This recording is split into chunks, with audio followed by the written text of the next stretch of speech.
Sitting next to a swimming pool.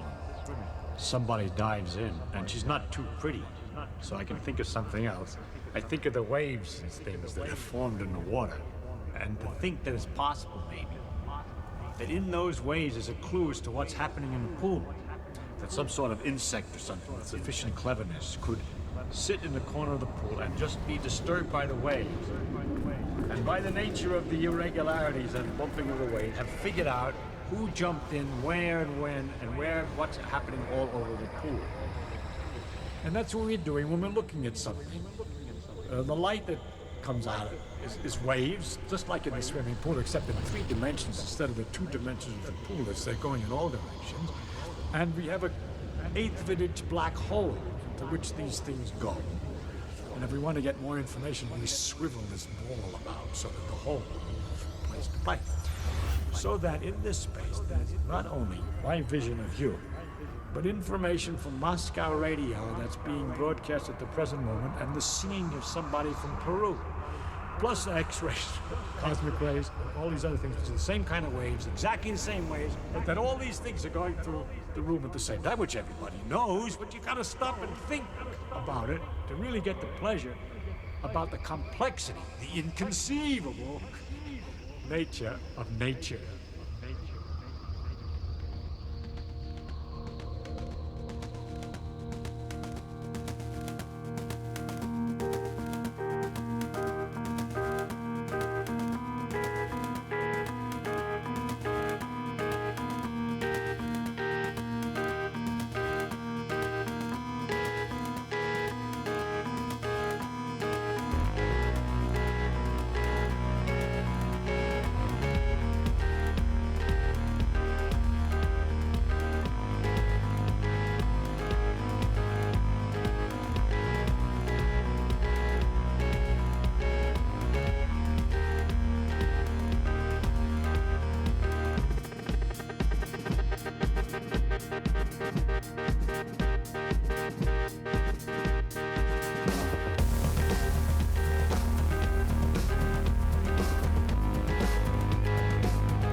I see you.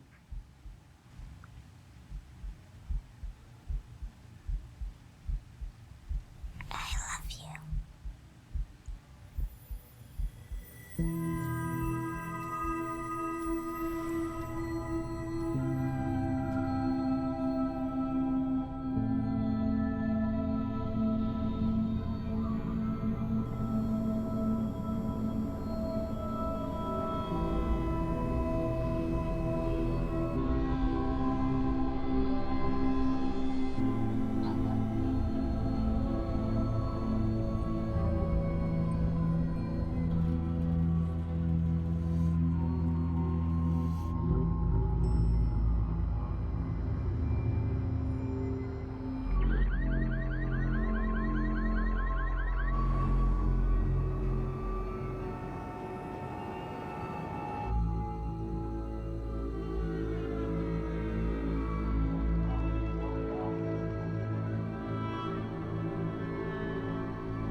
Hi, Rams. Thanks, Rams.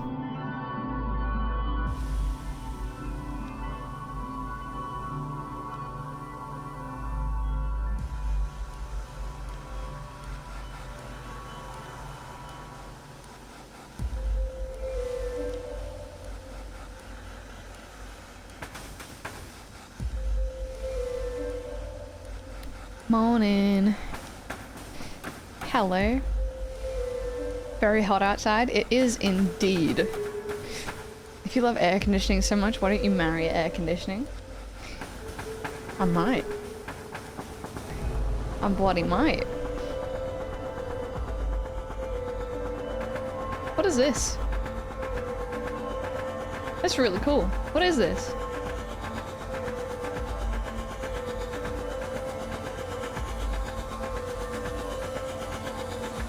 AC is nice. So good. I don't think I've ever streamed with such a nice temperate environment before. It's minus 30 outside, you meanies. I think it's like 30 degrees right now. Wow. Wow. That was cool. So I fixed the gas man and the gas man immediately broke again. So I've no clue why. No clue why. Sorry if the audio is a bit fucked up. I am now in my lounge room, which is like an open plan kitchen. I feel like I can hear like noise coming through. Maybe it's the aircon or whatever. I don't know. Yo, this weather fucking sucks. It does. So bad. Hold on, let me put on some music. I feel like it's crackly whenever I talk. Sounds good to me. Maybe I'm like monitoring my mic too much. It's highly likely. Yeah, maybe just like a tad. And then like, okay. Okay. That should be good. Hold on.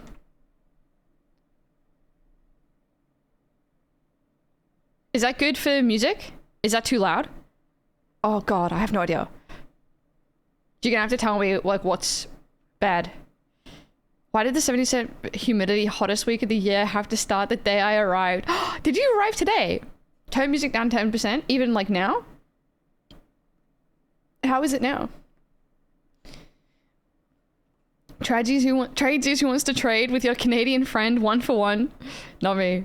I'm so happy. It's fine. If not, a tag quiet. Okay. I tried to like, oh man. I spent so long the other day with Cactus. Thank you, Cactus. I spent so long the other day. They're fucking with you? Okay. I spent so long with Cactus trying to figure out what the hell was wrong with my computer. Now you can't hear it? Is that good? I can hear it. Is that good? It's showing properly now. Jez. Why is that not playing? Oh my god. It's okay. It's just an alert. Did you hear the alert? Did you hear it? No? No. Okay. It's fine. That doesn't matter. It's not like I spent 20 years of my fucking life trying to fix it. I literally fix everything. Why is it? Oh my god. Okay, whatever. It's, no alerts today. I can't. Jess, thank you so much for the 9 months. Thank you, Jess. I hope you're well. I know I arrived on Saturday. Yeah, you've arrived in the middle of like our worst heat wave in like 10 years, 15 years. Butterfly shirt wearing. Today I made best friends with a butterfly. Aww. That's cute. How are you, Amy? No sound from the alert? No sound. I don't know why. I don't know why. There should have been sound from the alert. Fermi. Oh, I found it. I did it. I think the alert should work now. And everything's just gotten so scuffed. Okay. I think everything should be working. At least you're getting an aircon in the stream room. Yes, biggest news is that I finally organized the aircon in the stream room. That's so freaking loud. My milk is delicious. Shit, I'm so sorry. That is so goddamn. That was so loud. Sorry. Okay. I think that should be fine now. I've just turned the alerts down a little bit. Okay, Essie, thank you so much for the 14 months farming. I am Oh man, I don't know. Everything got scuffed up like all of a sudden, and I have no idea. And I managed to figure it out, but it was like a setting had been changed in a place where I have never traversed the settings before, and so I think like OBS updating must have like just messed with some like crazy settings like in the absolute depths of my PC that I've never touched before in my life. And so I managed to find them and fix them, but I just had to sit down and go through absolutely everything I could possibly think of to try and figure out what the hell was wrong with all my sound, because everything had dropped by like 30% in volume and I couldn't figure out how to fix it. I figured it out now, so it's completely fixed. Badge is really expressing my existential crisis. I'm glad you like it. I'm glad you like it. Lix, I feel like this is a nice time to arrive. I feel like a heat wave is pretty good. Do you have air conditioning in your place? Oh yeah, sorry. As I was saying, the air conditioning. I organized air conditioning for the stream room. I have now, in the meantime, moved everything into the lounge. So this is the backdrop that I've decided on. We're over in the corner, right underneath the aircon. The aircon's like right up there. We got like a cute little Treadle's little book lamp. I got a window right here with some nice flowers. I don't think you can... Oh, you can't see out there. I got a nice window here. I got a nice big plant behind me. I'm set up fully on the dining room table, so there's no dining space in here. We haven't used it. If it works, just fans. Only fans even. Nice. Nice. Wait, why haven't you turned it on? It's so hot. How are you surviving? I feel seen. I see you, Essie. I'm so good. How are you? I'm good. I'm good. I had to go pick up the bike today. I had to go take the bike in. Honestly, the whole thing was a waste of time. So we got home and the bike had fallen over. And we're like, oh shit, what the hell? And then like 2 days later, Trudel was riding the bike and some guy pulled up next to him being like, mate, your bike's wonky. And he was like, oh, must be wonky from when it fell over. And then we were like driving up and down the street, like for so long, trying to see if like the bike was wonky or something. And like Treadle could see like a bit of wonkiness, but I couldn't see it. And then like, we're like, okay, we'll just take it in to get fixed or whatever. And we took it in and the guys were like, it doesn't seem wonky. And it was just like, oh, it's a hell. I had to go to Dandenong and then I had to go to Dandenong again today. There's a DD there, DD back, bike not better. Well, the mirror's broken. And the mirror's still broken, but I have a replacement here. I've had a replacement from my previous bike that I never replaced the mirrors on. And I've just had these lying around. I think these will fit. I think these will work. Except these ones are silver and the ones on the bike are black, but I might just be able to like spray it. If I just tape over this part, I might just be able to spray it black. Either that or I just replace them both. Hi, Goat. How you doing? I was using this to do my makeup because I don't have a... Oh, you can see my setup. Whoa. Oh, you can see... Is that the kitchen? I don't know if you can see it. That's the kitchen. The TV. Oh, there's my window. Whoa. Wow. I was gonna say it's a cute mirror. I've had the most scuffed setup. This is how I was doing my makeup, was I have like this phone stand and I put this mirror here like that. And then I was doing my makeup like this. It works. It works. That's all that counts. All that matters. At least OnlyFans Minecraft any % speedrun? Yes. I'm down. So the bike's fixed, but the bike was never broken, so they just did a service. And I spent like half the service money just DDing to and from the bike service. But anyway, whatever. I'm over it. Now I need a third bike for makeup mirrors. Yeah, exactly. I think my makeup mirror is in the stream room. I don't know. I haven't been down there. When I moved everything off the table, it was just like horrific. It's like 38 degrees. I was sweating just from every single pore on my body. It was just a fountain. That's fine. I reckon once the aircon's installed, I'm never gonna understand how I used to live in that room before. And to be fair, like I couldn't live in there past that like 140-degree day that we had. That was like panickingly hot. How do people live without air conditioning? I've lived without air conditioning for a long time, but I don't know. What do? You just sit there and stoop in this country. I don't know. This is like the first time I've actually had good working air conditioning in my life. I don't have aircon, except for my parents' house. I don't have aircon. And my living room window faces west in Sydney, so GG's. Oh, that's horrific. That's horrific. Do you have any fans or anything?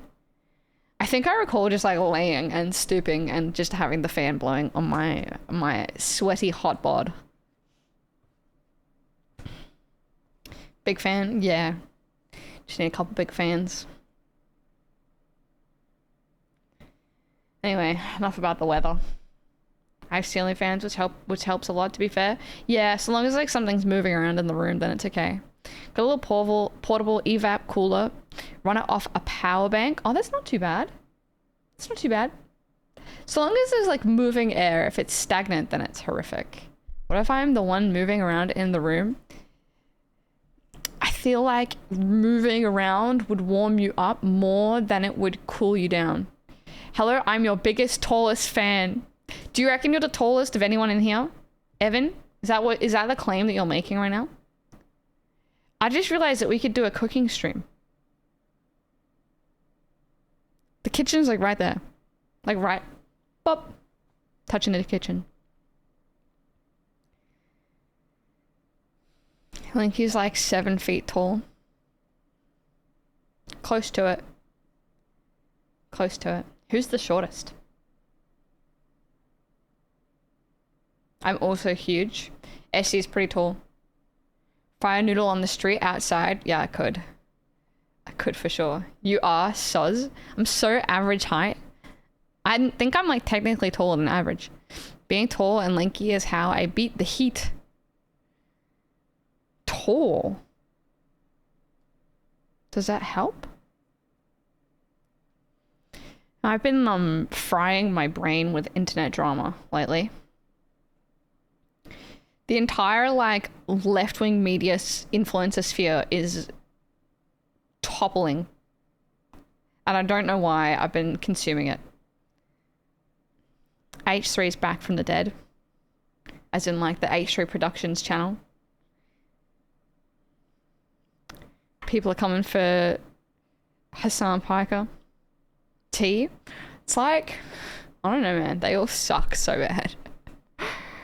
What is Elise consuming now? Oh, it's just drama, brain rot stuff. Tall and skinny is good for thermodynamics in my experiment. How about short and skinny? I can use tall people as shade. I saw that was happening and actually chose not to consume it for once. I've been watching too much of it. It's so bad because you watch some of it and then like you're like, oh, yeah, I'll click on this other thing, and then lo and behold, here I am just completely, yeah. I need to talk more about consuming drama, brain rot stuff off stream. As in, like, I need to tell you off stream what I'm consuming in terms of brain rot drama.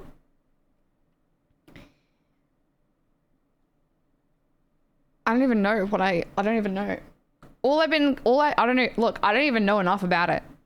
There's like this whole American side of news influencer drama, maybe not even drama, but like news influencer streamers and like content creators, or just consume it on stream. But like, I don't know. There's like, I'm so much more hyper vigilant of what I watch on stream because I can catch myself being like, wow, this is brain rot. Also, I don't know if I care about weighing in. You survived, Dandy? I'm here. Hey, Boise, I survived. We're in an air-conditioned room today, so it's a lot better. I don't even know either. There's a YouTube drama world. Well, it's like the, I used to watch a lot of H3 like way back in like the Vape Nation days, like the H3 Productions. And then when they started doing like their podcasting stuff, I didn't stay, I didn't stay tethered. I don't know. It's like watching reality TV. I do love reality TV. It's like good brain rot. Re-downloaded TikTok this week. I'm allowing my brain 2 weeks of brain rot. Nice. Nice. It's pretty good. You 2 weeks and then you're uninstalling it, Amy. Vape Nation. I don't understand the podcast at all. I probably consumed like all of like maybe 2 or 3 episodes when they were doing it. But it wasn't really my type of thing. It's like it's sort of like 24-hour news cycle stuff, where it was, I don't know. I don't know if everything needs to be commented on all the time, but now it's definitely toppling. You've got like Hassan and Ethan from H3 used to be friends, and they used to have a podcast together. I never watched it, so I don't particularly know what it was about, but they've now become mortal enemies. And everyone's making like a hypercritical video, and everyone's like the biggest takedown. It's been too quiet. Mortal enemies is so funny. Yeah. My heart needs distraction right now. Aw, Amy. Find some good movies. I worked at the Dan Murphy's in Dandy for a while. I should get a t-shirt for that. I survived working in Dandenong. I have to go there today. It's such a like, I don't know, the roads are all potholed.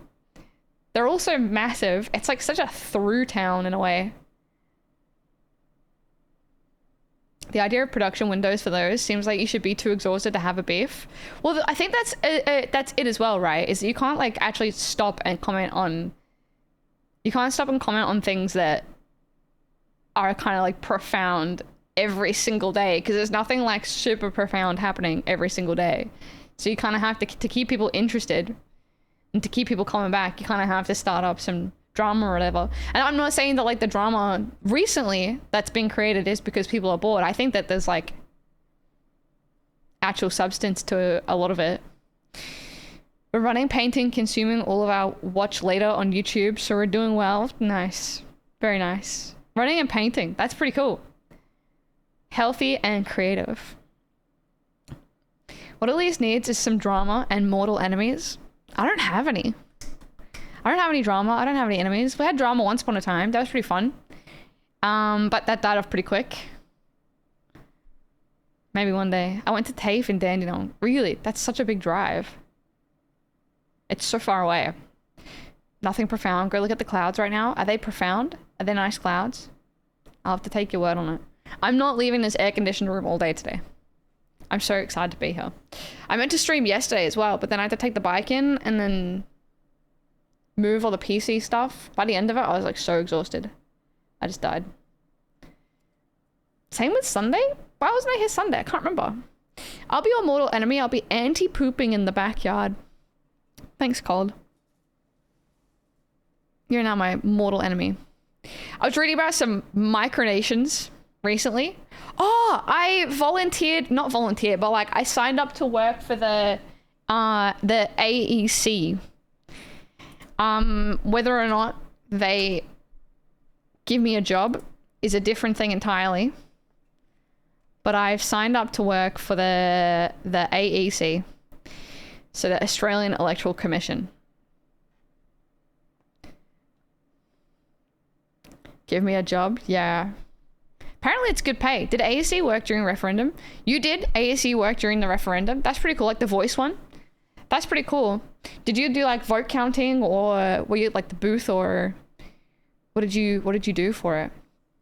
There's a news influencer on TikTok I see all the time. Can't remember his name, but I saw a video this morning about how he's trying to get a media pass at the White House. He just goes to show that news is shifting, well, where I get it from. You don't remember his name at all?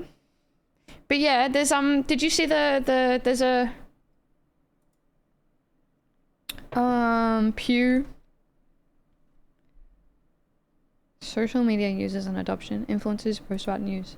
There's a Pew research thing, American news influencers, the creator and consumers in the world of news and information on social media. This was done like late last year, in regards to news influencers and where people get their news from. And they found that like there is a massive shift into online social media news. More news influencers are on X than any other site. There you go. Pew. Hi, Shidu. Let me have a look. Vote counting night of, and then afterwards I did scrutiny checking on away/absentee votes. Oh, cool. Scrutiny checking would be very cool. my mom was telling me about the fact that like you go through all of them, and then on the referendum ones, you go through them all the donkey votes, and you have to like discern, even if like someone doesn't like properly tick the box or whatever, you start to like discern whether they're like a yes or no vote based on like the content of what they've put in the form. It's kind of interesting. I found him, Dylan Page.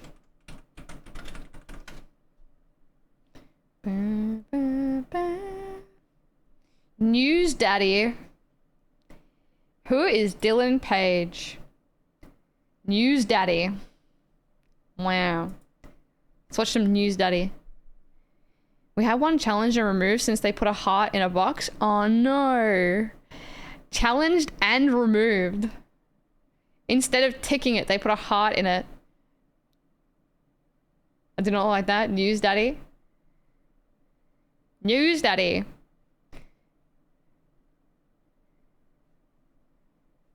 Gets a lot of views. These are his pinned ones, that is, yeah.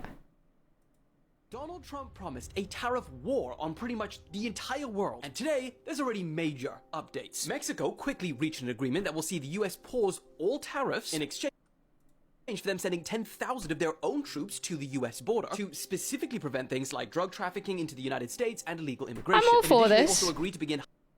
I'm all for this. It's like bite-sized news deconstruction. I won't be getting my news from TikTok. No, a lot of people do though. A lot of people do. So I'm not against it. To get paid to just read things I already read. As in like doing this, you mean? I feel like a lot of people could do this, but it's whether or not like people actually do. And I think it's a good I don't know, if you're already inclined to like read the news and get educated or whatever on your own accord, then that's fine. I feel like a lot of people need things to be sort of tied in with education too, though, to keep them entertained. Maybe I should become news mummy. Do it.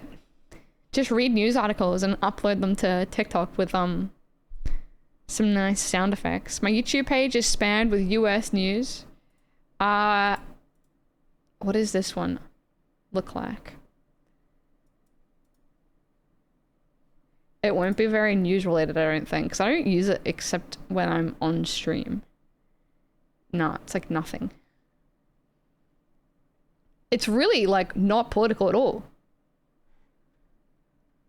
Interesting. I'm for it. Helps a younger audience understand the world around them. Fantastic. Yeah, I'm all for it. I like it.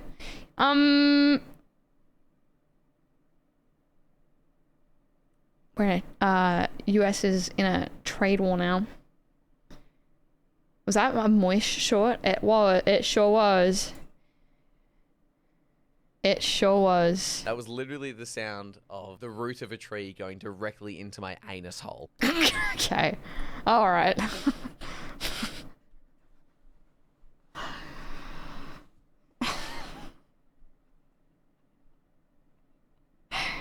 I think he's coming back to Australia. I think he's in Canada. I miss him so much. Yeah, no, same. I'm pretty sure he's in Canada at the moment, but I think he's meant to be coming back. What was that advertising? Oh, it wasn't an ad. It was Moish.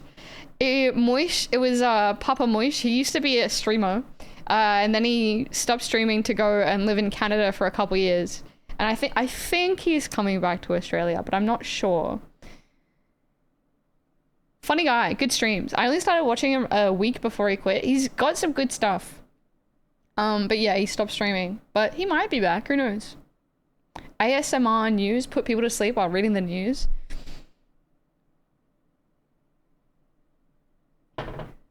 Cute son. One of the accounts I follow on TikTok is called something like Hot History, and it's just a hottie telling us about history. Wasn't there a Canadian, wasn't there a Canadian like weather channel where like the weather ladies would just like get undressed as they tell you the weather? Wasn't that a thing? Or was that like a joke? I have a memory of this from when I was like super young. Like Aurelian Johnson talking about check out this naked news weather lady. Naked news, is that right? Keep people entertained. It's good and bad for every news source. There's two bad sources. Yeah, absolutely, Dave. I don't think there's a problem with people understanding. Yeah. I don't think there's a problem with people being entertained by, I don't know, delivering news as a form of entertainment in a sense. But there's definitely a lot of space for drama, misinformation to be weaponized when people are so entertained by news. I remember watching that at my friend's parents' house at 2 a.m. when I was like 12.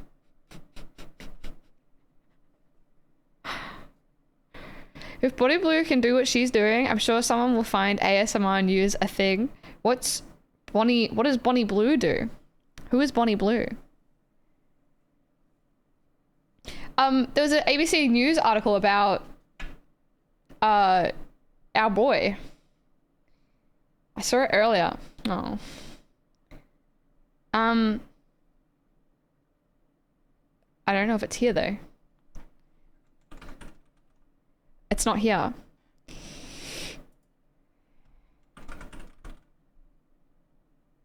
There he is. Punter Politics had a news article. Who does she do is the question. Bonnie Blue sounds like a pirate. Rob Thomas? No. Punter Politics. ABC made a article about Punter Politics. Bonnie Blue is in the news today. I don't know how to interpret the statement because I don't know who Bonnie Blue is or what she does. Not Rob Thomas. No, not Rob Thomas. Punter Politics. Bonnie Blue has been slammed for putting 1,056 men at risk after revealing the first she slept with in 12 hours didn't wear protection. She's the one that had sex with like 100 people. I assume she's done her 1,056 people. That's crazy. That's crazy. I'm figuring. Yeah. Has been slammed. Yeah. People that tested for STIs were only priority and not a condition.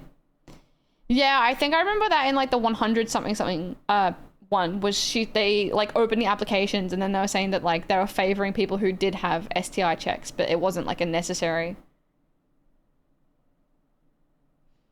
Also a level where people will trust influencers more, even if there is a big group propping them up. When Brett Cooper got replaced on comment section recently, I think a lot of people found it jarring how seamlessly they replaced her with someone talking with the same mannerisms, etc. People feel like it's her personal views, but to a degree, really just a face. What was that for? For Brett Cooper on comment section?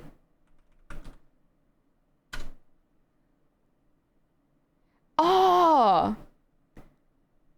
this is this is like the right-wing streamer where it's like they like make her look like she's a streamer doing like commentary streaming or whatever, but this is like all a set.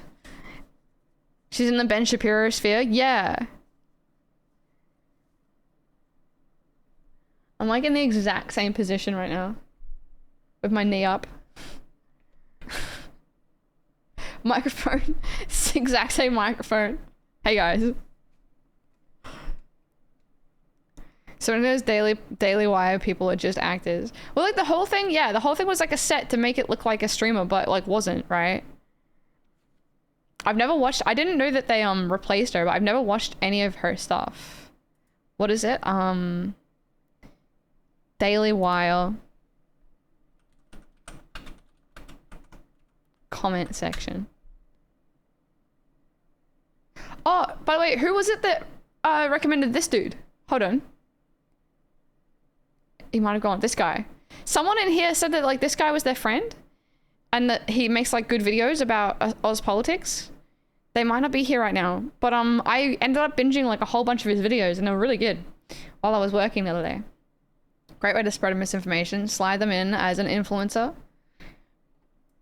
Oh, is this the new? This is the new one. Hey guys, and thanks for. Oh shit! So sorry.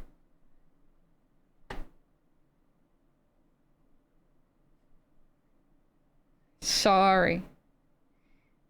See the faces. Oh, they replaced her a long time ago.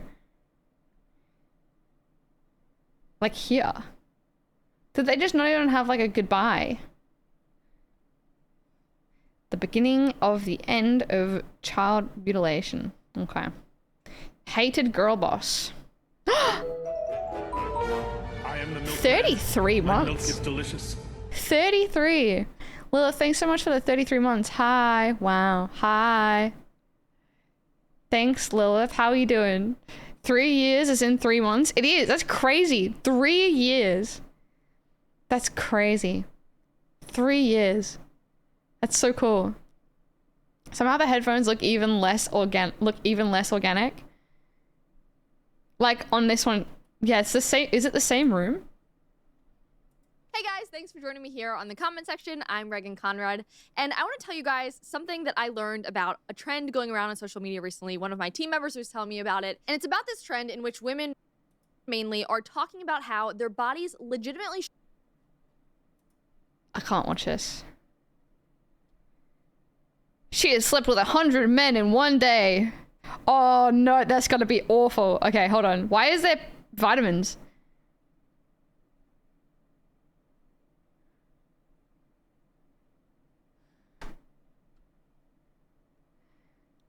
Sponsor? Oh, okay. That makes sense. Yeah, that makes sense. I'm being wronged through, honestly, but we'll come out the other side. I am being tried. What are you being tried by? Same set, they just updated it more recently. 2 cameras, yeah, it doesn't quite work, but I guess if they're just going for like a commentary panel, then I don't know. The world is testing me. That's fair. Holiday time. Titles are killing my soul. I know, I kind of want to watch some, but also like I don't want to, you know what I mean? Barron finally speaks. Barron Trump's transformation is insane. I am more hopeful than ever. Selena Gomez's misguided meltdown. Clothing is optional at the Grammys now.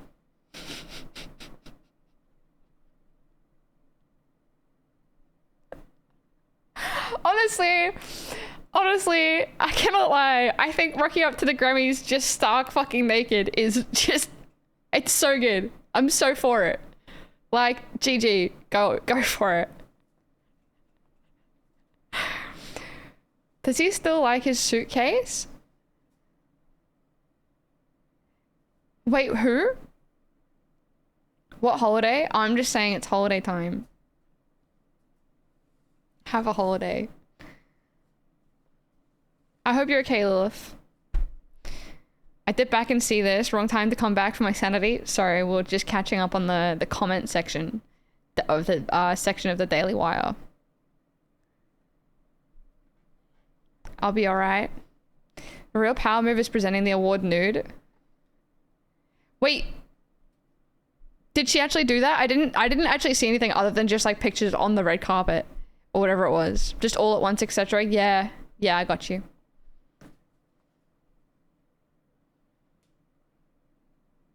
Joanna Richards from Blonde Politics is pretty cool. They'll deep dive speculating on a particular political strategy. So I felt like a boot off the throat. Like every morning I wake up happier than the day before. Oh!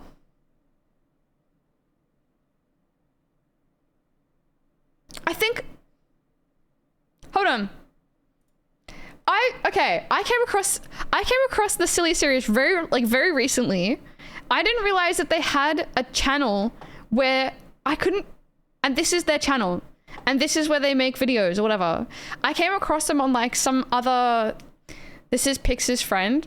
That makes sense, but I came across them like kind of recently, and I followed them like very recently on Twitch because I couldn't find where like they existed online, but I really liked how they have blonde history as well. This is phenomenal. This is exciting stuff. Oh, it's like we don't get very many videos, but I'm subscribed. Hi Bean. My opinion on the Daily Wire, but Twitch would yeet my account so hard, so fast. I feel like they'd probably agree with you, but I get it.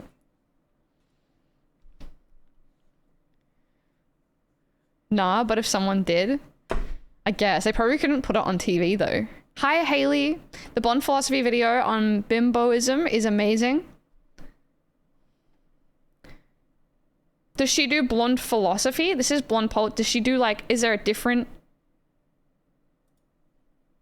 Am I missing something? Girls' Guide to the French Protests, The Voice of Parliament, Engaging with the No Arguments, Benjamin Netanyahu Influences Part 1, South Africa versus Israel, Benjamin Netanyahu Early Years Part 2, Why Johnny Harris Got It Wrong on Netanyahu, Dark Gothic MAGA, How Tech Billionaires Plan to Destroy America. I'm so keen to watch this. Yes, there's another channel.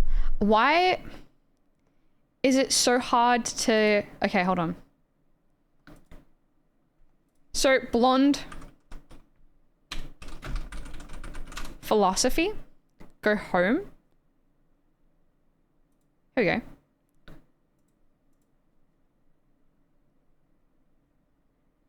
Big. I'm so keen. I'm so keen. And so does she have like two... She has two channels, I suppose. Okay. Oh my god, thank you so much for sharing. I had no idea that she had a YouTube account. I was watching a couple of her like old VODs that are highlighted on her profile. And there was also like a... It was like a debate that she did with Destiny. It was like years ago. And I was watching that and I was like, damn, she is like so well spoken. So well spoken with like such nuanced ideas and statements about like every talking point that like Destiny tried to bring up. And then I spent so long trying to look for her, but then I couldn't find her. So I'm keen now. Thank you very much for sharing that, Evan. That's very cool. And she's Australian. Love that.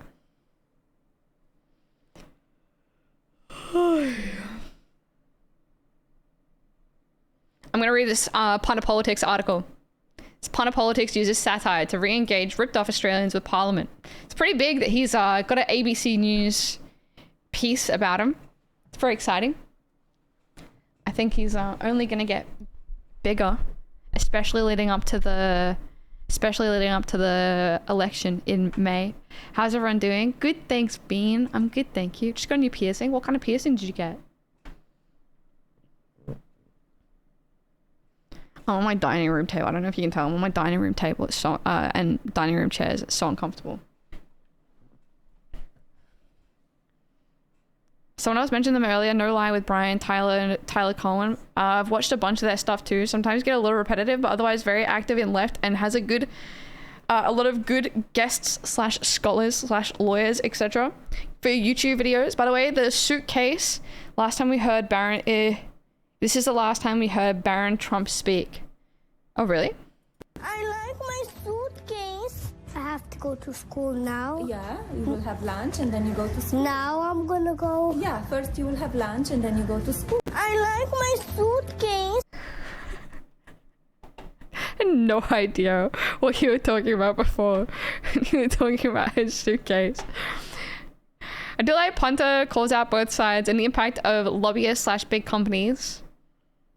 Yes, I do like the approach of criticizing policy over parties particular. I think like definitely you can lump a party in with a lot of policies and you can criticize them as a whole for some things that they believe in, but I appreciate analyzing policy in like individually that Punter Politics does. I find it more accessible for my pea brain.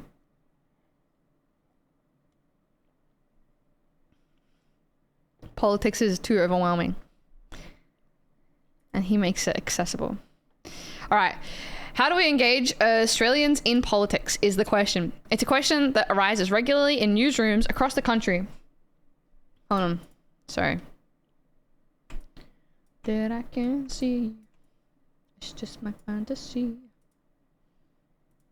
It's a question that arises regularly in newsrooms across the country. The same newsrooms where adaptation to the digital era has often seen standards fall for the sake of chasing clicks. Headlines playing to societal divisions and cultural battles are a mainstay, driving internet traffic and advertising dollars, meaning less click-worthy stories about politicians altering our lives can be lost in the fray.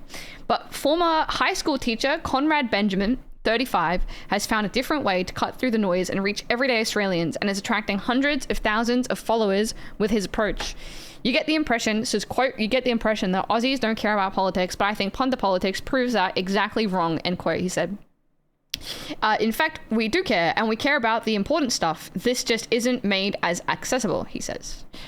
Conrad launched Punter Politics about a year ago, starting with satirical skits uploaded to social media and YouTube that cited reputable resources. His first reel, How Dumb Are Aussies, skewered the decisions of successive governments that he said allow corporations to rip off Australia over its natural resources. It compared Australia's comparatively tiny tax revenue on oil and gas in the 2022 to 2023 financial year of $2.6 billion to that of Qatar's expectations that year, which was $76 billion, and Norway's take of $133.8 billion in the year to December 2023, despite Australia being amongst the world's biggest natural gas exporters.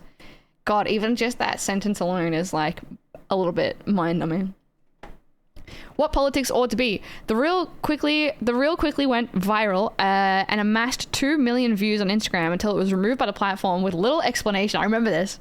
I think I remember you posting this when it first got posted, Dave. And then I went to go follow him and it got taken down. I think he tried to post it again. I think it got taken down again. Australia likes selling at a discount. Something like that. Helix piercing. That's so cool. I'm just gonna shuffle my monitor. I can't quite see it properly. Give me 1 second.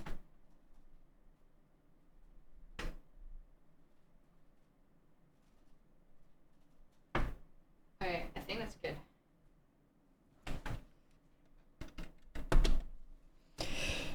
Oy vey. Conrad reposted and says it now has been seen 5 million times on YouTube and other platforms. He has since uploaded dozens of reels targeting everything from the Australian Taxation Office to the Australian Passport Office, offshore investment in property during a housing crisis, and the country's private healthcare model. I am presenting what I think to be the important politics, what politics ought to be, Conrad said. We all agree on 80% of stuff, but we're fed the 20% of division, the culture war rubbish that corporations want us talking about. Because as long as we're doing that, we're distracted from the things and the issues that everyone agrees on that would massively change our lives. If Conrad's rapid growth in followers, who he says are mostly tradies and millennials, is anything to go by, a lot of people feel the same way.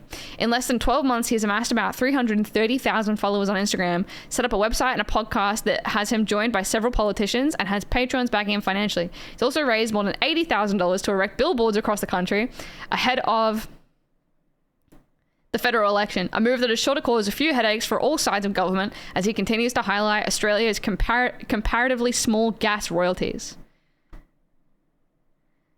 Aussie gas royalties paid. Why so small? Cute. Satire an effective vehicle?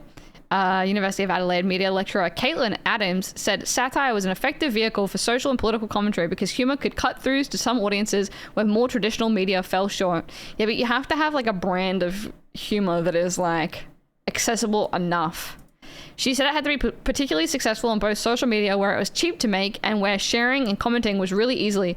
I really like the Batuta Advocate's good. I feel like the Chaser is like the best, but then again I suppose it's like comedic takes and comedic branding is going to be like different for everyone, I guess. I don't know. I feel like the Chaser is like the best though, in my opinion, I guess. She said The Onion, for example, was first an offline satire newspaper before it gained popularity online. Pretty good style of humor for Oz, really. I think the Chaser is, yeah. Punter Politics is like kind of hard. I don't think he's like not nearly as abrasive as Geordie's is. Somebody help us, please. We're running out. Hold on. Let's go most popular. What's the most popular? Stupidity or corruption. Australia signs another bad deal. Why Australians won't fix the housing crisis. Why Australia won't solve its high food prices. How about the shorts? What's the best short? Shorts don't pop off as much. With one of my clients, a record label has fallen to me to do the data entry for sales for every week all through 2024 because they don't have anyone to do data entry. I'm an audio engineer, bro. Why am I doing this? That's so frustrating, Cactus. At least, like, do you get paid extra for it? I guess you would if it takes more time. That is, like, so frustrating, though. It's very frustrating. If it's not your job, how are you gonna... Some of the weirdest stuff pops off on shorts. Still, these are, like, the most popular ones, and the 99K is, I suppose maybe they have, like, more potential to pop off, but, like, the views on these ones are way higher. Like, he definitely seems to be popping off with the... Then again, this isn't Instagram or anything, though. So, I'm gonna build double, but still, this isn't my job. Get to build double, though. Hell yeah. Kate has a mini keyboard unboxing videos that has, like, 4 million views. Really? That's pretty cool. But yeah, that's fair. It's like the most random stuff can just pop off for no reason. I think he might get more views on TikTok/Instagram, and YouTube is more the repost/long form. Yeah. I don't think it's probably fair to judge his shorts based on the YouTube views. Probably another platform is better for that. Probably Reels. I feel like people will see these anti-establishment populist ideas and become political wreckers, where they vote for the most destructive party as a shake-up.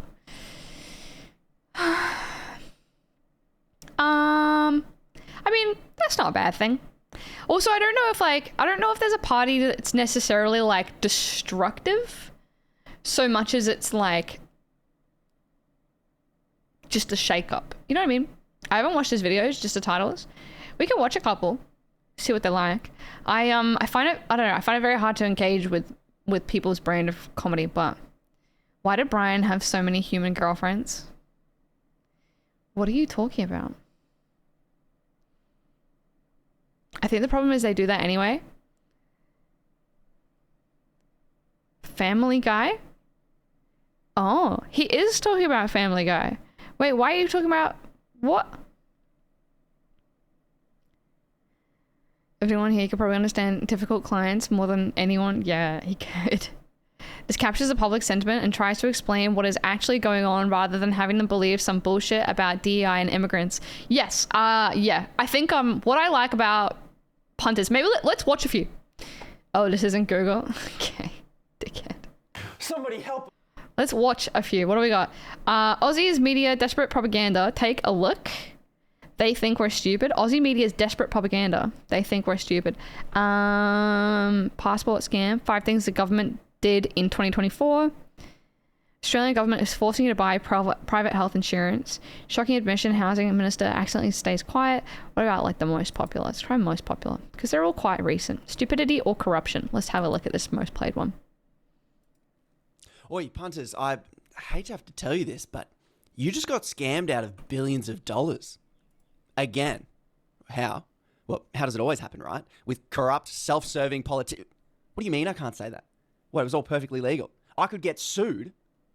Well, all right, how about this? I tell you punters what happened, and you tell me whether you think it is corruption or just coincidence.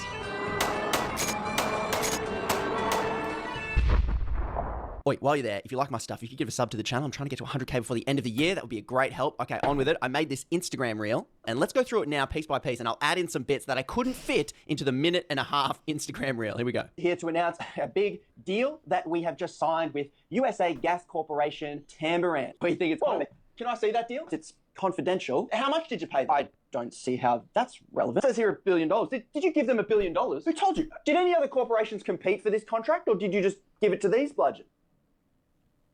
We just gave it to them. Oh, we got ripped off again. Guys, we got ripped off again. No.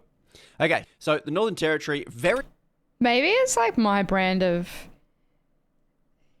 attention deficiency, which is, I don't know what the hell is going on. very recent. The Twitch app was bugging out for a bit. Oh, welcome back, Pickles. I hate this. It's very hard to. I was also watching this lady.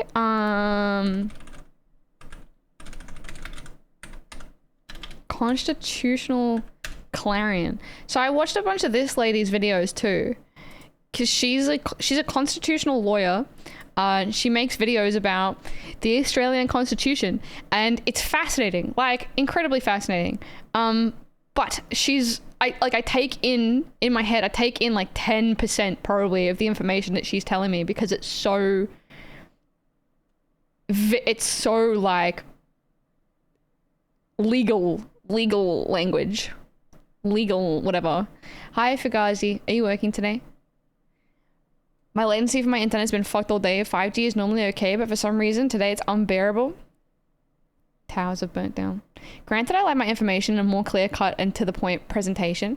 Yeah, I like it's like the same. But the problem I have with this is like very similar problem that I have with Friendly Geordies, which is like journalism, mwah, amazing. Depth, mwah. No biases, mwah. Like, you know, transparency, mwah, love it. But the comedy just makes it just a little bit too cringe. It's hard. I Patreon to Punter Politics because I like his stuff, and I think his podcasts are a little bit less sort of like funny. She seems more interesting to simply ask a constitutional question and get a response video. She's good. She's really great. She's got some like really good, what did I watch? What was a good one? What have I watched? I go live and I can't like think. Maybe I'm just having a bad day. Just talking about a lot of like SovCit stuff, a lot of like sovereign citizen things, like did Gough Whitlam change the constitution or whatever, and then like she goes into like the boat stuff too. Holy shit, I can't remember anything. Maybe it's because I like change rooms too. Everything's just mixed up. No biases. I mean, minimal biases. Friendly Geordies is definitely a little bit more biased than Punter, at least on the surface. But I think as far as like Punter Politics goes, he seems to be pretty representative of like every side that he could find, at least from what I watch. You know what brain rot content I've been spamming lately? That Lachlan and Jackson pair has nothing to do with politics, but I find them so funny. Who are they? They're not like the Da Vinci brothers, are they? Day off's great. Too much legalese. That's the one. Too much legalese. That is the one. Where did she go? Videos about... very specific videos about Faruqi v. Hansen, the constitutional validity of racial hatred laws. And it's quite interesting. It is like, it really is quite interesting. She breaks down like whether you can make racial hatred laws within parliament, and I think like the crux of it was that it doesn't work because of political privilege, where I think the political privilege means that they are allowed to say whatever and not like be confined to the laws anyway. And so like parliamentary privilege, that's one. Parliamentary privilege, and like it just means that I think Pauline Hanson could say whatever she wanted to anyway, and then even if they like tried to make it like hate speech, it would be detrimental in some regard. I can't remember. I think you might be underestimating how boring this stuff is when it's dry.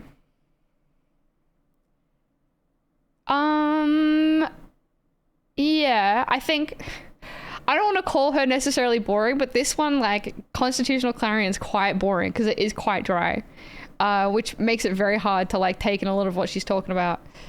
And like, I think this is like the big problem. She made a video about the under 16 social media ban or whatever, and she was like, I want under 16-year-olds to come and watch my YouTube videos, and they can't do that if YouTube's been banned, and this is like educational stuff or whatever. And she acknowledges that she like looked up her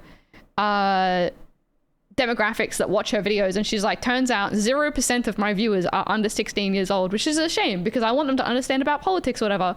But if I'm sitting there like 27 years old only understanding like 10% of the video because it's so legally worded, how is an under 16-year-old going to find this accessible? But also she thinks that it's accessible because, I don't know, this is the problem that I had when I went to go volunteer with the Greens that one time, was I met people who were like founding members of the Greens party, and they were what, like 50, 60 years old, and they had been so drenched in politics their entire lives that they completely lost touch with what sorry, having a bad day today. They completely lost touch with what a regular person's like political lingo is and like their political capability. And so they're just like saying words at me and I'm like, I have no idea what you're even talking about. The Chaser helped me understand more about politics. The Chaser's good. Also, the Planet America is good for keeping in tabs on American politics. I think the comedy / rage bait is a good way to get people more engaged and interested. It's not meant to tell the entire story, but show people where to start looking. I think you have to then put you're expecting like a responsibility of those people to continue looking. And I don't think a lot of people do. I don't think a lot of people will like watch something that rage baits them and then go, this is interesting. I'm going to dive deeper into this. I think a lot of people will just like, you know, read the title without watching the video, and then sort of make a prejudgment based on like a sentence. When you're an expert in the topic, dumbing it down can still feel way too complicated for someone not versed in the topic at all. Yeah, but like that's a big wall. All right, where was I watching? This one. Recently, a year or two ago, greenlit fracking, which up until this point, you weren't able to do in the Northern Territory. Fracking is just taking a bunch of chemicals and water and injecting it into the earth, cracking shale or whatever it is, and then the gas will kind of leak out, and then they try and capture the gas as it leaks out. Very rough explanation, not a scientist. Let's say not the safest practice for water sources and the surrounding environment. Isn't fracking like the single worst thing that you can do to the environment? Hi, Tilby. How are you? So on top of that, Tamboran just signed a deal with the Northern Territory government where the government allows them to frack the frack out of their place. And we don't know much about, but we know that we gave them that it's roughly worth $1 billion. And the details of the contracts and the costs have not been made with the public. So you want to know why your electricity prices are so high? It's because of deals like this. It's because the government does secret deals that we don't know if it's a fixed price, spikes in global gas prices, when it's our... The Northern Territory government and Tamboran announced the 9-year deal on Tuesday, saying it would satisfy nearly 2/3 of the territory's gas demand from 2026. Okay, I don't have the thread. It's not given me the thread. Things often aren't clear-cut because there are civil war in England in the 1600s and then governments slowly evolved. Stuff like privilege has slowly changed in meaning, and so there's so much context. Yeah, that makes sense. It's just like the general disconnect between an expert in the topic and someone that knows like nothing or barely anything about said topic. This is where like being a good teacher is like a superpower. I'm gonna go sleep. Night, I got blessed. Night, Pickles. Have a good sleep. Doing all right. How are you holding up in the heat? I'm so good. I have I'm in the lounge room, so I have the air conditioner. I think I'm gonna go make a cup of tea. I'm just gonna put the kettle on. My brain is scrambled eggs. This is why like Bill Nye the Science Guy and Vsauce were things that popped off. It made complicated topics easy to understand. Same with Kyrgyzstan. Yeah, exactly. It's like I don't know, until you like see someone who's bad at explaining things or like not as good at explaining things, you don't really value just how good those like popular channels are. Like there's a reason why they are so popular. Mark Rober and stuff too. Are the articles linked in the description? They should be. I imagine he will have. Oh, no. Okay. Historia Civilis has great videos on the trial of King Charles, how they held him accountable for the Civil War and whether there was a real legal basis for it. Was he the one that was executed? We talk an English tea with cream and sugar. I can explain Australian politics. I believe you. I don't know anything about that. I just know that he was executed. We need a Kyrgyzstan for Australian politics. I know. This guy's actually really, really good. This guy is so good. There was someone in here. Oh, that was how I found the Constitutional Clarion. Was they did a video together, and it was very good. What kind of tea? Melbourne breakfast T2 tea. I'm just gonna go put the kettle on.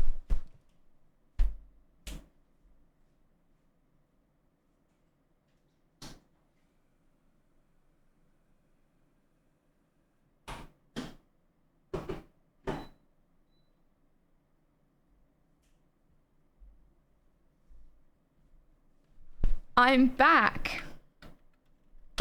It's so close. Ozpol Explained does like unbiased.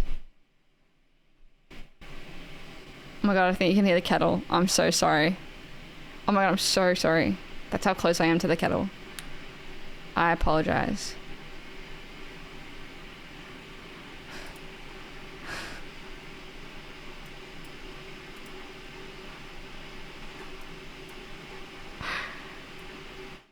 There we go. Sus.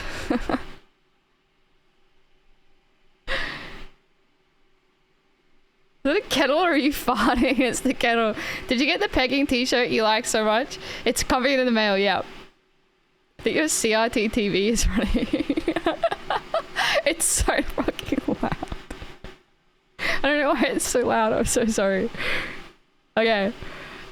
This guy does, yeah, very, very, very good videos. Let me send you the link. He does How the Australian Government Works Explained, 23 minutes. We can watch that. A brief summary of every political party in the Australian 2022 election. I am so keen for him to make a 2025 election one. I'm so keen. I'm so ready. This wasn't my dono, just to be clear. That was that was good.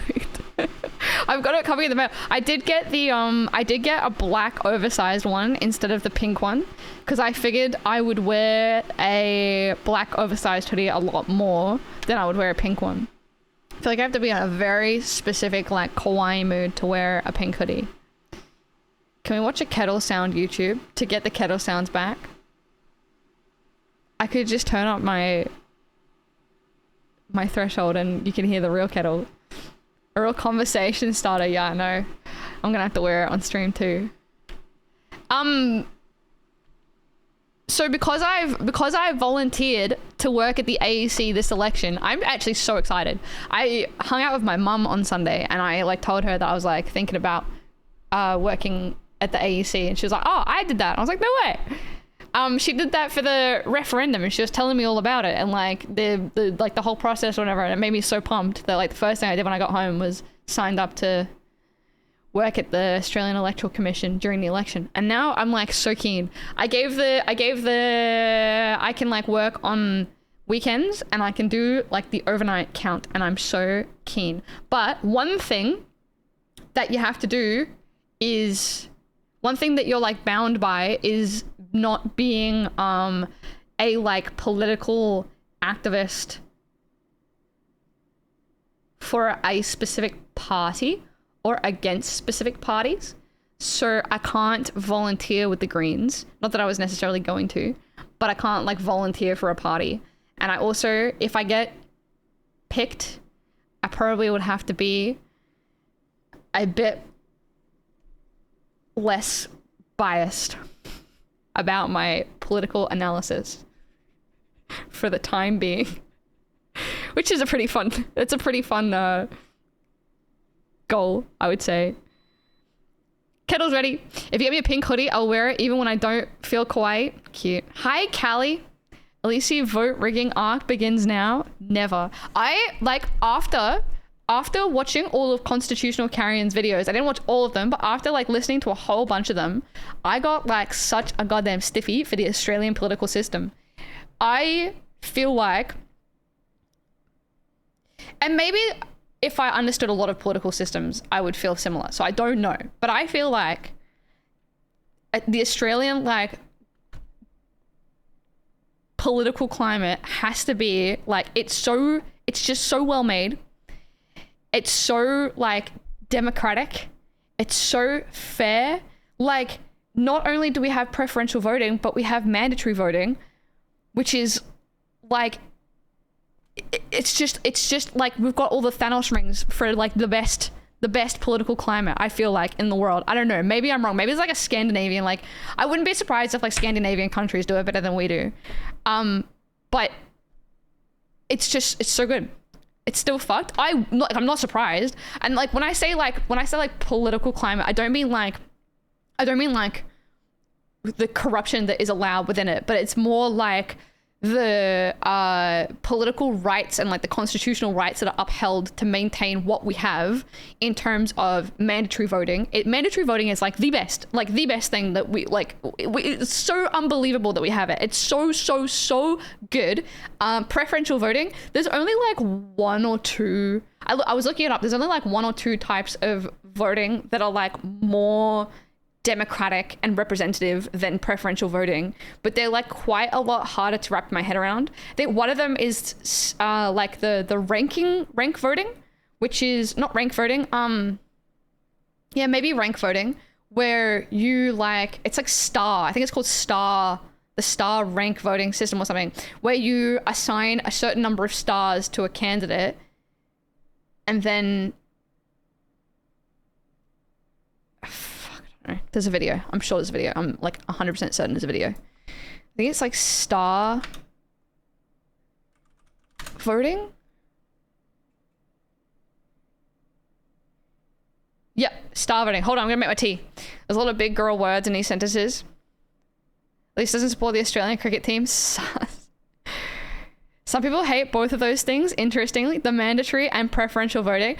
I don't, okay. Mandatory voting. I'll be back. What's that? I'm just gonna make my tea.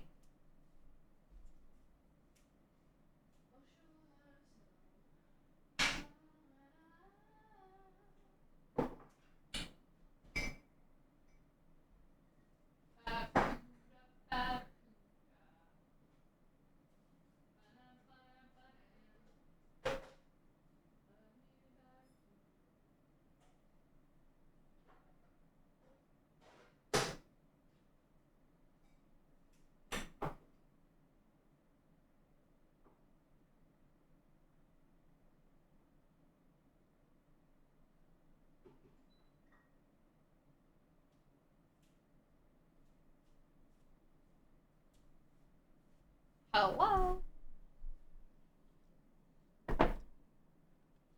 Did I say that we're gonna be here till Feb 17th?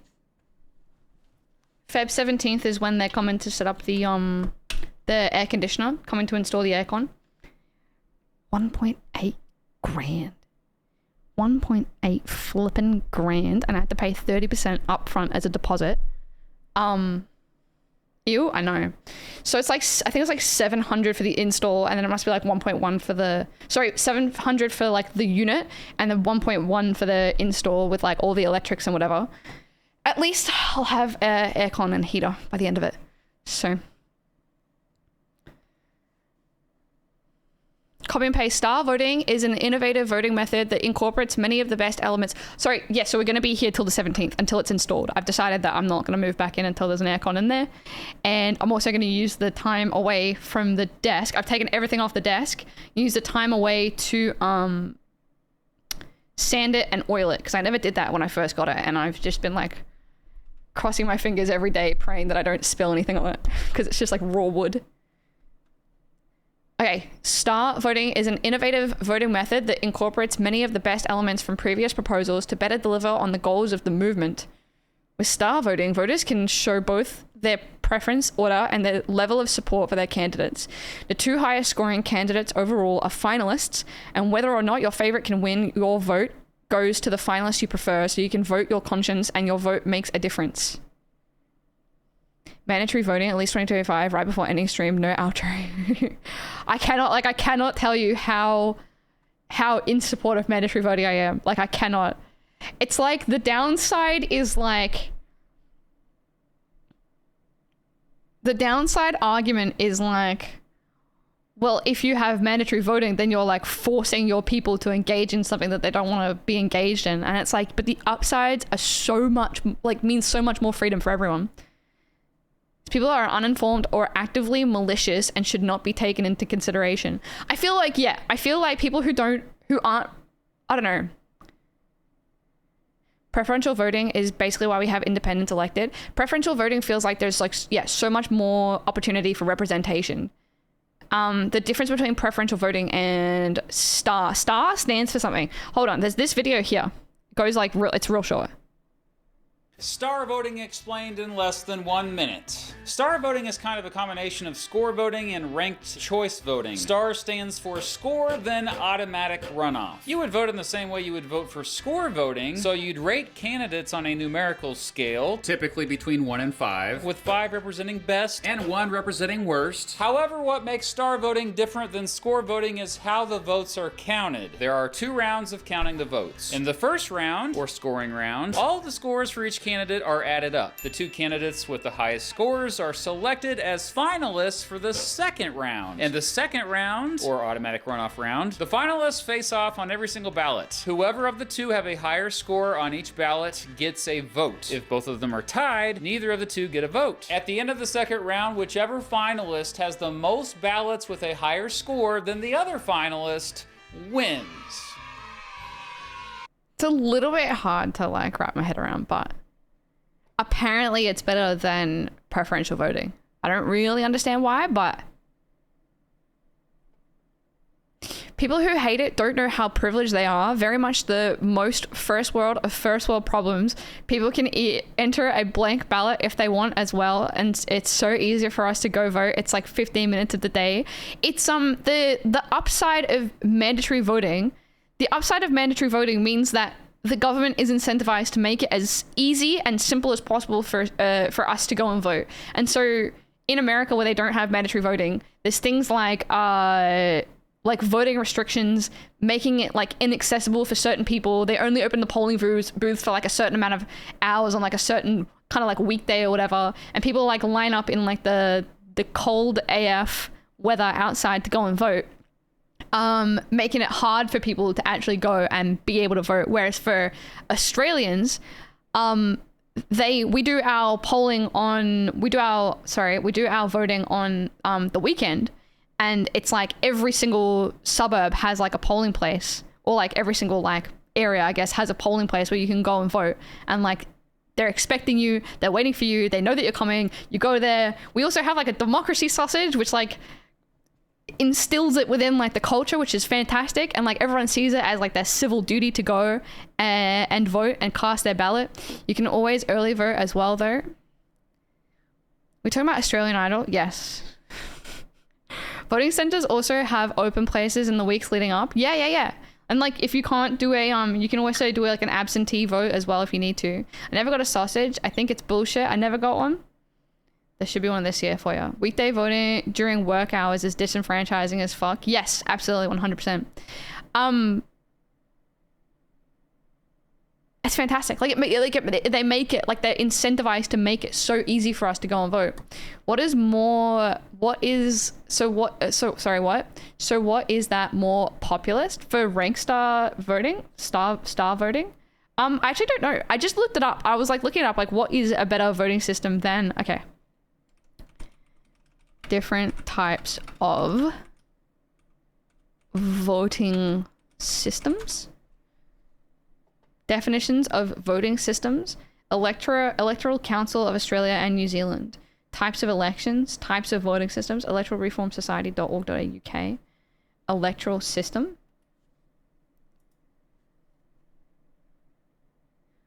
Plurality voting and first past the post. I believe this is America's voting style. Oh, it shows you what places vote like this. If it's complicated enough, people don't get it quickly. Maybe it's too complicated. I mean, preferential voting is pretty hard to understand when you first hear about it, I would say. Like not earlier, but like last week, I think someone was like, what's preferential voting? And I tried to describe it off the top of my head, and even I got stumped. Even though I feel like I understand it, if you can't like explain it, then you mustn't fully understand it, you know what I mean? I think I fully understand preferential voting now. I feel like my brain's scrambled eggs, so I don't know how I do it, explain it to you right this second, but should I have a go? Can AI Elise explain star voting? I could ask, let's go DeepSeek. 'Seek.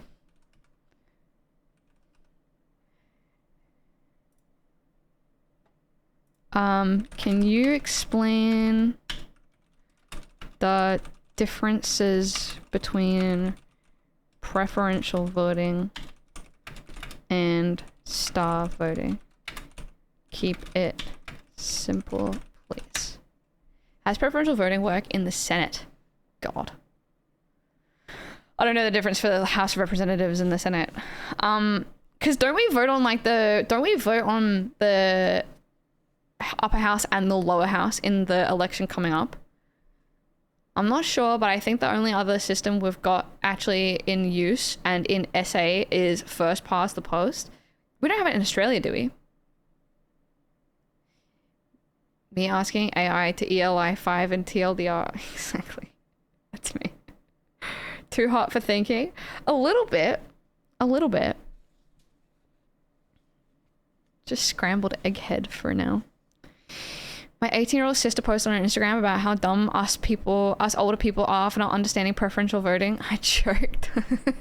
It is frustrating to see people... It is frustrating to see people project US politics onto Australian politics and say that a vote for this is a vote for that party is a waste of a vote and that you should vote for this party or that party or whatever. Which is like just absolutely not the case. Okay.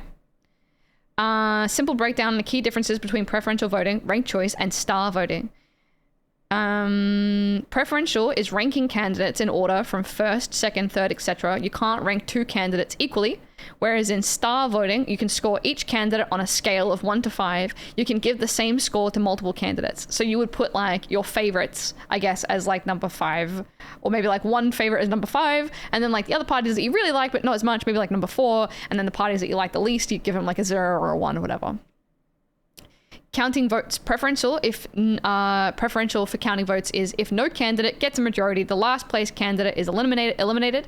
Their votes go to the next choice on the ballot. This repeats until someone wins the majority. So I think it's usually like sort of based on two sides, because it's always just Liberal and Labor against each other. And so you'll have basically like the way you do it is you just decide, are you Liberal, are you Labor? Just put... If you're Liberal more, you put Liberal like 4, Labor 5. If you're Labor more, put Labor 4, Liberal 5, and then whoever you like above them. Unless you like really like Liberal, you really like Labor, then give them your first vote, because that gives them money anyway, I believe. They're trying to increase the first preference placement cost. So like whoever you put in number 1 for preferential voting, whoever you give number 1 gives them an amount of money for your number 1 vote. And so it kind of does matter who you put as number 1 compared to like 2, 3, 4, whatever, because they will get a certain amount of money from your number 1 vote, so long as they get 4% of the votes. So if you vote for like a small independent party, like the legalized cannabis party or whatever, like star voting doesn't weigh votes equally. Yeah, I don't really know the difference. But we'll get there. I'll keep reading. If you give the legalized cannabis party your number 1 vote and they get over 4% of the votes in your local electorate, then they will get, I think at the moment it's like $3.50 per vote. And then that money can go towards their campaign, paying off people that they may have borrowed money from, and put it towards their campaign for the next year, even though they didn't get in. I think that the Liberal and Labor are trying to raise that at the moment to $5 per vote for first preference vote.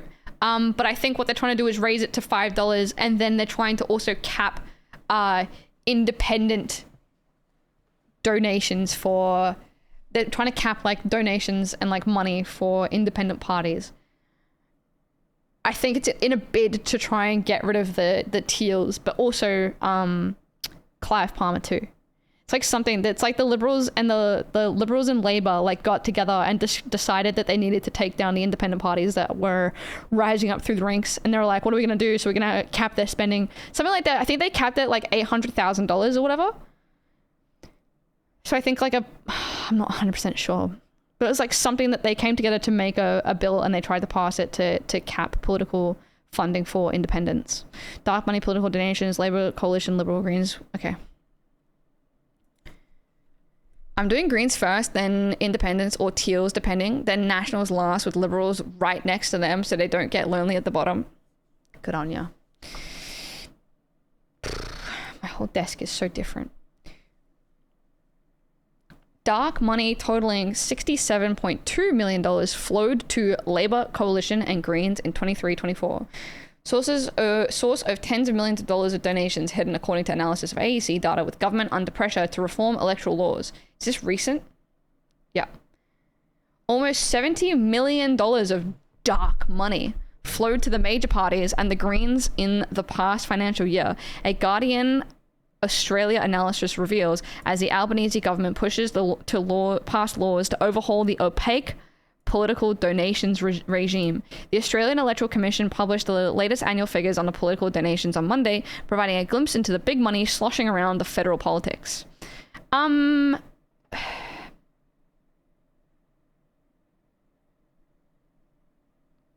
Greens don't accept corporate donations, which is, I think, an important thing to keep in mind, right? Yeah, okay. Climate 200 backer tops list of Australia's biggest political donors. So it is about Climate 200 threatening the Liberals and Labor. I believe this whole thing is about Climate 200 threatening them, and they want to cap their ability to spend money supporting independent Teals. Labor's branches received... Oh, fuck off. What the hell happened? Labor's branches received a total of $67.5 million in receipts in the past financial year, compared to the Liberals and Nationals combined $72.2 million. The Greens received $17.1 million. But the source of tens of millions of dollars worth of donations remains hidden due to disclosure rules that allow donations under $16,300 to slip under the radar. A Guardian Australian analysis of the AEC figures revealed that of the $156 million in receipts from Labor, the Coalition, and Greens, the source of $67.2 million was not declared. The Liberal Party had the highest proportion of what transparency advocates describe as dark money, with half of its receipts not declared. That's crazy. If I give the Elise party a 5, but Goat party a 0, but someone else gives Goat a 5, but Elise a 2, does that mean Elise wins? So my vote beats someone else's? I don't think so. I think your 5 would be worth 5. I think your 5 would be worth 5. And Goat's 5 would be worth 5, and Goat's 2 would be worth 2. So it would be 10 for... It would be... Oh, wait, no, yeah. Wait, I would win. Wait, would I win? Hold on. Shit, I hate numbers. Oh my god, I hate numbers so much. Yeah, no, I would win. Does that mean Elise wins? Yes. Because then Goat would have 5, and I would have 7.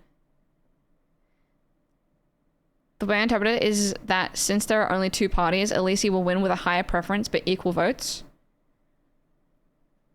2 votes, 2 preferences. 5 plus 2 equals 7. Preferences across 2 votes. That's how I understand it. Could be wrong. But I think there are more than just like 2 parties though. It wouldn't just be like a 2-party system. But why are people going for Goat and not me?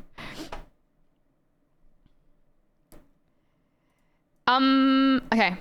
The federal government proposed reforms would lower the disclosure threshold to $1,000, bringing far greater transparency to donations. I mean, I'm not against this. Isn't there like a big thing of... Is there a big thing where like, because it's capped at $16,300, anything below that they can just list as anonymous, but that's why there's like so many donations of $16,300?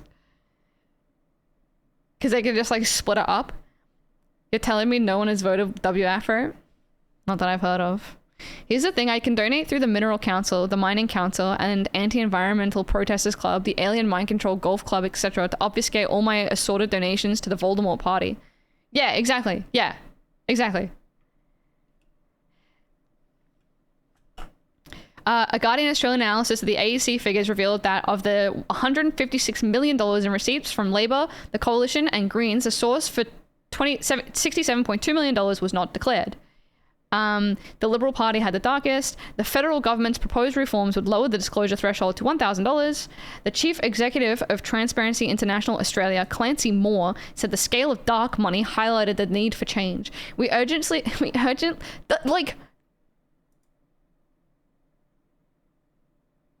all know that the fossil fuel industry is funding the Liberals. Does it, like, yes, I'm pro, like, transparent donations, but also, like, I don't think it's going to actually change anything. I don't think people are going to be like, oh, the Liberals are funded by the fossil fuel industry and, like, the 3 biggest billionaires of Australia. What? It's like, no, they're still going to, like, we all know this. It's not going to change anything. More or less just using shell companies to funnel cash. They already have their shell corporations to funnel money to. Then they give any amount to the party under a generic name.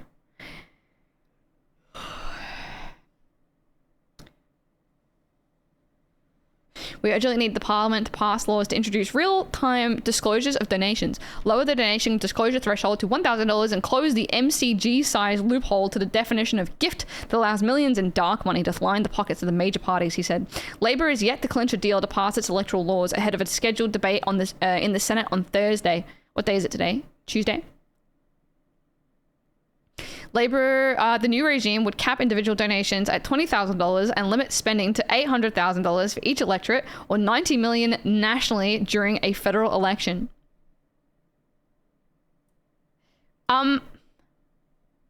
Why? Hold on.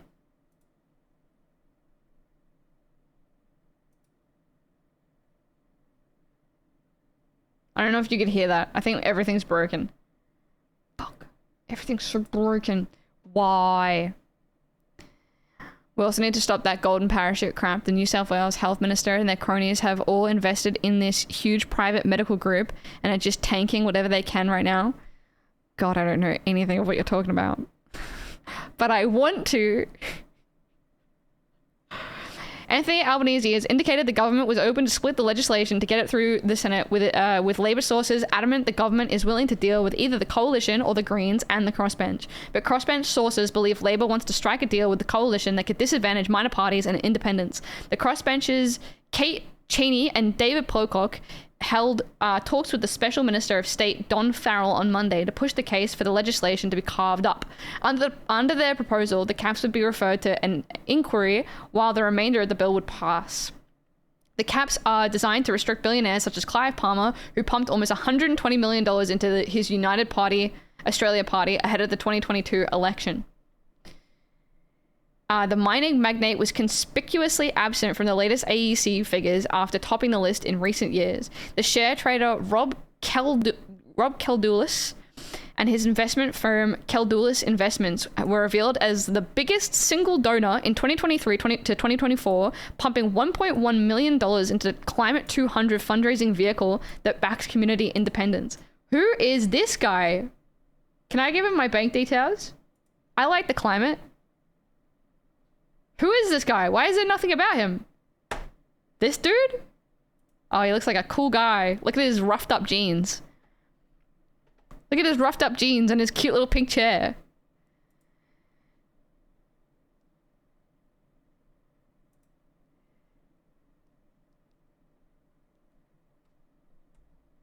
Is this Far Cry 5? Clive did so badly as well. Yeah, no. Punter was talking about healthcare recently, basically pushing Australians towards private healthcare. Oh, that's what you're talking about? Imagine spending millions of dollars to make more profit from mining. The Greek Herald. Sydney share trader Rob Keldulis buys medicinal cannabis farm in Tasmania.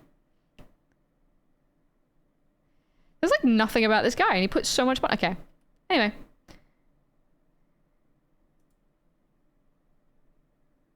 Vic Court Trading. Biggest financial backers of Climate 200 revealed. What's AFR?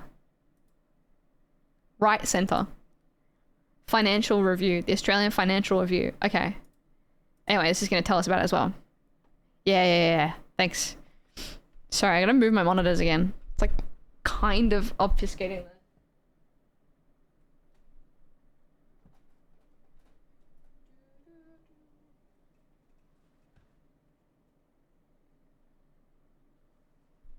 Okay.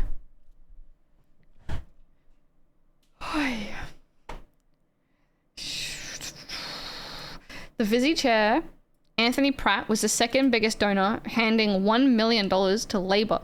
The climate and energy market focused trader Marcus Katsaris rounded out the top three, donating just under $1 million to Climate 200. The right-wing advocacy group Advance tripled its these are like the super racist guys, right? I feel like I see stuff of them on X. They're like super racist. Yeah. Bro moved to US, Visi CEO. He loves Trump, it seems. Oh, I think I saw a thing about him. Yeah, I saw like a picture of him and Donald Trump. If he's like good mates with Trump, why is he not pumping up the liberals? Not that they're like entirely aligned, but what's X? You mean Twitter? This is how it works.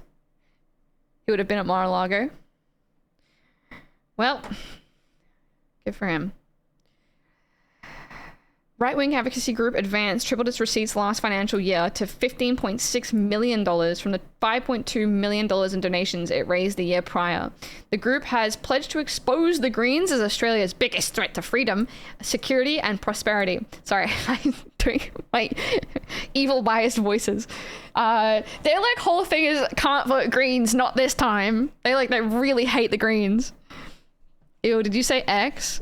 They don't just break along party lines, they control whoever is in power. Oh, sorry. Maybe a left of field party for some people, but if we like Greens, we might like Vic Socialist Party of recent Purple Pengers fame. I do like, I like Purple Pengers. I don't know much about the Vic Socialists policy, but you know what? Where are we? Here. Here we are. To be researched. Vic Socialists, aka Purple Pengers policy. Add it to the list. What was I looking at recently? I was learning about something recently. I don't think it was in here. Maybe it wasn't in here. No, okay. Do a Crazy Frog acapella on this list? No. We do not. Where are we? Where are we? Where are we? Where are we? Yeah, okay. Biggest threat to freedom, security, and prosperity in the upcoming election campaign. Advance's largest single contribution came from the Cormack Foundation, best known as an investment company for the Liberal Party, at $500,000. The newly released figures show wagering companies also donated tens of thousands of dollars to Labour as the government mulled reforming sports betting before ultimately shelving any legislation.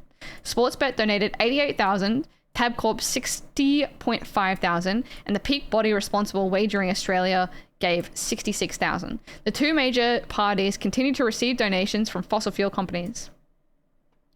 Gina...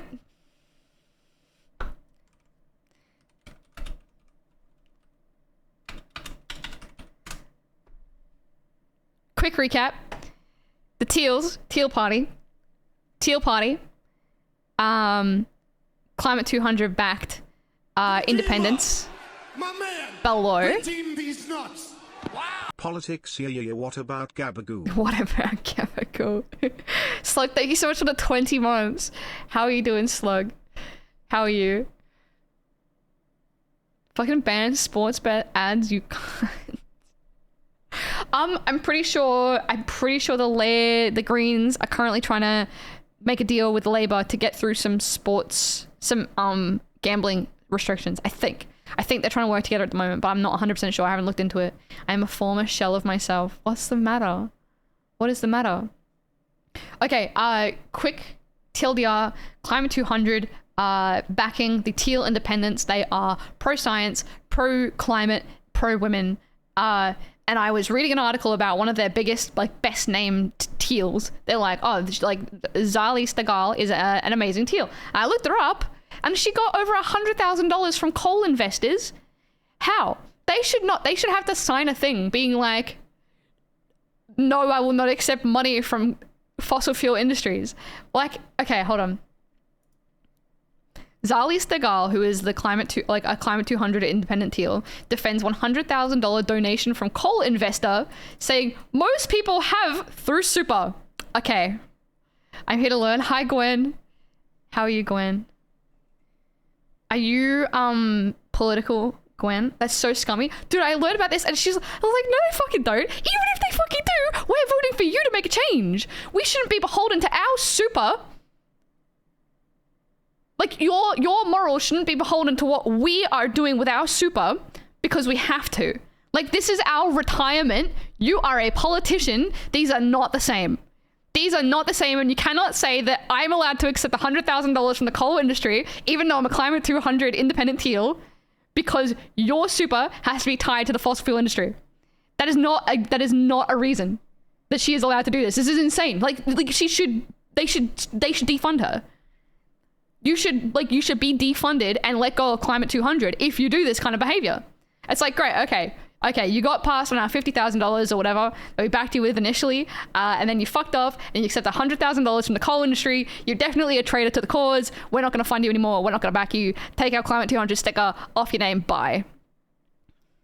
I have a feeling that these Climate 200s are a little bit new liberals in teal clothing.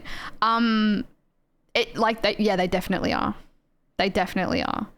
What I've sort of come to realize is that they are self-proclaimed as well. In Simon Holmes' A Court Monash Institute book, he acknowledges that they are teal because they're a mix of green values and liberal values. And so they claim to like the climate.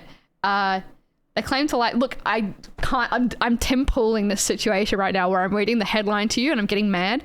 And so I should probably dive more into this a little bit. But they do say that they are a mix of Greens and Liberals. The ones that I've looked up have voted against the working class and rights for the working class. They often vote against things that would protect lower income individuals and boost housing and everything. So, don't know, people call Greens tree Tories, but that is literally what teals are. Yeah, exactly. Yeah, 100%. You want to fix the climate without workers' rights? Well, that's the thing, yeah. And like, if liberal voters want to vote for teals and they're going to abolish the liberals to go for the teals, at least we're moving like the Overton window to involve like everyone focused on climate change. At least, like, that's a silver lining. And like, if you're a liberal voter and you're going to vote for the teals, go for it. That's probably better than nothing. Like, you're voting for I saw a really good quote the other day. I saw a really, really good quote. I don't remember where it was. It was in regards to mandatory voting and like having, it was really good. I'll have to find it. Sorry. It was, I'm obsessed with the quote. Corporate climate saviors. The teals are the green libs. So they're like liberals mixed with like green values. But green, don't get mistaken between like the Greens and green values. It's more like environmental values, not like the Greens values. The glibs? That's them. What have you sent me?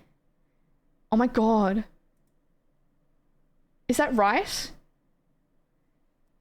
Is that rice? What is that? What is this? This is hell.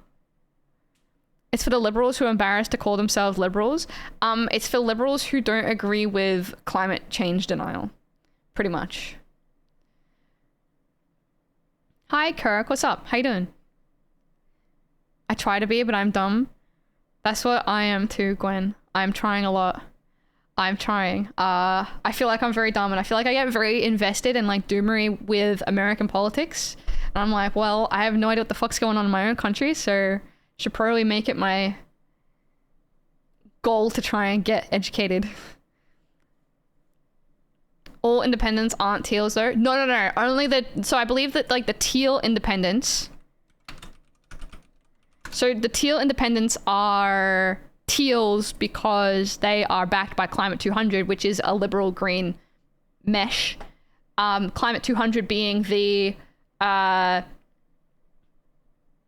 foundation?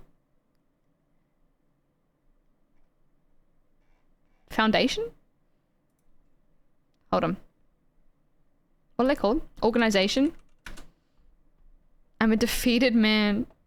Climate 200 is an organization founded by one of the richest people in Australia, which pledges to back any candidate that is pro-science, pro-climate, pro-women, creating this new wave of independence. So they're not a political party. They don't back, like, the Teals aren't one big political party. They are a whole bunch of independents who sort of share the three similar ideals, or at least claim to be. At least claim to be. Yeah. The whole idea is to instill climate action and give women, like, a funding leg up as well, which is pretty good. Basically just have to be an independent and not a climate denier, pretty much. Although they are, like, it is like, as much as it is like all you have to do is be an independent and a climate denier, it is still, after like reading their book, they do have quite a rigorous process to go through. I believe that Climate 200 finds the already established independents, so you can't just be like, hey, I want to run, give me some money, please. You have to like already be established, you have to already have a backing, you have to already have some donators, and then they will find you and then they will invite you to apply for the funding. So it's like they are still choosing, rather than people approaching them, they are still like finding and choosing the people that they want to fund. At least that's what I've discerned through my investigations, through my reading. The climate isn't real. You base, what is the liberal values part though? It's kind of hard to get a straight answer for you, because they aren't like a monolithic party per se, right? Which is why I was sort of like, oh, this is fantastic. This is going to give like great leeway for people with super progressive values to get a leg up in parliament to be independents. But then the more I looked at it, the more I looked at the different candidates within the Teals, and I haven't looked at all of them, the more I found them, the ones that are in power at the moment, in parliament at the moment, in the House of Representatives right now, the more I saw them voting against the working class, voting against criminalizing wage theft. I think we're looking up Monique Ryan, the person in the member for, this website's fucked. This website never works. Every time I go here, it's like overloaded. They're all over the spectrum. You have to look at the specific candidate in your area. Yeah, pretty much, exactly. So if I look up Zali Steggall, we can see what she has voted for and against. I've got to finish reading these articles. So Zali Steggall is a member for Warringah, independent Teal representative. She's like a 3-time Olympic gold medalist, I believe, as well. Okay. How do they vote? Voted consistently for a transition plan for coal workers, an Australian Building and Construction Commission, capping gas prices, compulsory income management for welfare recipients, considering legislation to create a federal anti-corruption commission, doctor-initiated medical transfers for asylum seekers, drug testing welfare recipients, encouraging Australian-based industry, ending government investment in fossil fuels, ending immigration detention on Nauru, federal action on public housing, federal government action on animal and plant extinctions, having a referendum on whether to create a voice, increasing access to JobKeeper payments. So she's actually like not that bad so far. So far, she's not that bad. Increasing investment in renewable energy, increasing protections for LGBT people. Do you see they got rid of the T in America? It's just like LGB now in America. Is that crazy? Liberal values basically means pro-capitalism and vaguely progressive, maybe. Like, maybe.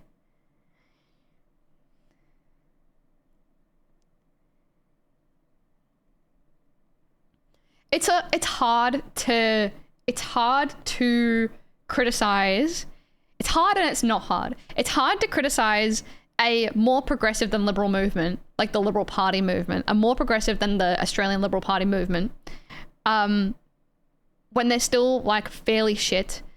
But also I think it's good because we have preferential voting. We can really criticize. We don't have to be like, okay, we have to pick like a lesser of the two evils. It's like, no. There's probably going to be a party that is going to be for you. If you're like Marxist socialist, you can vote for the Victorian Socialists. They're your people.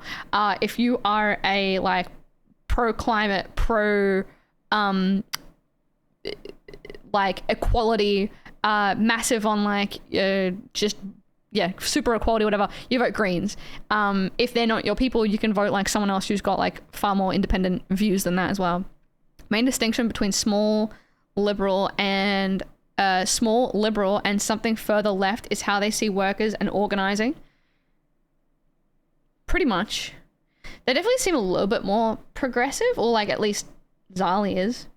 Increasing political transparency, increasing protection of Australia's fresh water, increasing support of rural and regional Australia, increasing workplace protections for women, introducing digital ID, limiting global temperatures by 1.5. What else? Net zero emissions 2050. No new fossil fuel projects. Protecting threatened forest. We gotta read this article about her. Protecting threatened forest and bushland habitats. Putting welfare payments onto cashless cards. So she's for the cash card, whatever. Centrelink cash card. Reproductive bodily autonomy. Stopping tax avoidance or aggressive tax minimization. The Paris Climate Agreement. Territories being able to legalize euthanasia. Transgender rights. Vehicle efficiency standards. Build to rent scheme, which is... it's a tough one. It's a tough one. Welfare votes are only iffy once you read out. Welfare votes are only iffy ones you read out. I'm reading out all of these ones. There you go, it's a liberal thing, punitive welfare. Yeah, fair. This one here. Increasing funding for university education, letting all MP senators speak in parliament. So putting welfare payments onto cashless debit cards is a pretty like right-wing idea, which is the idea behind it. We do need to look into it more as well. I've got it in here. Is giving people who are on welfare, instead of giving them cash to go and spend money on the things that they want to spend money on, they're given a card where they can only spend their money in certain places on certain things. It's like severely restricting what they can access via their welfare payments. So it's like you can have money, but it's on my terms that you can have money. And we do need to look into this more. That's why I've got it on this list of things to look into.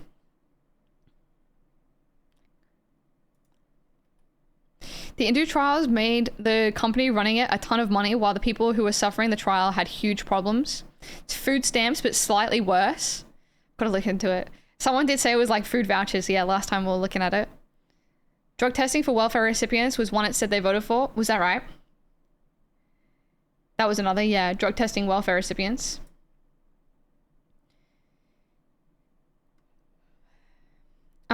Voted generally for, voted almost always against climate change mitigation strategies, so carbon capture and storage. I believe the idea behind this one, because it can kind of sound a little bit iffy, but I believe the idea behind this one is instead of putting money into carbon capture and storage, which I believe is technology that doesn't actually exist yet. It's like a very liberal thing, is they put a lot of their like climate policy is carbon capture and storage, which is technology that doesn't exist yet. So they're like, we're going to do something about it, but we don't have the means to actually do something about it, but we're going to figure out how to do that when we get in charge. We're going to put that money into figuring out how to carbon capture, which is like nothing. It's like completely nothing. They're saying we're going to do something about it with something that we don't have. So instead of doing the mitigation strategies, it's putting the money into renewables and not fossil fuel. You can drug test me, but don't be surprised when my piss melts your cough. So only employed people get to have drugs? Yeah, exactly. Exactly. Decreasing availability of welfare payments. So she voted against that. She voted against increasing support for Australian film and TV industry. Weird. It voted against speeding things along in Parliament. I don't know. It's very vague, that one. So they just store carbon on site. Yeah, but they don't even have the technology to... Yeah. Yeah. Hot piss is the best piss. Love it. Voted consistently against a combined federal circuit and family court of Australia, banning mobile and other devices in immigration detention.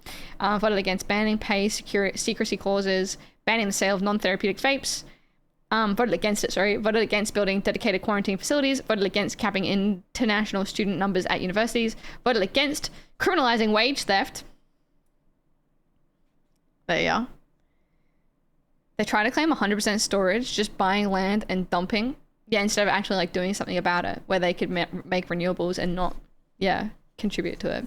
You mean planting some fucking trees? So she voted against criminalizing wage theft, increasing state and territory environmental approval powers, voted against increasing the cost of humanities degrees, voted against live animal export, voted against net zero emissions by 2035, which is interesting that she would do that. Welcome one and welcome all! Enhance, welcome in. Nice to meet you. This website's so slow. Voted against increasing state and territory environmental approval powers, voted against increasing the cost of voted against prioritizing religious freedom, voting against putting welfare payments onto cashless debit cards on an ongoing basis. So she must have done it temporarily. I think Net Zero 35 is a Greens bill. It's not major party policy. Okay. Voted against upgrading Parliament servers. Is this a Parliament website? It's .org.au, but it's not .gov. I think this is just an independent website. I'm not 100% sure. Voted against temporary exclusion orders, treating COVID vaccine rollout as a matter of urgency. Voted against unconventional gas mining. So it's kind of hard to keep tabs on them because it's like a person-to-person thing, right?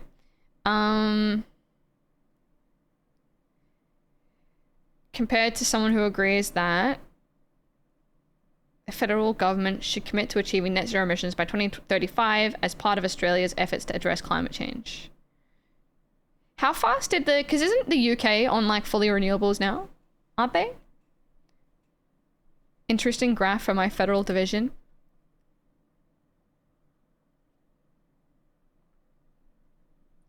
Holy shit, that's close. That's so close.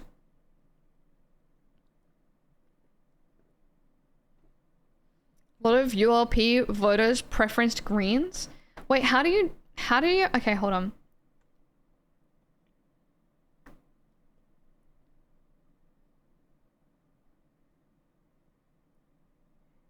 Okay, hold on. Oh my God, okay, hold on. So this is the first round. This is where it gets dispersed into the second round. So the Federation Samantha got the least amount of votes, so her or their votes got funneled into and then from there it was Justice Judith Thompson, which got funneled. Animal Justice Party got funneled heaps into the Greens. Like pretty much entirely, almost entirely into the Greens. Look at that line, it's thick as.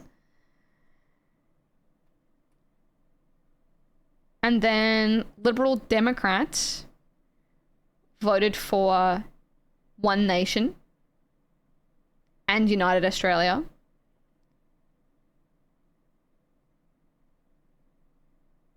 Which then voted for... It's so hard to like... Okay. Quite a lot of the United Australia votes went towards the Greens. I wonder why. Left is a raw votes and how they're distributed each round after they eliminate the ones with the least. Yeah. Certain preferences flows are very predictable. Others more flip-flop. You're so lucky in Australia. I'm so scared. Did you already do the Canadian or American game? Wait, what's that? The Canadian or American game? What are you talking about? The one all over TikTok? I haven't seen it. Can I link? I don't know what you're talking about. I'm scared. One of the bottom gets squished, their votes juiced out. Yep. 6% swing to Labour in 2022. Very close. I think this was like, yeah, quite similar across a lot of electorates. You basically guess if a product is Canadian or American. Oh God, I'm not gonna be able to do it. I have no idea. I don't know anything about American or Canadian products. Renktel. God. Oh God. Oh my God. Arthur's.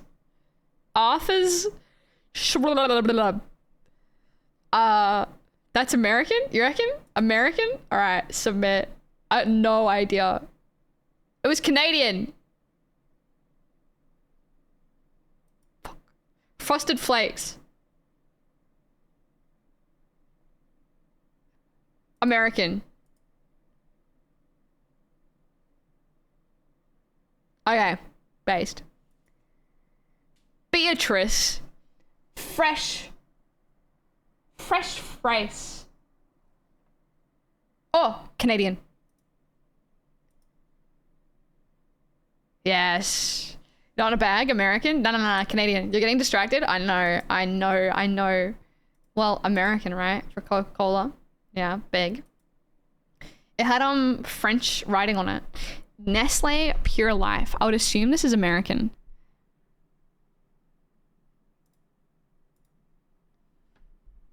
Okay. If there's French on the label, then it's Canadian. Yep. Starbucks. Laura second? Well, I can see French. This is basically just like, can you observe French on the label? Canadian. Hormel. America's #1 pepperoni brand. Is that a red herring? No. I'm so sorry. Seasoned vegetables. Oh. Based. Okay. How come we're doing this? It's got linked. 9 out of 10. Apparently reading comprehension is cheating. Apparently. What I learned from this is that the more disgusting the package looks, the more likely American. We've learnt a lot. Dude, how can you vote? What's happening? Is this confusion? Is this confusion here?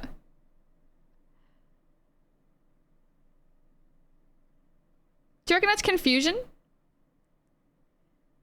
It always happens? Why? How can that happen?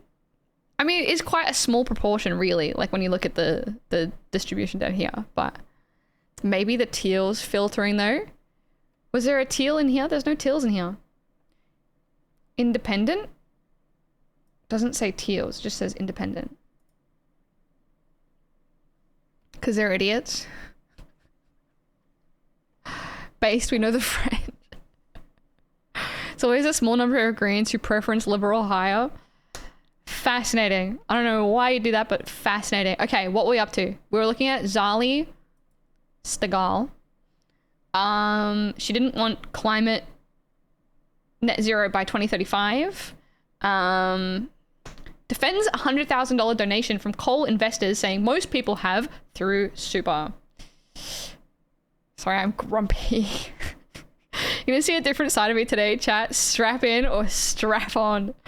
I'm ready. I'm ready for it. I'll do it later.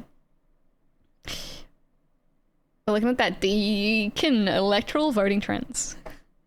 Similar things happen with liberal national contests. There's a surprising preference bleed from national voters who just hate the liberals. What would the main differences between those two be? Why would they hate the liberals? Are they not like... I don't actually know all that much, if anything, about the nationals. I assume they're like a more right-wing version of the liberals. It's just parochial.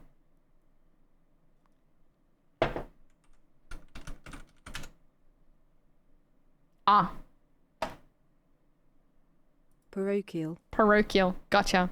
Religion. Not openly racist enough. They must be, because they're... I guess the nationals are more religious than the liberals are. They represent regional Australia. Liberals just represent like the wealthy percent. No? I have no idea. I need to do like a politics degree or something, and then just do like my uni work on stream. Okay, independent federal MP Sally Stegall has defended a $100,000 donation from the family trust of a former coal company director, John Kinghorn, which the Australian Electoral Commission found was not properly declared to comply with disclosure laws.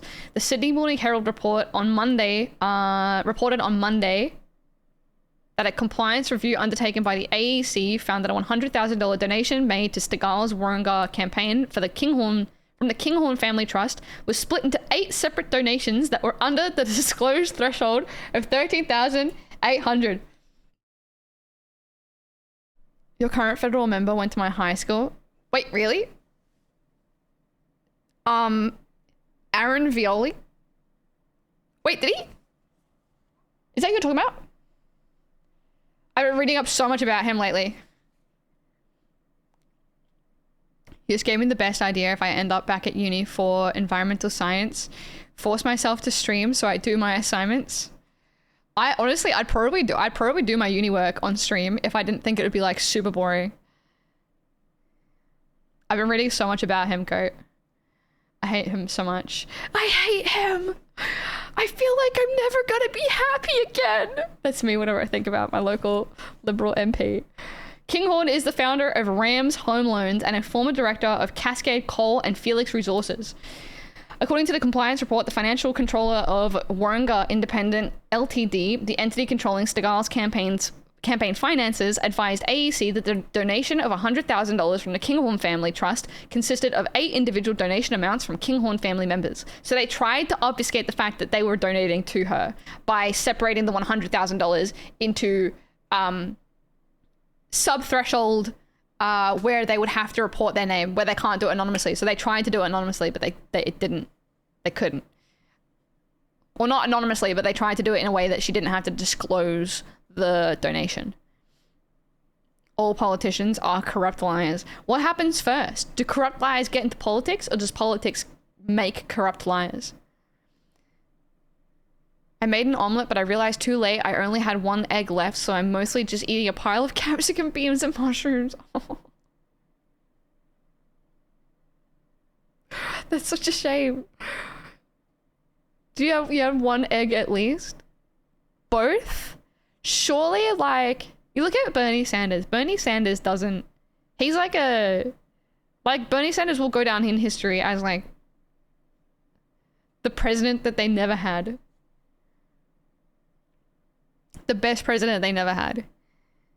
My local Greens member worked at Macca's and snorted suspicious white powder off a Kmart fold table at a party I was at. I love that. Ego-based personalities or well-wishers get into politics and become disillusioned by learning what happens behind the curtain. Same as our good friend real estate agents, the most unlikable group of people in the country. Yeah, but like you have to be a bit fucked in the head to get into the real estate business to begin with, right? Like, it's just money. You go, I don't have a conscience and I want a lot of money. What should I do? And it's like, easily accessible industry is real estate agent. Less accessible industry is politics. And so they get into the real estate industry. A lot of people get into young. I'm incredibly biased. I've had really bad experiences with like every single real estate agent ever. I despise them. They all... I'm gonna get sidetracked talking about real estate agents. Every time I thought about doing real estate, I needed a shower.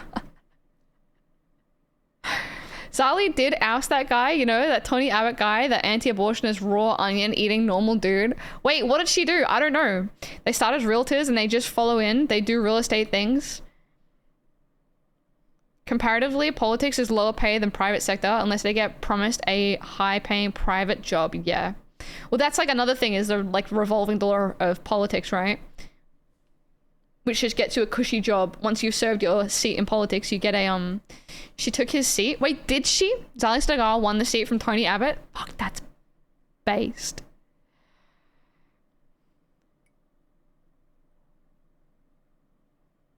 I'm so excited for her. That's great. The last real estate guy I dealt with worked at Ray Wyatt, and every time I met him, he would leave and I'd immediately go fucking wake up. I used to work at a cafe across the road from a real estate college, and you'd always smell them when they come in. You can tell. It's the new suit that's like a slight bit too small for him. It's crisp as. Insane and very telling that real estate is very focused on the person. There's like huge photos of the agents themselves on the signs and buildings. Like nobody fucking cares about you personally. Why are you making this about you? True. I lied and told him I was moving into state so he would leave me alone. Back in my home suburb, my federal and state electorates are represented by teals. That's pretty cool. Because this happened. Oh. I'd be willing to pay for politicians to retire immediately after they're done on the condition they could never get paid work again. Do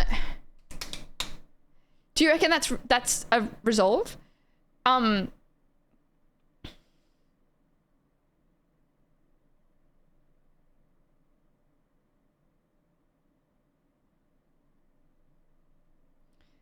It's interesting. What about like a pension of like 10 years before they can get back in, and they have to have like a, for every year, I don't know, for every year they worked as a politician, they have to have like a year of pension paid.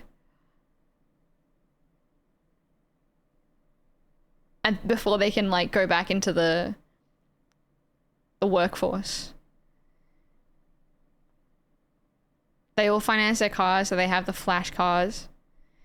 New South Wales Liberal MP Rory Amon quits Parliament after being charged with 10 child sexual assault offences. What the fuck?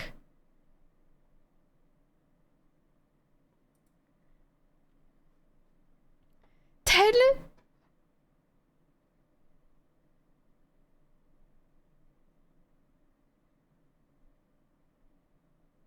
Jesus Christ. Charged with 5 counts of sexual intercourse with a child under 10. Oh my god. Oh my god.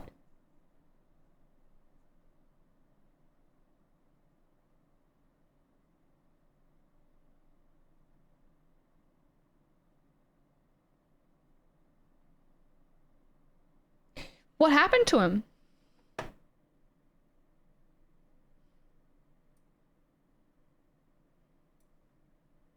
According to his website, he helped clients navigate family breakdown and work with victims of domestic and family violence.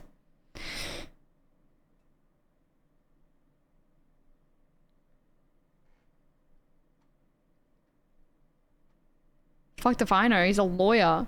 Yeah, he also worked with families in hardship. Okay.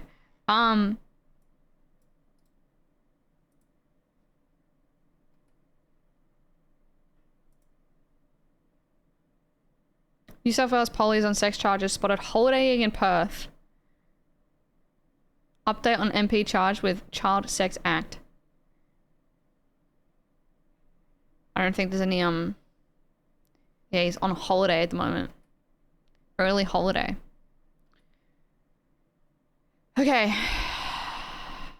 At the time, the financial controller of the Warringah campaign was Damien Hodgkinson, who is now a director of Simon Holmes' Court Climate 200 movement, which is supporting independent MPs prioritising climate action. He, the financial controller, provided 8 individual pledge forms and donation receipts generated by a Warringah Independent Ltd to the Kinghorn family members, the report said. He provided, that's just fully corrupt.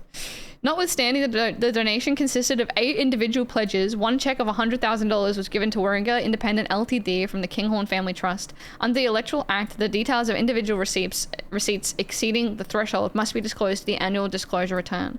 Stegall said that she had received more than 1,700 individual donations ahead of the 2019 election, and the 8 individual pledges had come from a large family living in my electorate. These are donations from a number of members of a large family who nearly all live in Warringah. If you ruled out taking donations from anyone who invested in the coal at the one time or another, you pretty much rule out everyone who has... Sorry, I had to read this again. These are donations from a number of members of a large family who nearly all live in Warringah. If you ruled out taking donations from anyone who has invested in coal at one time or another, you pretty much rule out everyone, as most people have through their superannuation.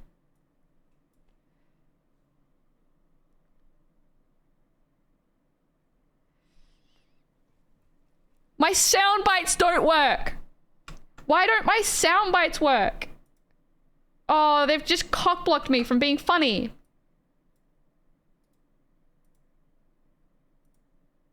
Shut the hell up! Shut up! Thanks.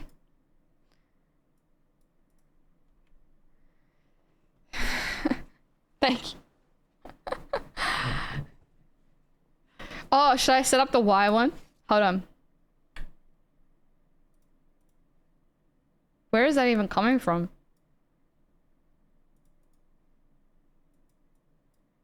Where is that meant to come from? Oh my gosh.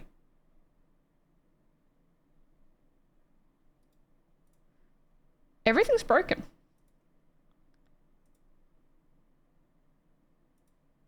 Why? Why?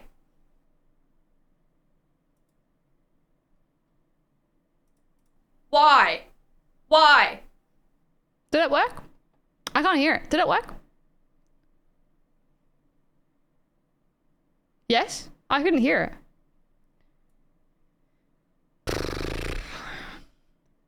Everything's super broken. Okay. Alright, whatever. She says, why? Why? In comparison, have you heard about the Greens guy giving up a large part of his salary for his local community? Saw as an insane amount of people on TikTok finding ways to say it's a bad thing? No. That's like fascinating though. I think, does Georgie Purcell do the same thing? Why couldn't you hear it? Oh, everything's broken. That's pretty cool though. MCM spends his money on that school program. That's pretty cool. No, I haven't heard about it.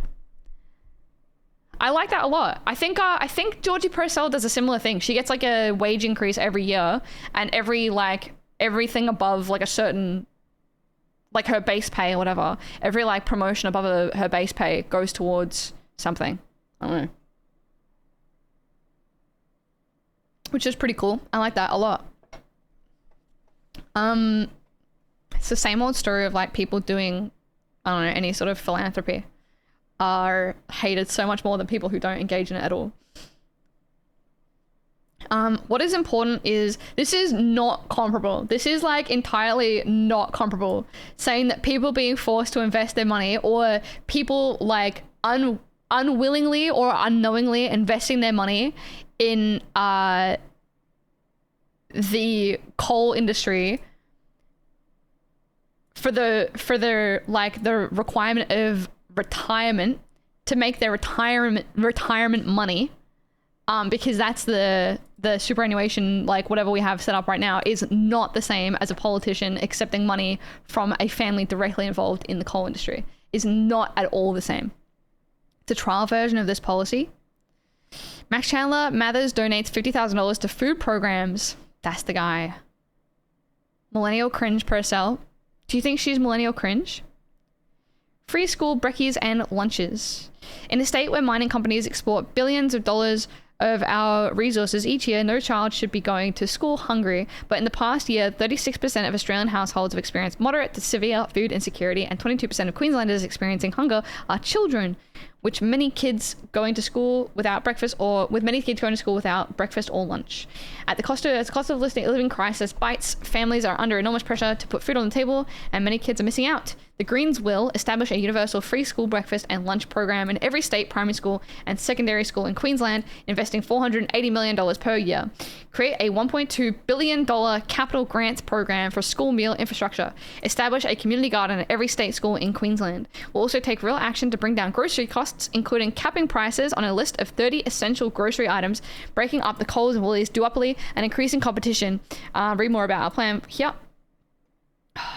Talking about food's making me hungry. More than 20% of Queensland children are living in poverty, up to 15% in 2009 and 10. That's kind of old, long time ago.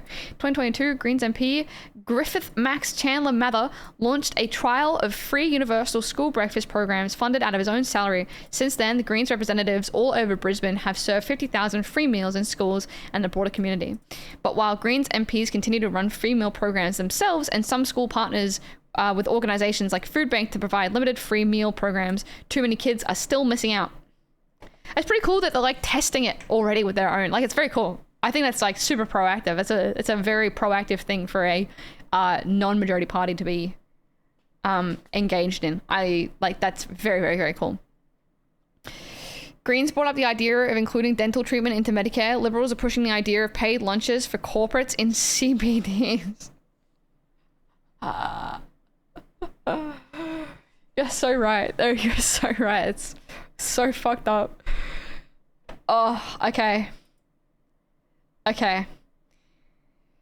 What is important is for people to now turn away from the fossil fuel investment and support of Australia's transition to clean energy and support MPs with solutions. Stegall has become a vocal advocate for greater action on climate change policy, including. So why did a family of a coal industry donate $100,000 to her? Why did they do that? The other article we were reading was this one of Dark Money. They might just hate Tony Abbott. True. What's the correct thing to do then?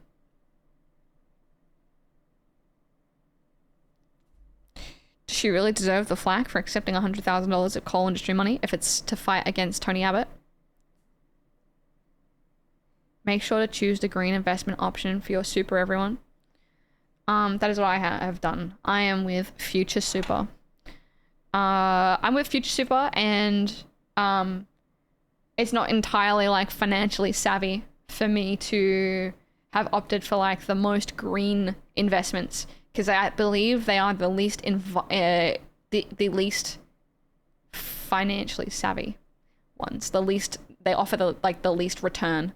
But I still have. One day I hope to get like $1 million, and then I won't have to rely on superannuation to retire on, because I think at the moment we're having like a super crisis, aren't we? Maybe not like a crisis, I don't know, but it seems to be that I am reading a lot more articles about, you're about to say the least environmentally friendly.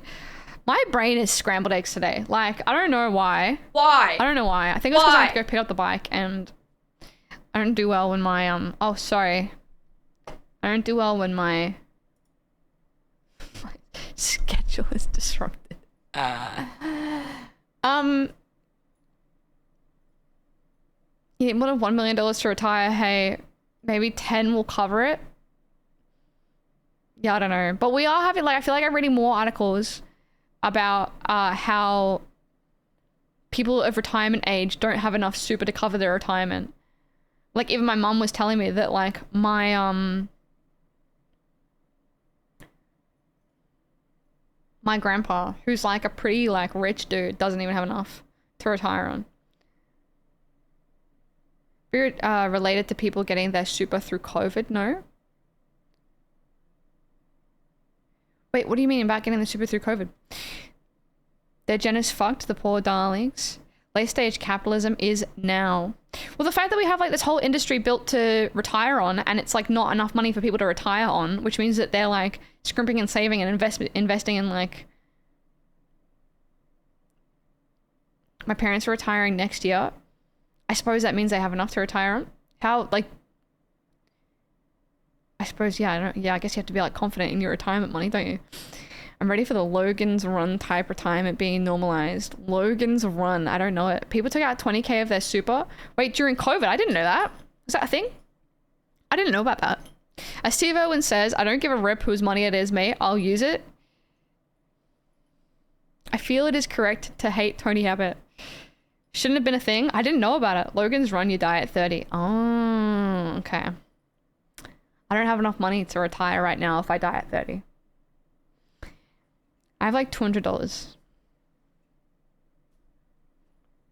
Can't current retirement plans are better for people retiring soon than plans in the future.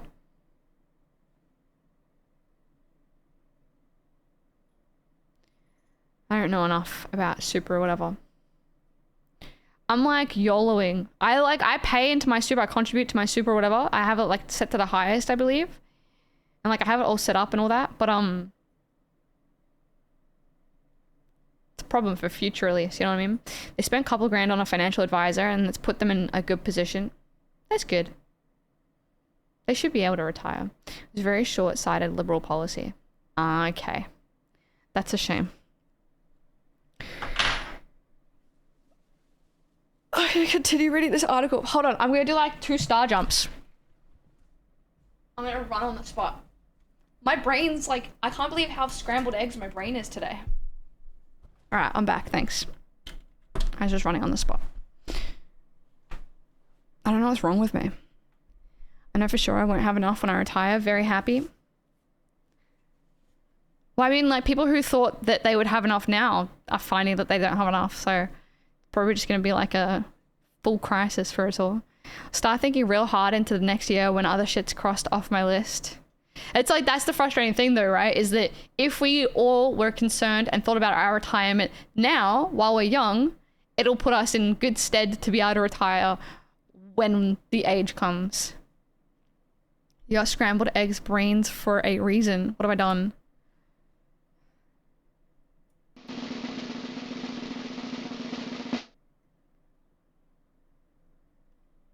I'm pregnant.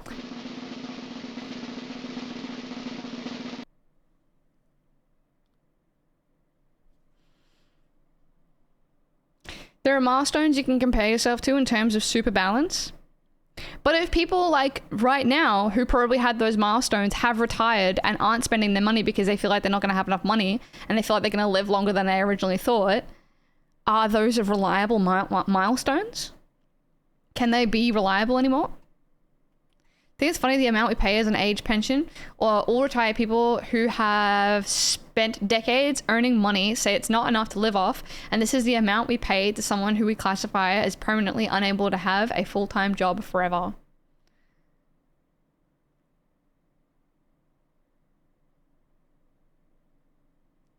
Sorry, Elise. Okay. Lately, I've been watching a ton of Financial Audit with Caleb Hammer. Watch almost every video plus their follow-up channel. Is that the I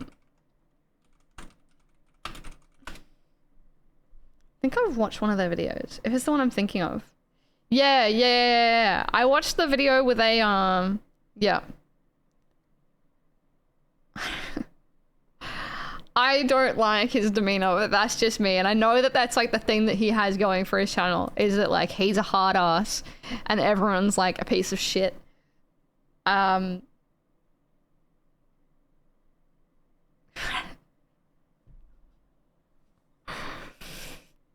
by funny, I meant completely shit. Sorry, you're right. I've only seen one of these videos, but I appreciate it. He's like some financial advisor, right? And he goes through people's finances and everything and judges them based off of it. I guess I appreciate the brutal honesty. Goes through people's finances and yells at them for wasting all their money on junk food and racking up credit cards with 30% rates. He must only pick the people that have like the worst credit history to be on his show too. But it looks like the kind of person who'd flip out at an EB game because this titty anime game is sold out. I mean, it appeals to some people. Okay, back to the dark money article we were reading. The two major parties continue to receive donations from fossil fuel companies. Gina Rinehart's Hancock Prospecting donated $500,000 to the coalition, while the Minerals Council of Australia gave $382,000 in donations to several Labor and coalition branches. The Green Senator Larissa Waters said the proposed electoral reforms were urgently needed to reduce the influence of big money in politics. We urgently need real-time donation disclosure so the public can see who is buying influence in the lead up to the federal election, not 20 months afterwards. I think, I think this was in relation to one bill proposed by Labor and the Liberals, backed by Labor and the Liberals. And it's sort of like everyone is pro-transparency. I don't know anyone who wouldn't be pro-transparency for amounts above $1,000. I feel like that's just a good thing. But the problem was that they were also trying to tack on caps, donation caps for independent parties, which is like severely gonna put a hamper on Clive Palmer's party, but also the Climate 200 parties, the Teals. I want to find a link to the published latest annual figures.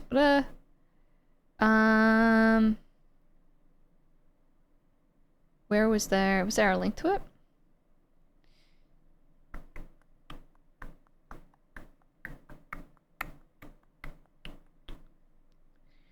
Nope.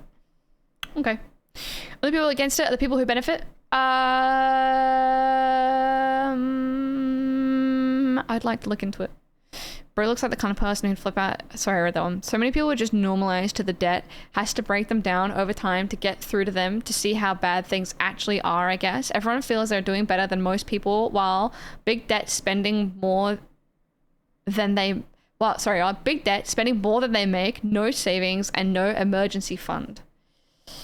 I suppose. I don't know. I feel like I don't really know where my, like, financial decisions come from. As it currently stands, I don't have any emergency money, but also like I did have emergency money for a long time until I put that into a house deposit. And now I'm trying to like work back my emergency money. My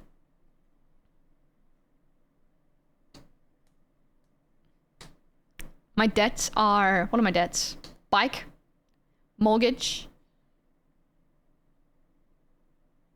That's pretty much it. Sucre opposed same-sex marriage during the Australian Marriage Law Postal Survey. Although initially stating he would follow the outcome of the survey, Sucre abstained from the vote despite his electorate voting 66% in favour, saying that he could not support the bill. This makes me livid. Sorry to go back. Oh no, you're totally fine. It's like wild that they just blatantly lie like that. Are they currently the MP? Sucre is? Aircon? Oh, that's right. Yeah, but like the aircon isn't like a debt. I'm still gonna, like, I guess it's technically right now a debt because I haven't paid like the rest of I've only paid the deposit, but it's not like they're waiting for my money and I haven't paid them. It's like, they're coming in, 2 weeks? And I should have enough money. What is it? What is the, where's my calculator? Did it work? What is 1,800 minus 555 means I have to pay 1.2 grand in 2 weeks. I think Dreidel said he'll split it with me because we bought an aircon for his office, which I don't get to use because it's his office. So that's a lot in 2 weeks. It divided by 2, which means I have to pay 622. But also, if we're splitting the 555, it would be minus 275 ish, 347. Supposing Treadle has enough money, that'll be fine. We'll be fine. Car debt is terrible debt. Do we have like a culture of having a car debt in Australia? I feel like I don't. I feel like the people I know don't have car debt, but I feel when you find out Doodle is broke, that's alright. I'm sure it'll be fine. Mortgage is considered good debt generally. Asset that goes up in value, especially if you have a lot of equity. He has two investment properties in Ringwood North and Canberra. Yeah, he is. Investment properties in Ringwood North and Canberra. That's the other website that like doxes all of their where is it? The other website that doxes all of the this one here, Open Politics. You put in like whatever politician you want to have a look at. Member for Dixon. Okay, bro. Peter Dutton, and then you can see all of their assets and all of their investments and all of their whatevers. So we can check out Peter Dutton, member for Dixon.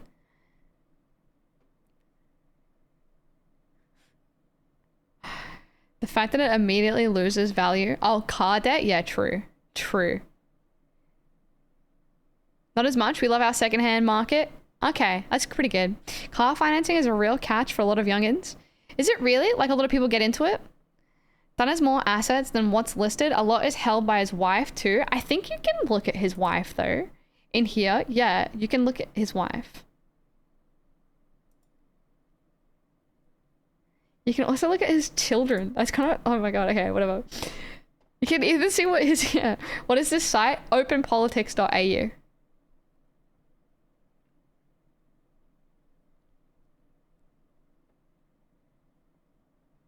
I'll paste the Dutton one. There. Alright, hold on. Let's first have a squiz at what is it? They vote for you. Peter Dutton and how he votes. Hello? Oh my god! This website has the worst servers. This is like the 5th time this has happened to me when I've been using it.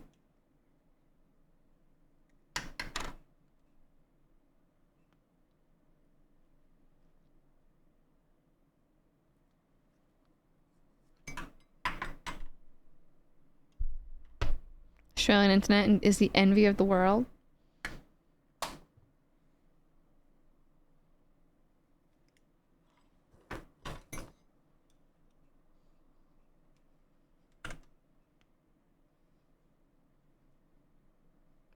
Is refreshing gonna help the problem?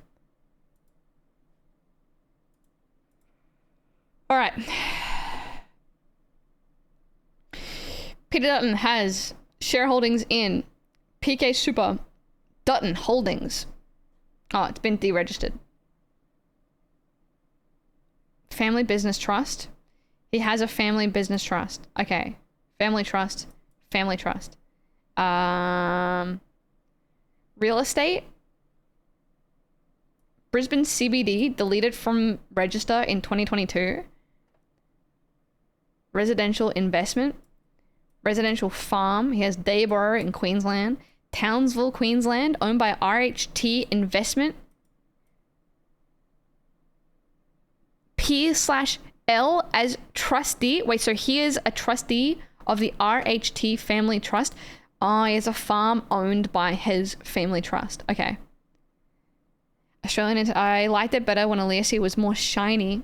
You don't like the mattifying powder I put on my face? Used to own childcare centres, which was probably unconstitutional, but wasn't challenged. How is that unconstitutional? I hate that he's from Queensland, such a stain. I mean, it makes sense. If it's been deregistered, deleted from register. Sorry, if it's been deleted from the register, not deregistered, but deleted from the register, does that mean that he doesn't own it anymore? Or does that mean that it's been like, you can't look him up? You can't look it up. Not even dying of heat stroke, what a downgrade. Because they get money from the federal government. Oh, like it's a conflict of interest sort of thing, right? I think I get what you're saying. Okay, that makes sense. Wouldn't like farms do as well? Wouldn't farms get money from the federal government in like tax breaks and stuff? Isn't that a thing? Or am I like not understanding how that works?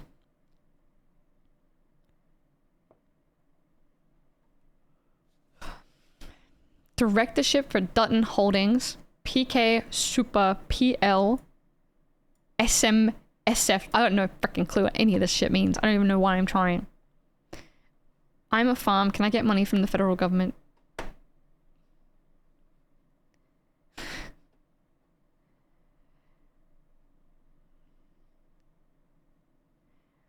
Alright, self furniture. Why is he listed as furniture as an asset? Does he have to?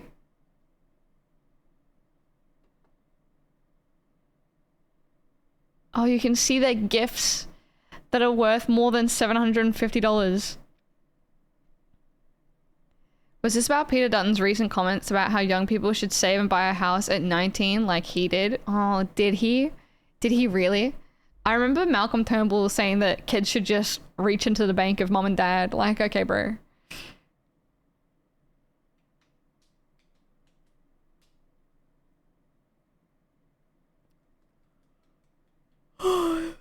He gets gifted more than $750 worth of whiskey, Chinese tea gift sets, a ceramic vase made in India by Amitabh Kant from Amitabh Kant.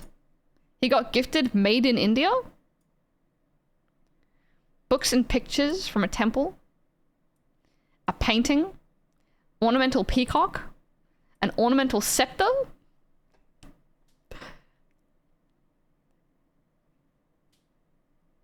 Did you pay for this? Wait, what? Did I pay for what? Cufflinks and scarves.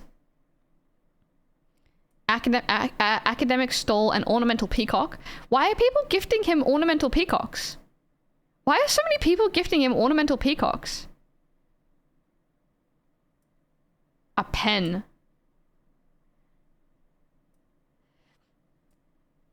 Oh, okay, so, sorry, more than $750 from official sources and more than $300 from non-official sources. Gifts from family and friends do not need to be declared unless a member of Senate or senator judges that it could create an appearance of a conflict of interest. So all of these are more than $300 or at least more than $300. Met with some Indian officials when he was a minister. Is that right? Okay. There's a lot of ornamental peacocks in here.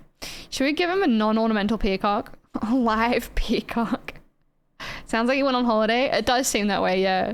Peacocks are hollow and full of cocaine. Is this a subscription site or am I on the wrong website? You might be on the right website. Hold on. This is a link to the website. That's the Peter Dutton page. No, I didn't pay for this. You should just be able to type someone in. So like, Zali Stegler, is that right? Am I spelling her right? Oh. Oh. Oh. Why can't I view? Breach identified.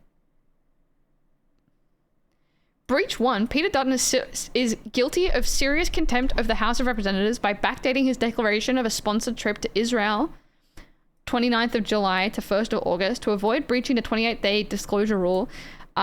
2. Peter Dutton breached parliamentary disclosure rules by not declaring his early April 2024 trip to Independent Democracy Union IDU forum in New Zealand within 28 days. He declares his free flights and accommodation on the 27th of June 2024, 55 days past the deadline.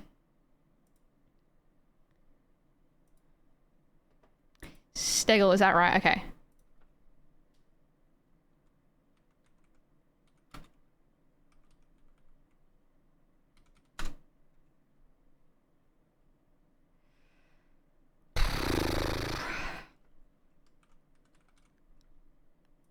There she is. All right. When I used a search at the top, it was asking for $5. Oh, that is weird. Thanks. Thanks, Max and Moose. Oh, hold on. Max, was it you that was telling me to check out, this person? I can't remember who it was. Whoever it was that told me to check out this person, Ozpol Explained, and their YouTube channel. I don't know, I don't remember who it was.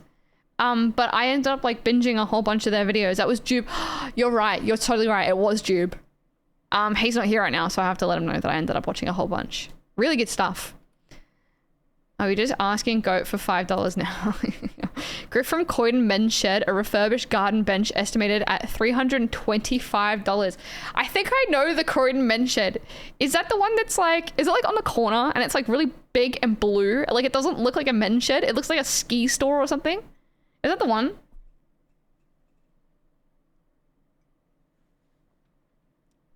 Obviously our politicians are doing free trips to Israel is normal and good.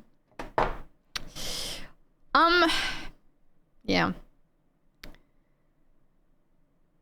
Stegall breached disclosure rules by failing to declare the value of perisher lift passes declared to the register on 9th of August 2024, nor did Stegall declare the date received. Okay. This is like real nitty-gritty stuff, eh? Real estate. She has an investment property in Manly, New South Wales. Oh my god, we should look up the Greens. We should infight with the Greens and their investment properties. I believe to be a Vic Socialist member, you cannot have investment properties. I think that's one of their like recruitment rules. Jube is pronounced Juby? Oh, is it? Juby. Is it really? Juby. I think I just call him... Is it Juby Jelly? Is that his name? I can't remember. Now I'm getting confused. Juby. Okay.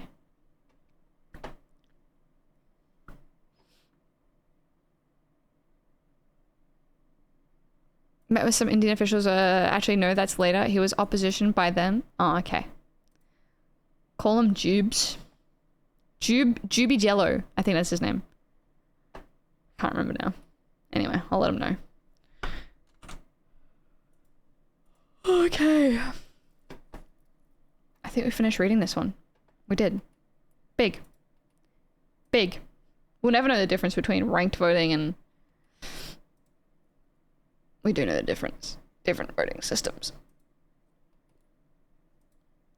Oh, like hubs. Jobs. Like hubs. I got you.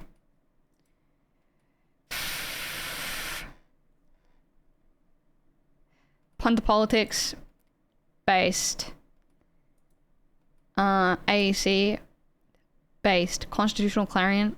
Based.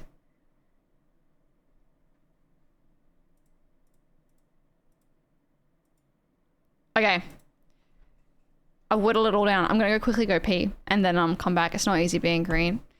And we're gonna figure out where to focus our attention next. I'll be right back. I'm just gonna go pee.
Hello.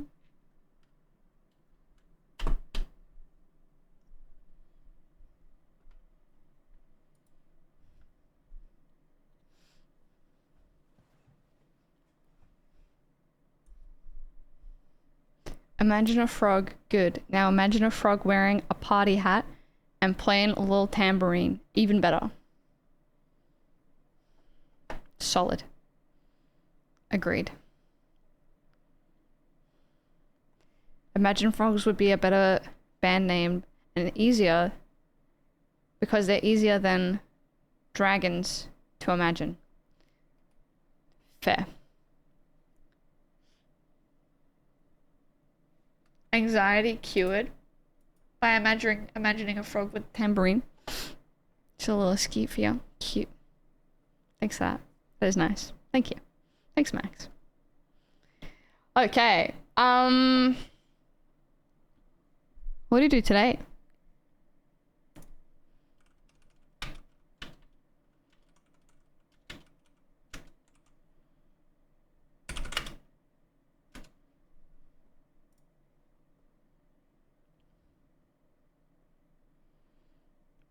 Let's get Australia back on track.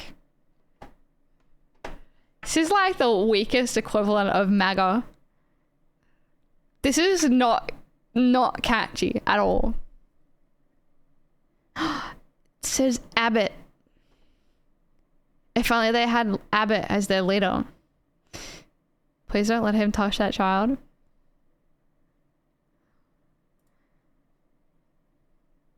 Get Australia back on track.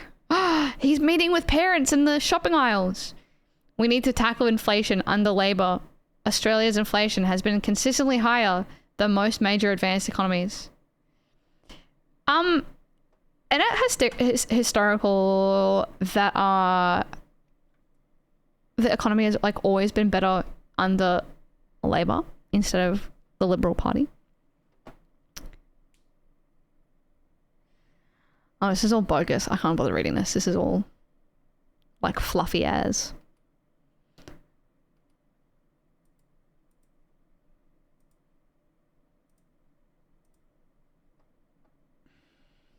All right, that's it. I'm going to roll the dice on something in here and we're going to go into it.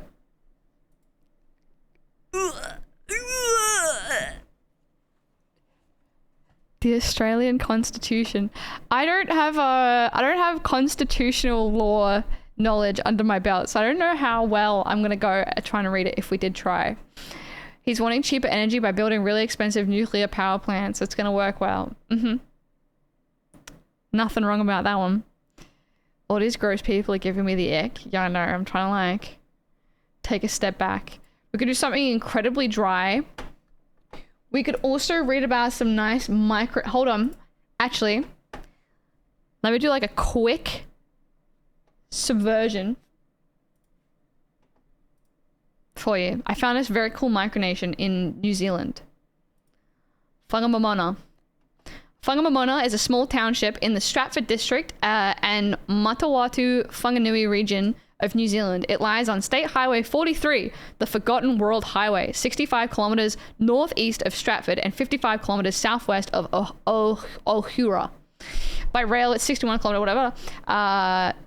Whangamamona statistical area covers 689 square kilometers and has an estimated population of 140 people. With a population density of 0.2 per kilometer squared, Whangamamona had a population of 120 in 2018. History. Is this the one? Yeah, this is the one. Okay. The history of Whangamamona. The first European settlers arrived in 1895, with the town proper established some 2 years later. Growth of the town was seriously affected by the loss of 51 men, including the smaller nearby settlements of the Kohuratahi and Tahora in the First World War and a major flood in 1924. The town recovered with arrival of the railway line in 1933 and electrification in 1959. However, the town went into decline again and the school closed in 1979, followed 9 years later by the post office. Oh no, they got the post office too. In July 2020, the name of the locality was officially gazetted as Whangamamona by the New Zealand Geographical Board. The history of presidents is my favorite because it's a micronation. They elect their own presidents. In 1989, after being put on the ballot without his knowledge, Ian Kestrup became the first elected president, serving 10 years. After that, in 1999 to 2001, Billy Gumboots the Goat. Gumboots was the first elected animal. He won election by a landslide, although some residents speculate he ate the other challengers' ballots in order to win. He died in office after serving for 18 months. After Billy Gumboots the Goat, we had Ty the Poodle, who was the elect from 2003 to 2004.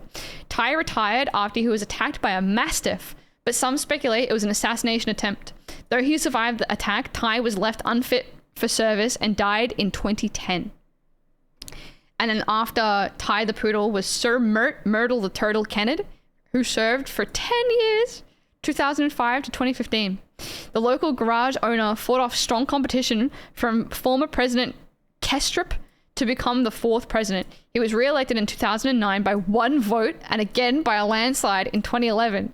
Kennett died at New Plymouth Hospice on the 25th of October 2015. And then in 2015, after 3 previous elections being animals, we finally had the first female president. Was Vicky Pratt from 2015 to 2017. Pratt was the first female president appointed for the Whangamamona Republic.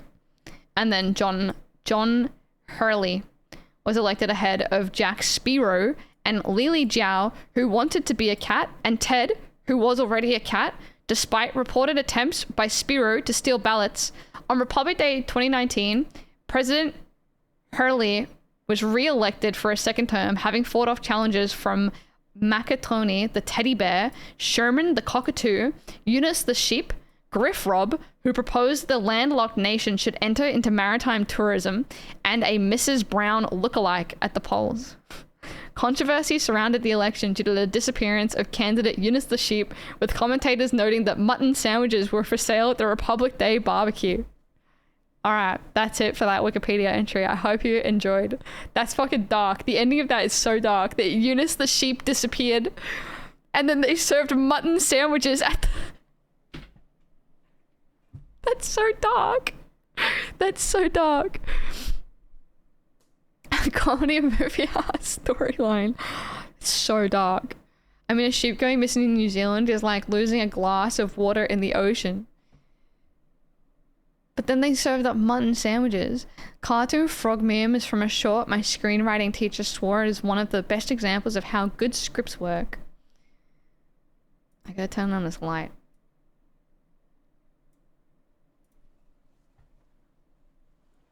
I want to visit there now. It's a micronation.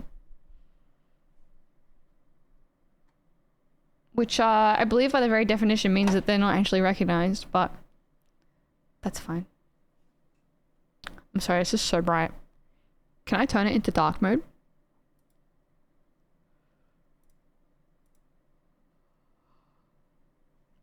No?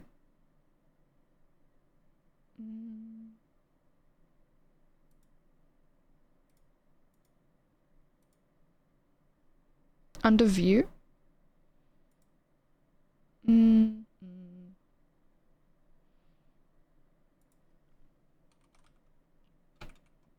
Dark mode? Viewing mode? Oh.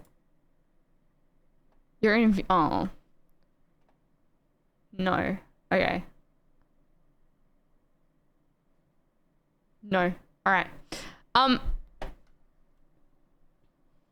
Alright, quickly, we're gonna look at the Vic Socialists. And then we can tick this one off the box. We can go through the Vic Socialist policies. And then we can tick this off the box of things that we've learnt. So, Victorian Socialists are... Their leader is Purple Pengers, which you might know from TikTok or Reels or generally online. He's the guy that does the shit rentals. Hello. We fight for climate change, early childhood, primary and secondary education, First Nations. They want to fix the health crisis, housing for all, make power affordable and sustainable, put politicians on workers' wage, transport, and workers and unions. Hello. Climate change. The climate emergency is a dire threat to our national environment, our water resources, our food supply, whatever. What we think. Climate change is a direct product of the capitalist world economy, which turns everything in the natural environment into a resource exploitable for private profits. I can agree with that. I can agree that climate change is a direct product of the capitalist world economy. Why else would people still be trying to prop up the fossil fuel industry in the face of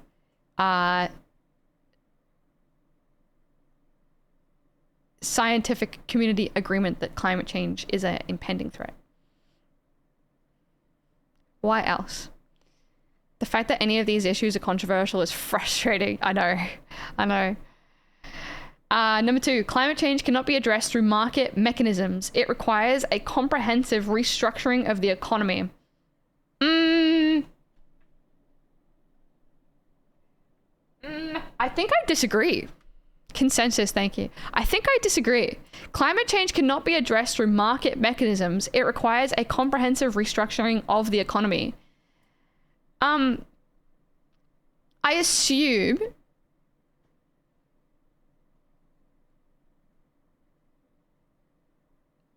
I don't know. So I assume that they're trying to go for like a socialist communist, dare I say? I don't know. I'm not socialist lens. I think it's talking about free market forces here. Fuck, I don't know. I don't know enough about terminology of economy to, I don't know, like what? Free market sources. I want like a example. Free market is an economic system in which prices of goods and services are determined by supply and demand expressed by sellers and buyers. What are 5 examples of a free market economy? Rankings of economic freedom vary depending on who is doing the ranking, but some economists generally consider free markets include Hong Kong, Singapore, New Zealand, Australia, Switzerland, and United Kingdom, Australia, and Ireland. Free market economy just means like, I don't, oh God.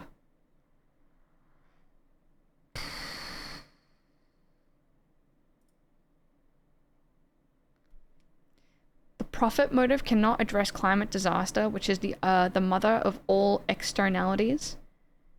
The profit motive cannot address climate disaster. Yeah, but yep.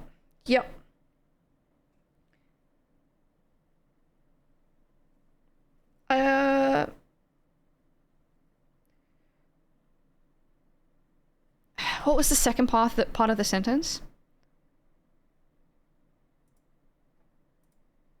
It requires a comprehensive restructuring of the economy.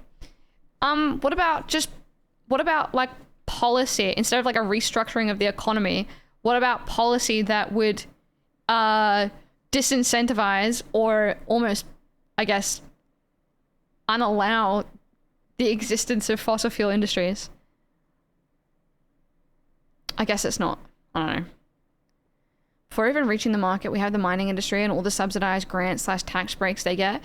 Yeah, I should have said fossil fuels there instead. No, you're right. The mining industry and like the fossil fuel industry. And then, yeah, all of the subsidies, grants, etc. that they get, and then the funding that they get, that the politicians get from those as well. Sounds like commie slop instead of actual ideas. Well, we'll dive deeper in. I sort of get what you mean. I sort of get what you mean, Lex, and that's kind of like the angle that I'm coming at it from as well.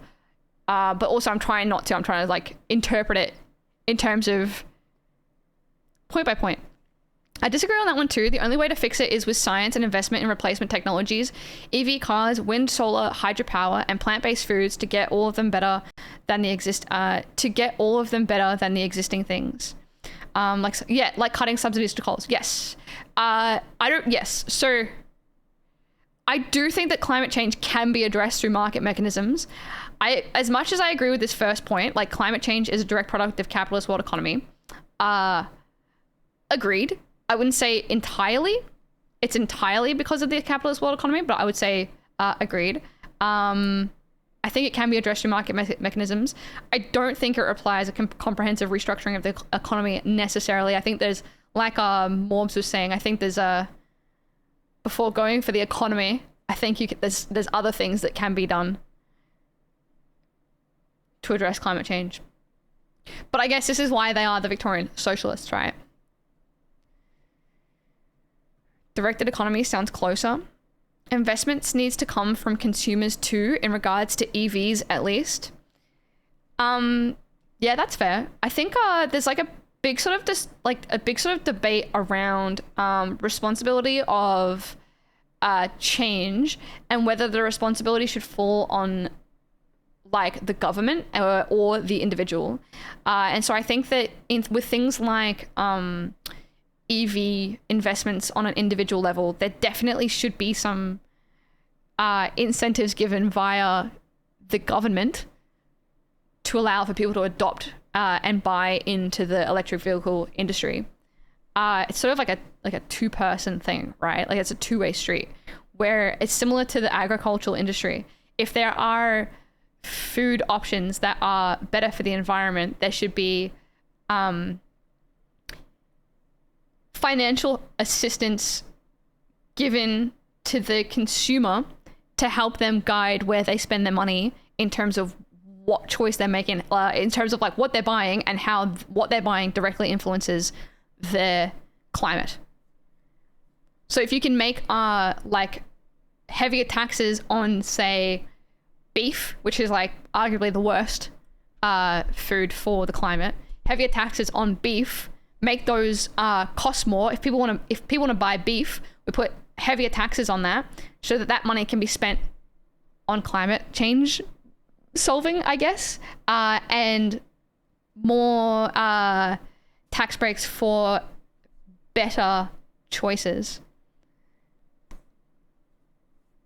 Sorry, my brain is scrambled eggs. I can't get over it. I'm trying so hard to like force myself through the scrambled eggs, but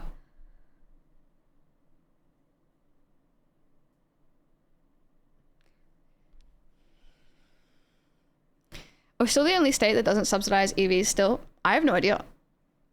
Some problems cannot be solved by finding a special way around, by finding a special roundabout way to make the solution profitable. Hydrate? Yeah, probably. You're going to get to the vast majority of the people to do the right thing for climate change. You're only going to get the vast majority of people to do the right thing for climate change if there are alternatives that are better and cheaper, etc., than the alternative. But that's where like government comes into it, right? Which is creating like policy and tax cuts for guiding the consumer into making the better choice. Why a lot of people are like, I'd go vegan, but it's too expensive. It's like, okay, how are we gonna make it?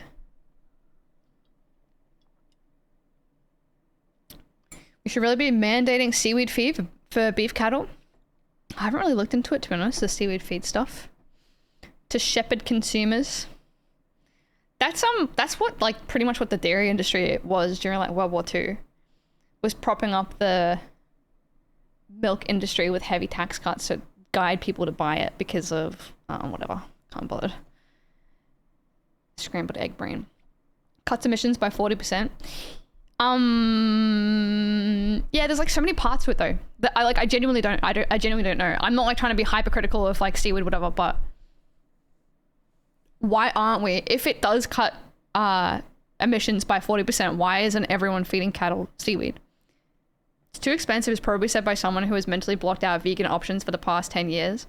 I was at the supermarket like 2 days ago and I was like going to go get like some vegan duck or whatever from the shelf, and there was this lady like standing there in my way, like having a rant or something to the guy that was working there. And then he ended up going away and she like turned to me and she like started talking to me about how good the Beyond Beef burgers were or whatever. And I was like, oh yeah, they're like so great. I've tried them before. And she's like, I get them for my son. He's vegan. And I was like, oh, so you've tried them? And she's like, no. I was like, oh, you should try them like sometime. Whatever. Like she was like telling me that they were so good, but she's never tried them. And I was like, oh, you should try them sometime. They're really nice. Like if you're cooking up for your son, like try it or whatever. And she was like, no, there's a lot of things I'll do, but like that's not one of them. And I was like, what do you mean? And it's like, she was like, thanks, but no thanks. I'm not going to try it. I'm like, why are you making me be the bad guy? You're the one that initiated the conversation to tell me how good this fucking burger was. I didn't understand. Like I left that situation being like, why do I feel like I'm being told off for telling her to try the burger that she was telling me was so good? It made me so mad. I was so mad. Oh my God, I was so mad. Should have called her a freak? I wanted to, but I couldn't. I can't. It was weird. She is a freak. It was kind of freaky. It was, yeah, spare me your life story. It was so weird. I don't know how it went from her telling me this burger was so good to her telling me that there's a lot of things that she'll do, but eating a vegan burger isn't one of them in like a matter of like seconds. It was the weirdest situation. I was like, dude, I'm just trying to shop. I'm doing that low FODMAP thing, changing my life right now. What does that even entail? I'd imagine in their minds that statement would mean nationalization of our resource industries and redirecting the profit to solve climate change. As an example, i.e., this would be a socialist idea of this statement here. In their minds, this statement would mean nationalization of our resource industries and redirecting the profit to solve climate change.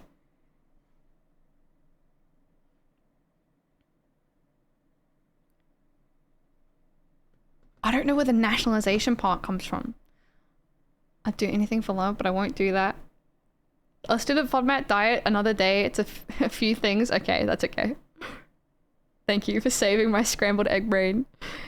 Okay, fucking freak of a woman.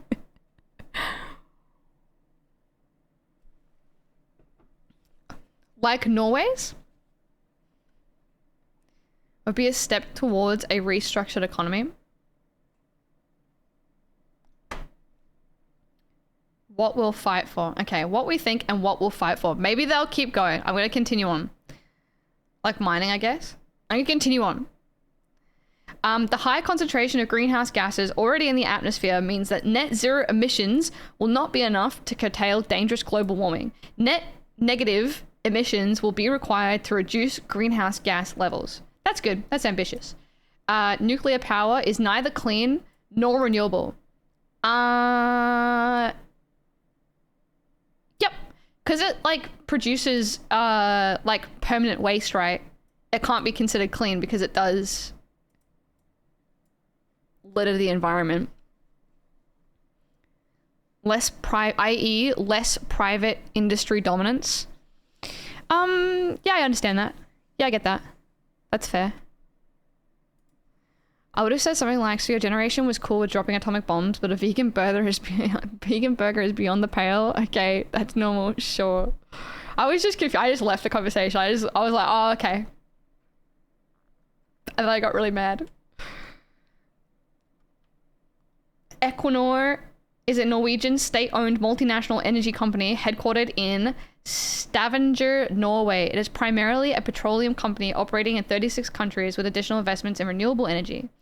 In the 2020 Forbes Global 2000, Equinor was ranked as the 169th largest public company in the world. In 2023, the company was ranked 52nd in the same list as the 2021 company as 21,126 employees.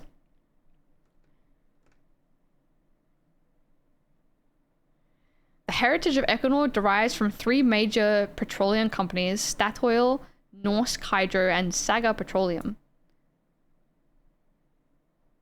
Far out.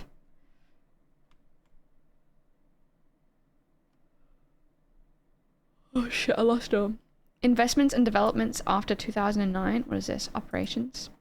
Oil and gas exploration and production. Pipeline operations. Holy shit, this is huge.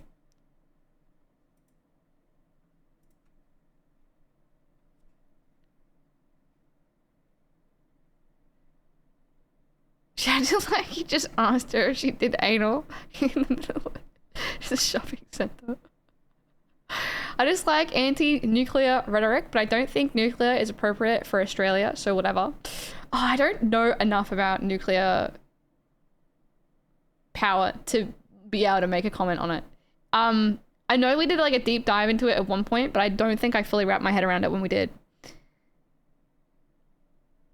TLDR, it's really expensive. First step of most socialist governments historically is nationalization of resources, so they are publicly owned.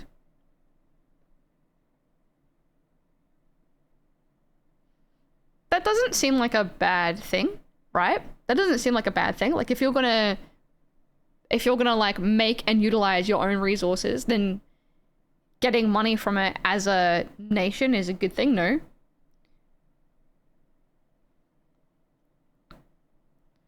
Would also take 15 years to build one. I'll be here when you do deep dive into it. I think we have it on the list of things to look into. Other global / other here is nuclear energy, and then clueless renewables regarding Australia, international politics, smile, and then just Margaret Thatcher.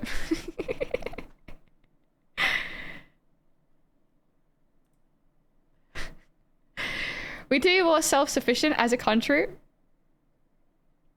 I think that's where the world seems to be heading at the moment, at least with American, Canadian trade wars.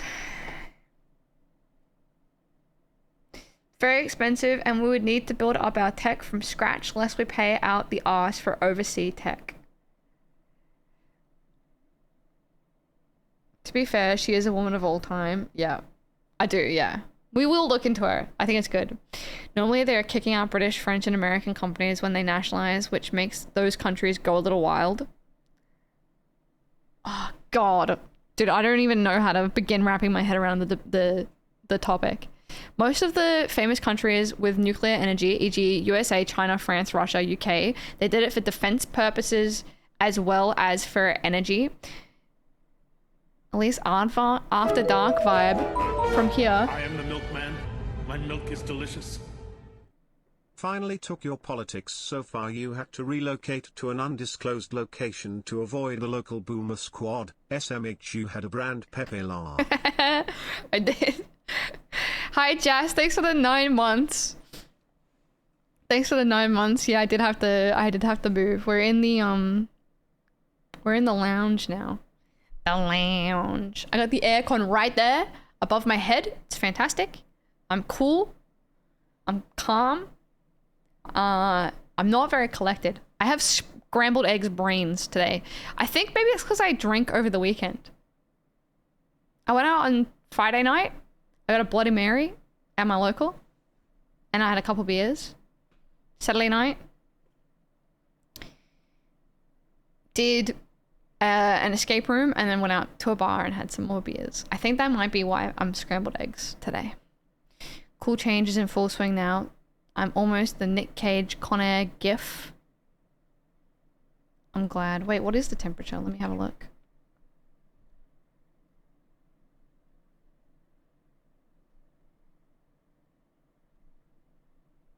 $30 degrees.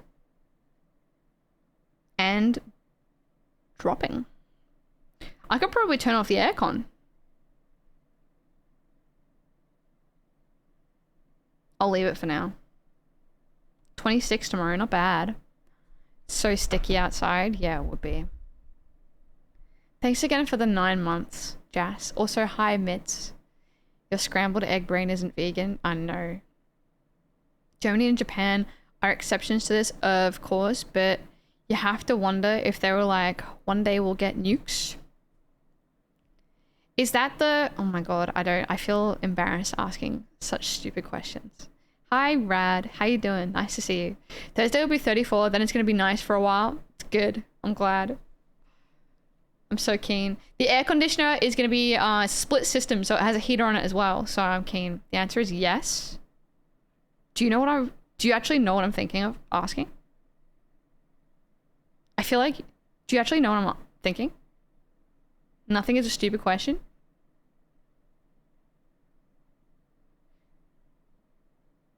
Nuclear development was mainly for nuclear armament? He knew! How'd you know? How did you know what I was gonna ask? They gave it up after the Cold War. So wouldn't it be in the national interest to not create nuclear power plants or whatever? Did you watch Oppenheimer, Elise? Yeah, but do I look like I understand what happened in that movie? Do I look like I'm capable? Did you get vegan duck? I did. I have some vegan duck in the fridge. At this point, any day under 35 will be long sleeve weather. Yeah, agreed. They are not the same. Fuck my life. Look, we can do it today, but I don't know if my scrambled eggs can I don't think I'm in a good position. I don't think my scrambled eggs are gonna be cohesive. We're trying to understand nuclear power. I'm scared of nuclear hurting our little country if it goes wrong. Only if you're willing to trust that America will hold up its end of the bargain. And like North Korea and Russia, right? We're bordering on talking about like nuclear like treaties and stuff which probably exist that I have no idea about. And this is all going to be like a nuclear stream in a second. How hard could it be to understand? You're scared. I've just got scrambled egg brain today. I'm not operating. I don't know if other people get like this, but sometimes it just feels like I feel like I'm inside a Tupperware container. You know what I mean?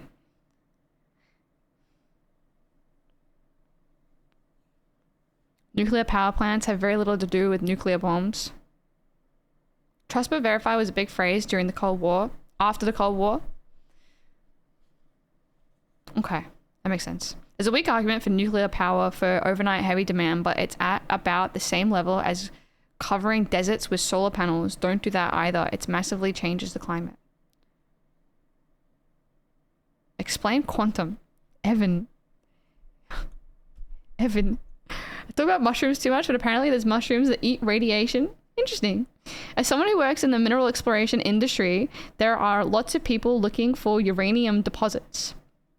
You work in the mineral exploration industry. Interesting. Grow up. Evan's tough loving me out of my scrambled egg brain.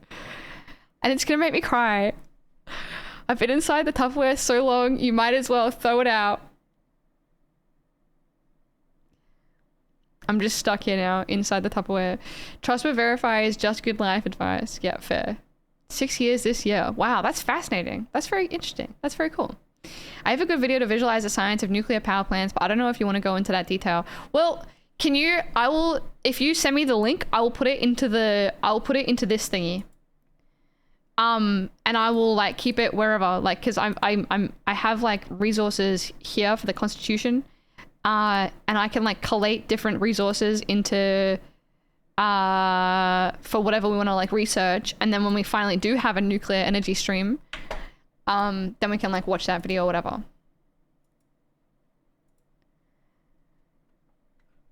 I think nuclear is just next step, more of a stepping stone and less of an end of the road.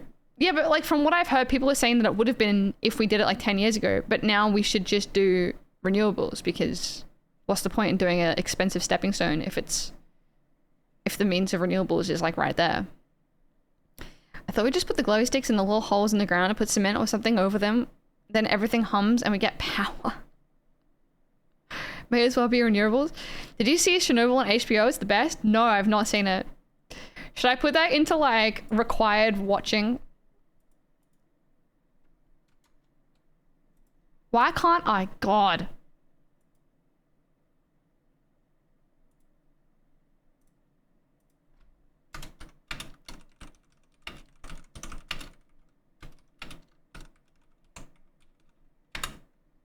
Did I spell it right? I don't think I did. Like that? Is that right? Highly, highly recommend Chernobyl just as a show. Okay.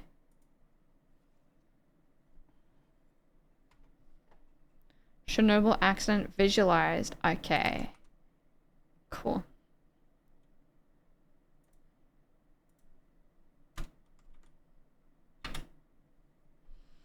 It's really good and actually makes sense explaining the nuclear aspects too. Okay. I'll put that on my required watching for when we do look into nuclear stuff. Watched it maybe 4 times. It's only a limited series, but it's excellent. Okay. You're selling it very well. I'm keen. Okay.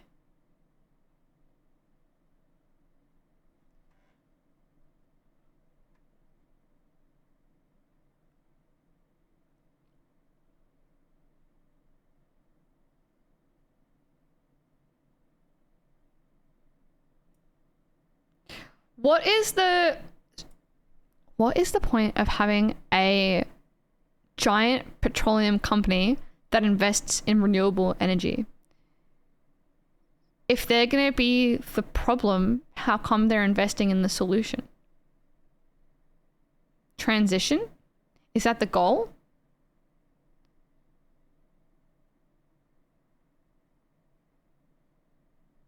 To pivot last second, it's nationalized because they're reading between the lines. Profits go to us, not the shareholders, and we can decide what to do with those profits. So it's a nationalized petroleum industry that does invest in renewable energy. Nationalized being the country owns it, which means that the profits it makes go into running the country, which means that there is extra money to then choose what to do with that money. It will happen. It has to happen. We will run out. My sister works for a renewable energy company fairly high up, and she yaps my ear off about this every time I see her. It can also fund healthcare, housing, whatever. So they do have to have the resources to mine and sell in order to make the income to support all of these things. Is the idea that they're going to transition to renewable energy, and then from that renewable energy, are they going to be able to make comparable money to be able to uphold all of these things that they want to uphold? To a lesser degree, other oil companies are doing this too, because they're just companies, they follow the money. Probably depends on how the people vote. My mind is a movie voice in my head today, apparently. Running out of dinosaurs. It makes them money. I know you can pick certain energy plans that you pay extra for, and it's a green or emission offset plan. Mining is boom and bust. Inevitably, the oil money goes away. Okay.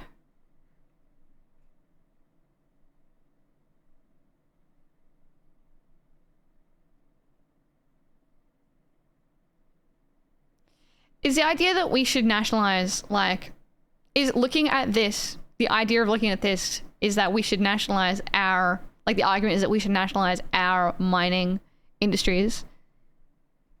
How could you even do that? Like, how could that even, can you even? They wouldn't sell, would they? Be a government owning the mines rather than Gina Reinhardt, which we can have the profit and we can easily more easily shut it down if we want to. Make laws. Can the government force Gina Reinhardt to sell her mining industries, her mines?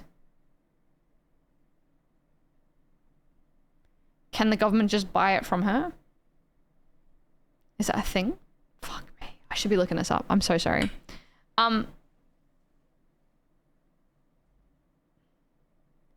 The government could just take it, technically. That wouldn't happen though.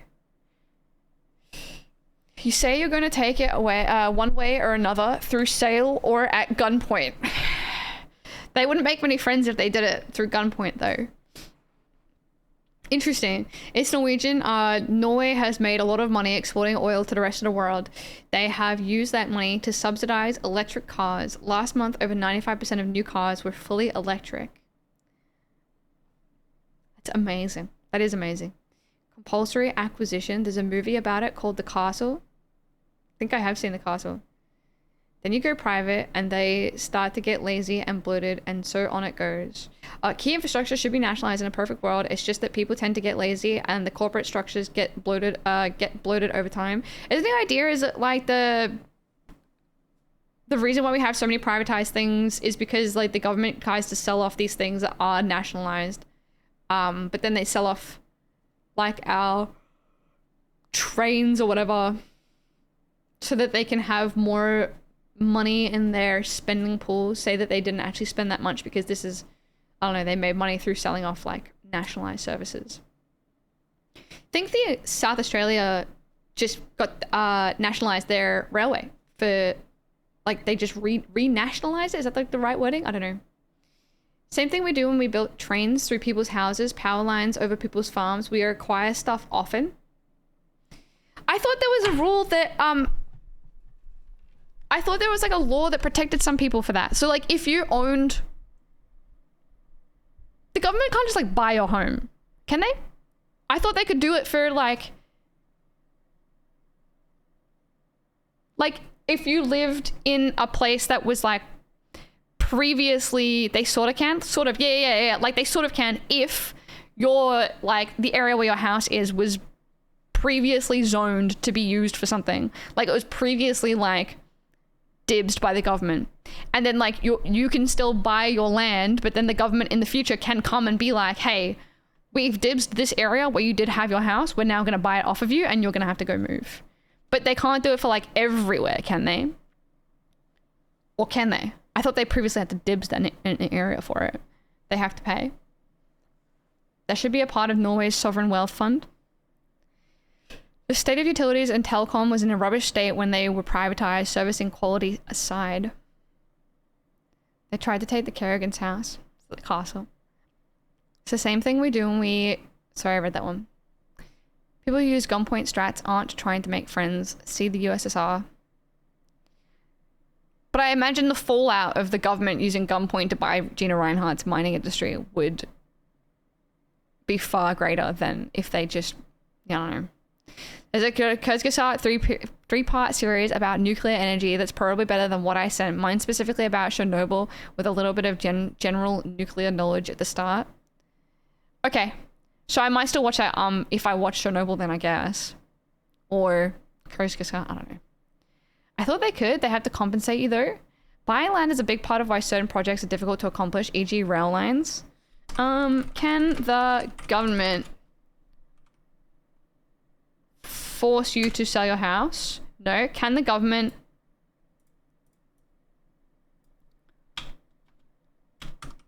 forcefully take your land? Can the Australian government take possession? Parliamentary Education Office. Can the Australian government take possession of any land in Australia through compulsory acquisition? As this is a complex topic, you may wish to do your own further research into constitutional law. Before is a brief introduction to how this is covered in the Australian Constitution. Section 51,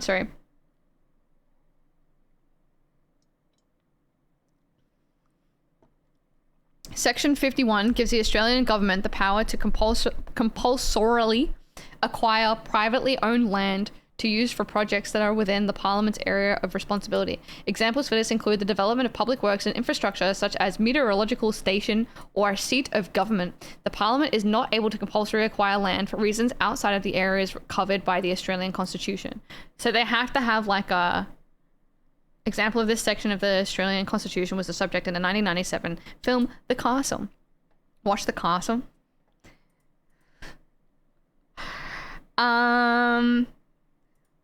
What do we do?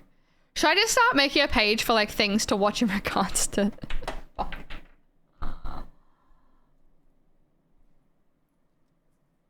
USSR using gunpoint was after decades of horrific treatment by the super wealthy elites and a literal revolution, and those elites are the ones who lost their shit. Can't believe that reference came back. Massive geothermal potential energy sites here, but the power lines, the infrastructure needed, no government would touch it. Progress? Yeah, raw, we are. The list of movies you need to watch is getting ridiculous. I know. I have seen The Castle before, but it was when I was a kid, so I have no idea what the hell it was about. Alright. I'll put The Castle on my list. What should this be in regards to? Let's do it in regards to the Constitution.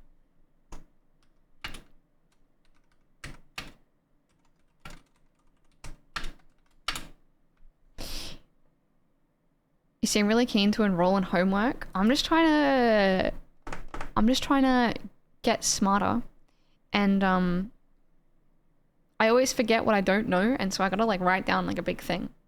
We're learning shit. We are learning about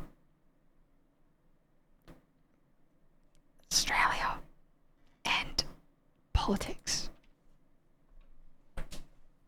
We were actually trying to learn about the Victorian Socialists, and then we got sidetracked by nuclear power and whether it was good or not. Okay, the next dot point. The effects of climate change are disproportionately felt by people on low incomes. Their lives and livelihoods need to be protected not only from changes to the climate, not only from changes to the climate, but during the transition to a new economy.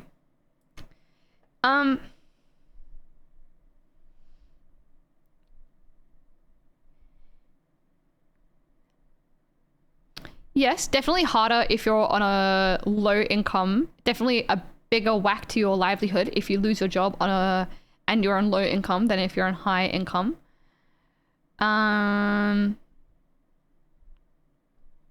Everyone's lives need to be protected from climate change, but yep, fair. Okay. Get learnt, that's us. I feel like you were already smart. It's just fattening up that knowledge bank, yeah. Get it chubby. We're mewing the brain. We gotta mew the brain, mobs. The economic burden of dealing with climate change must fall primarily on those who have profited from destroying the planet, the environment. Sorry, not the planet. Destroying the environment. The rich and the big polluters. I don't think that's gonna be very popular with fact maxing us, yeah. I don't think that's gonna be very popular with a lot of people. And I think it's almost like, I agree, as much as I agree, What's mewing? Sorry, I'm a millennial. Mewing is looks maxing your jaw. So sorry. Mewing is a type of jaw exercise where you put your tongue behind your teeth. You create a suction. And it's meant to like hold your jaw in a certain posture with the idea that it like chisels your jaw and your neckline. Instead of having your jaw like constantly slack, the idea is it's meant to make it like super chiseled. I don't think there's that much science behind it. It's kind of like I don't know, it's a bit bogus. I know. Surely this is the most bullshit grift somehow though. Not compatible with temporomandibular disorders. Well, mewing in and of itself is fine. Mewing like is just tongue posture. It's like, where should your tongue sit in your mouth throughout the day? I think that is mewing, but I think it's sort of like over time, it's kind of changed to the idea of being like jaw exercises and stuff to like chisel your here, right? You know what does good for me? Gua sha lymphatic drainage. What? You're pushing your brainstem into your brain? That doesn't sound ideal. I'm just exercising my brain to make it chiseled and chad, you know what I mean?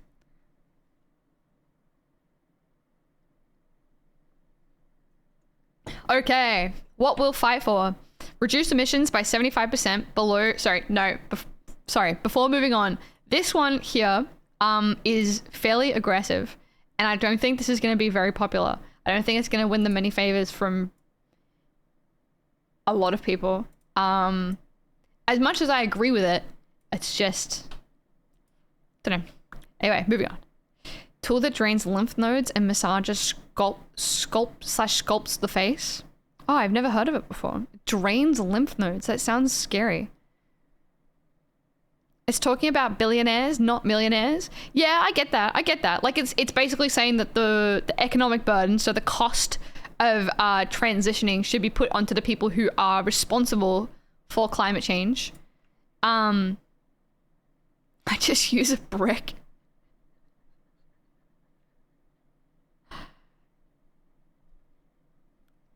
It's currently unpopular, but that could change. I understand. Yeah, I don't know. I understand the people they're appealing to are the people that already believe in this, which I don't know, I guess that's just politics. Okay, reduce emissions by 75% below 2005 levels by 2030. Achieve a zero carbon economy by 2035 and a permanent net negative emissions economy by 2040. Phase out the use of coal and gas for electricity generation by 2030.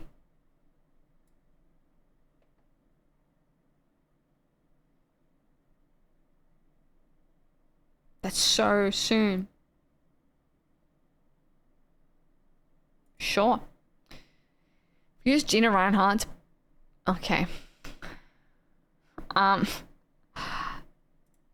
Sorry, no fat phobia, thanks. Reverse Labour's lifting of the ban on new gas projects and prohibit the development of all new fossil fuel projects, including banning the proposed gas import terminals, fuck me, and exports, environmental approvals for new resource developments to be contingent on carbon neutrality.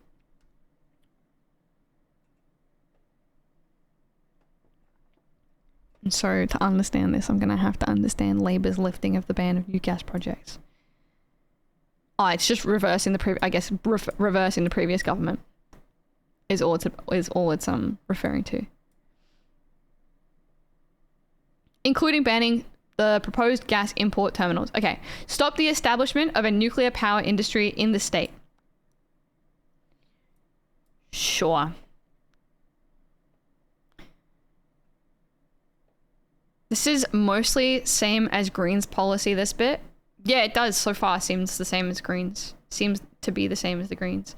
Urgently construct solar and wind farms and upgrade the power grid with battery storage to enable the quick transition of Victorian homes and businesses to all electric post-gas energy system. As part of this transition, all new housing and industrial developments must all be electric with no new gas connections. Isn't all new homes are not gas anyway? Isn't that like a thing? I thought that was a thing. Yeah, okay. So that already exists, that like latter part of the sentence. Nah, still plenty. But no, new ones. Might only be in Vic, not sure. I'm gonna turn off the aircon 1 second. Quite cold.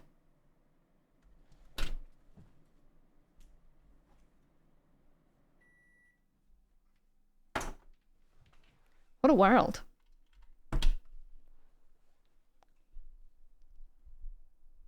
Vic definitely has no new gas in new bills. No new gas housing laws.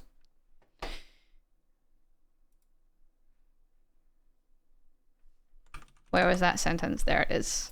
Phasing out new residential gas connections.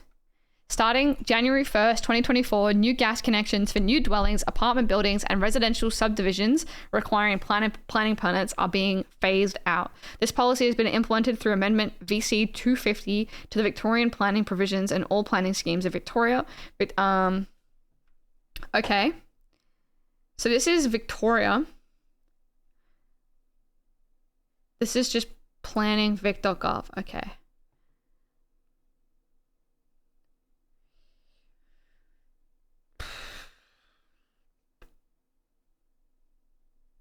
It's all Victoria. This could be like localized though. New South Wales.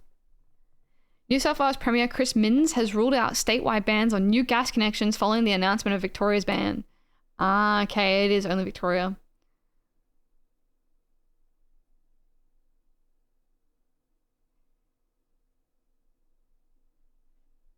How about South Australia? The Andrews government banned gas exploration in 2016. In 2021, they lifted the ban on offshore gas, but the ban on fracking remains. I mean, it's a shame that they're regressing. You're probably catching up to the rest of us now. It's 23 here. It got like cold in here all of a sudden. I suppose it wasn't fighting against the outside temperature. This bill seeks to ban all new gas connections. This is 2022. From 2025, we're taking this step because we're in the midst of a climate emergency in South Australia. Bill to ban gas connections. George Sims. Okay, hold on. That's the Greens.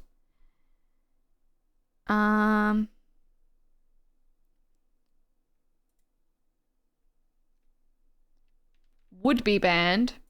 There's nothing about whether it is. How do you check to see if a bill has gone through?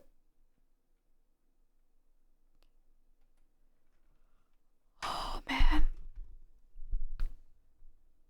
My brain's too scrambled egg today. And Australia's household gas usage is pissing in the ocean. They literally use more gas to process the gas for export. Right, so it's not even like, obviously it's a good thing to try and tackle, but it's not even, when it's not called a bill. Yeah, I don't know like how to look up to see whether a proposed bill has come in, has been approved or not. I have more of an omelet brain. My omelet brain is like Max's omelet. It's like one egg and mostly capsicum. I don't know why I'm struggling so hard today. Gas cooking is bad for your health, bad for kids. I have heard that, yeah. Like you should always turn on your flue if you're cooking with gas and everything. Like directly linked to an increase in cancer. I'm quiche because I'm eggs, but I'm cooked too. Fucking love cooked capsicum. I have it on everything. I prefer raw capsicum. Grilled capsicum is great in an omelet. Grilled capsicum's alright. I prefer raw capsicum. Big fan. Love omelets. Big fan of omelets. Pretty good. Not a capsicum guy. Not even raw capsicum. Not cooked capsicum.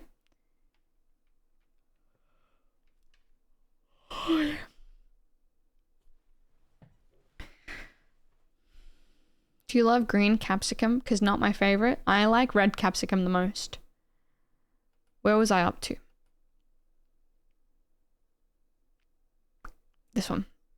You would never eat a capsicum on stream, Elise. I would never eat a capsicum on stream. I don't have a capsicum to eat on stream. establish a renewables manufacturing industry, solar photovoltaic, lithium-ion battery, and electric vehicles, with guaranteed secure jobs and retraining for workers from the fossil fuel industry. Make 100% of all new car sales electric by 2030.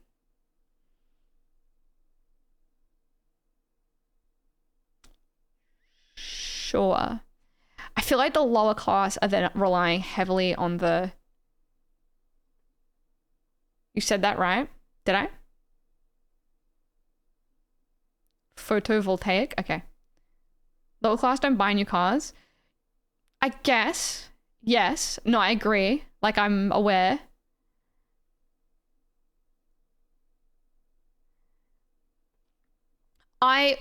My thinking is, how do the longevity of an electric vehicle in terms of being a supply for lower income people, how does that like work?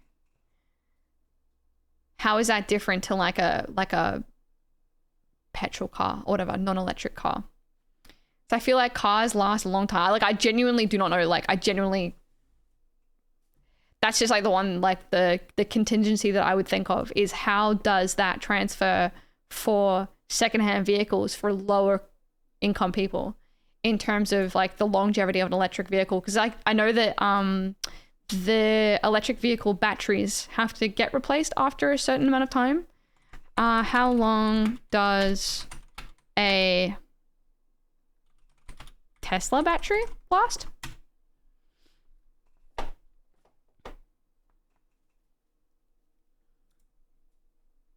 Depends when they were made. Newer ones last longer. I guess they're getting better at the... Back in 2019, Elon Musk tweeted the Tesla warrants its batteries for 8 years.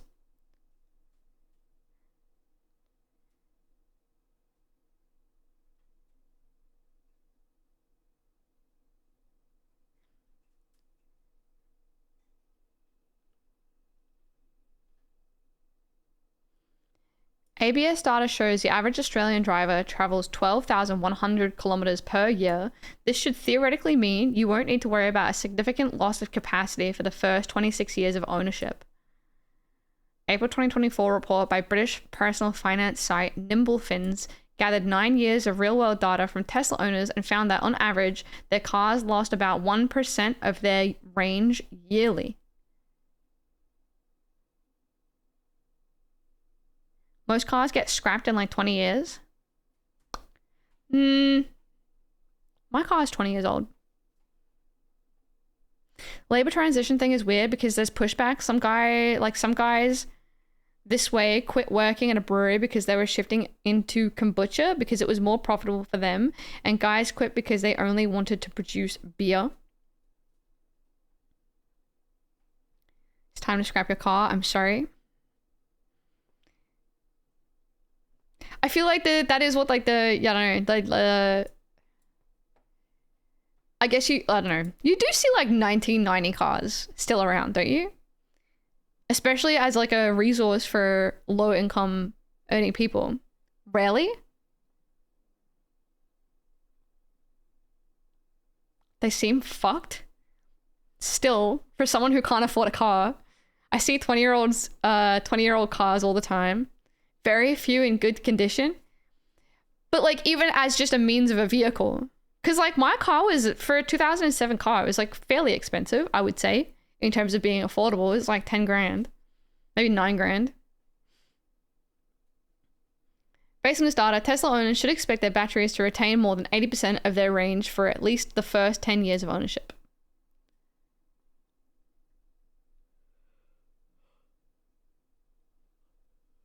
God, it's just so much to try. How to make your Tesla battery last longer. Okay. What is good condition? If it runs, it's good. Yeah.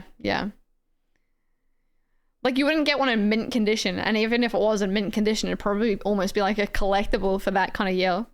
Which would make it so much more expensive. average car age in Australia in 2023 was 11.3 years old. But then does that mean that like average car age, does that mean that they're like selling it off and getting it scrapped, or selling it off to like a secondhand owner? 20-year-old cars are common, but ones from like 1990 should be ripped apart. If you're trying to compare it to, or if you're trying to like understand it from the point of view that I was trying to understand it from, which is how does it make secondhand cars accessible to lower income people if you're phasing out all gas powered cars? I guess you'd have to look at the average cost of an electric vehicle versus the average cost of a gas non-electric vehicle, I suppose. I don't know. I have no idea how to approach figuring that out. But that would be, all things considered, that would be my only concern. Otherwise, I'm like 100% pro phasing out electric vehicles, new electric vehicles. Are they also going to have transition laws or like transition things for people who work in non-electric vehicle industries? I suppose they would. That would also be a part of their thing. More bought equals more cheaper is probably the plan. Okay. Making all new cars electric means a lot of cars will be electric soon.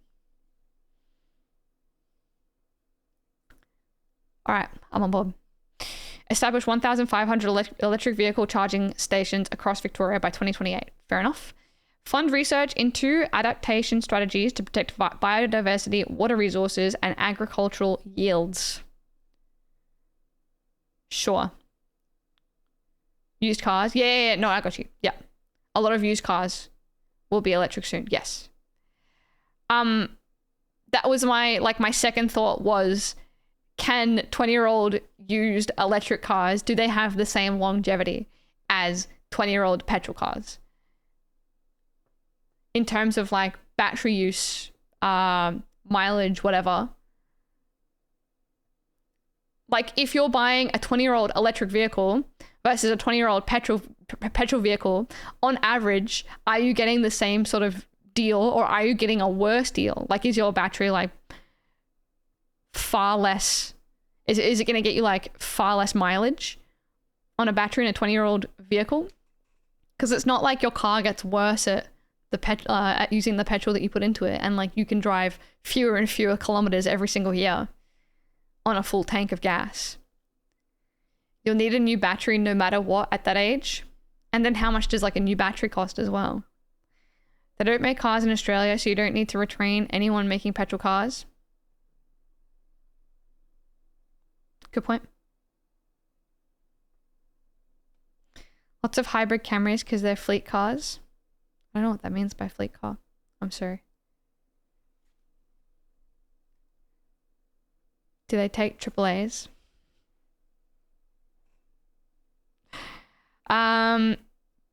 Immediately end logging in native forests. This will protect habitats, water catchments, biodiversity, and terrestrial carbon stores.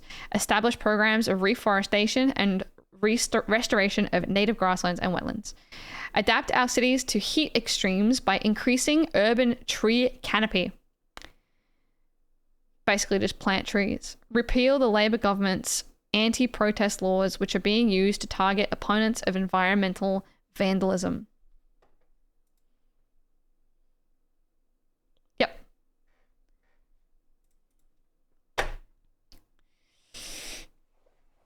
Biggest issue going forward with EV is backwards compatibility with battery technology. Once they've got longevity down pat, people are going to own cars for 20 plus years.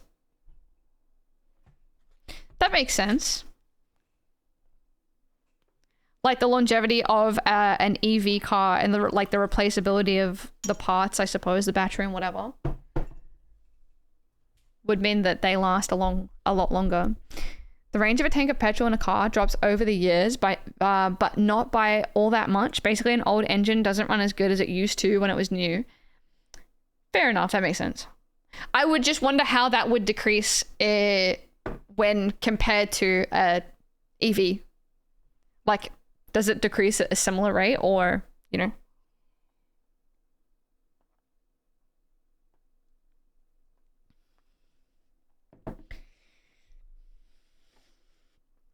First Nations, let's see what they have to say. I was going to say we don't really talk about efficiency loss in an old car, but it does happen.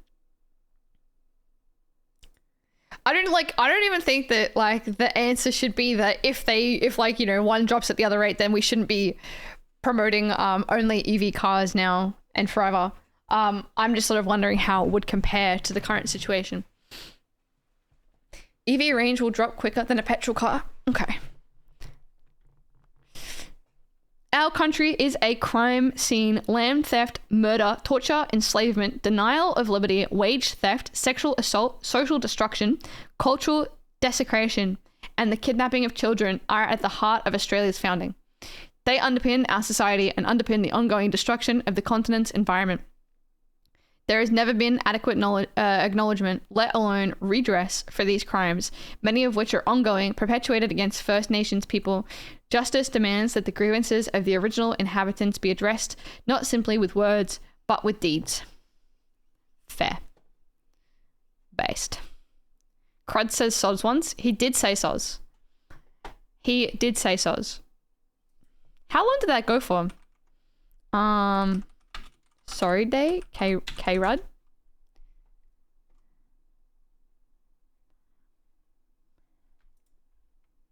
Today we honour the Indigenous peoples of this land, the oldest continuing cultures in human history. We reflect on their past mistreatment.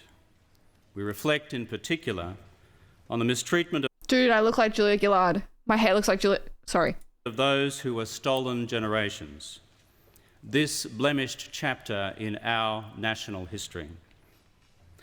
The time has now come for the nation to turn a new page. A new page in Australia's history by righting the wrongs of the past and so moving forward with confidence to the future. So sorry, I do not mean to be disrespectful. I'm going to put this back. I just had to.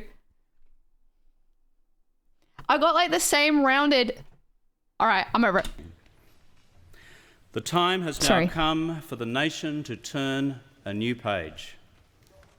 A new page in Australia's history by righting the wrongs of the past and so moving forward with confidence to the future. We apologise for the laws and policies of successive parliaments and governments that have inflicted profound grief, suffering and loss on these our fellow Australians. We apologise especially for the removal of Aboriginal and Torres Strait Islander children from their families, their communities and their country.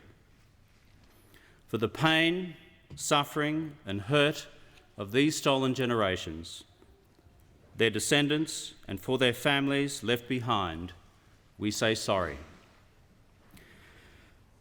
To the mothers and the fathers, the brothers and the sisters, for the breaking up of families and communities, we say sorry.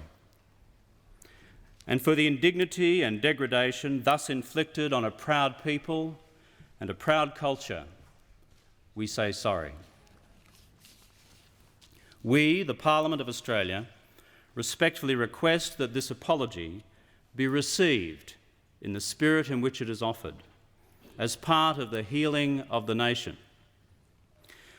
For the future, we take heart, resolving that this new page in the history of our great continent can now be written. We today take this first step by acknowledging the past and laying claim to a future that embraces all Australians. A future where this Parliament resolves that the injustices of the past must never, never happen again. A future where we harness the determination of all Australians, Indigenous and non-Indigenous, to close the gap that lies between us and life expectancy, educational achievement and economic opportunity. A future where we embrace the possibility of new solutions to enduring problems where old approaches have failed. A future based on mutual respect, mutual resolve and mutual responsibility. A future where all Australians, whatever their origins, are truly equal partners with equal opportunities and with an equal stake in shaping the next chapter in the history of this great country, Australia.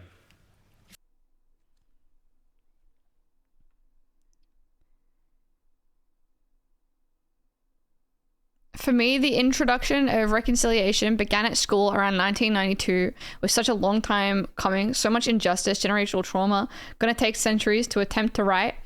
I remember they brought in like the school TV on the big wheelie thingy for us to watch this apology back in, I think I was in year 5 when it happened, 2008. Yeah, I would have been in year 5. Some of it can't be righted too. That should be acknowledged. Yeah. Yeah, absolutely. Shout out to Brendan Nelson for the immediate Yeah Nah awards. The what? She was like the lead singer of the Chats. She does have a, yeah. My family will never be connected again like they were. Some of us are lost to time. It's like like this should be the preface to so much being done. You know what I mean? Like this is great and all. I'm sure it's great and all. Like if it was the beginning of a giant amount of reconciliation that it wasn't followed up with. Then again, it's like, it's not that it was necessarily not attempted to be followed up with, but you know, we all voted, well, not we all, but Australia voted no on the Voice referendum. If it was the actual first step, yeah. Yeah. Unfortunately, got a lot of racists in this country. Yeah, is the underlying, I feel, reason why progress isn't made. Brendan Nelson opposed the apology after Kevin Rudd was done. What?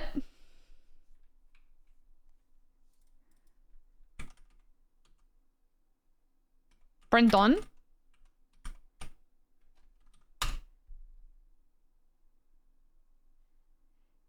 Part 1 of 2 goes for 20 freaking minutes.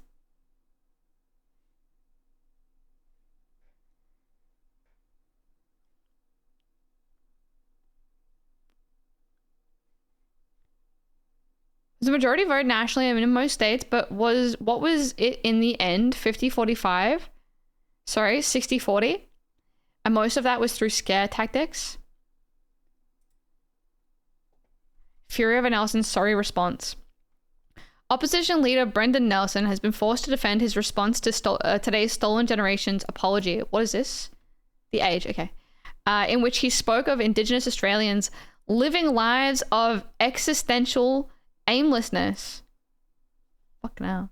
A Liberal leader provoked outrage amongst the thousands who gathered across the nation to watch the televised broadcast when he spoke of the seemingly intractable and disgraceful circumstances in which many Indigenous Australians find themselves today. I just want to, I don't even 100% know. I feel like it's not, Indigenous Australians isn't like the terminology used. I just wanted to say that. Like, I'm reading out the article as it's written, but I think I just wanted to acknowledge that this was written in 2008, and I think since then the terminology has changed to Aboriginal and Torres Strait Islanders, or First Nations people, I believe. First Nations people. Is that right?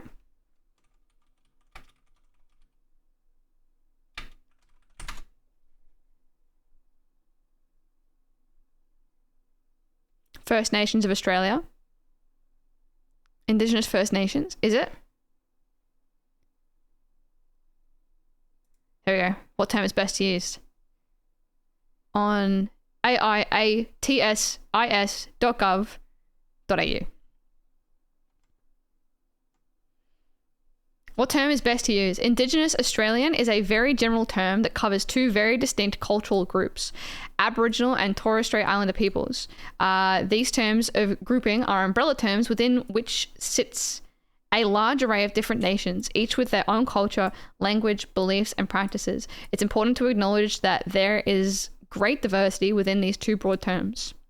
There's a lot of majority that don't like being called Aboriginal. Is that right? Indigenous Australia is still correct, but First Nations very popular. Aboriginal does not refer to Torres Strait Islander. Many Aboriginal and Torres Strait Islander people do not like to be referred to as Indigenous because it is considered too generic and can be applied to all Indigenous people of the world. There is a growing preference for First Nations Australians as a more encompassing term, because while it is also generic, it acknowledges the diversity of Aboriginal and Torres Strait Islander peoples. There are, of course, many other terms that Aboriginal and Torres Strait Islander people might use when referring to themselves collectively. For example, First Australians or sovereign peoples. Indigenous Australian should only ever be used when speaking about Aboriginal and Torres Strait Islander people. Each person has their own specific clans, groups, communities, islands, and or nations that they identify with. Ways of identifying are personal and individual. It's always best to ask people what they prefer and to recognize that this may be their preference, but may not be the case for other First Nations Australians. If in doubt, just ask, really. Yeah. First Peoples is also used. Yeah. Where was that last one? It was like at the end of one of these ones.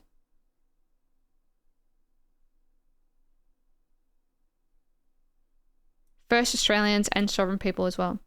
Get the feeling that they're not going to want to be called sovereign peoples anymore.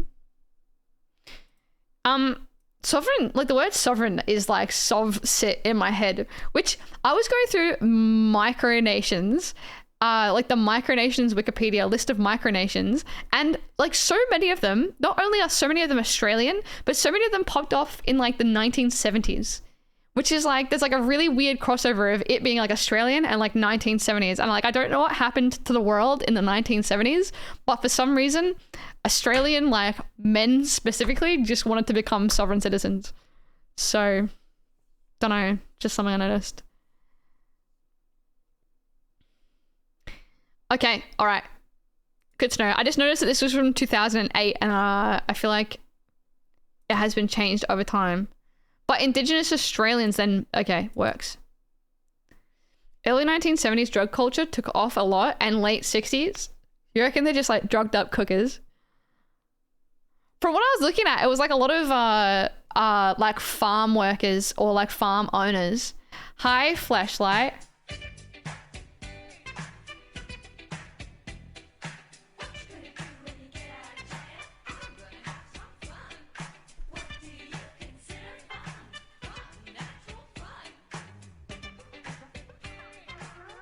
Go Elise go.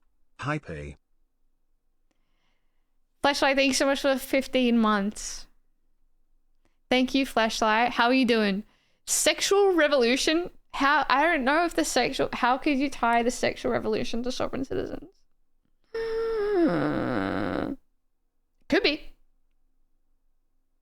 The drugs, maybe. Sexual revolution, maybe. A lot of them seem to be like pissed off farmers who are being forced to pay like higher taxes or something. And they're like, well, fuck you. Swingers maybe feel more entitled. I don't know. Much better with this cool change. Yeah. That's fair. Nice to see you, Flashlight. Thanks again for the 15 months. Okay. The Liberal leader provoked outrage amongst the thousands who gathered across the country. People booed, hissed, and shouted during Dr. Nelson's speech, with some going so far as to pull the plug on the televised broadcast. In Melbourne, the 8,000-strong crowd at Federation Square turned its back on the screen during Dr. Nelson's speech amid chants of "Get him off." In Perth, noise from the angry crowd that had gathered on the city's esplanade drowned out Dr. Nelson's words. A protester then cut the Liberal leader's speech short by pulling the plug and causing a power failure. In Canberra, many of those gathered outside Parliament House had either walked away or turned their backs by the end of his speech. Some grew increasingly angry as Dr. Nelson told Parliament, "Our generation does not own these actions, nor should it feel guilt for what was done in many, but certainly not all cases, with the best intentions."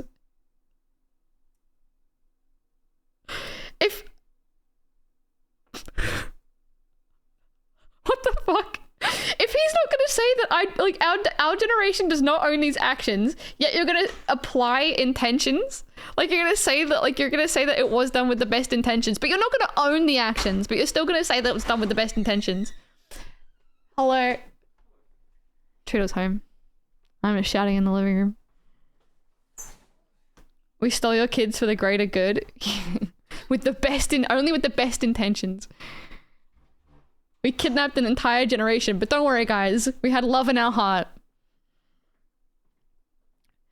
Members of the crowd jeered and yelled. How's work? Good. You've got the... You can see here at the chair. Yeah.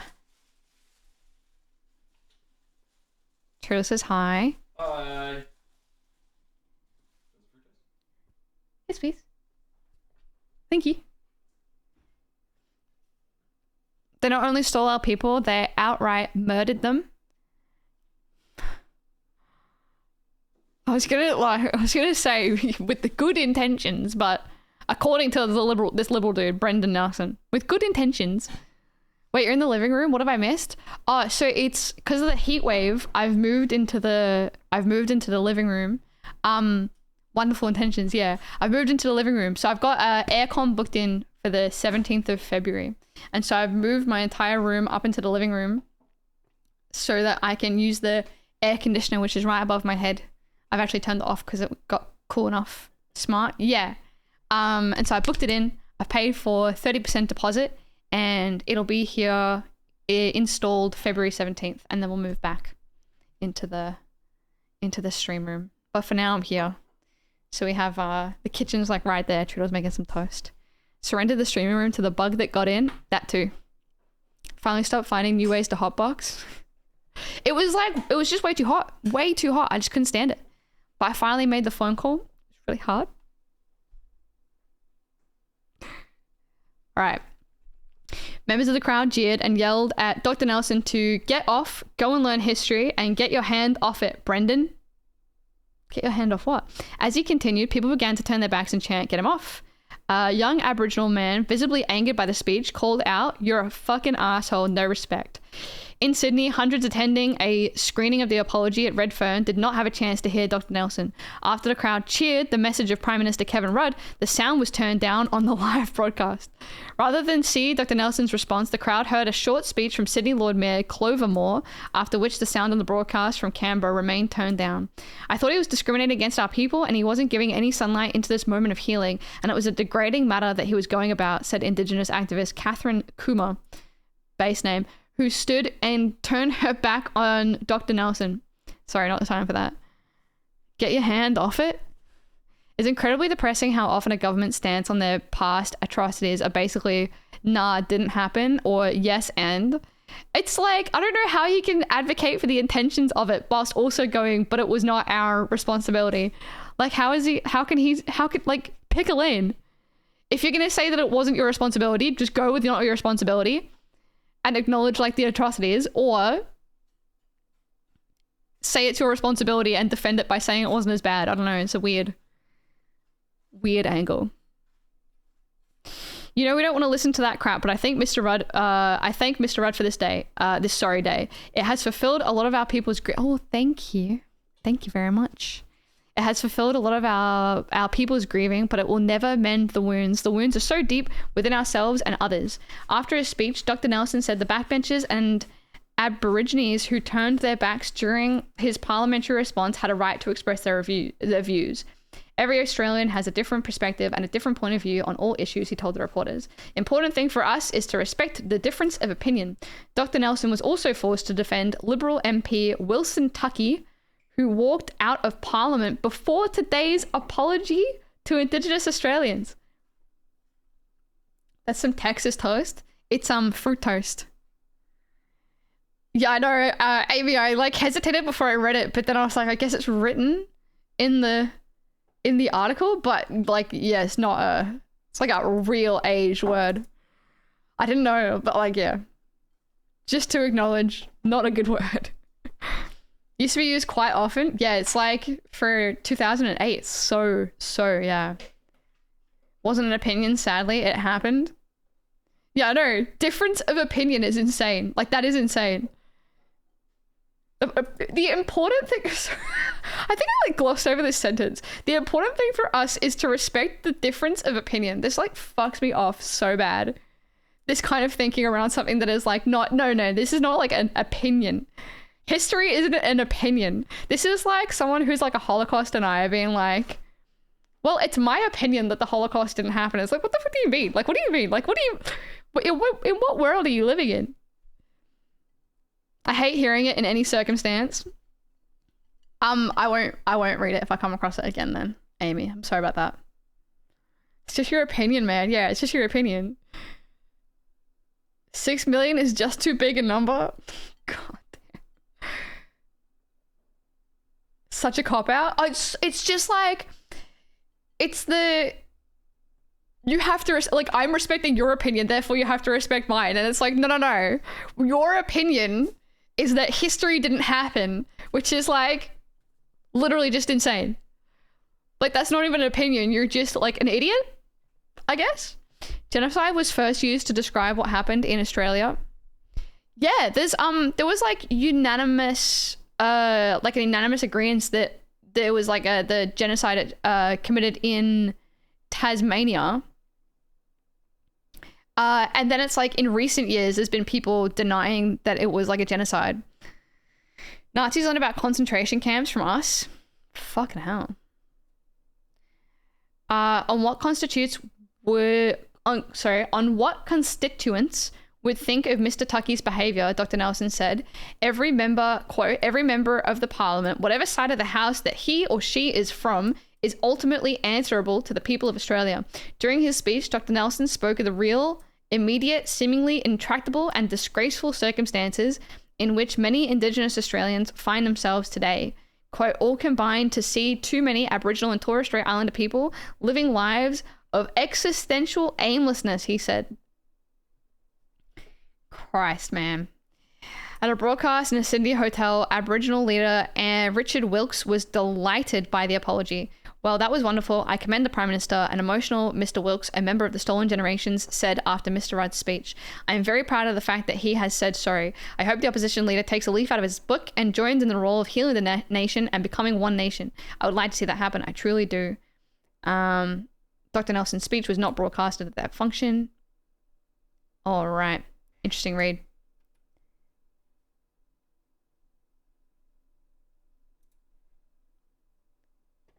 It was like just too long ago for me to have been a conscious being, to have known what was going on when we watched it in school.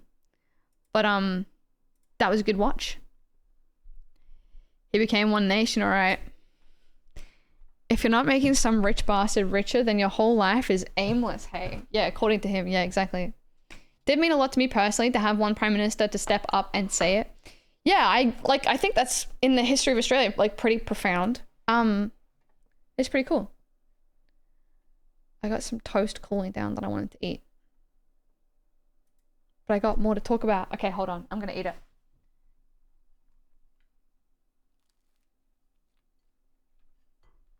It's fruit toast. You just have to sit here and watch me eat it because I don't have a video.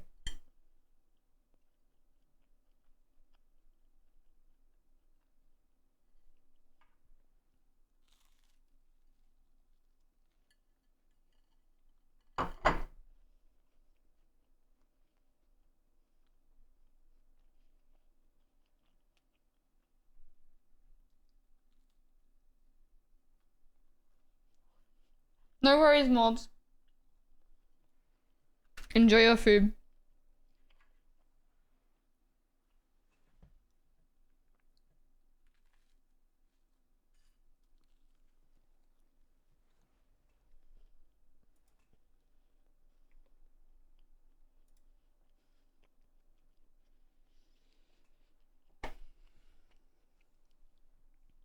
I need to start reading. My vocab is dropping, and I don't know why.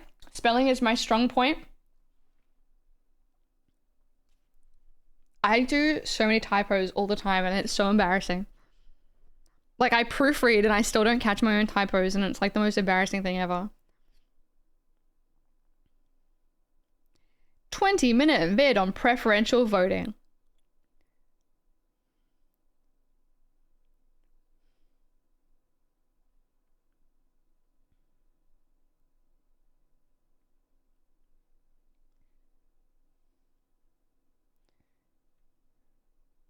The animated history of Australia. Fastest Judge Judy case ever. Can you do your best RFK impression?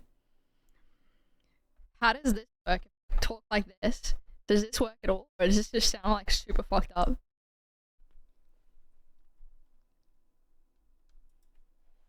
Coyle's dog, and when the dog was at your house, Did it the work? dog caused some damage. Correct. And you want her to pay for it. Correct, yes, ma'am. Under what theory? The theory that it was the dog's fault and she did not tell me that the dog would do this damage. Do you I have a dog? I do you have a dog. I do. Your dog doesn't speak to you? And my dog does not speak to me, but I have trained my dog well enough to not destroy other people's houses. She's not paying for the damage that was done to your house. I disagree with your... Goodbye! Parties are excused. You may step out. Judge Judy continues in a moment. No, Judy, I'm still eating.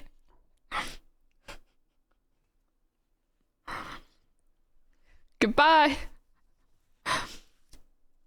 You're that moment in your childhood where you're nailing a bunch of words and adults around you aren't, and you wonder how they're all so stupid. Well, now you know.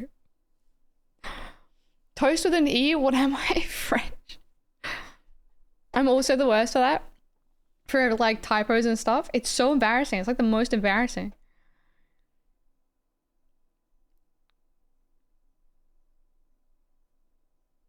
Let's watch House's audition tape. Let's go.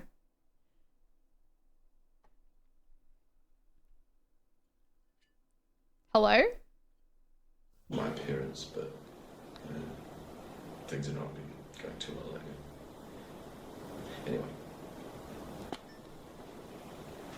I was expecting you in my office 20 minutes ago. Really? That's odd, because I had no intention of being in your office 20 minutes ago. What, you think we have nothing to talk about? No, I just can't think of anything I'd be interested in. I sign your paychecks. I have tenure. Isn't he British? Don't you gotta grab my cane, stop me from leaving? Well, that would be juvenile, wouldn't it?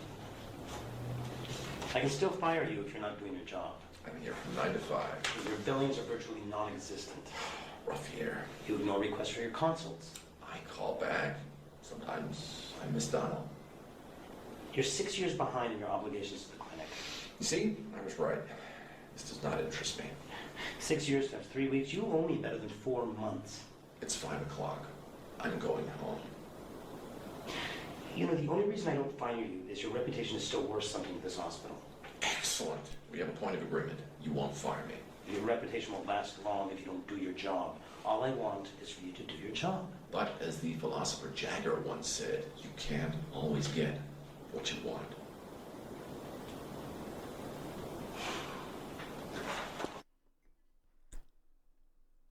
Can you see my dishes if I go like this? Oh, you can just see them. Hold on. Oh my god. Oh. You can see a pixel of my mug. My mug. Ignore it. He and Stephen Fry were a comedy duo. The producers were like, see, we need a good American guy like this. That's great. Good for Hugh Laurie. Sketch show with Stephen Fry. That's pretty cool. You call him House despite the fact he is clearly a man. Shut the hell up. Shut the hell up.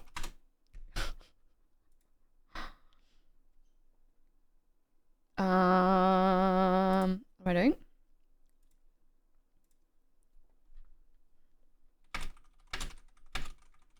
Shit!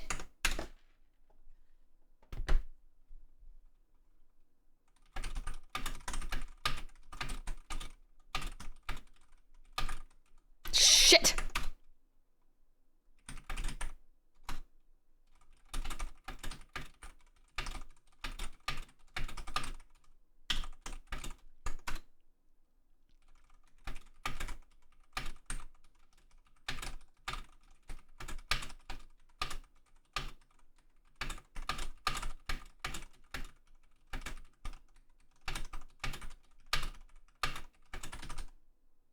Got 98. Okay.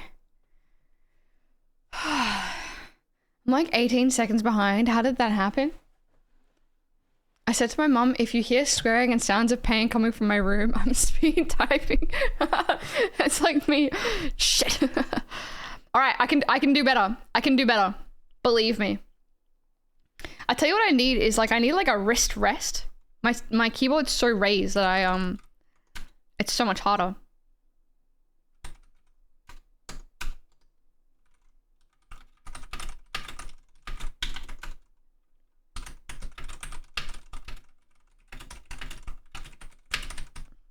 Oh man.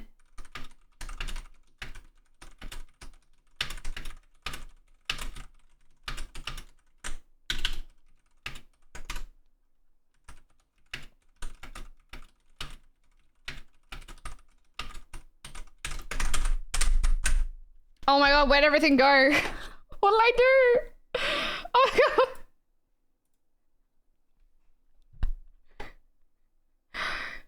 Shit. Everything minimized. Alright, I'm back. Slow ass. Shut the hell up.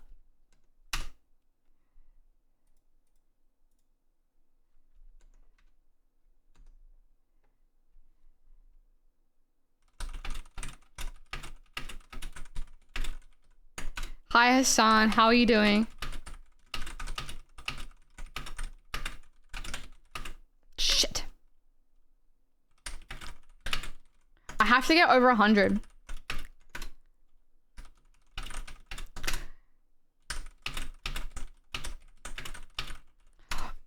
I can't do it. I can't do it. I can't do it. I can't do it. I can't do it. Are we gonna skip the second verse of this song?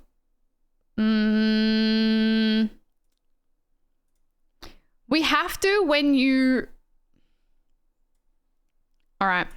You can... Too late. Too late. I got 100, so now I'm gonna do this every day because it clearly it clearly improves so well. I learned that when I mentioned it last time. Did you press Windows key plus D? I did mash the keyboard a bit too much. All right.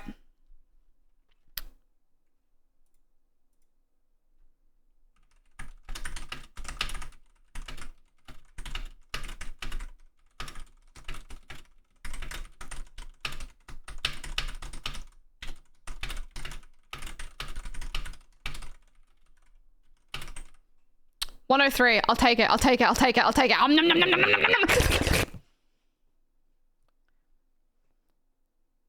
Site is so much better than the ones I was doing on yesterday. Thank you.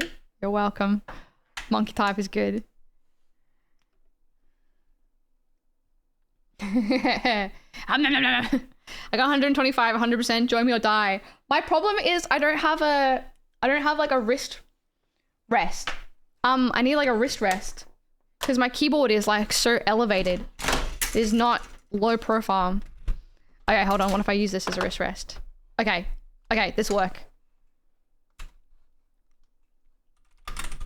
Shit.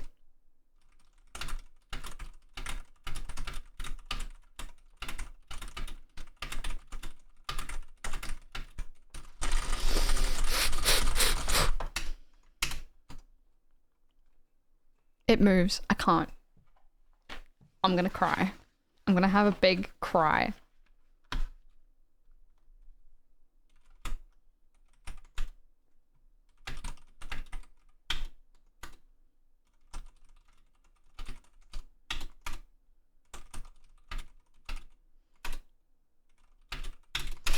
I can't do it. I can't do it. I can't do it. Okay, sorry. I'm sorry. I'm sorry. This is like, this is killing me. I have to.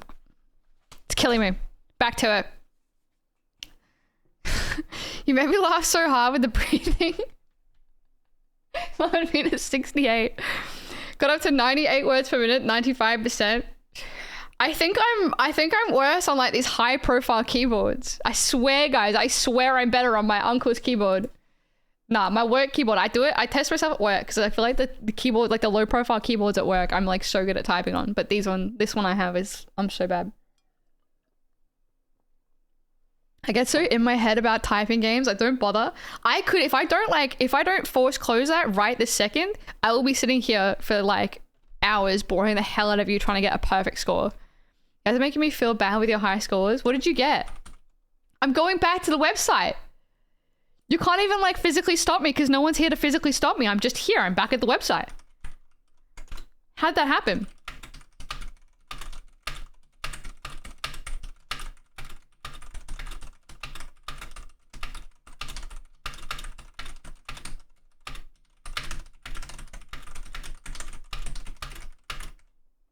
Oh my god, I'll take it.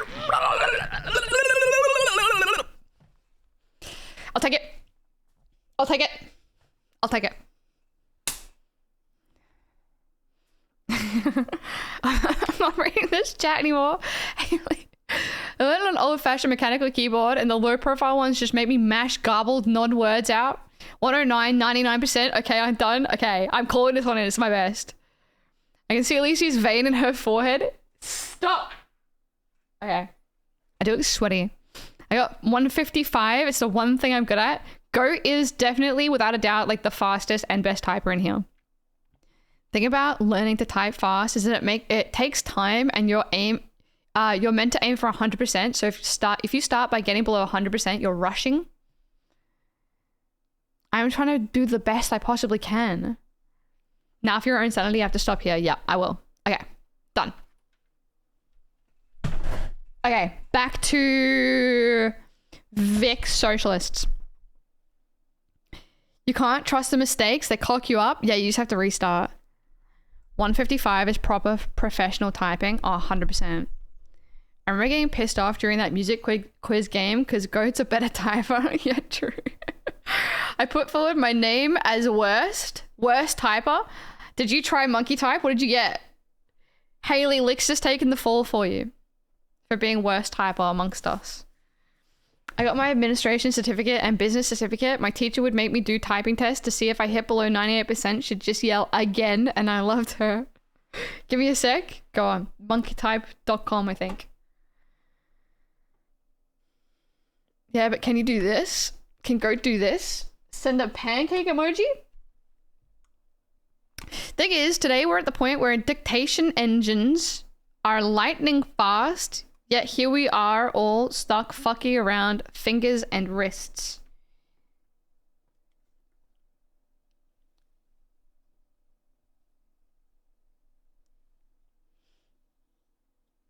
I'm redoing it. This is making me sad. The more you practice, the better you get. I maxed out at 135, and I saw that if I want to improve past that point, you need to learn quick movements for each word so you can just little smash it out, and it wasn't worth learning for me. I feel like, yeah, the more time you spend looking at the sentences before you try as well. 146 or 100% just now, first try. Oh my god, I timed out one. I meant to time out Goat for gloating. Oh my god, one. How do I even unban you? Oh shit. Oh no. I'll ban the entire chat room.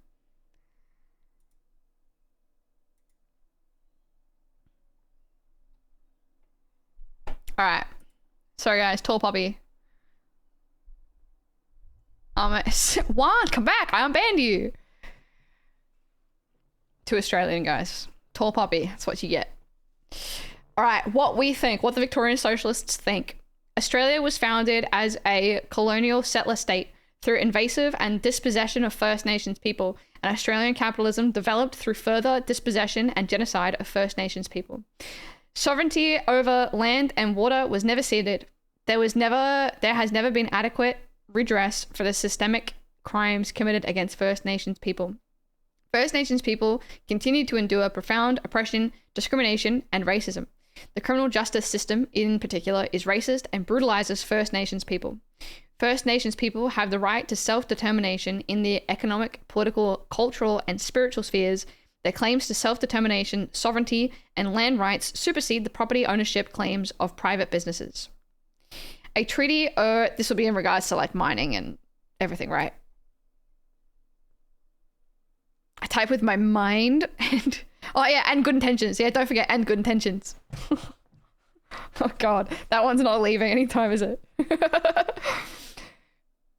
Goat's like, I just got 100 words per minute. I've never even typed before. I don't even know what a keyboard is. Ha ha ha. Is Goat still banned? Yep. No, he's just timed out. Wait, isn't Goat a mod? I I don't think so. No. He was at one point, but ex-VIP, as is everyone. Yeah, everyone's an ex-VIP. Your brain is so mashed potato today. Stop that! I've basically said, does my ass look fat in these jeans? And then Cactus has rocked up being like, Elise, your ass looks fat in those jeans. You're meant to tell me that my mind is switched on. Not that you can like recognize I'm scrambled eggs today. I'm mashed potato too. It's fucked up. What a fucked up day. Do you reckon it's the heat? I haven't even been out. I have. I motorbiked in the heat for a bit. What if it was fat instead of fat? Baby cakes, I'll always compliment your thick tummy. It was an analogy. It's too hot. It is too hot. Okay. A treaty or series of treaties are fundamental to gaining justice, but only if they are on just terms and include the right to veto what happens on and under their lands and water. Too hot, man. What we'll fight for. Sorry, if you are joining in and you don't know what I'm doing, you don't know what I'm doing. I am reading through the policies of the Vic Socialist Party, which is the Purple Pingers Party.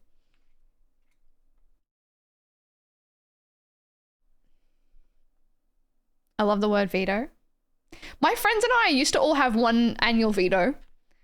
And then I used it for, what did I use it for? Oh, people didn't like it because I was the only one that would use my vetoes.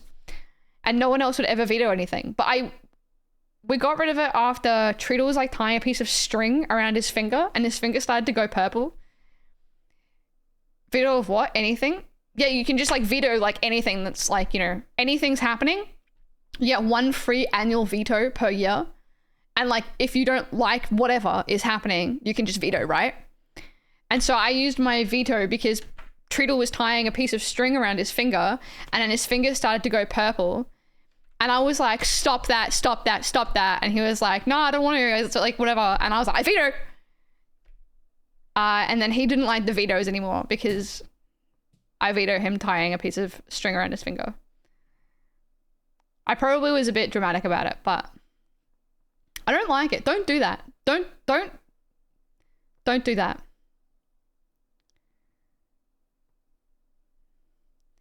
You chose the word analogy, mate. Grow up. They should call you Don Veto. So controlling. Hey, it was a diplomatic veto. I was given a veto. I'm allowed to use it for whatever I like. Losing a race to lose your finger? What does the world come to? I don't like it, man. I don't like it. I should have saved it for Treatle's brother is the type of person to when we go bouldering. Mad 'cause bad. Dude. Treatle's body, Treatle's choice. I don't want to see someone drop off their finger. Plop off their finger. Motherfucker came back, said mad 'cause bad. Fucking hell. Think about what you've done. Alright, what we'll fight for. End the privileging of business interest over Indigenous land rights by pursuing treaties with First Nations people that include the right to veto mining and other environmentally and culturally destructive activities, in so doing achieving justice, sovereignty, and self-determination. Fair and based. Number 2, establish a reparations tax on commercial properties as a contribution to funding land theft reparations for nations people. Ambiguous, but I like the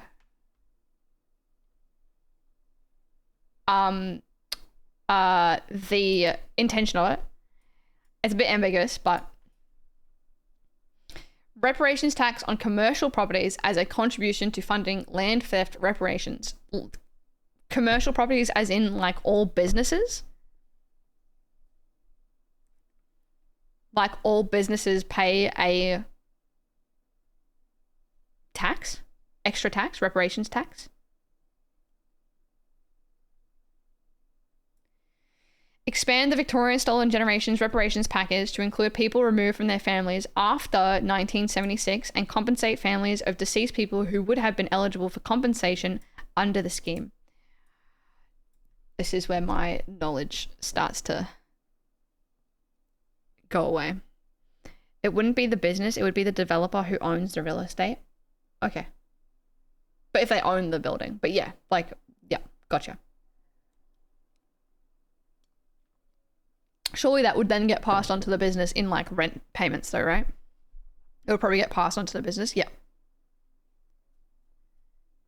For real, you know the Schweppes lime and soda water? It's such a refreshing drink for a hot day. I think I do. I think I know what you're talking about. Is this like too dark? Is this way too dark? Or is this okay?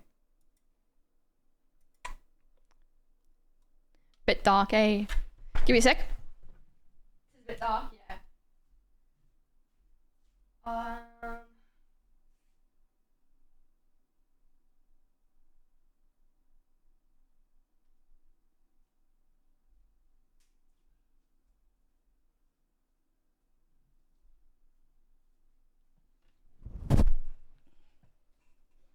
Is this better? I feel like this computer is like blinding me.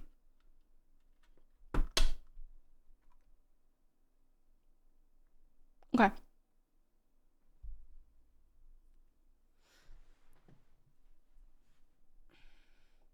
This is a bitch to play on Guitar Hero. I don't think I've played it. 1967, the responsibility changed from the states to the federal government regarding indigenous peoples.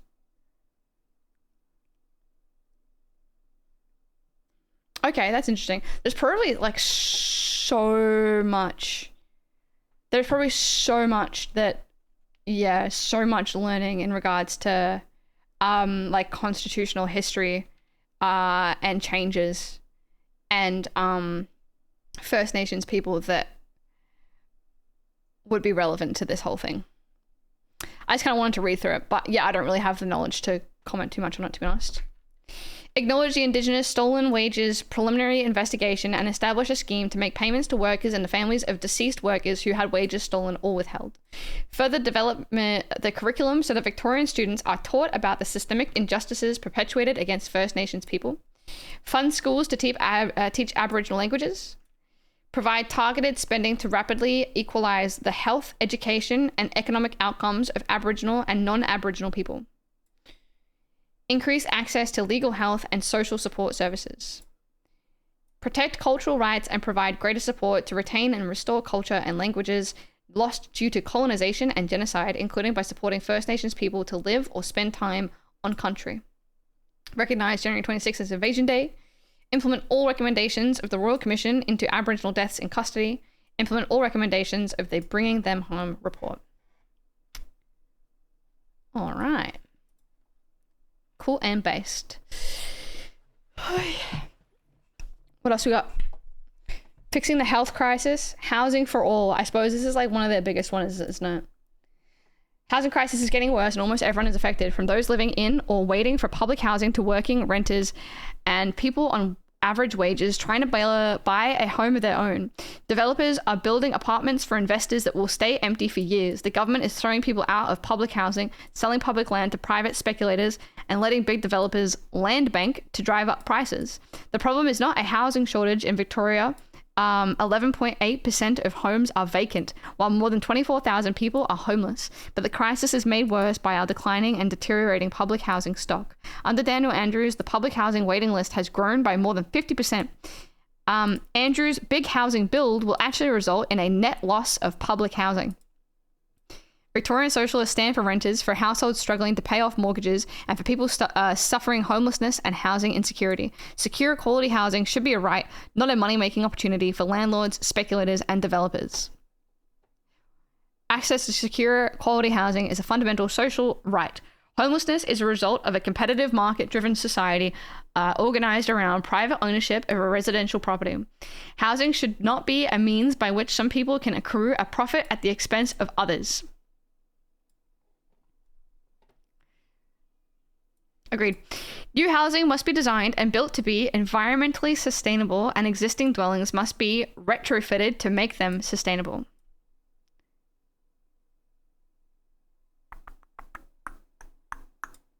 New housing must be designed and built to be environmentally sustainable, and existing dwellings must be retrofitted to make them sustainable. So does that mean any house ever is now being retrofitted with like electric stoves, changing gas fireplaces, whatever. What are we reading? You should jump into politics. We are currently reading the victoriansocialist.org.au/policies/housing. I was actually just going to go and make a tab in here and hold on. Retrofitting would be difficult. Yeah, to say the least. I think you can implore people to retrofit, and I think you can entice people to retrofit, and I think you can provide them with like fiscal rewards for retrofitting their house with better, more sustainable energy and whatever. But I don't know if forcing is going to be the way to go, especially some buildings, even when retrofitted, would not hit Green Star requirements. Interesting. That's interesting. I suppose like super old ones and whatever, right? Just with the way like what is the shit. What is it when a building is like old as shit and people are like, this building's old as shit. We like it. And so we're not gonna let you, what is it called? Holy shit.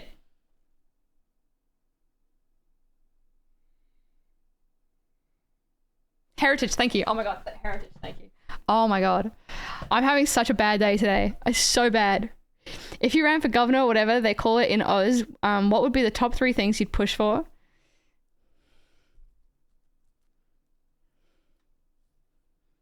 Like, what are the top 3 things that I care for? They'd be different.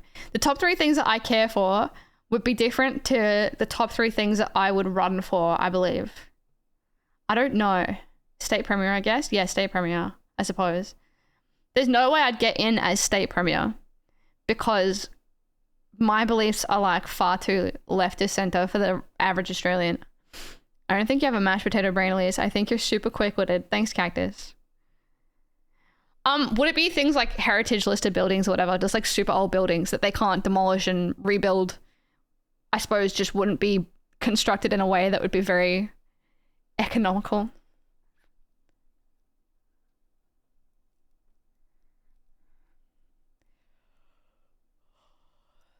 I don't have an answer to your question, Tito. I don't know. Climate change, for sure, would be like my number 1 thing. I think climate change.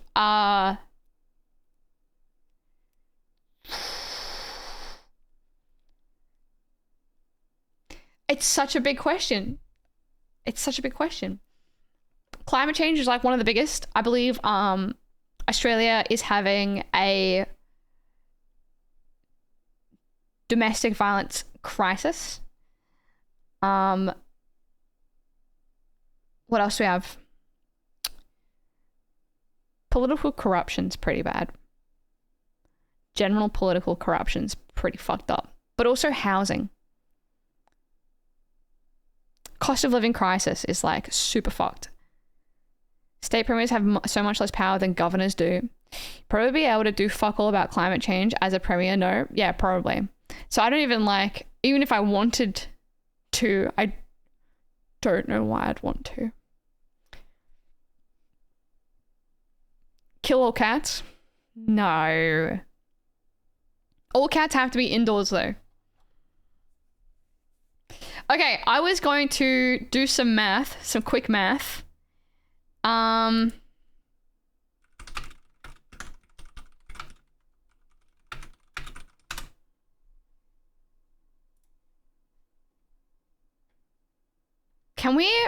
When do we get to know like the political parties that are going to be running in the federal election?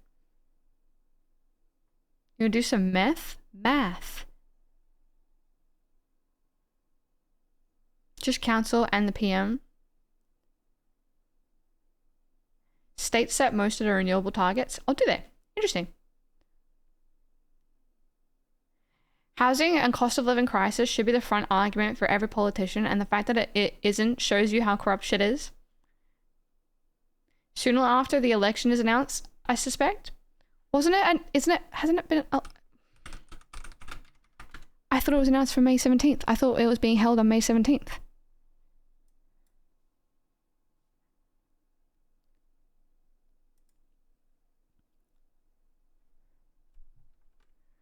2025 Australian federal election will be held on or before the 17th of May 2025 to elect members for the 48th Parliament of Australia. 150 compared to 151 in the last two election seats of the House of Representatives, and the 40 of the 76 seats of the Senate will be contested. It is expected that at this election, the Labor government of Prime Minister Anthony Albanese will be seeking re-election to a second term in office. Hello. Hello.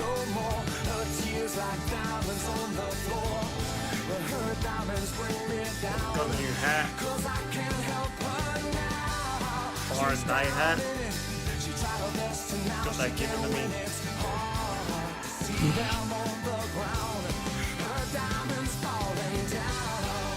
I can't take no more. Bing bong. Bing bong. Lanky, thank you so much for the 16 months. Thanks, Lanky. How are you doing, Lanky? State premiers can do... May 17th is the last day it can be held. Oh, okay. Okay. Interesting. Right. So if an election is called... There's going to be an answer to this. Hold on. I can feel my brain descrambling a tiny bit. Not a lot, but tiny bit. If an election is called, how long... This might actually say the answer. Okay, wait. Calling an election, Australia.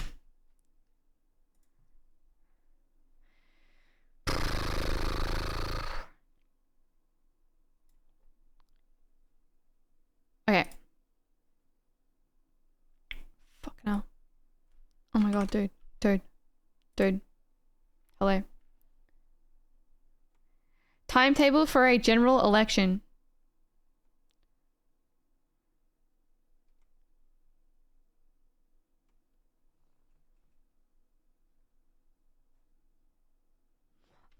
These are big words. These are massive words. I feel like I don't know English.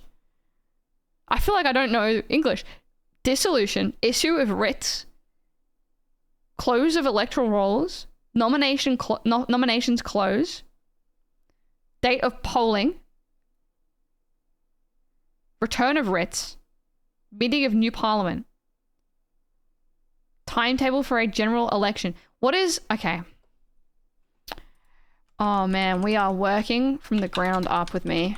I'm so sorry. The action of formally ending or dismissing an assembly, partnership, or official body. So a dissolution in regards to dissolution of Australian Parliament would mean dissolution in the term used for the action of ending a parliament or a house of the parliament. Under the Constitution, only the Governor-General has the power to take such action. By convention, the Governor-General takes the action only on the advice of the Prime Minister of the day. Dissolution is the end of the government prior to a new government being elected. So, dissolution... Okay.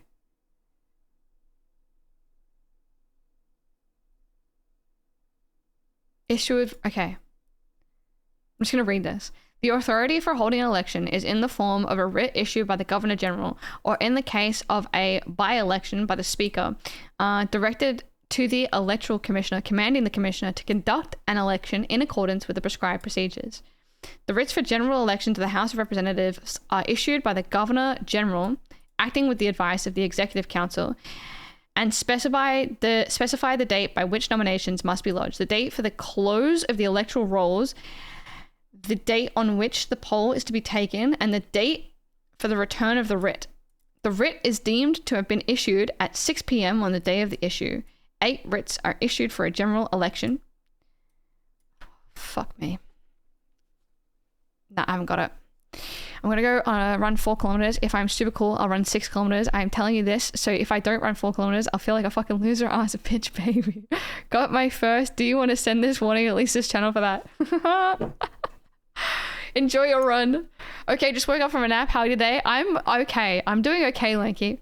My brain is scrambled eggs today, but I'm like trying to push through it and it's very hard. But good morning. I hope you slept well. I prefer really not to speak. If I speak, I am in big trouble. In big trouble. And I don't want to be in big trouble.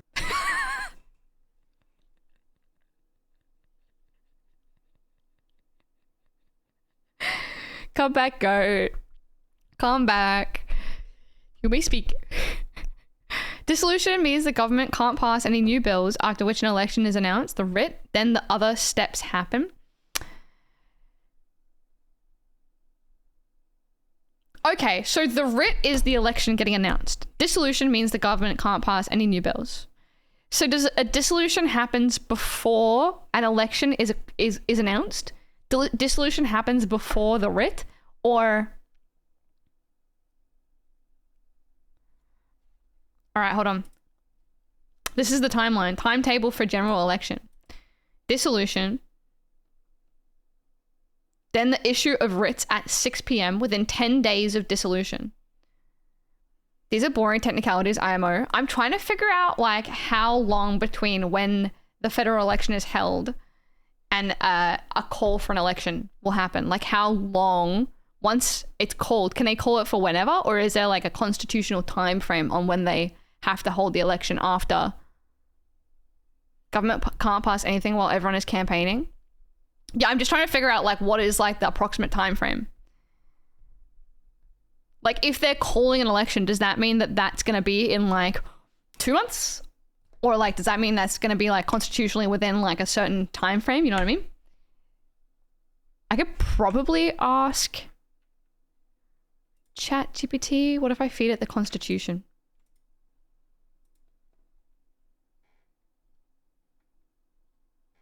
Oh, it's like the... Oh my god. Oh my god.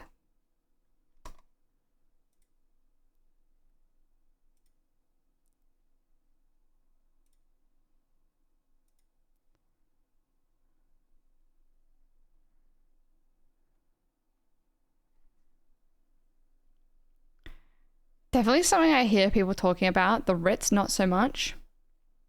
Imagine the PM just goes, hey guys, election tomorrow. Well, that's what I'm wondering. Like, there's definitely got to be like a maximum amount of time. So there's like, he's going to have to... Hi, bye, Dan. The announcement of the date is not the writ. The writ is just the official, the election is happening.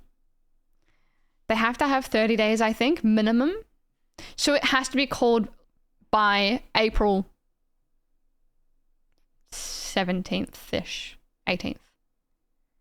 Minimum 33, maximum 58. How are you, Dan? Nice to see you. There are a number of essential steps involved. Full federal election is conducted approximately once every 3 years on a date determined by the Governor General upon request by the government. Typically, this involves the election of all the House of Representatives members as well as half of the Senate. As such, at each full federal election, you will typically be provided with 2 ballot papers. You will use these ballot papers to vote for a member for your local House of Representative division. Did you see the 1999 federal election ballot? This one. This is how big the ballot was in 1999. It's huge. Sorry, huge. That's huge. Everyone has to fill out one of these bad boys. And if you mess that up, they have to give you a replacement. Not only that, but they have to find a printer that'll print something this size too. That's good democracy. You mean that isn't normal? I think this one's like a standout one though. Good chance I'll call an election before the next budget. When's the next budget meant to be? They also have changed the rules a bit since then regarding voting above or below the line. Oh, since 1999 you mean? Doing alright, nothing special. It's huge. Massive. Key election dates. Expiry or dissolution of the House of Representatives. NA, no fixed time. Election announcement. NA, no fixed time. Issue of writs. 0 days. Days after dissolution, maximum 10 days. What is this PDF?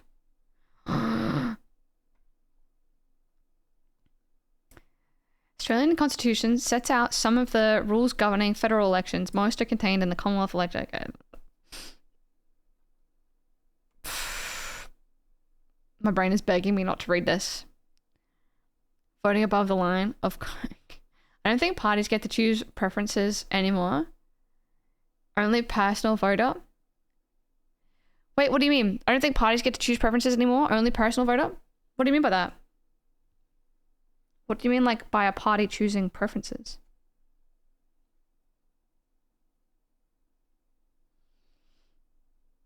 Go back, scroll down just a little bit more for the 3358. Okay. Oops. Shit.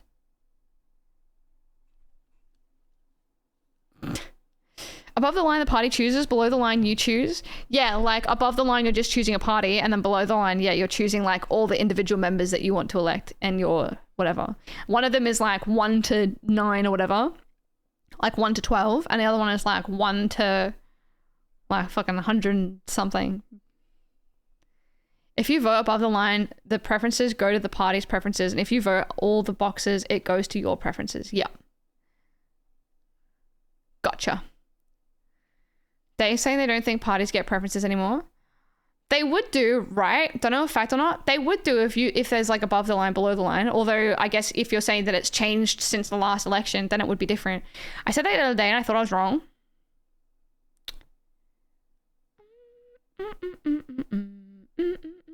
Where was I? Oh, I hate... Sorry, I'm so sorry.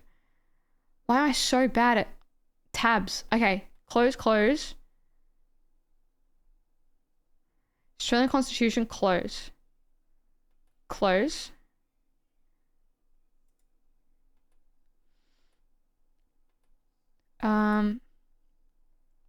This is... How many... Okay, yep, hold on. Yep. No. It was in this freaking window. I had to go back. Okay. Essential steps. A writ for an election will outline the essential steps of the election period and identify the key dates for those steps, in line with the timing framework provided for in the Commonwealth Electoral Act 1918. Close of rolls. Oh, fuck me. Election day. Start of early voting. Declaration of nominations. Close of nominations. Close rolls.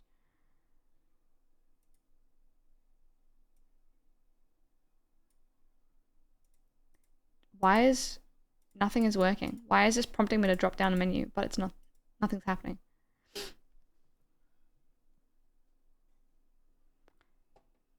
I think I heard Goat or someone, I don't know. I thought someone was saying parties could tell you their preferences, but not do their own on your behalf, but it might not be the case. Oh, do you mean in terms of like how to vote cards? Is that what you mean? Are you talking about how to vote cards? Because parties do that. Like every party has like a how to vote card.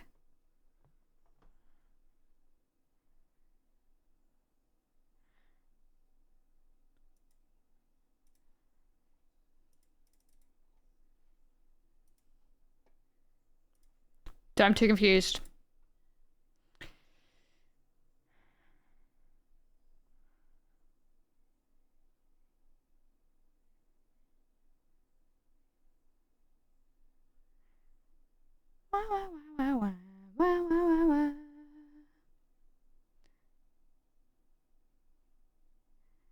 Used to be if you voted above the line, the number one could choose your preferences. Oh, really? That's bizarre.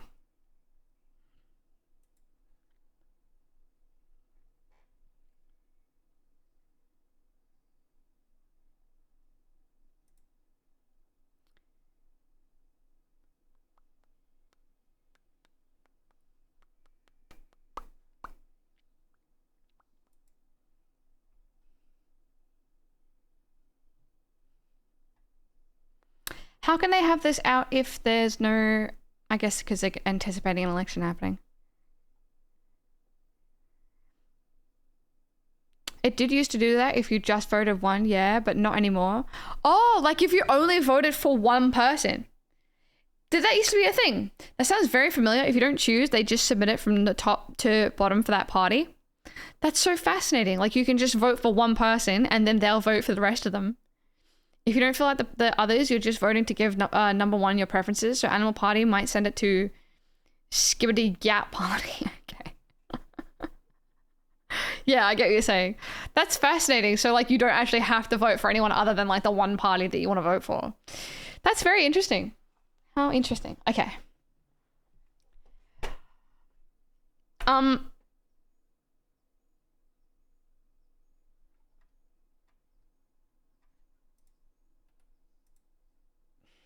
All right, what was I trying to get to?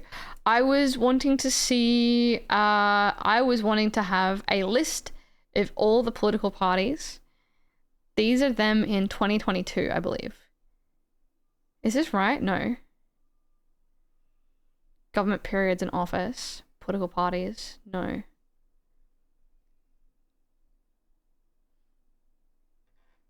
I suppose it would be different like state to state too. Or just like election division to election division.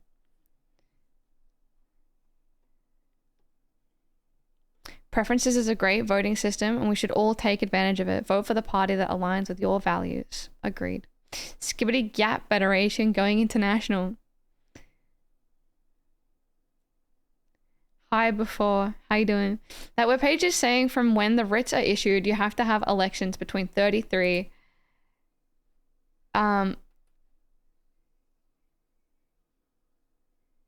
Did I close it?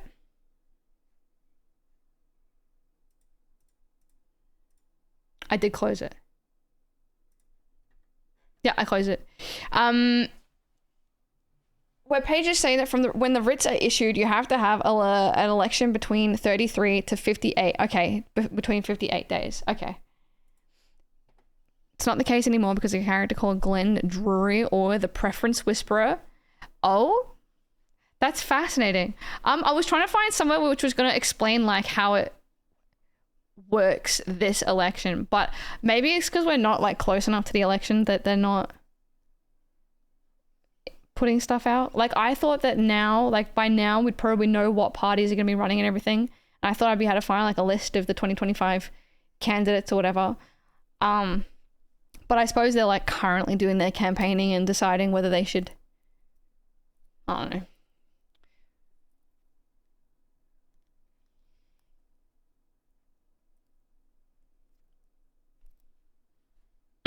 Okay, I see. 33 days minimum, 58 days maximum. So, gotcha. Because Labour are looking at an election day they could lose. They do it as late as possible. So like April something. That's the close of nominations part there, which is 10 days from the writs.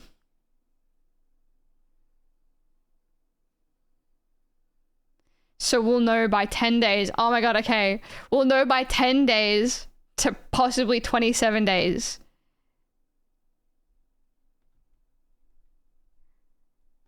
After the writs. And then election day is 33 to 58. That's fucked. 27 days. I gotta go do work. At least I'll be around. Have a great stream. No worries, Cactus. No worries. See you later. I think we'll have an LNP government by year's end. You think so? Imagine writing up your writs while staying at a Ritz. Nice. Need more wacky celebs to run for Prime Minister? Disagree. Hard disagree. What I'm personally hoping for is a minority Labour government with Greens controlling the swing. Imagine Hamish and Andy's next big bit is running for PM. They're so unpolitical though, they wouldn't do it.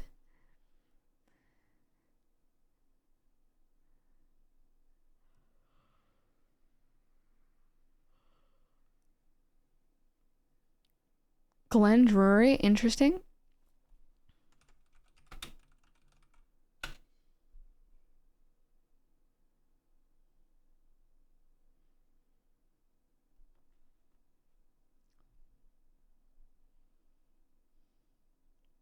You guys can listen to this song while I go fill up my water. Max's fault.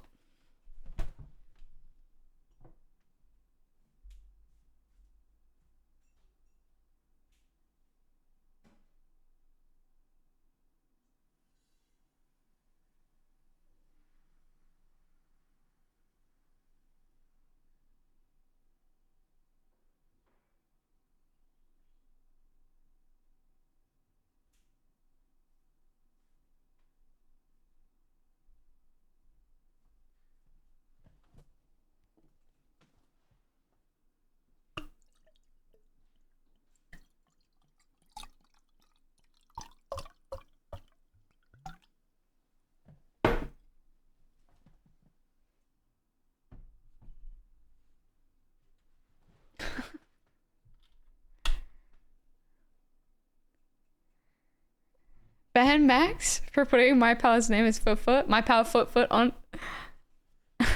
It's good. Okay, bro.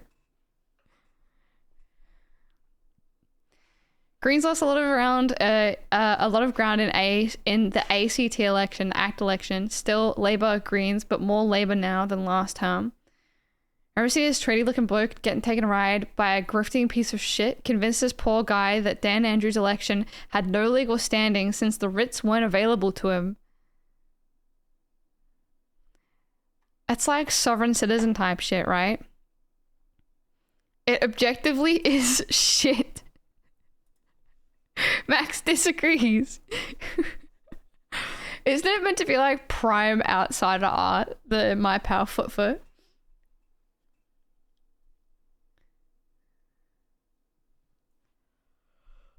Feel free to cue up any music though if you like. I know I've got it playing quite quietly. That's only because I'm an egghead though. Personally, however,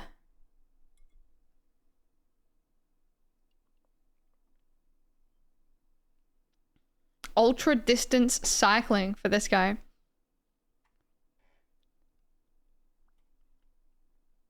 I'm trying so hard to stay awake. Glenn Drury.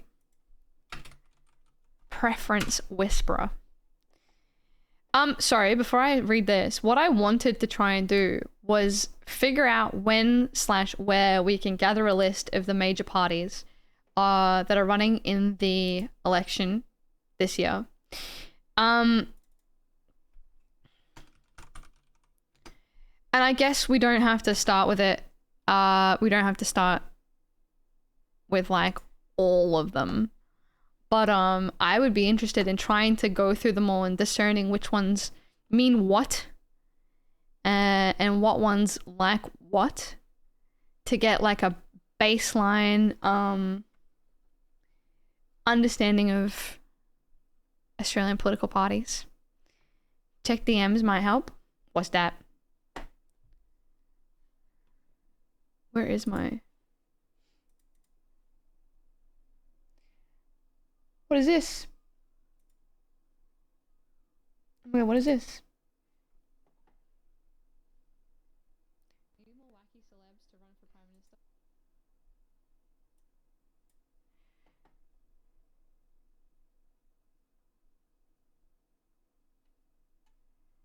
Oh, this is like ever.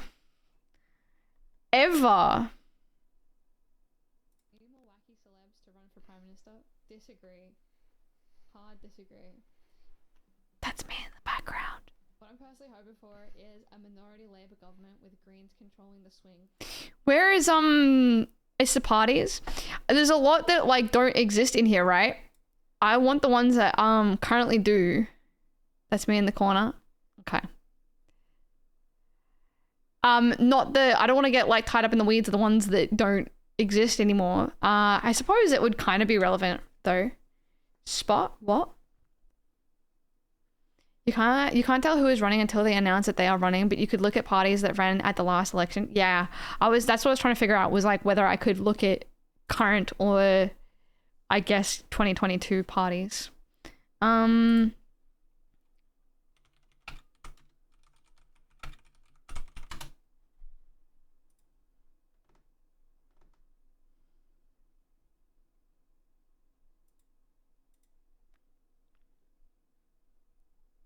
So these are all the parties that ran, and then there was just independents down here.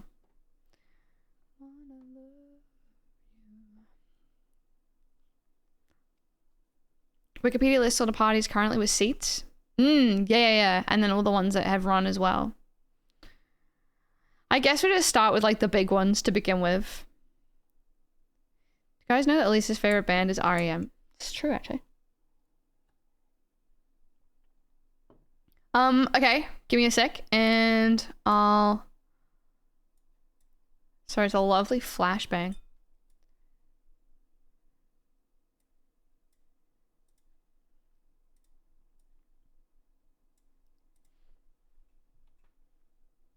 Labour Party, Liberal Party, National, Greens.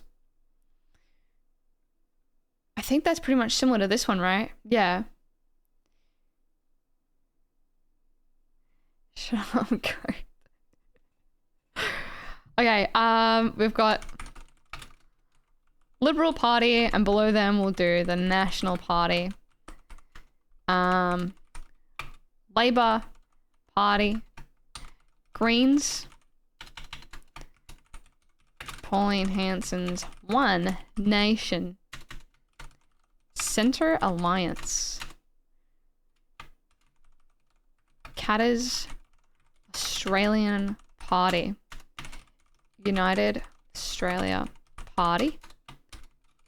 Jackie Lambie Network. Some of these wouldn't have gotten in though, right? These were just the ones that ran.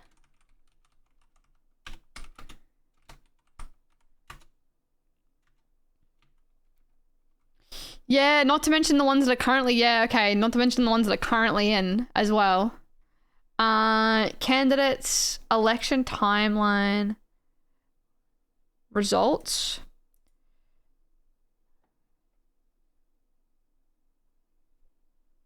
Yeah, some of them didn't even get in.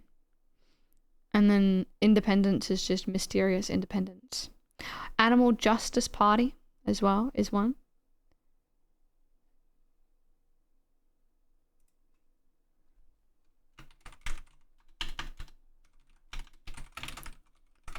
That's pretty freaking cool that the Animal Justice Party got in.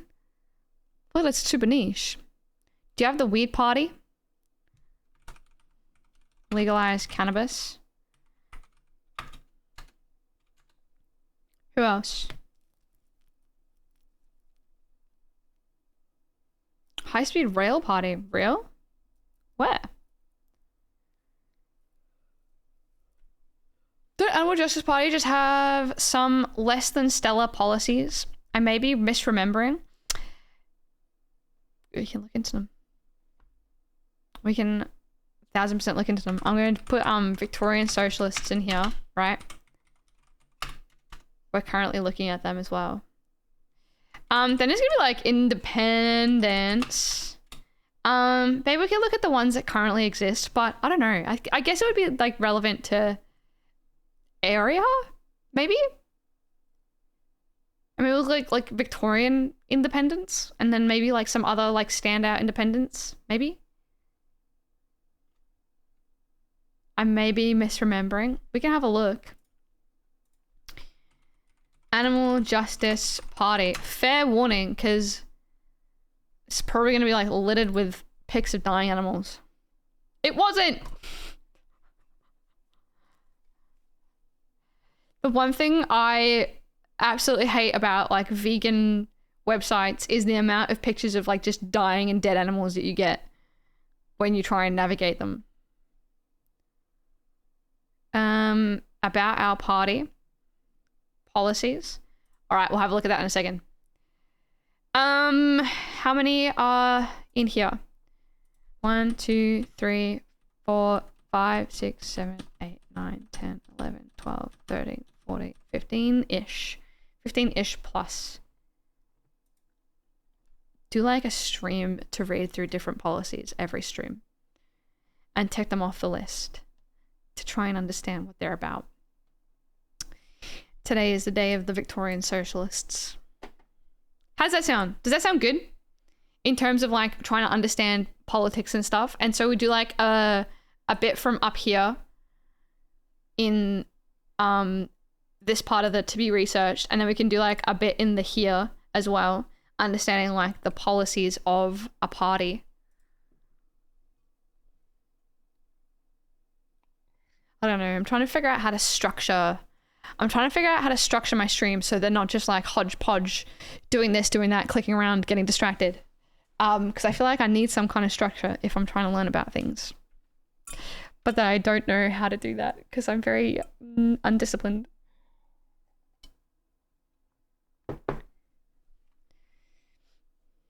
Might be worth starting from highest to lowest vote. Yeah. That makes sense. For first preference vote, what do you think? First preference? What do we have? There's definitely some that are going to be like specifically interesting for me. Ah, I see. Yeah, okay, I see. Your structure and with structure and discipline, we'll have to make a silly catchphrase like "You've just podged your last hodge." I like it. It's good. I'm podging my hodges. I think a lot of parties are reactions to the big boys. Yep, that makes sense. Okay, so if I'm just restructuring this a little bit, we've got the Liberal Party, which is the National Party. It's a coalition. I'm just going to put these into the same one. Labour, Greens. What is the freaking, like, what is the difference? What is this? Like, what is the Liberal National Queensland, Liberal National Joint, Liberal National Coalition? What does this mean? Liberal. How can that be like a, how are they written here differently? Invalid and blank votes. They count them. 530,000. Queensland version sounds worse somehow. Is that racist? I might say put the Nationals as their own whole thing. Okay, will do. I suppose like just in here, maybe I'll just do like in like here, like just like coalition.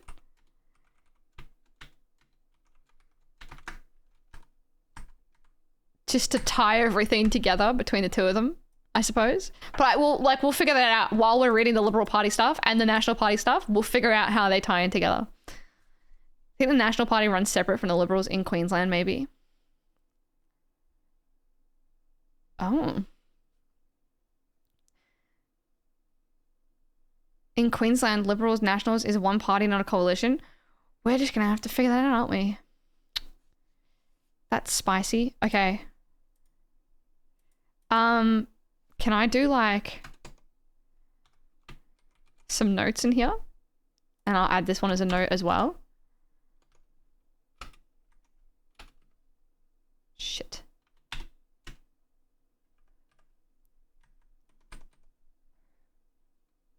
What's the legalized cannabis's party foreign policy?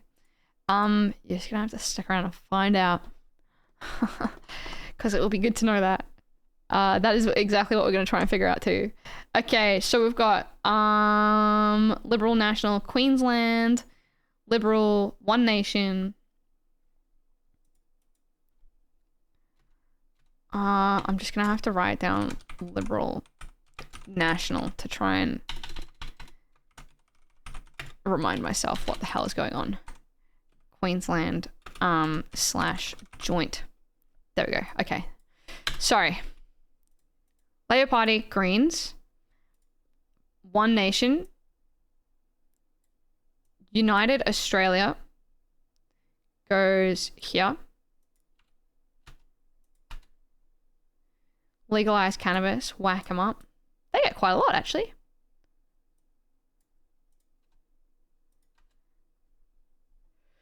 Seems like a bit of a one-dimensional party to me. Yeah, I know. I had was talking with my friends the other day. I've got like in my friends group, there's half a very, very, very political, like very aggressive and angry and like forward about politics. The other half completely do not care. Hi, Toke. I'm checking in. I'm checking in. 5 head. Hi, Toke. Thanks so much for the 41 months. That is ridiculous. 41 months is insane. Thanks, Toke. How are you doing? Nice to see you. Welcome home. Sorry, Queenslanders. Small parties don't necessarily try to get into government. They just like to advocate for their policy point and are hoping to control a crucial stake by having a few seats. Yep, that makes sense. Like say the Vic Socialists or whatever aren't necessarily aiming for the moon, but they're aiming for a couple seats to be able to sway and have a voice. That's the beauty of our representative political system, isn't it? Not bad. Nice to see you, Toke. Thanks again for the 41 months. That's super cool. Yeah. And then like one of them's like, I'm going to vote for the legalized cannabis party. And I think it's because the legalized cannabis party have a very straightforward and direct name. It bodes well for them. I go, well, if you want to legalize cannabis, there are probably some better parties that probably align more with your beliefs than the legalized cannabis party. Literally a one-issue party. But this the thing is, they have to have a they have to have a stance, or at least they can have a stance on other issues too. But talking politics, you should look up the Vic state MPs are for police and racing. What does that mean? You should look up who the Vic state police MPs are for police and racing. As in, like, is that a party? It's a massive tangent, but have you ever seen the movie Tremors? No, I haven't. That's why they won't necessarily have a robust set of policies. They'll only cover like 3 things. Surely they'll have some for the Labour Party? What do you mean? MP for police? Like, I don't even, what am I looking up? The current ministers?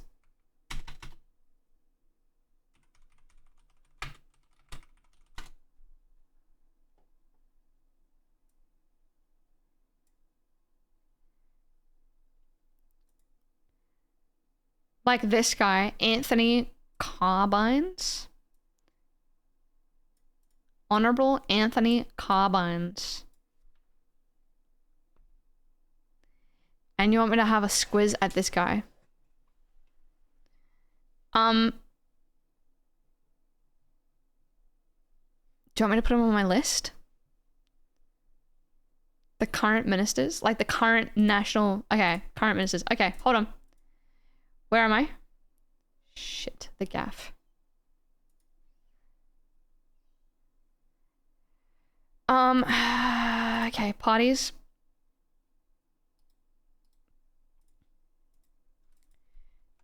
Ministers. There you go. Okay.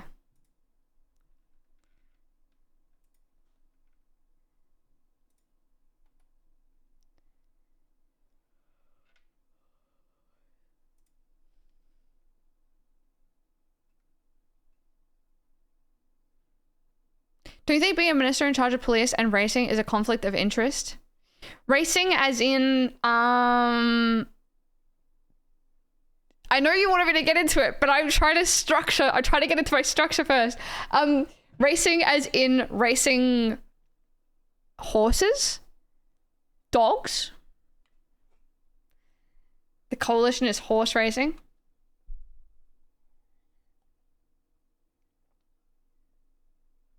All, I think. I do think it's interesting that you can have someone be like the minister for multiple things, but I suppose like some are more demanding than others. I do feel like the person who's like the minister of police should probably be... They should have their hands full, maybe. But then again, I don't know. I have no idea.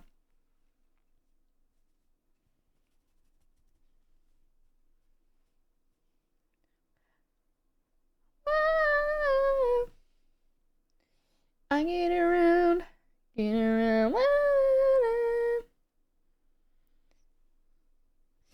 Maybe the ACT police are also chronic gamblers. Forget the first few words. I'd start typing something earlier and hadn't deleted it. Oh. The coalition is horse racing. Okay. Okay, sorry. You just meant to say horse racing. I was like, what do you mean by the coalition is horse racing? If you need me to fly a plane for you, I have to tell you, but I don't think we're at the stage of our relationship yet. Oh, I'm sorry. I've intruded on your conversation. Okay, where are we up to? Legalized cannabis. Then we had the Liberal Democrats, which is the Liberal Democratic Party, I suppose. Who's got to do? Animal Justice Party.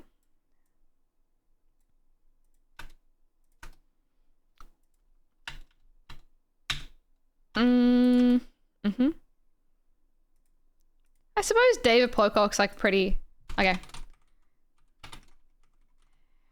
I'm gonna do like a C200 for all the Climate 200 independent Imagine Patrick team was just a team made entirely of people named Patrick. Based. Country liberal.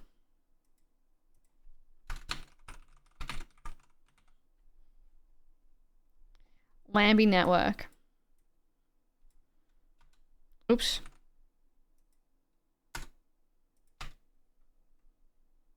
Patrick team. Is this Rex Patrick team? Is that Patrick team? I'm gonna assume that's Patrick team.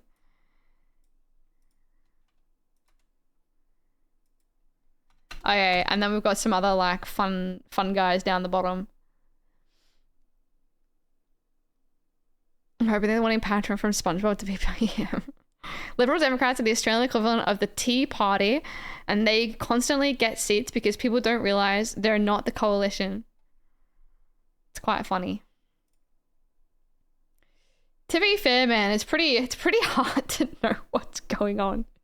This is pretty hard to understand. Oh, this is all the okay. Seats changing hands. Pre-election, post-election, and you can see who got what. It's a pretty big change. That's like a pretty consistently liberal change to, I suppose that's why the Liberals didn't get in, right? Doy. Couple Greens. That's cool. It's admittedly quite funny because it happens to people I hate. Yeah. All right. Where are we up to?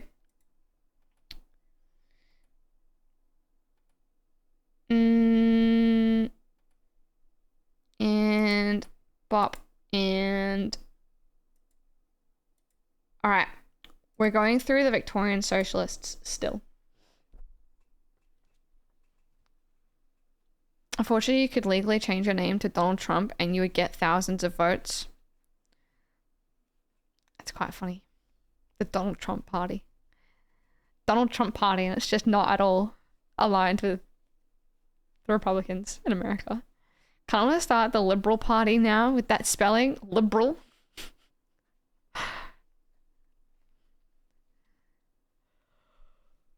Okay.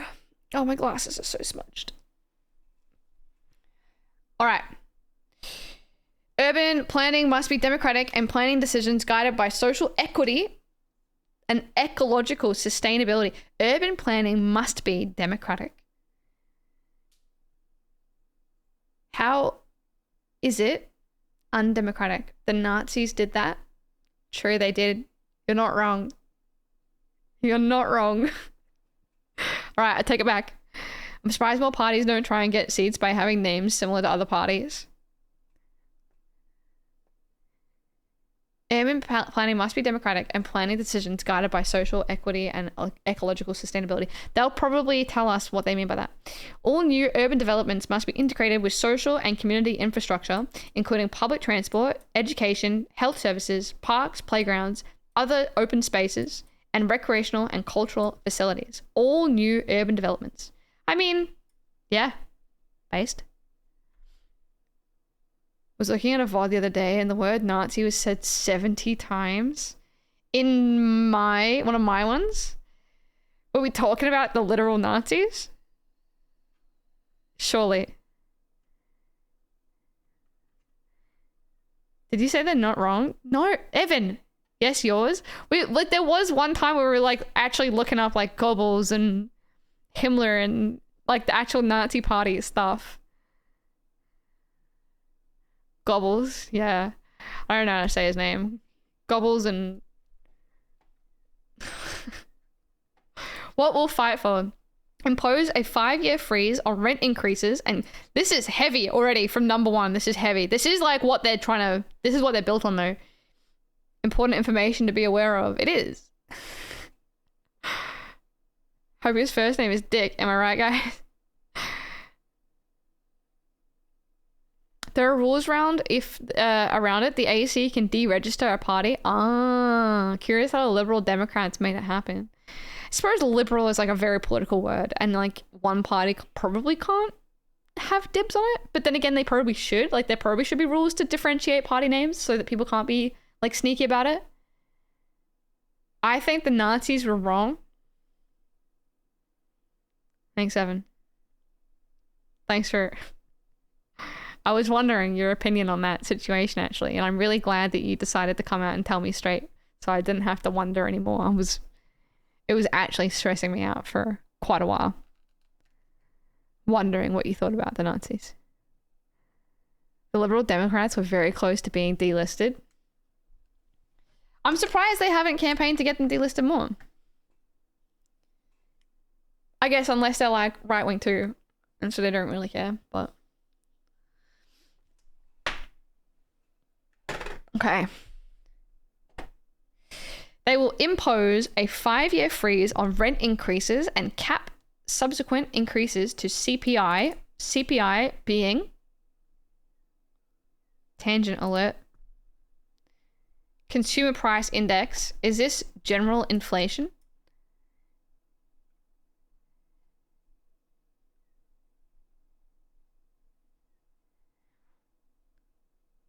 Inflation. Okay. Where was I?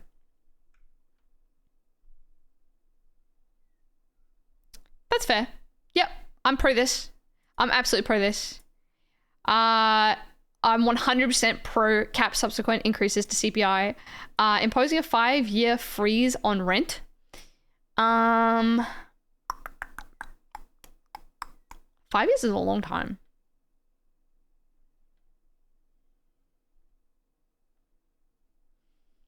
I don't know. 5 years is a long time. I'm 100% this. Don't know about this. It's about consumer prices, not all prices. A little better for the average Joe than the base inflation number, I think. It's a very long time. Yeah.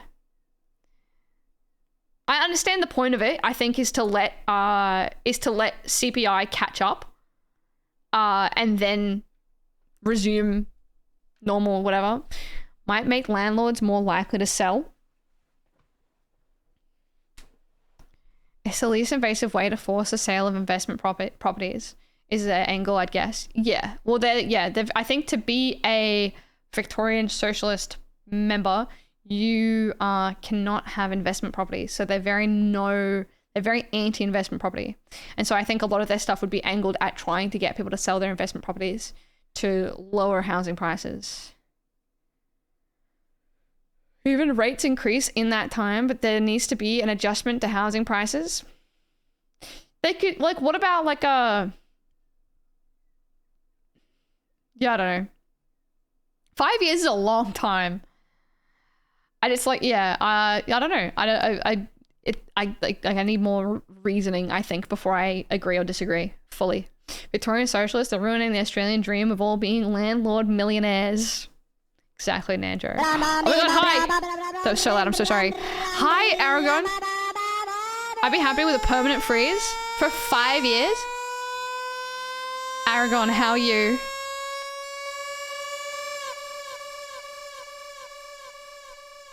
Thank you so much for the 28 months. That's crazy. Aragon, that is so crazy. Thank you so much for the 28 months. My mom's calling me. I'm just gonna message her. I'm so sorry. Give me a second. I just want to make sure it's not important. Wait. Doing pretty good. Thumbs up. I'm glad to hear, Aragon. Thank you again for the 28 months. That's super cool. Also, hello, Nandro. How are you doing? Also, Moose. What's up, Moose? Nice to see you. I'd be happy with permanent freezes. I don't think housing should be a profit engine. No, not just 5 years. A permanent freeze. Hold on.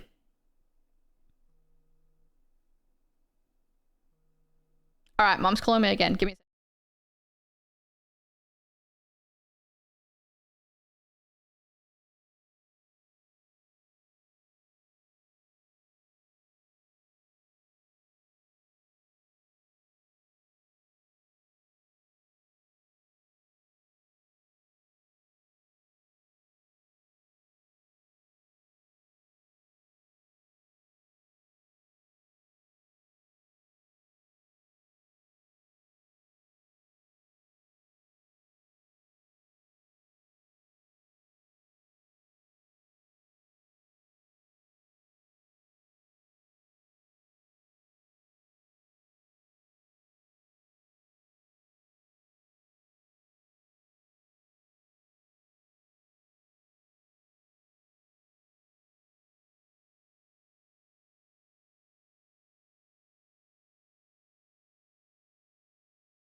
All right, we're all good. Thank you. Sorry. 2 calls back to back makes me freaked out. Not a fan. But everything's fine. It was okay.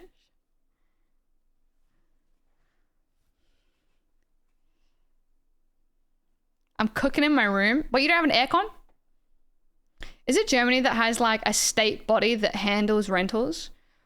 Actually, we're probably going to continue reading on into more of their housing things. But I would imagine that the Victorian Socialists want housing to be, and especially rental housing or short-term housing, to be under the jurisdiction of the government rather than private owners and as investment properties too.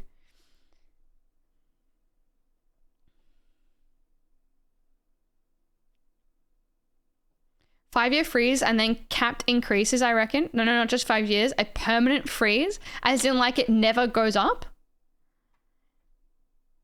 But then wouldn't like 50 years down the line, rental would be like absolute crumbs?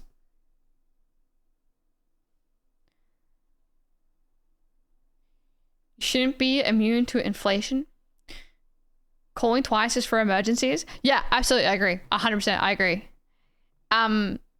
It wasn't an emergency either, but she doesn't know that. My mum's the type of person to just keep calling.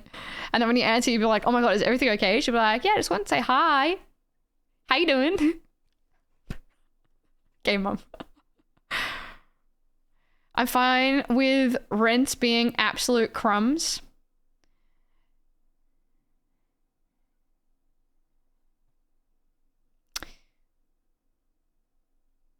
I reckon rent should be free. So yeah, crumbs is like next best thing. Okay, fair. Okay. That's fair.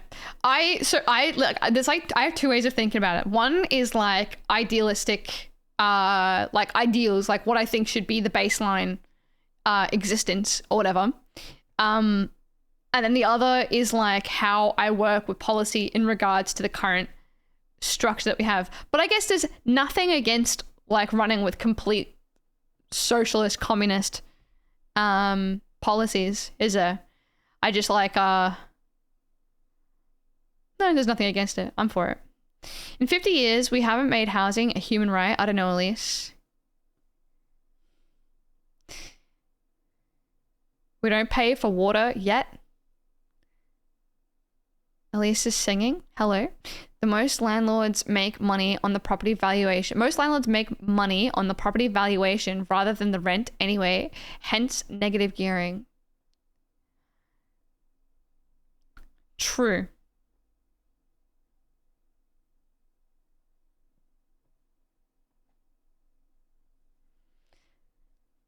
Am I about to add freaking like the housing crisis to this list of things? I feel like I am. Oh God. I don't even know what to write though. We do, but public funded and cheap.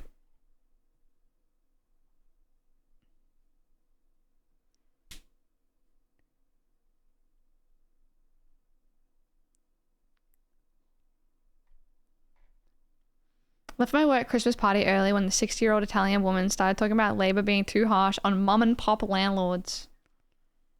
I left the Greens volunteer meeting when I started hearing them talking about how we're not coming for the mum and pop landlords. And I was like, man, I'm in a Greens meeting. What's going on? We're in closed doors. Come on, man. Like, tell us what you really feel. I know there's a communist in there. The Greens have some cooked units. I don't know. And then they all started drinking dairy milk. Am I right, guys? Dairy milk at a Greens meeting. Am I right? Oh.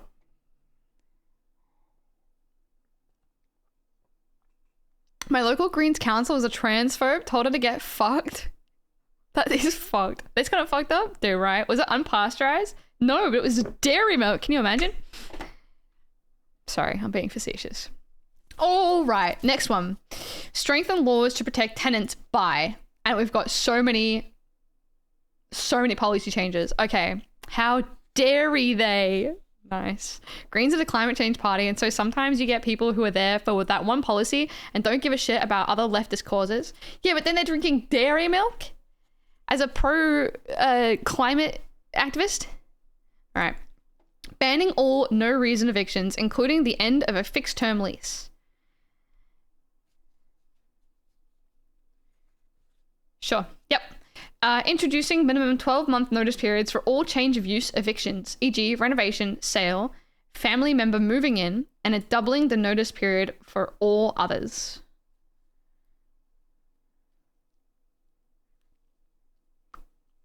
Okay. People don't equate veganism to climate change. They think animal rights. Okay, that's fair. What Juan said? Okay. My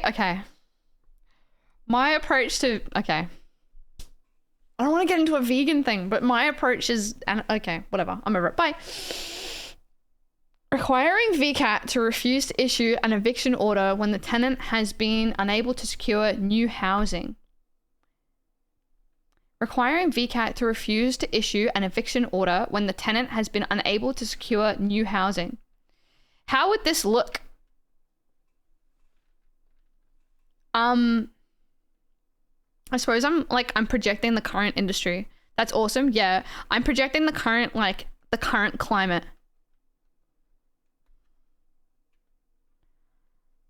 onto the idea behind this one.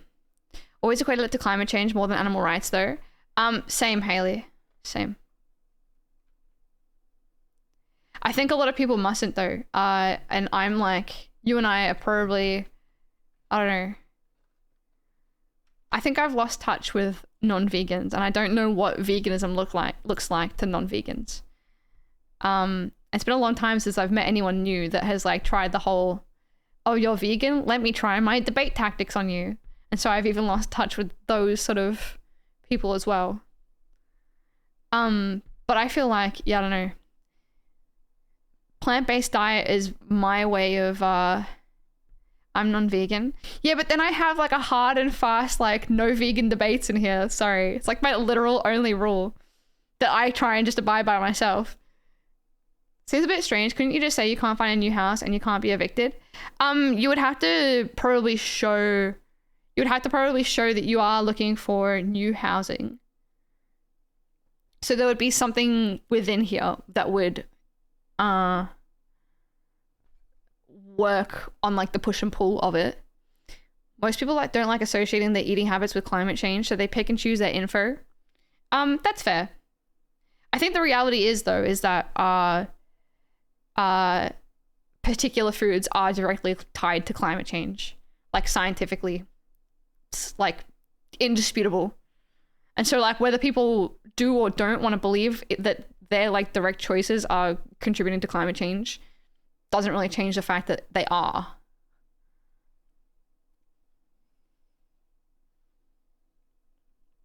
Where do you stand on duck hunting and pro-unionism? We've spoken about this before. We spoke about this last time. Vic already handles all kinds of disputes, likely will be handled in a similar way. But then there's like another side of this where you have to like prove that you are trying to find new and secure housing. I know. Don't get me wrong. I don't think that there isn't an ethical argument within the whole vegan argument. But I do think that when like climate change is such a like ever-present threat to the existence of everyone, I do think that that should take like primary residences like as what we should care about. You know what I mean? I hate ducks. They're fucked up. Fuck the ducks. I'm not vegan, but I appreciate vegans' sacrifice. Everything we do contributes to climate change, but the biggest impacts are from businesses, not individuals. But there is still a supply and demand though. Like we still regard supply and demand as there should be like we're doing it.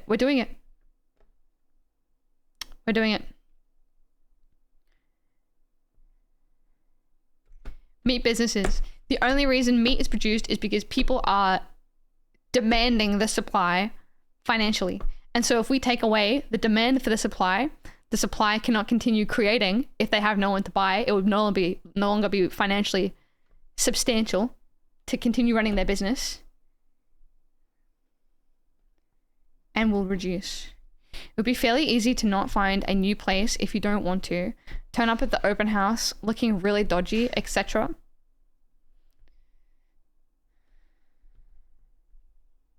Okay, but that's a business decision. I'd agree with that if advertising was such a powerful force. TV told me to eat meat though, with ads paid for by big meat. What if we subsidize them to produce meat at a loss? A lot of the dairy, like a lot of the meat industry and like a lot of the agricultural industry is subsidized by government anyway. And so it's all about like, I don't know.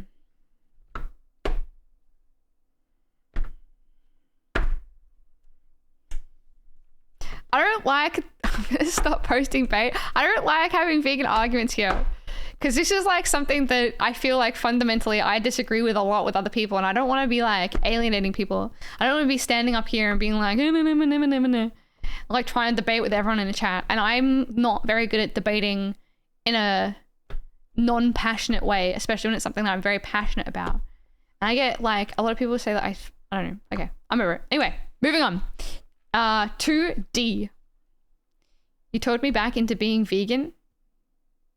Wait, back into it? Did you stop? A vegan argument is an argument that doesn't harm animals and minimizes harm to the environment.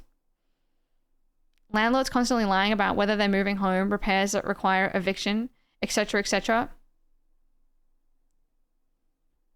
I did stop. It's pretty normal. I feel like a lot of people come and go. It's something that I like. I have to, you know, if I consume vegan stuff, I become like a whole lot more militant about it. But like, that's just the nature of something you care about, right? Like if you're not seeing something, hearing about something that's an issue, you're just going to drop off. Host a meetup and glass any non-vegans.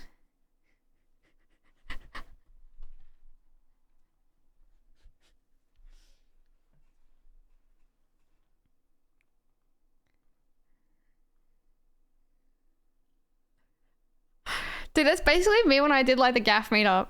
Is everyone came along to Fortress and I was like, what are you gonna get? The vegan parma's really good. And then everyone was like looking at the menu and I'm like, do you wanna try some of my vegan parma? It's really good. I bullied like half a table into getting a vegan parma. I'm not vegan, but also I increasingly think it's the correct moral standpoint. Barney disagreed. Did they really? That it was better? Passive aggressive menu ordering. That's what I do.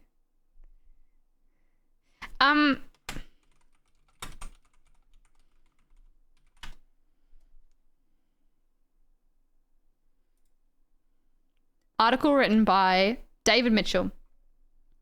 My beef with vegans says more about me than them. In The Guardian by David Mitchell.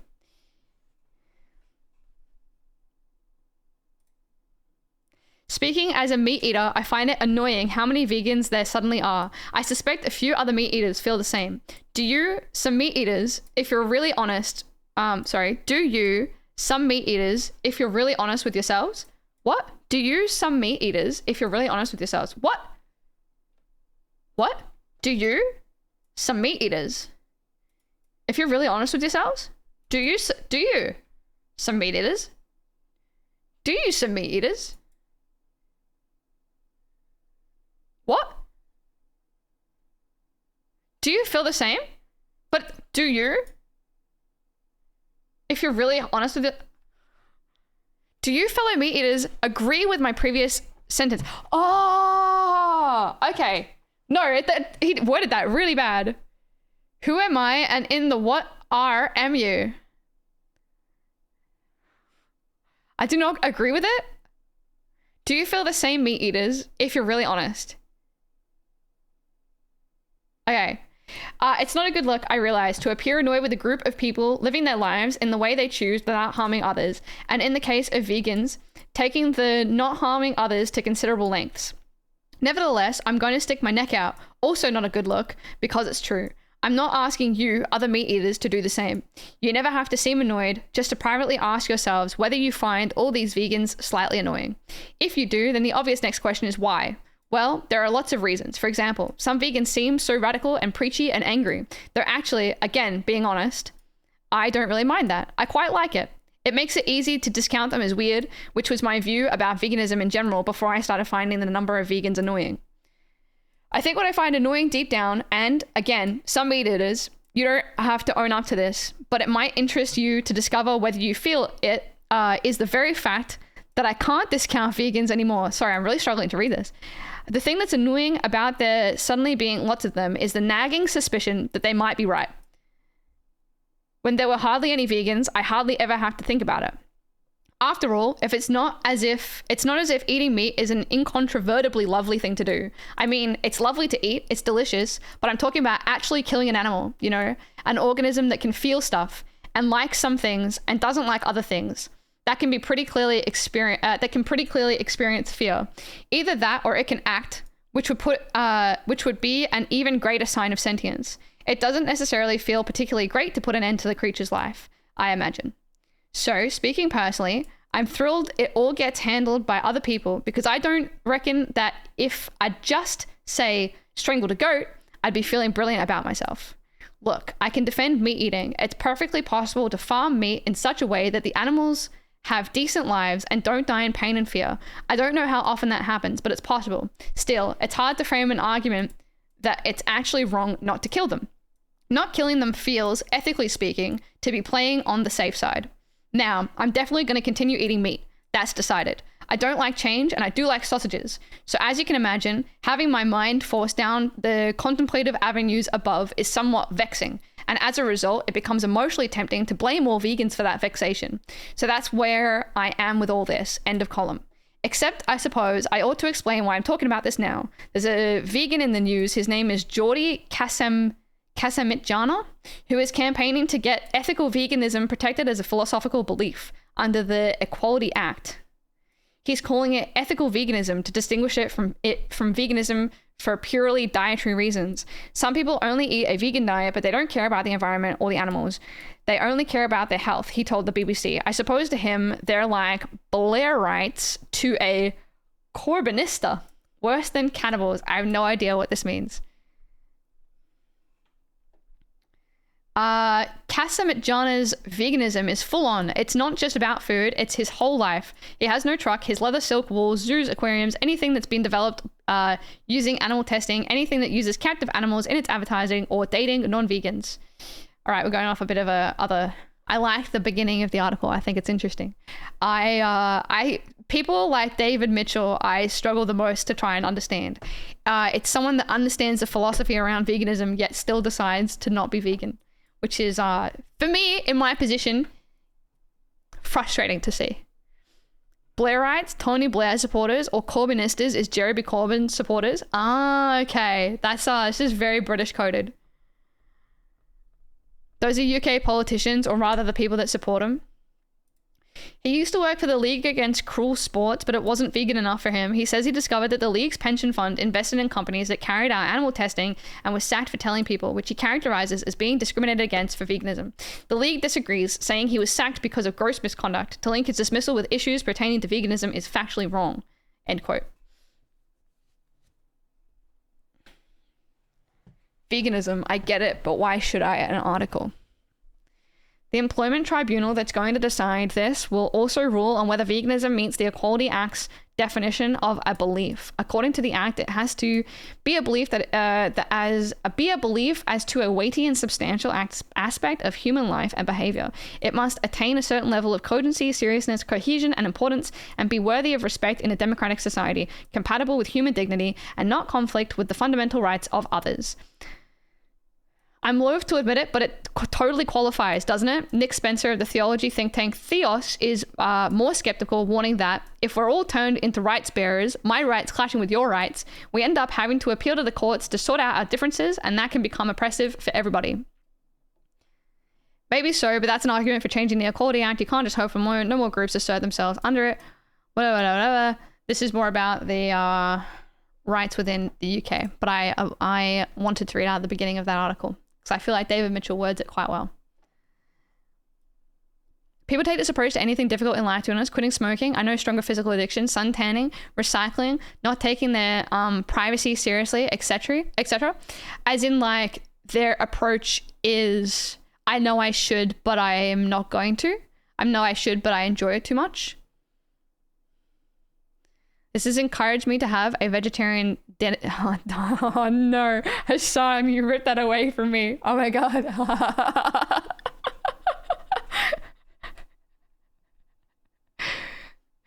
They're aware they never get around it, or come up with excuses. They're aware, but they never get around it or come up with excuses. You just gotta do it. Just do it. I think the difference with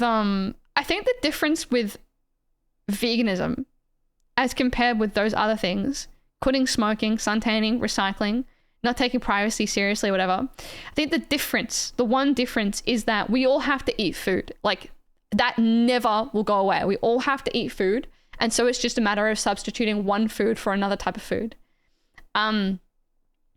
Learning diet initially and learning like recipes and what tastes good and what doesn't taste good. Like, it's basically just relearning that, which we have to learn initially at some stage anyway. And so it's just going through a process of relearning what goes together. What is nice? What's a nice substitute? What, you know, like, what's the nicer cheese that you prefer? What is it's kind of like, it's frustrating, but after a little while, you relearn it to a point where it just is exactly like second nature to how food currently is second nature. It's like just a learning curve that initially like is kind of hard, but then plateaus out. Some strong cultural ties and how much they revolve around food that make vegetarianism a lot harder. Yeah, there's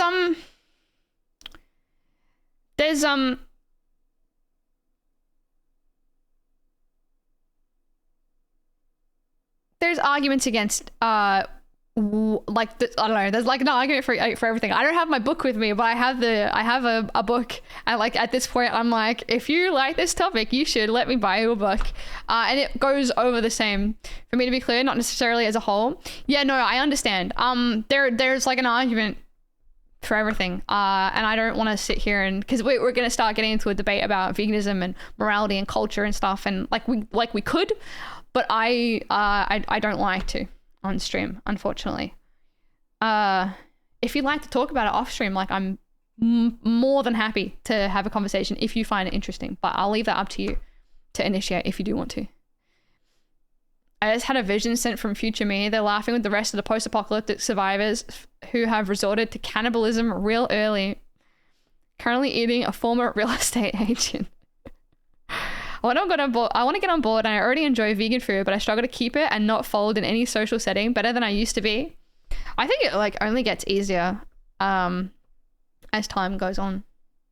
I went past a restaurant like 2 days ago that my family used to take me to all the time, and I used to just have to like sit there twiddling my thumbs because I didn't have a single item on the menu that was vegan, like not even like one vegan option. And so I just sit there with like a lemon lime and bitters while everyone else ate dinner. I walked past there and they had an entire 2-page vegan menu. Entire one. Like, full everything. Absolutely everything. It was great. I was so excited. Chips? Not. They were like fancy potato cooked in butter kind of thing. Someone's made the cook angry by saying real development potential in this dish. Is yet not there yet, but appreciate the offer. Hopefully I'll get there soon though. I mean, offer always stands. You don't, up to you. I'm not like I'm not pressuring you to do it. But if you ever wanted to, I'm always up for a conversation. That stands for anyone, by the way. If you ever want to have a conversation about this kind of thing off stream, I welcome you in my DMs. All right, continuing on. Requiring VCAT to refuse eviction. Okay, making landlords liable for all ordinary end-of-lease cleaning and maintenance costs.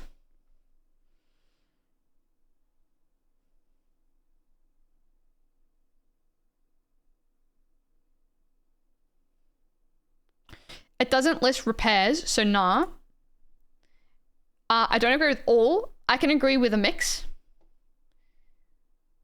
but it gets very, I don't know. I'm not even saying I'd like vote for a mix. I think it depends though, because I think a lot of maintenance costs are adopted by the in legal speak that'd just be wear and tear. Yeah, maintenance cost is wear and tear, and like general wear and tear isn't put onto the tenant, right? This is throwing landlords under the bus entirely and trying to offload all responsibility.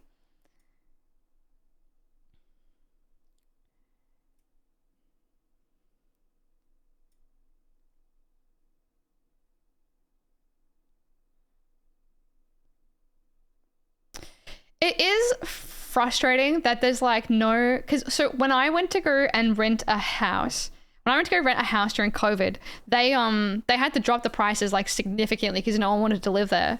And when we moved in, the house was like an absolute sty. Like there was like dead insects absolutely everywhere. Like it was dusty as hell. And like there was no requirement for the house to be nice for me to move in. But when I move out, they required professional cleaning invoices. Goes both ways. Yeah. And so I think that if it's going to go one way, it should go the other way as well. And so I think that if you're moving into a house and it's not clean, the landlord has a requirement to like professionally clean it before someone moves in. And so I'm all for like the both way one. You know, I think a renter should leave the place as they found it. Yeah, that's fair. But then like wear and tear as well is a thing, right? They do, yeah. Fuck them regardless. I think wear and tear still comes into play as well. We didn't leave our previous rental the way that we found it, but it was because they got like carpet moths and whatever. I was like so stressed because we got carpet moths that eat your carpet if your carpet is made of wool. And I was like so stressed that they were going to charge us for the woolen carpet because I was like, well, I fundamentally don't agree with paying for woolen carpet. And so I was like, luckily they didn't charge us for it. So they replaced the carpet at their own cost. But I was like so stressed that was going to be a thing. If you rented a place for 10 years, it's not going to be the way you found it. That's why, yeah, general wear and tear should be fine. But I think wear and tear is at the cost of the landlord. Then that's all this is mentioning. So you've got no extra onus thrown on landlords for repairs. I think that cleaning should be the tenants and general wear and tear should be the landlord. That's the benefit of that should be the benefit of renting, is that you don't have to cop general wear and tear of a house. Giving landlords a star, make sure I haven't missed anything. Come to accept that we deal with as renters as normal and we've lost track of how unfair it actually is. Absolutely. I agree. Give landlords a star on doors rating. Low stars can't own more properties. Not necessarily how it should work, but something like that. Yeah, if you can't, if you violate the rental laws or whatever, you should have some sort of, I don't know, you should have a landlord license or something. And if you violate your landlord laws 2 times, you get your license revoked. And you can only reapply in a certain amount of years or whatever, I don't know, something like that. I feel like a landlord registry is important. Agreed. Moths really be eating carpets and clothes. What the fuck's wrong with them? Fundamentally don't agree with carpet moths. Agreed. I know Vic wear and tear is fine. Yeah, I understand the Vic laws a lot more than I do other laws, so. Wear and tear is a landlord, but if you damage something, that's on you.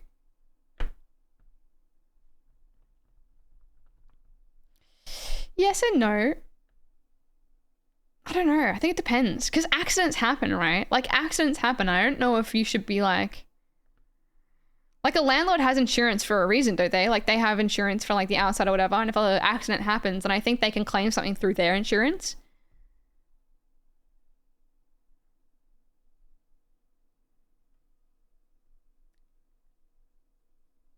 My last rental tried to claim $1,000 on the bond for dust on the blinds. It's so fucked. It's so fucked. Pretty sure landlords claim wear and tear on rentals as deductions. That would make sense.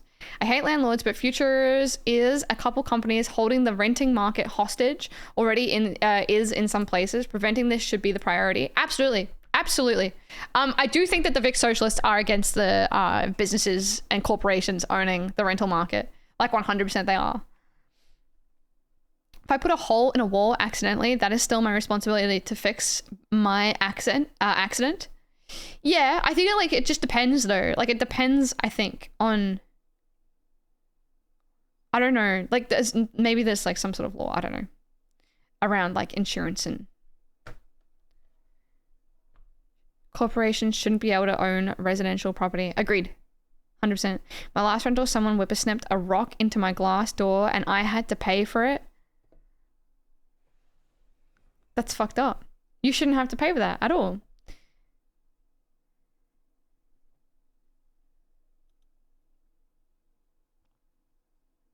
I think there's definitely nuance in the situation of like what ByteDance's saying versus like all accidental repair costs, right? I think that's where like, I don't know. Let me have a look. Rental insurance. Is this a thing? Renter's insurance. Tenant insurance quotes. Is this a thing? Oh my god. Are you meant to buy insurance as a renter? RSCV Renters Insurance provides contents cover suited to tenants. Okay, it's contents insurance for renters. Whether you're renting as a family, with friends, partner, on your own, get cover for your contents, belongings against loss and damage from an insured event. Items like furniture, rugs, fridges, washing machines, TV, and more. I wonder if it would like insure like the building for accidents. Storm damage, yeah, fires, theft, storm damage, floods. Damage from fallen trees.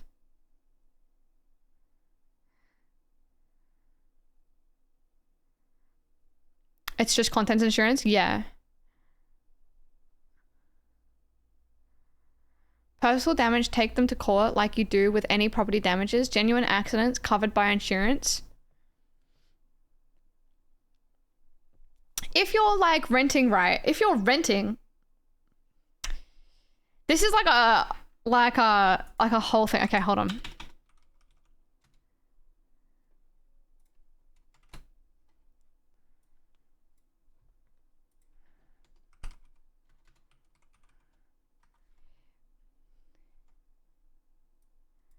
Pros and cons of renting. Pros is no mortgage.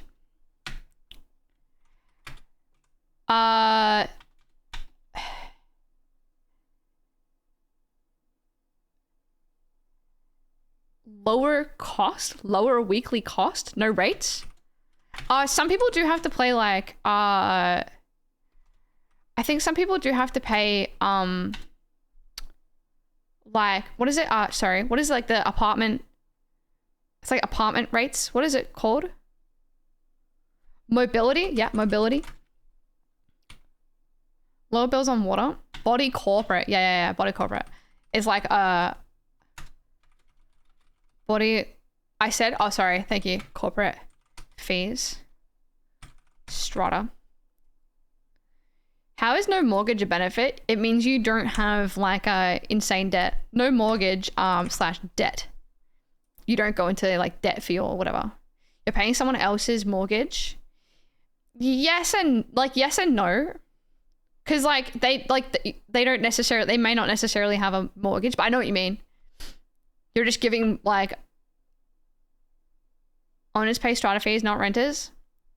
It's not real debt. Is real debt though. Like it's like you don't have to have a debt for like a whole thing. You don't have to go through like paperwork. You don't have to go through like debt for like living in a certain place for a certain amount of time. Mobility and I guess mobility is like the word I'm looking for. Your assets outweigh the debt. Net worth, you're neutral.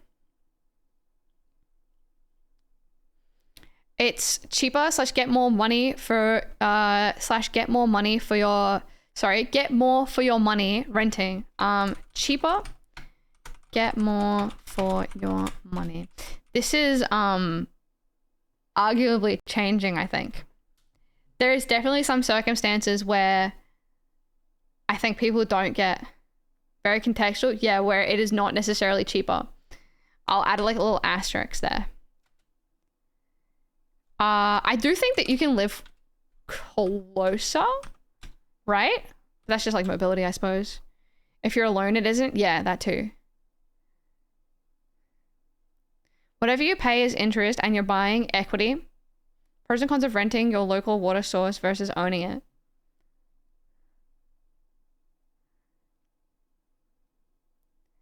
Oh, Haley. My rent definitely could pay for a mortgage. That's like the most frustrating part, right? So what I'm trying to figure out right now, I'm not trying to be like, I'm not trying to figure out like, I'm not trying to excuse landlords at all. That is not at all my intention right now. What I'm trying to figure out is what should a renter expect to get out of renting a building? And what responsibilities should the landlord take on because they are the one coming out on top of this situation? Because I think there's definitely a situation where if you're doing the accident, you should be the one to pay for the damages of that accident. But there's definitely someone coming out on top in this situation. And I would argue that 100% of the time, that is the landlord. That is my argument. And so I'm trying to figure out like, what is the cost and benefit of this situation where we can like look at the pros on one side and look at the cons on the other side and be like, well, yeah, that's probably a good toss up here, right? Depends what balance you want to strike on investment / business or as a human right. That is also I'm also trying to factor that into like my list of the pros and cons and weighing it all up, right? I gotta go. Keen to figure out where you land on this one. No worries, Hassan. Have a good night doing whatever you're up to. Nice to see you. Thanks for hanging out. When I pay $500 for my broken door that I didn't break, you definitely should not have paid that. That's wild. Absolutely should not be paying that. Like in that situation, that is, if you were owning the house, yes, of course. Or if it was like the person that hit it with their whippersnapper, they should probably be paying it to start with. But if they like hit it and they run away and you can't figure out who should replace it, then I guess it's like an insurance thing. I was too scared to argue it. You can't make large modifications to a rental. Oh yeah, cons. No. What is it? No independence, I would say. No control over changing renovations.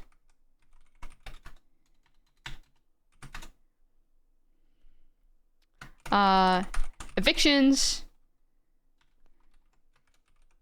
Unexpected evictions. Rising costs not tied to CPI. Everyone needs to learn their renters' rights so they don't have issues with landlords. It's hard though. Like, it is very hard.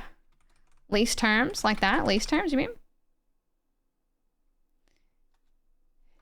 No capped rent increase.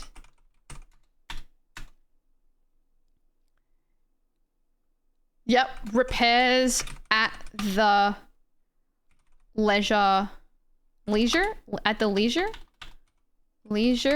of landlord real estate agent.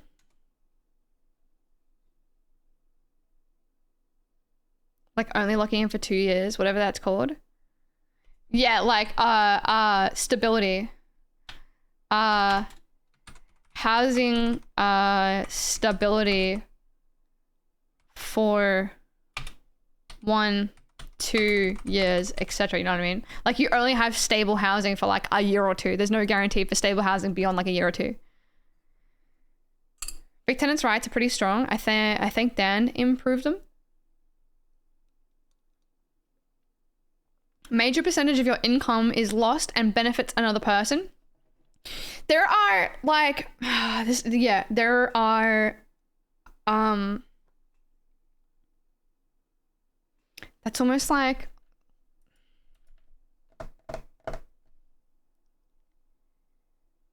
there's like two worlds. One where renting is like nationalized or done by the government, owned by the government. What would you call that? Nationalized? No.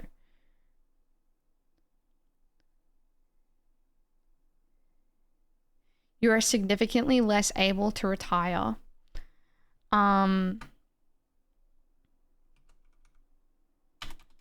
Just generally unstable, eh? Generally unstable. Socialized housing, social housing, okay. Because people don't know they're being taken advantage of. The more that gets reported, the more people become aware of it.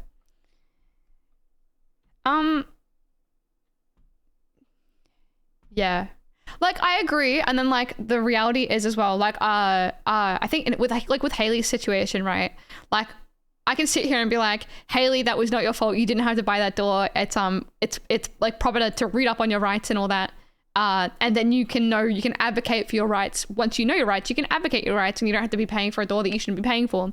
But then in reality, it's like, you know, Haley's dealing with like, I'm making up a lot of this. Haley's dealing with like a kid and a boss that's like bullying her, and she like has to drive her kid to school every day, and then she has to like go do shopping, and she has to look after like her parents, and she has to like do this and whatever. It's like that the responsibility of rights shouldn't be put onto Haley. It shouldn't be put onto Haley. It should be put onto a business that's far better regulated at looking after people like Haley, because like her like human rights shouldn't fall, like her advocating for her human rights shouldn't fall onto her ability to understand her own rights. It's like that shouldn't be what people's rights are tied to. But I do, like, that being said, I understand that people should obviously look into their rights as a renter or whatever. Should never be a responsibility of the victim. Yeah. And it definitely makes it better, like understanding our rights and advocating for our rights and like calling it in when things are unfair. But like at this point, it's just not good enough. Saying no rates and no mortgage as a pro is a bit weird when in many cases you are just indirectly paying those things. Well, the no rates, because no rates got put in here, and then I immediately put in body corporate fees and strata because you're kind of just paying rates anyway. But yeah, this is like factored into it. I think the idea is that I'm trying to look at the things that you do and the things that you don't have. So a mortgage ties you to a place.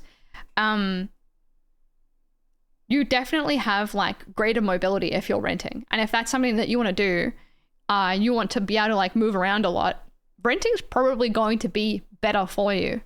Absolutely does if you invest in enforcement that they're severely lacking. Sorry, hold on. I didn't catch up properly.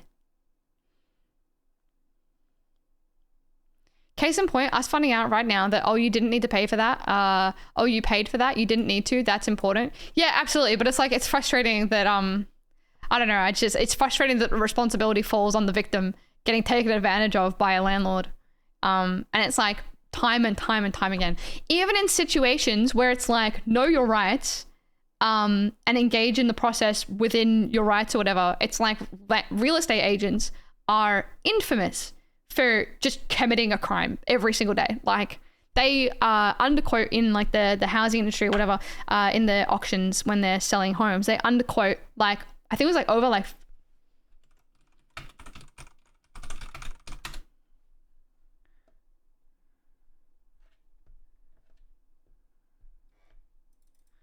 what the hell is that?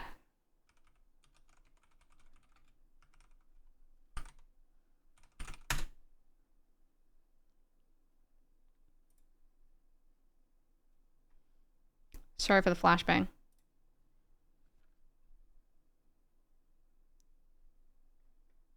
When's this from? 2024?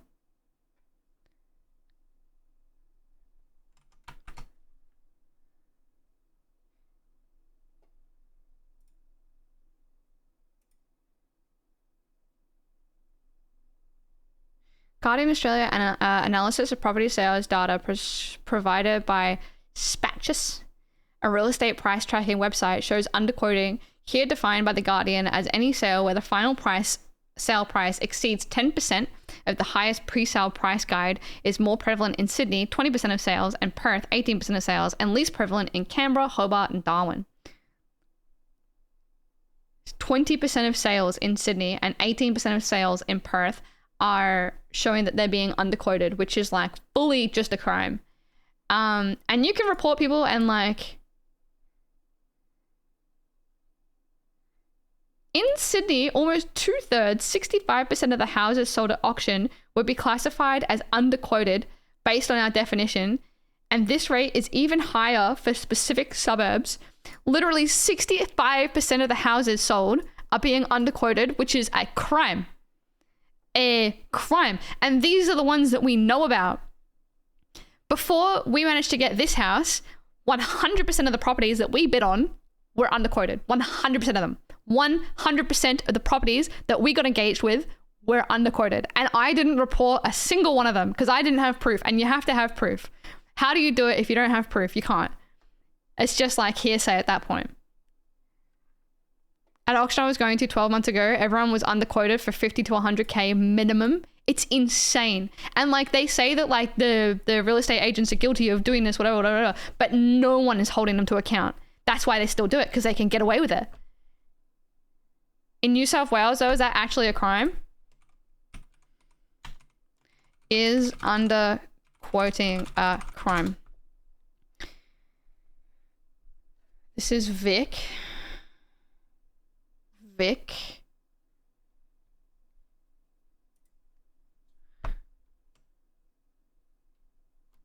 It is illegal for a seller or agent to misrepresent a property in any way when advertising or marketing that property, whether verbally or in writing.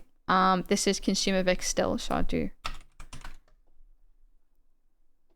Underquoting in real estate is illegal, and agents may face disciplinary actions for doing so. paulmulligan.com.au.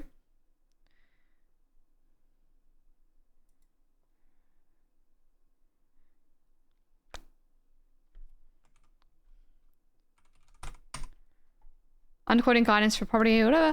Agent underquoting selling price of residential property if they make a statement or publish Property Stock Act and Secretary's guidelines for the proper supervision of the business or license.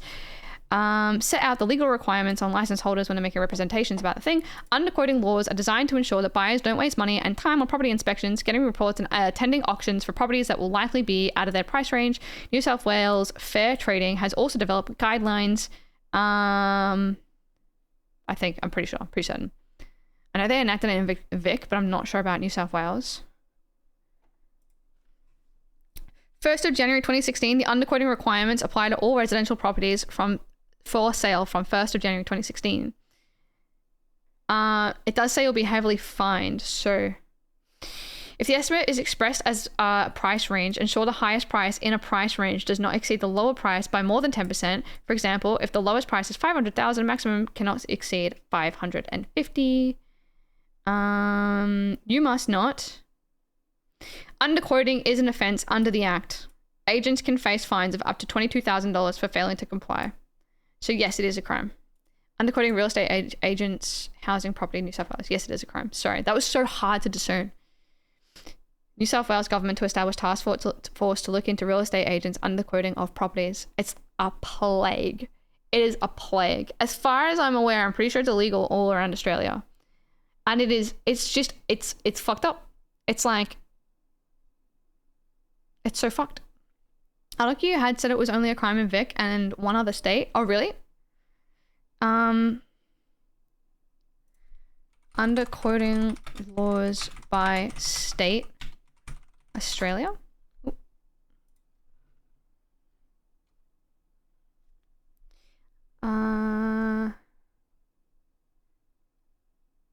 This is Consumer Vic.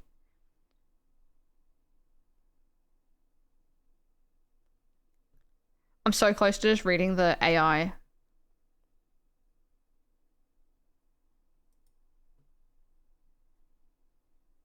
Oh, is that according to Consumer Affairs Minister Melissa Horn, the practice of underquoting is illegal and chances are you will be caught if you're doing it.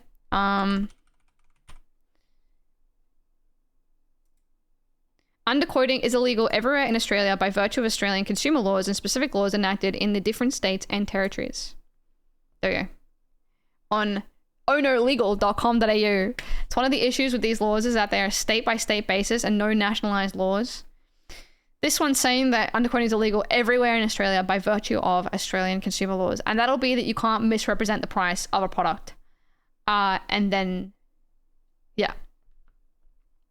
People trying to sell a house aren't going to know how much the property will sell for. What they need to do is have it where a certain percentage of the sale price above the reserve goes to a fund to compensate building inspections. Percentage of the sale price above the reserve goes to a fund to compensate building inspections. You reckon that the building inspection fee should be taken on by the seller? Sorry. Fair Trading New South Wales obtained by ABC. Reports of underquoting are on the rise. Sorry, above mark price, not the reserve.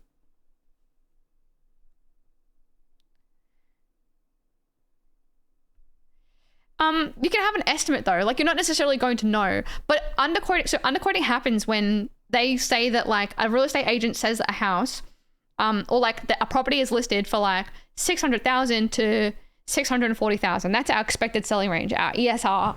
And so you go, wow, my budget is actually 640. That's right at the top of the expected selling range.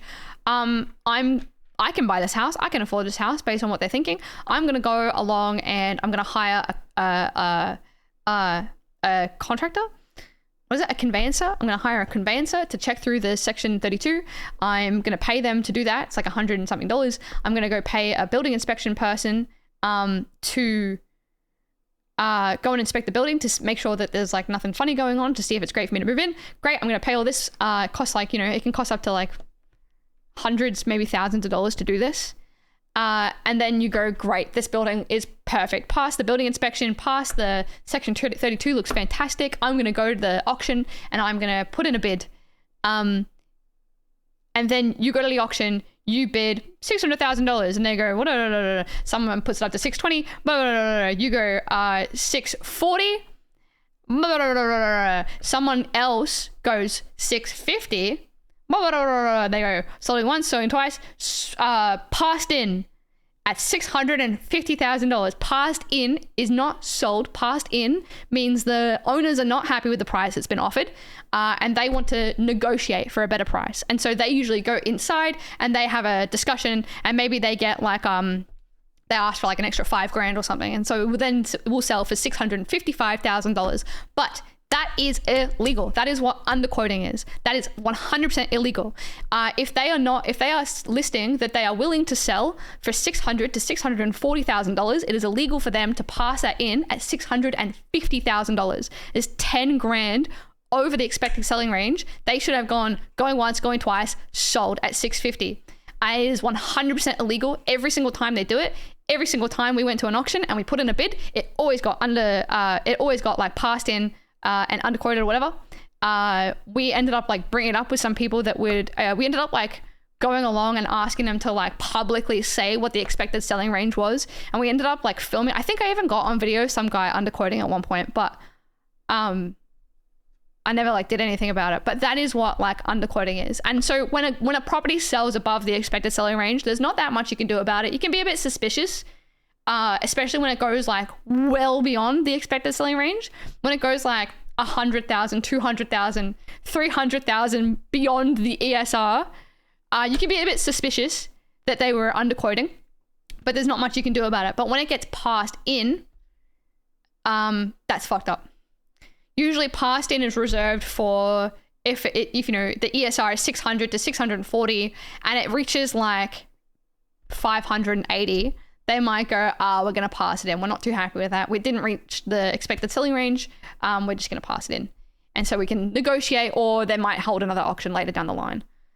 But if it goes into the expected selling range, I think even in the lower end of the expected selling range, passing it in is illegal. Because now you've just wasted everyone's money. Advertised price should legally have to cover the reserve. Advertised price should legally have to cover the reserve. Make it law that if it passes 10% over the max listing price, you have to pass it in and hold a new auction 2+ weeks later. Properties in Vic now must state the price ranges on all for sale properties. They do, but they still do it. You can find the ESR online, and then you can find out that it got passed in, and then there's like nothing you can do because they don't like, they'll go off and negotiate for a higher price.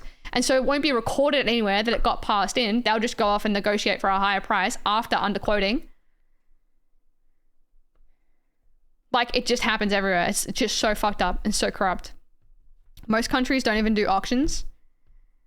Yeah, we have like a real rise of, we could make an estate agent list for this sort of thing. Well, like they should have to 100% report on, I feel like we should have to audit like auctions or something. Like there should be like a process for auditing, like fully auditing auctions where like maybe you have to video them, or maybe you have to like scribe them, or, you know, audit them like we did the financial planners. Like we should absolutely 100%, given that like what, like 65% in Sydney or whatever, they found that like over 65% of houses were getting underquoted. That means that more often than not, real estate agents are committing a crime. And oftentimes they do it because the fine is like something that they're willing to take on. The fine is like just a ticket into getting a higher priced house. It raises, when they underquote, it raises the amount of people that come along to the thing, because they'll be like, oh, this is within my budget, I'm going to come along and have a go. And then they'll be like the ones that sort of start bidding where they can, showing interest, and then everyone around there will be like, oh, this is a hot property, I'm going to, like, you know, a lot of people showed up for this is really big, I'm going to have to put in my big bucks here. And so it artificially raises interest when you're enticing people along, wasting their time, even though they don't have the budget to be able to pay for this thing. Percentage fine based on the sale, but they just see it as a ticket into engaging in underquoting, when they can make a sale of like $200,000-$400,000 above the range that they thought. What is 22 grand? When the fine is the cost of doing business is effectively legal. Exactly. Yeah, exactly. Like they should have to, we should like heavily audit them. But this is like, I don't know. Who is doing policy on auditing auctioneers? Who is doing that? I don't know. The total value of the fines issued this year is $113,850, which equates to $2,200 per fine. Great. All right, that was my nice little yap about underquoting. Thanks. Good trick on real estate domain is to view the public price declaration. Still, you can't, like, yeah, again, maybe I should fix it. You should. Mandatory audits on every single auction process, whether or not it went to sale. And it should be like minutes, recorded minutes. Or like a video or something. I don't know, audio, video. I have no idea. Underquoting can lead to civil and criminal penalties. And I'm reading the wrong thing. So sorry. So yes, it is illegal all across Australia to underquote. Rental insurance. Where are we up to? Here. Public shaming. They should like, if you are found to be guilty of underquoting, you should lose your real estate agent license and you have to go resit. All costs. I'm being okay. Vote 1 me. All right.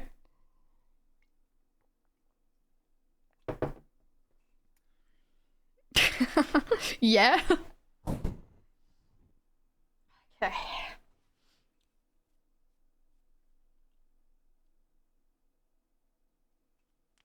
All right. Politicians before partner would be elite. Politician push instead of partner push. Let's go. Yeah, then throw them in a pool full of ice. How's your aircon stream going? It's going great, Tara. It's so nice in here. I actually don't even have the aircon on anymore because it's so nice. Even though the cool changes come through, I would still be so hot in my stream room. But yeah, guys, we're doing a fundraiser for my aircon right now. If you didn't know, thanks, guys. I'm joking. Sorry, I'm joking. I'm fully joking. I have all the funds to pay for my aircon. They do that on purpose now for workouts. Yeah, I was gonna say an ice bath is great. Dono goals, 999 billion subs. That's my goal. We'll reach it by the end of the month. I said a cold shower is lovely. It would be. Subathon end stream in a week, coward. I have work tomorrow. I have work tomorrow. Yeah, maybe. All right. Where are we up to? Introducing financial penalties for landlords and agents who bring inflated and spurious VCAT claims against tenants.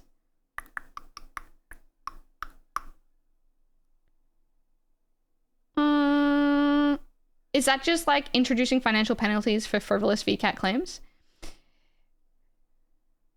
Spurious is a new word for me. Spurious. Spurious. Not being what it purports to be, false or fake. I guess they're just asking for, or they're just proposing heavier fines for frivolous VCATs, right?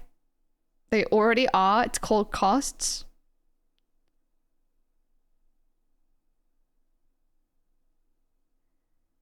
Yeah, I think I agree with you, actually. I think I agree. Quit your job and it's election year. We've got work to do. Actually, what I was talking about, what I was like saying earlier was, and why I've put this list of parties here, is I think leading up to the election, we're gonna go through like every party, go through all their policies and whatever. Right now we're going through the Victorian Socialists, just if anyone in here didn't know what I was doing. All right, we're up to introducing tripling fees for landlords to apply to VCAT and removing all fees for tenant applications.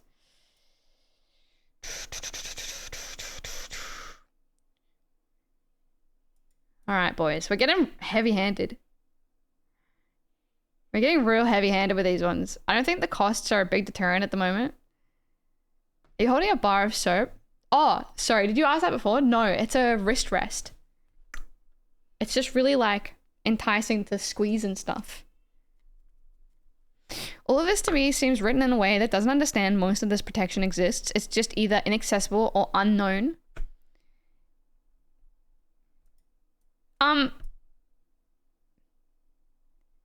It almost feels like this is written for the people who are seeking it because they want to vote for the party and not people who are scrutinizing the policy.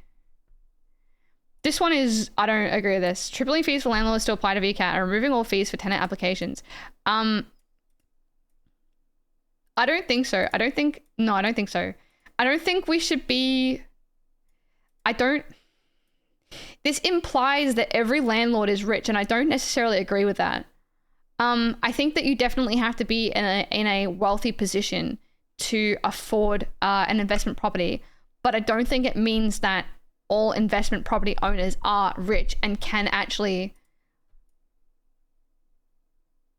or should be expected to afford this kind of fee into a VCAT application. I don't agree with this one. I agree with this one. I don't agree with this one. This one already exists. Don't agree with this one. Okay. I'm talking with a position of privilege here with legal experience, so I know how some of this works. Yeah, that's fair. Do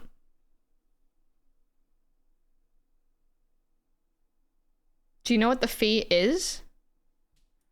I think that, isn't it just like a blanket VCAT fee? It used to be free, right?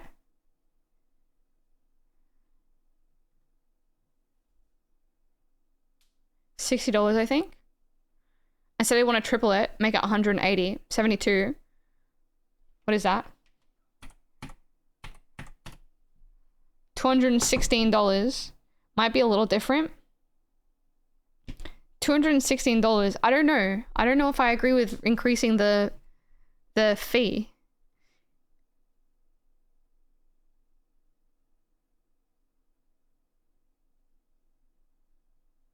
No, I don't think I agree. Okay.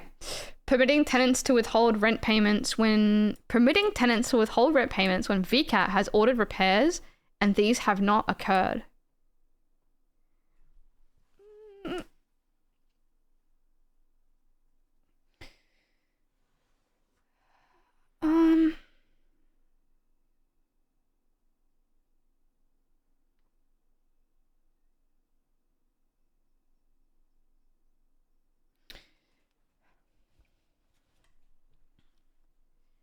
Because if it is a valid VCAT thing, then it shouldn't be tripled.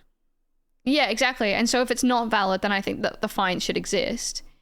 But if it isn't valid, if it is valid, then I don't think that we should be gatekeeping it with money. Might be wanting to either strengthen the legislation on existing protections or might be saying they will protect existing legislation, etc. A lot of these are written in response to competing parties' policies. This is like a weird middleman where this is already something that you can argue for, and I don't know. So it's like they're saying that we should implement a law where rental payments can be withheld if VCAT has ordered repairs and these have not occurred. Yeah, I guess so. Yeah, I guess. If you're living in a house where a repair hasn't occurred and it's legally meant to have occurred, then you should not have to pay for a service that you're not receiving. I reckon I agree with that. Soft disagree. What about after the way I worded it? If you're not receiving the service that you're paying for, then I think you should receive at least a discount. Claims for VCAT fees and costs. Costs are any other amounts you have paid or lost relating to you going to a hearing. Examples include travel expenses or costs for preparing evidence to use at the hearing. Fees are amounts you pay at the Victorian Civil Administrator. Example of this application fee for a hearing. Find the latest fees on VCAT's website.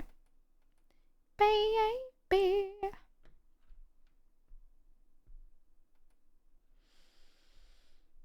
In most cases, everyone pays their own fees and costs for a VCAT hearing. It is unlikely that you will get the other side to pay for these, even if you win.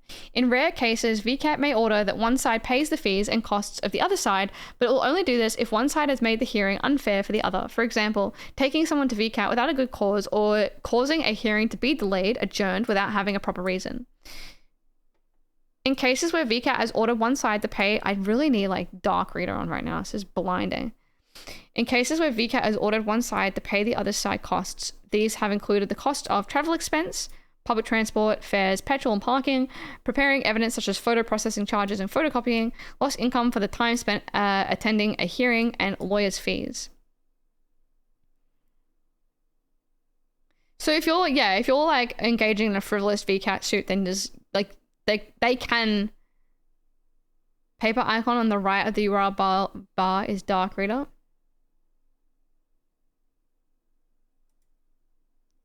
Oh my gosh. Oh, this is blessed. I had no idea. You make me lose my mind.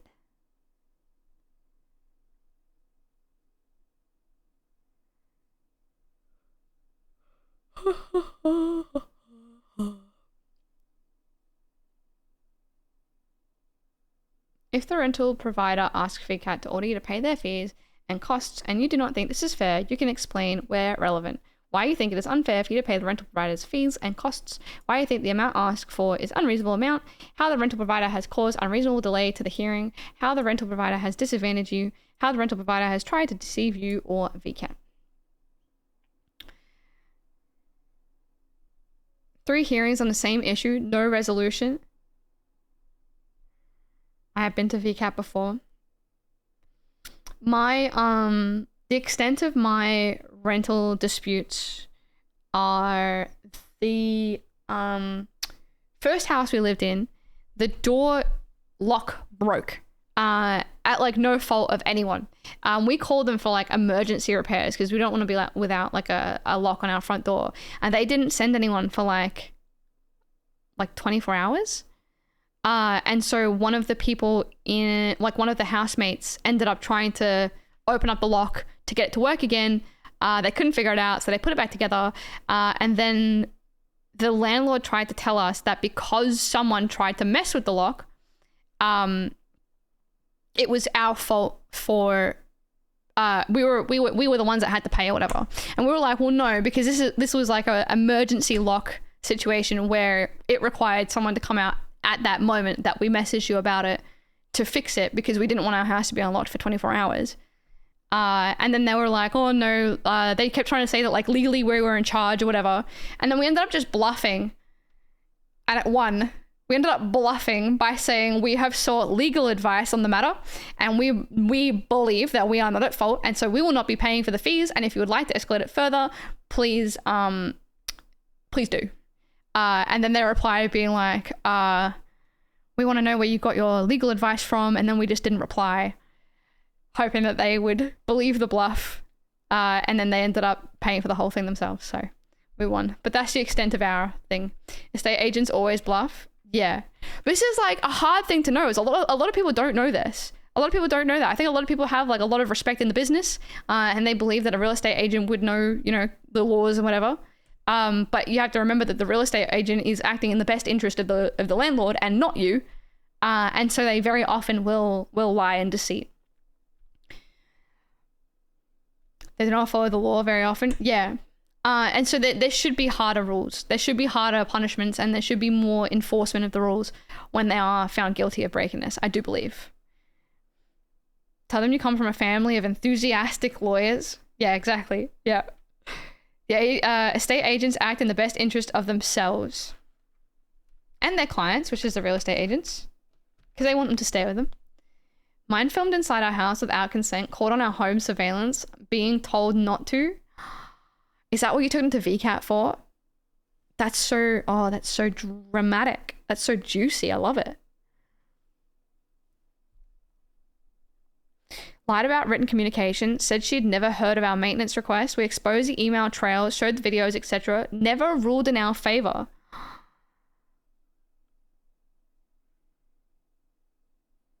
That's fucked up. That's so fucked up. We need VCAT restructuring. I'm unpacking my new rental while watching, and lordy, I am over property managers. Oh, Dara.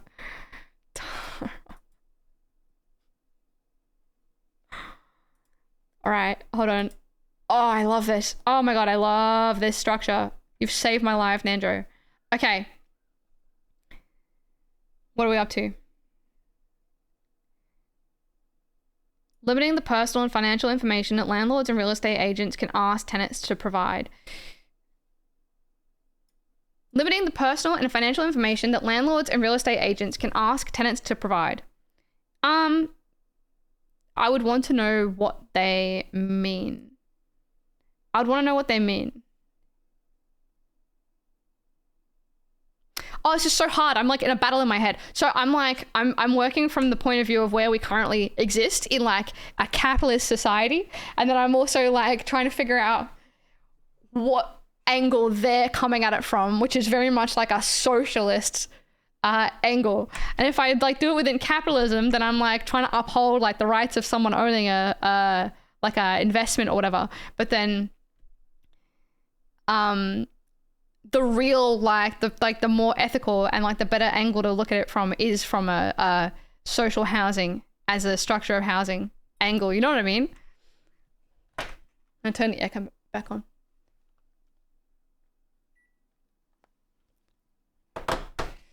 We were claiming for them to repair massive damages done by a blackberry bush that was tearing up the fence, neighbor's side, garage roof, etc., broken items around the house, leaking kitchen roof, etc., ignored claims or would send people around for quotes and never do the repairs, sent around a maintenance man for very small repairs, ignoring bigger ones, etc.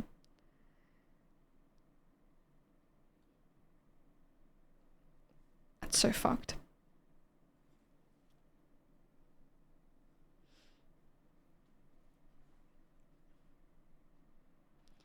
All right, creating a public searchable register with details of repair, breach, and compensation orders made against landlords.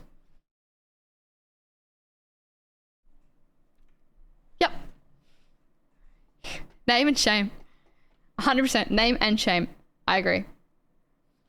Raised rents in retaliation to our hearing as well. We brought that up with VCAT and they ruled it wasn't retaliatory.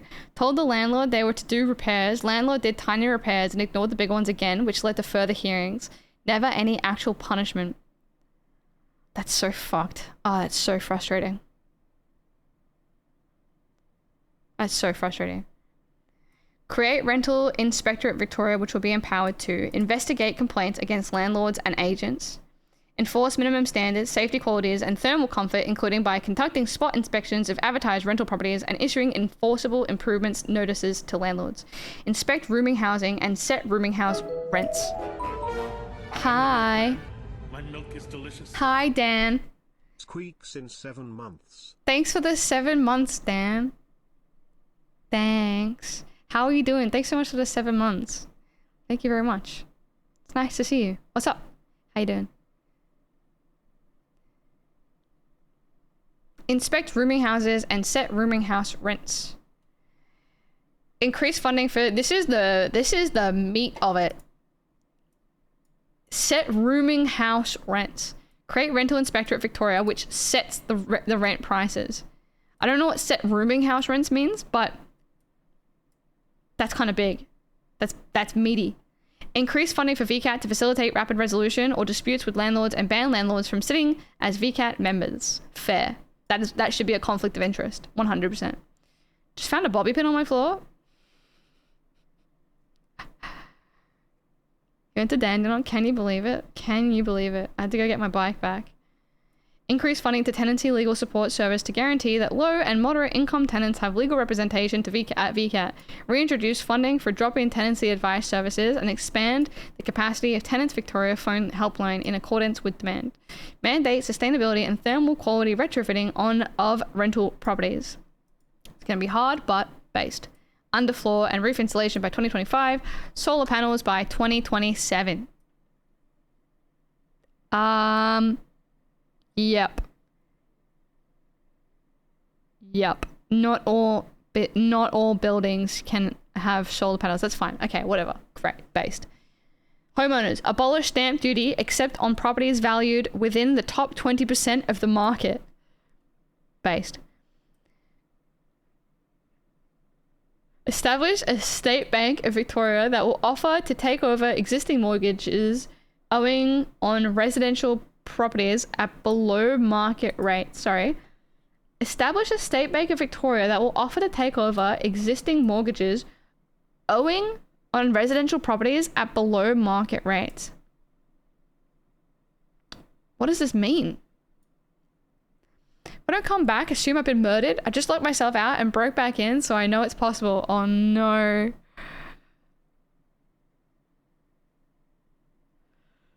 A rooming house is a building or apartment with one or more rooms for rent where at least 4 people can live. Does that mean everyone would have to sign up to a rooming rental? Like some sort of thing that lists everyone on their rental and whatever? Public bank that is competitive with its interest rates, i.e. what the Commonwealth Bank used to be. Nationalising housing from people under financial stress. That's what I thought, Nandro. That's what I thought.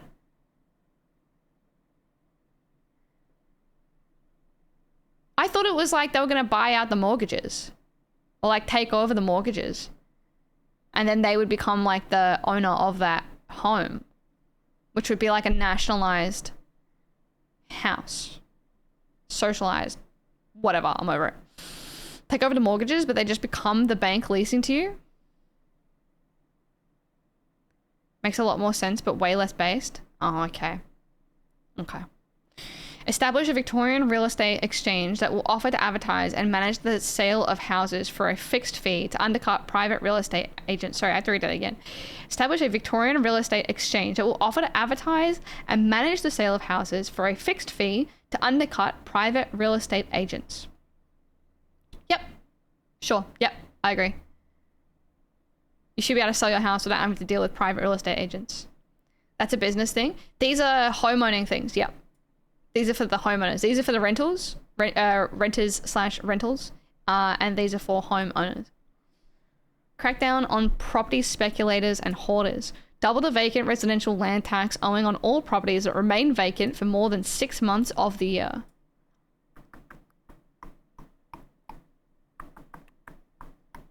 Based. Audit existing properties that are vacant. Bring into housing ownership those that have been vacant for more than 2 years without extenuating circumstances. That's huge. That's huge. Bring into public ownership those that have been vacant for more than 2 years without extenuating circumstances. Oh, I don't know. No, I don't know. No, I disagree. Sorry, I disagree. Purely from, and maybe you could argue that it's extenuating circumstances, but my family inherited my grandparents' home when they passed away, and that sat empty for like 4 years because of family struggles, which you could argue are extenuating circumstances. But if you, on top of your family struggles, also have to deal with the government coming after your home because it's been sitting empty for more than 2 years, that's absolutely going to compound the stress that you're experiencing in that situation, which is beyond fucked up. And so I can't, I agree with the spirit of this one, but I don't agree with it as it is. Insanely fucking base, use it or lose it. Clearest form of extenuating. Yeah, but then like if you, on top of those those like really intense and troubled times, have to also deal with trying to fill out applications for your extenuating circumstances or whatever with the bank, like you should not, you know. But you're dealing with like the kind of situation my family was dealing with when going through all of this. They should not also have the pressure of the government being like, we're going to take your house if you don't do something with it. You have to hurry the fuck up. We're going to take your house. And then you go, well, this is extenuating circumstance. They shouldn't also then have to go through the paperwork, stressful process, whatever. Depends on how they make the process, but usually in these processes, the moment the process is started, the timeline stops. There's no hurry up. I agree with you on this one. It's too much. I like, as much as I agree with the spirit of it, like I very much agree with the idea that like houses shouldn't be sitting empty. I think that 2 years is too rough, and people under hardship, people who inherit houses and have those houses sitting there for whatever reason, and they are under hardship, and they're going through the loss of family members. And I know that it's 2 years, but like, you know, things can happen, things can change. Things can be tied up in like family drama, family politics or whatever. I can't agree with the putting the pressure on people in those hardship situations. I don't agree with that. Even if you can get out of it with extenuating circumstances, I still don't quite. There's probably a middle ground that I could agree to on this.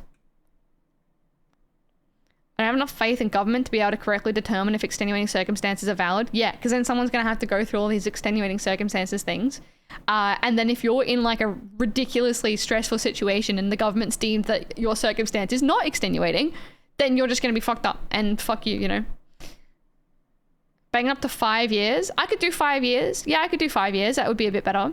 2 years is a long time, and empty housing is a huge fucking problem. I agree. Like, I agree. I don't know. I'm trying to like relate this to like my own personal experience. And then I have to remember that my own personal experience isn't the only experience. And there's probably like definitely people who are going to have had it tougher than like my family have. And then there's going to be situations where, you know, housing is in a crisis and empty housing is a problem that needs to be addressed. I'm just sitting in a position where I can see the troubling circumstances that were had. But then again, extenuating circumstances. I don't know. I'm like thinking out loud through this whole thing right now. If you have millions in unused assets, you're not hard off.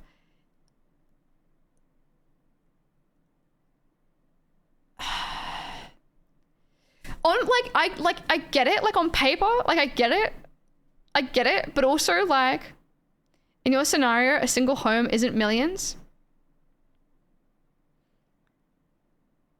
Just because you haven't rented out a house for 2 years doesn't mean you should lose millions of dollars.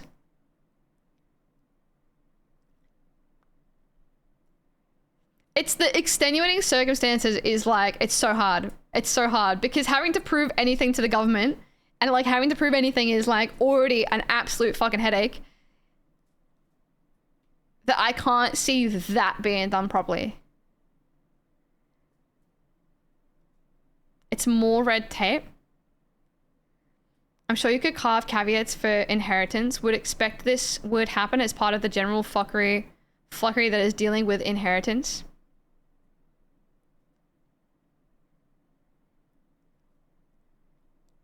It's such a tough one. I enjoy talking about this though. This is like, this is very interesting to talk about with a whole bunch of people with different points of view. I think, yeah, I don't know, bang up to 5 years, inheritance, etc., etc. I think it just really depends on the type of, maybe there's different ways that you can categorize empty properties. And like how they became empty or something. I don't know. This needs clauses for sure. Yeah, definitely. These things are usually not summed up in 2 sentences in law. Yeah, which is, again, like I can get behind like the spirit of it, like the idea of it, right? Like exactly what it's trying to achieve. And I can absolutely get behind that. But this is something that I would need to be seen fleshed out way more before I could actually get behind voting or like believing in it, you know? Hi, Dip. How you doing, Dip? What's up? Morning. More P-word learning. Yep. That's life lately. I'm riding my hyperfixation of politics, so I'm trying to get as much out of it as I can before it goes away. How are you, Dip? Just because you aren't hard off doesn't mean you should be fined millions of dollars or something that is of no real relevance. Would the, under this one, audits existing properties, bring into public ownership those that have been vacant for more than 2 years without extenuating circumstances. Would the government compensate you for these houses? Would they pay you a like bottom of the ESR or whatever? Yeah.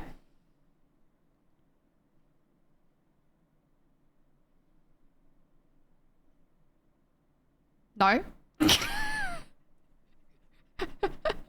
Based, but probably yes. No, you're right. Sorry, I don't really know why I asked that, knowing that it would be a yes. They don't just take it for free; they get sued. Nah, yoink. It's mine now.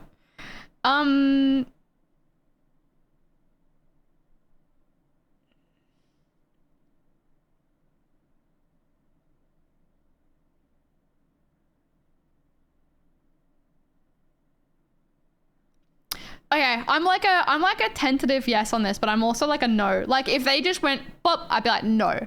But I would definitely like to see this one fleshed out. Again, I'm behind the spirit of the idea. Especially when like under section 66, your property has been yoinked. Has been legally yoinked. Here is your compensation. Bop. Imagine the idea is to create incentive to not hoard empty houses, so you'd want some significant penalties. Yes. Yeah, which would be taking away your home, right? If you're sitting on property to speculate, denying its proper use as a finite resource, you have it coming. Yeah, I know. There's just so much like trying to figure out exactly how that should be ruled. If I buy a house, I can do with it what I want, and if you think you have any right to say what I do with it, you can sugma too. But you're not like, no, I completely disagree, because we're like, you can't just land bank on the land. Like you can't buy a house just to hoard that land to hope that it goes up in price over the next like 5-10 years. You don't have to like let anyone live in your house, whatever. And just so you can sell off that land in a few years at an exorbitant profit is fucked up when people are currently homeless during a rental crisis, not just a cost of living crisis, but like a rental crisis, a housing crisis. It's the what's his name? The Purple Pingers quote, no homes without people while there are people without homes, which I think completely, you know, I don't know. It's like a loss of morals when there are empty homes and there are homeless people. It's like what are we really valuing right now? We're valuing land banking over literal human beings having a place to live in that's not the street. Which is like the crux of this problem. It's exactly what the Vic Socialists are trying to fix, which is it's like rehumanizing the situation. It's valid. Other people can buy a house if they want one.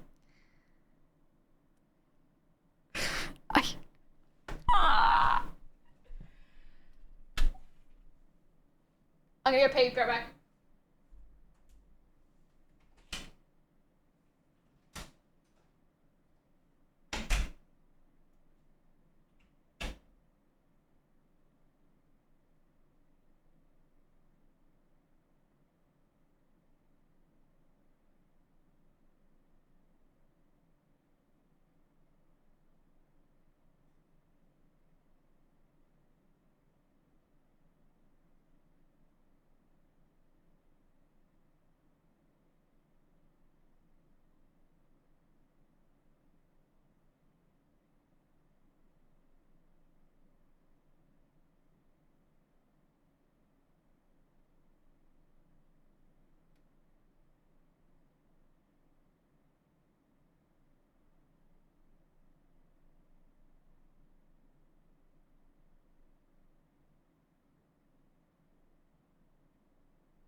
Are you taking the piss?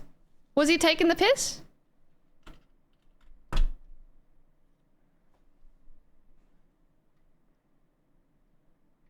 Oh, there's no message.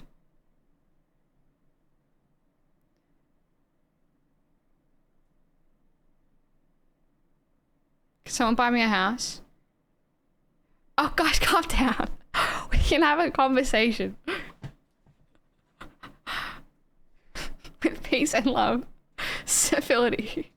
Ben Evan, oi!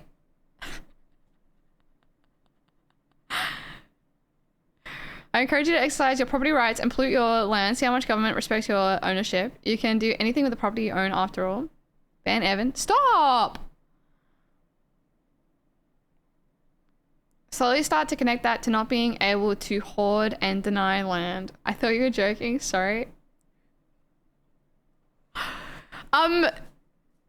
Initially, I'm not gonna lie, initially I thought the Magic Moose was trolling, but I think they might be legit. That's why I just got up and left. I'm gonna read it again. If I buy a house, I should be able to do with that what I want, and if you think you have any right to say what I do with it, you can Sugma too. I think the problem is like, it's not like telling you, I don't know, look, I agree, I believe in like individual rights of being able to, like, I agree, but I also disagree. There's an issue that is not being attended to, which is the housing crisis. And when people are buying up a property that has a house on it, and they're not renting out that property, and they're not doing anything with that property, and it's a perfectly livable in house that nothing is being done with, and like the idea is, well, I should be able to do whatever I want with that land, which is buying up that land with the perfectly good house, not renting it out, just so that you can bank on the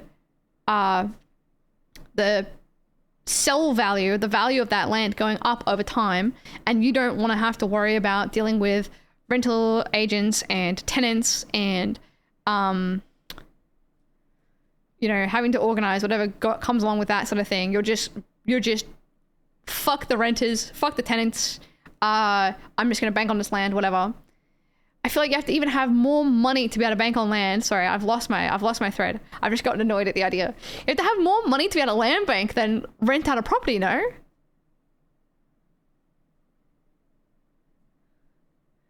I'll do what I want. You're not my dad, and stop hitting on my mom to try and make that happen. It's like a disparity of wealth and a disparity of class in the face of a rental crisis. And a housing crisis. I'm sorry, I completely lost the thread with that. I have egg brain today. Forgive me, please. Please. Finite resource that we all depend on, that we all in practice share a communal pool of. You don't get to pollute the pool by speculating on property, not renting it out because can't be bothered. Yeah, it's like a loss of morals for private capital. If I buy a house and in any circumstances are that I don't want to rent it out because I will be renovating / moving into it after a while, I don't think I should lose millions. There are so many other people that are much bigger issues. So I think like one difference is you shouldn't be losing millions, right? Like you don't lose millions in this situation just because it goes into public ownership. And like sort of what we were talking about before, public ownership would be that the government would subsidize you for that house, not subsidize you, but they would buy your house from you. They would forcefully buy your house from you with the caveat that they would, not the caveat, but with the expectation that they would then go on to rent out your home to someone who needs it. It would become part of the government-owned property to turn into social housing. They're basically saying that if you're not doing anything with this house, if you're not planning on doing anything with this house, it would also be extenuating circumstances. Like if you're buying a property I would imagine that if you're buying a property with the plan of then saving up to renovate it to move into in a certain years of time, amount of time or whatever, right? Then you could apply for extenuating circumstances saying that, hey, actually I am going to work on this property. I am buying it up to renovate. I am buying it up to renovate and rent or renovate and live in or whatever. Are you sure that is what it means by bring into public ownership? So my support of this would be if they were to buy it off of the person that they're buying it off of, yes. And if it weren't, then I would not support this at all. I would absolutely fundamentally disagree with this if they weren't compensating the owner of this property.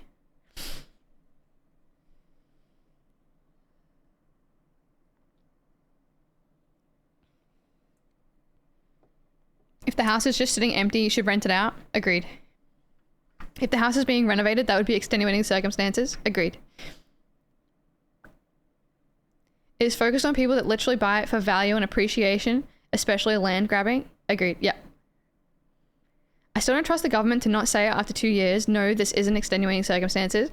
I'm like you, Moose, where I do agree that there needs a lot of scrutiny, like a lot of scrutiny. But I do agree with the idea of, I don't know, maybe heavy fines.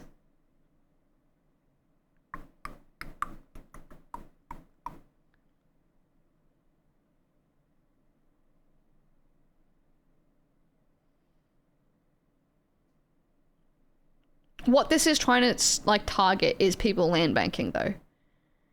And it's very hard to, like, you have to know that when reading it, right? Otherwise there's so many other things that are swept up in it, which makes it very hard to back it.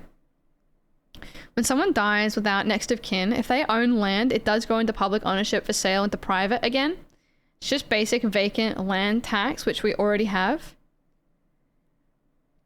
Yeah, but there's still like empty homes, right? It's like it's not working. You can't boil down every argument into a I don't trust the government, therefore nothing should be regulated. 1 million vacant houses in Oz, of course, not all of them are inhabitable or have other reasons why no one is living in them. Yeah, there's like the dude running for the Vic Socialists, Jordan Vanderlam, Purple Pingers. We'll go through a couple of the houses that he is sort of like, that are behind his political party.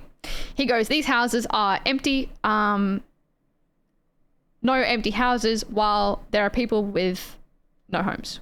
Whatever. No houses without people, while there are people without homes. Melbourne's unoccupied houses. What's a good one?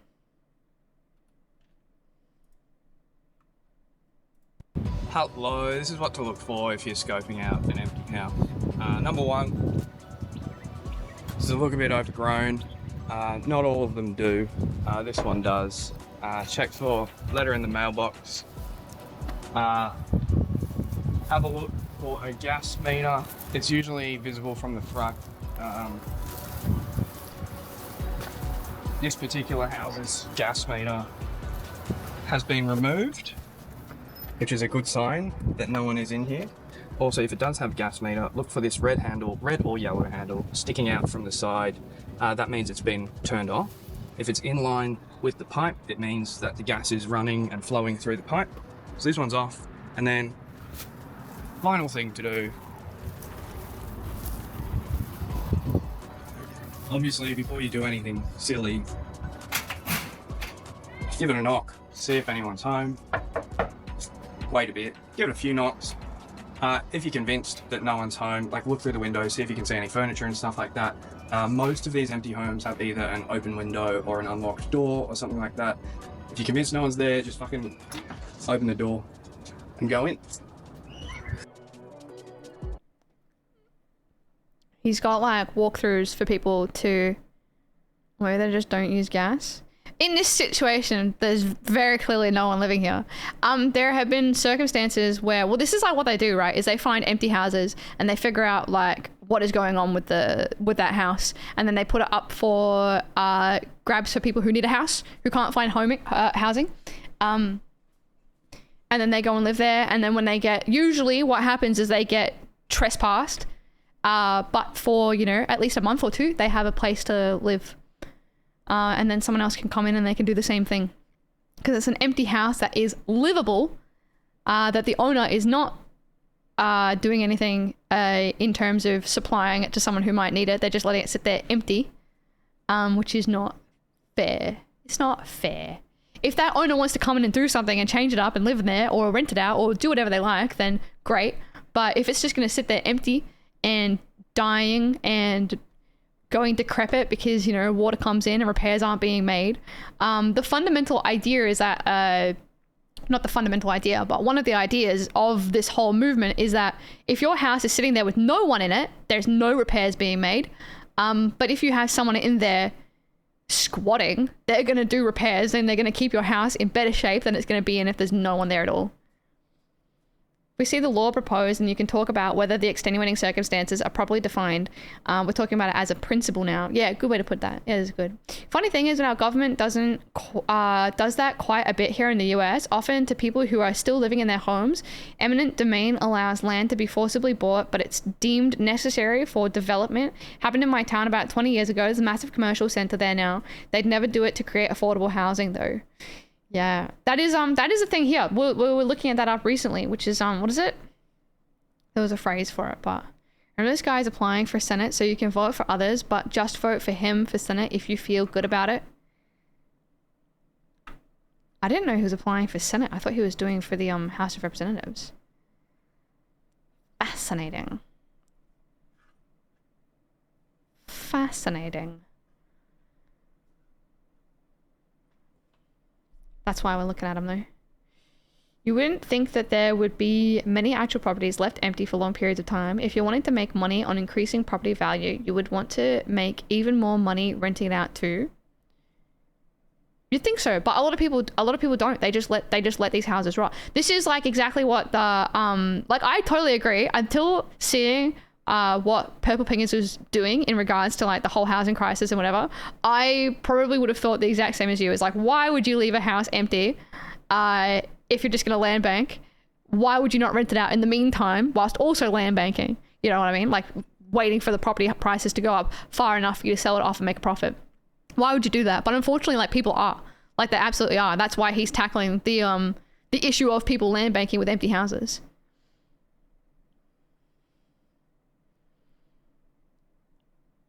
See if he's got any other good videos. Let's have a look at his popular ones. Oh my god. His housing things are not... What is happening? His housing videos are not his popular videos. What's going on?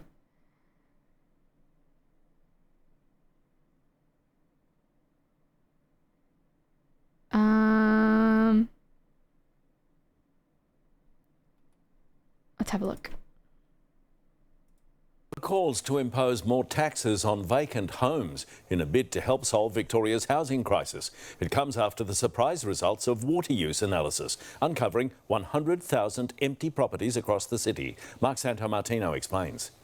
Jordan Vanden Lam, aka Purple Pingers, made a name for himself online, finding and exposing vacant homes for squatters. Just remember to change the lock. A controversial solution to what he sees as a simple mathematical problem. We have approximately 100,000 vacant homes in Melbourne Metro alone, and we have, you know, less than 40k people on the social housing waiting list. Prosper Australia has analysed every home with an active water connection. There are almost 1.9 million of those across Metro Melbourne, if holiday hotspots aren't included. 27,000 didn't use a single drop of water in 2023.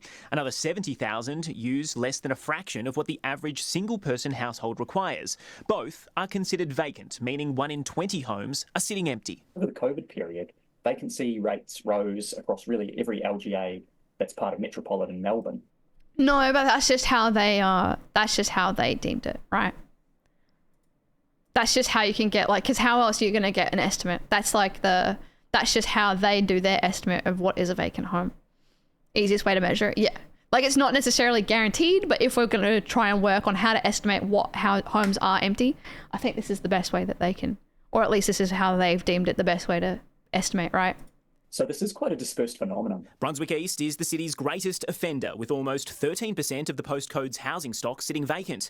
Melbourne, South Melbourne and Abbotsford are next, followed by Southbank, Box Hill and the Burwood area. Need to correlate with others like electricity. I think water must be the easiest one for them to do because water is a public... It's like provided by Yarra, whereas electricity is like privatized. So they mustn't be able to get, I don't know. That's what I would assume, right? Good initial representation that should do something. Plus you can automate electricity usage way easier. Yeah, true. Yeah. Because I deaths have used less than 50 liters per day before and fallen in that category. Yeah, I get it, but like still, it provides like a rough idea. Like you definitely got to take like the statistics with a grain of salt, but I would say that it would still be, especially with cross referencing like visiting the houses too. I think a lot of people like visit the houses and see whether there's like, you know, stacked up letters in the mail, and the lawn is definitely not a great one as well. Like the lawn, measuring whether like the lawn has been mowed or whatever. I think Toke said it earlier. That home was unlivable inside, to be fair. So my lawn would be overgrown if I owned a house, to be fair. Yeah, which is why they go, you know, you can, there's indications of a house being empty. But they're not 100% indication. So the water's not 100% indication. Lawn is not a 100% indication. Energy is not a 100% indication. You might have a cooker that doesn't use electricity at all. Imperfect measure is better than not measuring. Yes. Yeah. Well put. Welcome in, Ruby. Yeah, well put. So it's definitely an estimation, but good to be, good to scrutinize it. But you know, we've got to figure it out with some way. And this is probably a pretty good way to do it. Especially because it's like a publicly available number is water specifically. And so that is probably why they have access to that. Whereas like electricity, gas, privatized, probably harder hoops to jump through to get that number as well. Prosper says 50 litres a day is a reasonable proxy for underused homes, given the average water used for a single person household in Melbourne is 200 litres per day. That is weird. Like I definitely use less than 50 litres a day, but then I guess it's like on average, right? It's probably on average across like a year or whatever.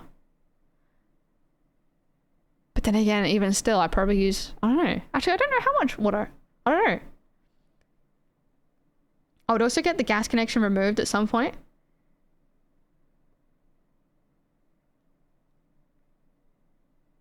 I've had months with less than 50 per day average. A shower can use a lot. Check your bill, Elise. It has it on it. I don't have it, actually. I think Treadle might have it. Yeah, I don't think I get it sent to me. Showers take 10 litres a minute. Wow. Really? Can't you get like conserving... Oh my god, don't say it like that. Can't you get like conserving shower heads that like don't use as much? My last bill is 151 litres per day.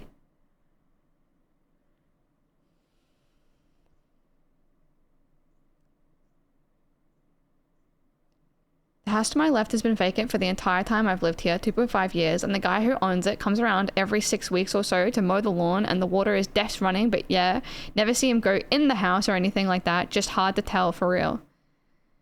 Yeah, right. 75 to 90 litres of water for a 5-minute shower. What if Treadle is hiding how much water he uses? No. He's the type of partner where he like openly admits that if he wasn't dating someone, he would not shower like for 2 weeks straight.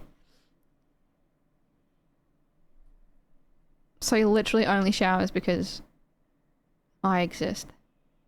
I really don't use a lot of water apart from the shower. I think there's only lawns. Lawns is like the other thing, right? That's kind of him.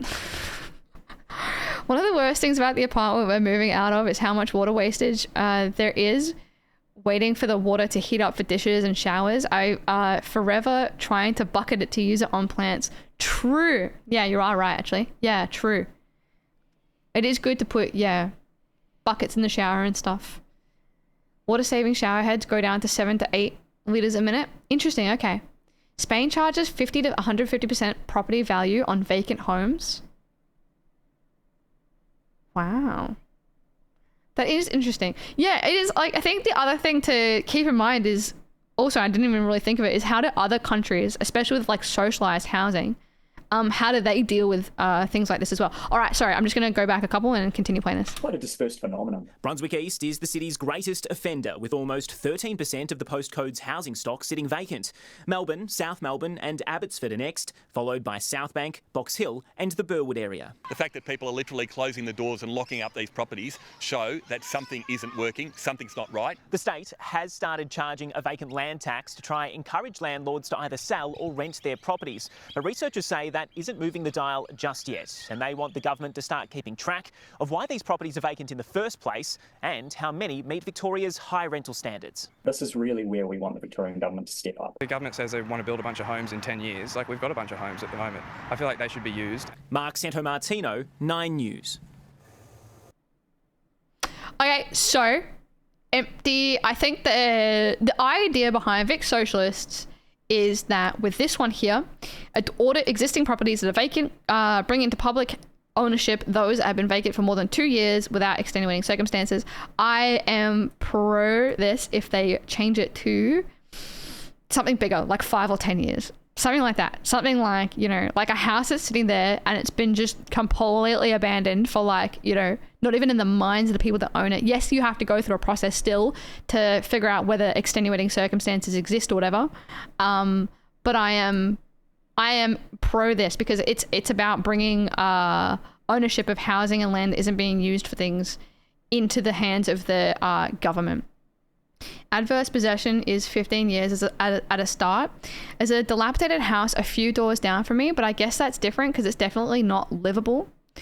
A lot of the housing that Purple Pingers is like putting people into is not, it's not great housing, but like the idea, like for our standards of people that live in a house, right? Like, especially if you're seeking like a rental, you would see a house and you'd be like, this isn't up to standards for like something that should be rented out. But we're not like even talking about people that are renting out a house. We're talking about the difference between having a roof over your head or no roof over your head, like a house or homeless. And I think people would accept something that is like far below rental standards or like livable standards when it comes to the prospect of being homeless. And the idea is like these houses are becoming dilapidated and people who live in them can do them up a bit in order to have a roof over their head.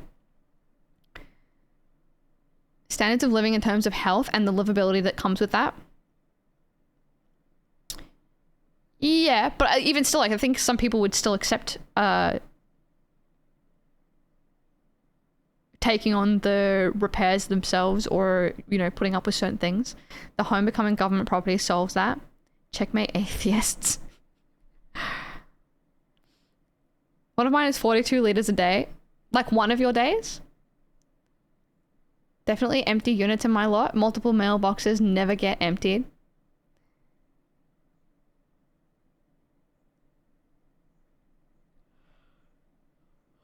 Over 60% of Viennese live in some form of social housing, with about a quarter in municipal housing directly managed by the city.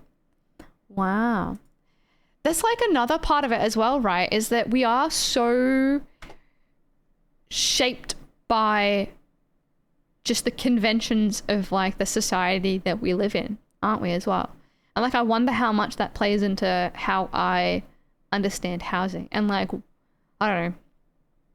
You like completely deconstruct my own, like I have to completely deconstruct my own point of view, and then like, I don't know, the best way to do it would be to look at like housing in every country, you know what I mean? Like an example of the housing structures in every country, and then try and evaluate what is the best one, absent of my own biases, right? A lot of people brought up in Australia are tainted with their perspective on property. Like it's just an incredible bias that really comes into it. Which I don't even know how biased mine is. Because I'm like pretty happy owning my own property. And I'm pretty like pro people should be able to own their own land and own their own house or whatever. But there's probably like a whole bunch of arguments that if I knew every single point of view, I'd probably sit somewhere quite different on the scale. I don't think they can be judged in a vacuum like that. Compared, I mean. No, but like it not in a vacuum, like for sure, because there's definitely other things that would come into it. But just in a, I guess a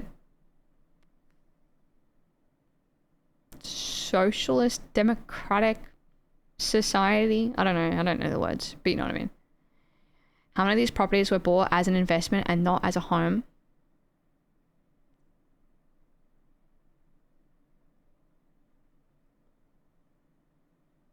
These ones.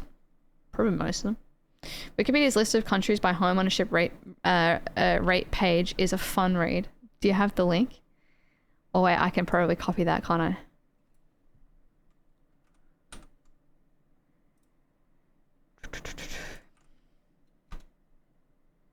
Done. List of countries by home ownership rate. This is a list of countries, territories, and regions by home ownership rate, which is the ratio of owner-occupied units to total residential units in a specified area based on available data. Kazakhstan has a 98% home ownership rate. China is 96%. Laos is 95.9. Romania is 95.6. Albania, 95.3. All up in the 90s is Cuba, Vietnam, Hungary, Montenegro, Croatia, Serbia, Russia, Slovakia, Albania. Is this because they're it's like socialized housing and people are just given houses? Is that why? I wouldn't trust a lot of that data. Even if it's off by 10 to 20%, it's still a lot more than us. New Zealand is 64.5. Australia is 66.3. Canada is 66.5. United States is 65.6. UK is 65.2. Definitely is quite a big difference.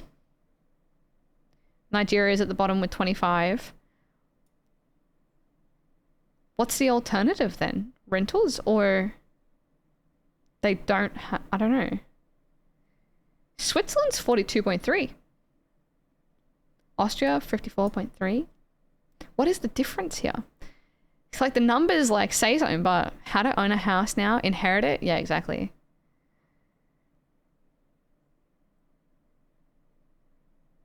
Even if it's off by, sorry, considering our wealth and small population too, pretty shameful. Boom,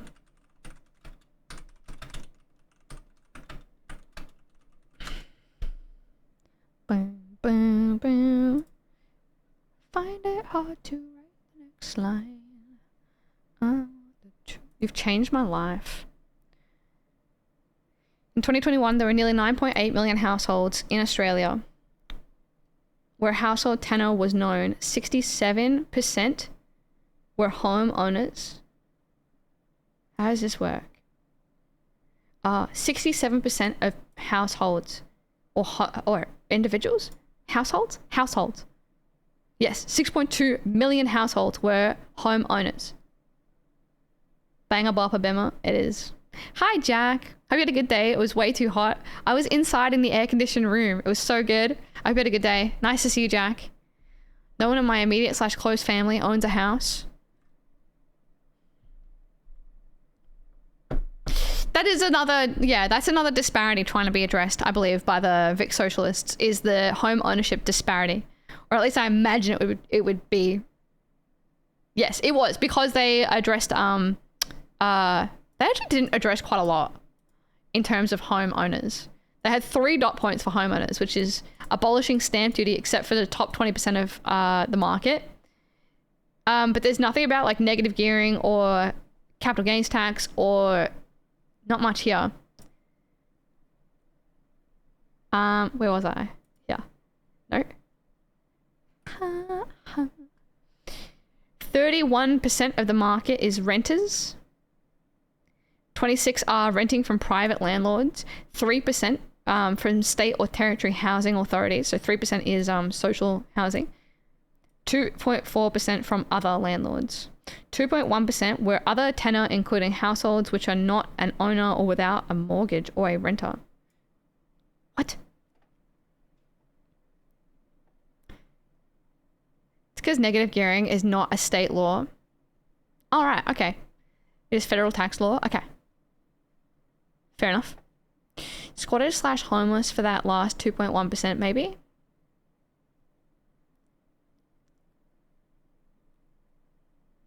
Yep, that makes sense.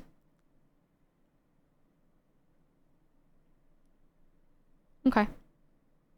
percentage most people are renting because they can't that percentage is most people are renting because they can't afford to buy that house that are left thanks to the boomers buying all the houses. I think, yeah, it's a hard thing to I don't know, like what proportion of people who are renting want to own a home but can't because of financial reasons. It wouldn't be 100%.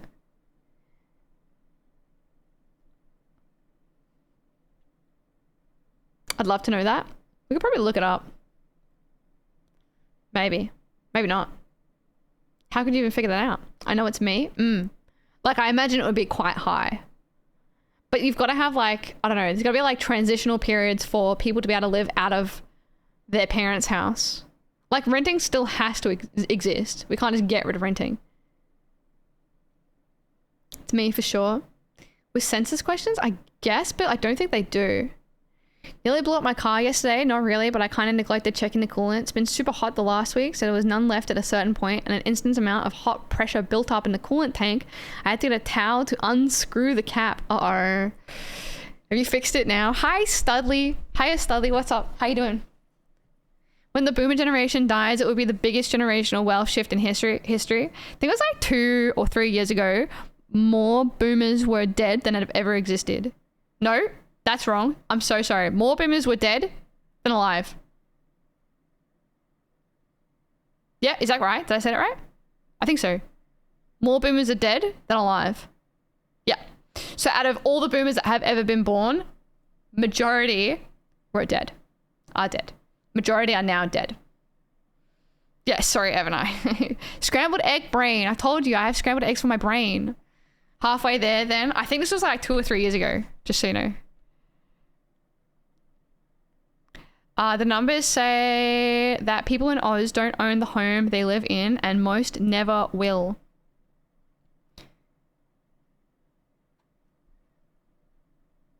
Yeah, you're right. Hold on.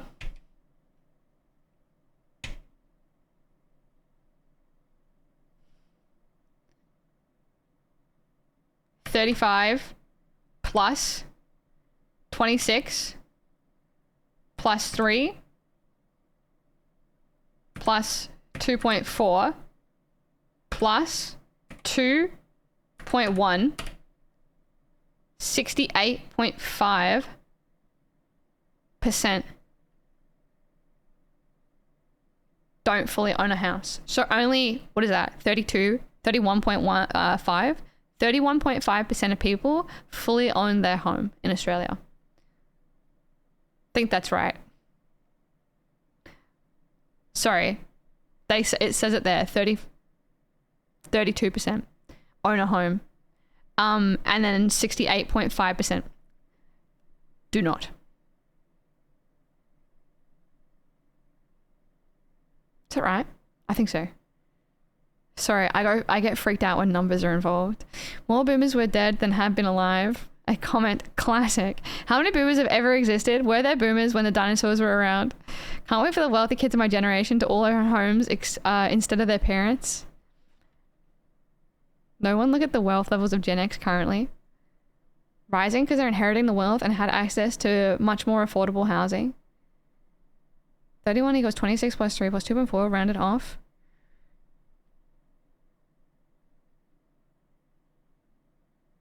Oh my god, you're so right. Oh my god, you're so right. I missed it.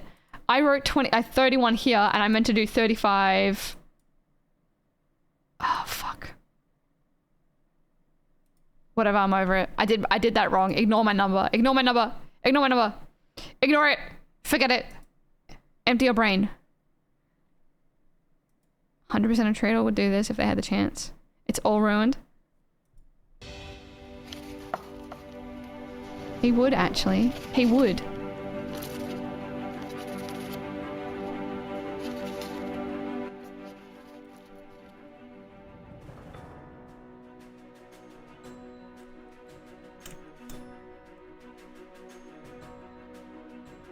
They are so cute, though.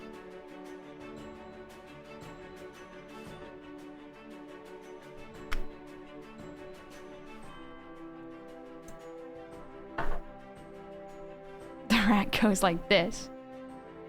My eyes were closed, thank you. Who put that skunk in an ashtray?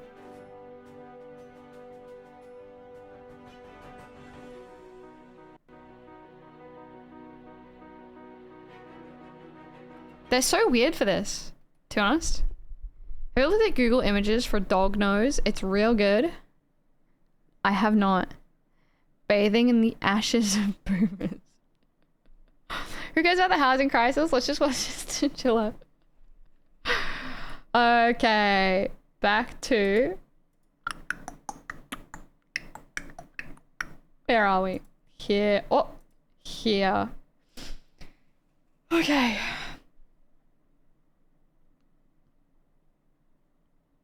Can we look at sweet and sour cow pussy? Ban him? I've already banned him twice today. I don't know why he's doing this.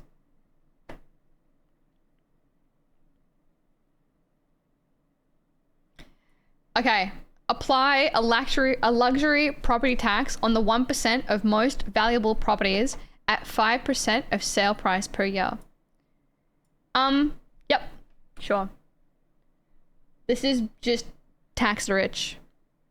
Lube? Yeah, he's already been banned twice today. Not you, Jack. Not you. The guy that said, can we look at sweet and sour cow pussy? Abolish all tax concessions for property investors and landlords.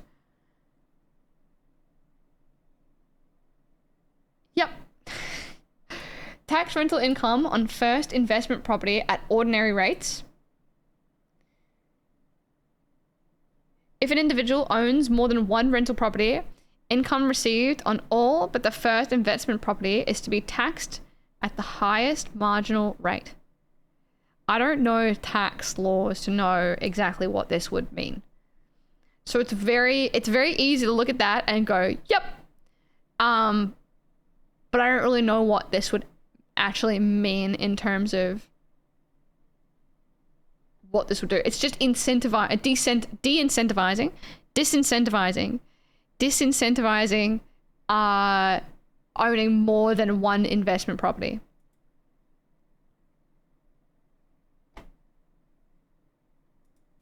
I think this solves all the issues here. God. Oh, God. Oh, my God. No, I'm sad. Immediately ban property hoarding, defined as an individual or for-profit. This is stressing me out.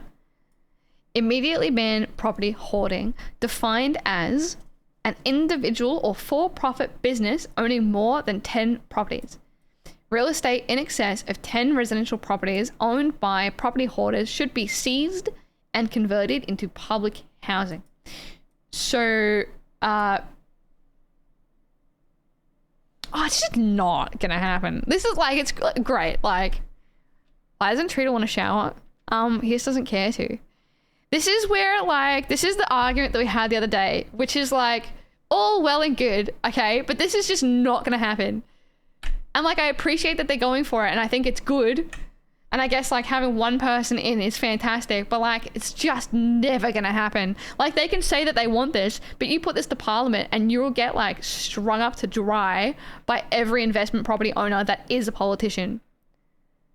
What about just banning business residential property ownership? Agree. Yeah, I absolutely agree. I think that's good. Wait, what is that? What did you send?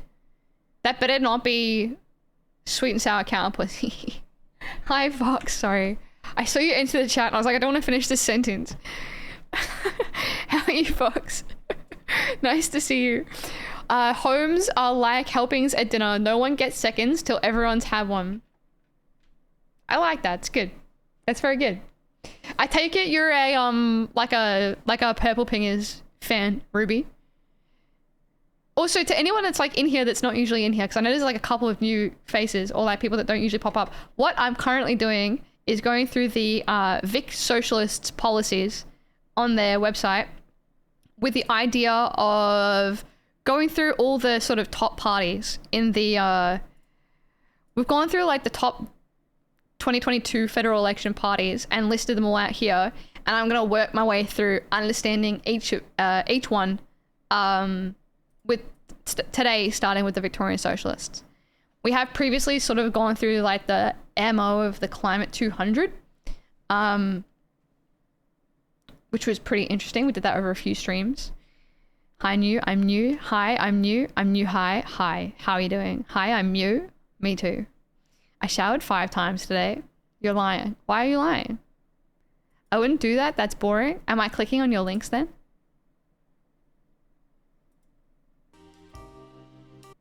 You need someone to represent these interests, or else you get alternatives to democracy. Yep. Yeah, no, you're right. Yeah, you are. I still get so disheartened when I read this. And I'm like, it's not possible.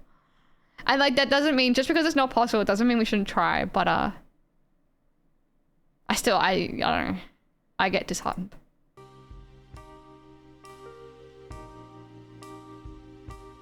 Stop! What the fuck? What is wrong with you? What is wrong with you? That's so fucked up.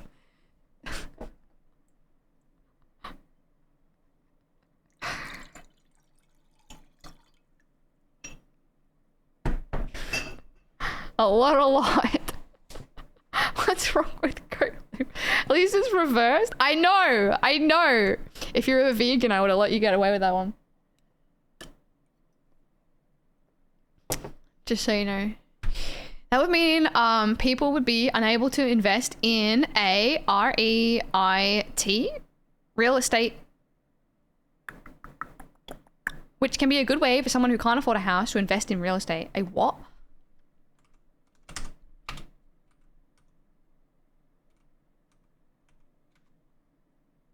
Real estate investment trust? I don't know what that means. Are companies that own or finance income producing real estate across a range of property sectors.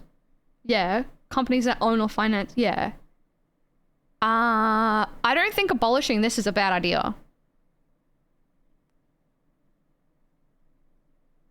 Yeah, no, I don't think abolishing this is a bad idea. I don't think people should be able to invest in these. Right? Investing in something else that homes for people, how about that? Call me crazy, but people owning homes shouldn't be a job. Yeah, I do think that this is a problem, and I think that if people want to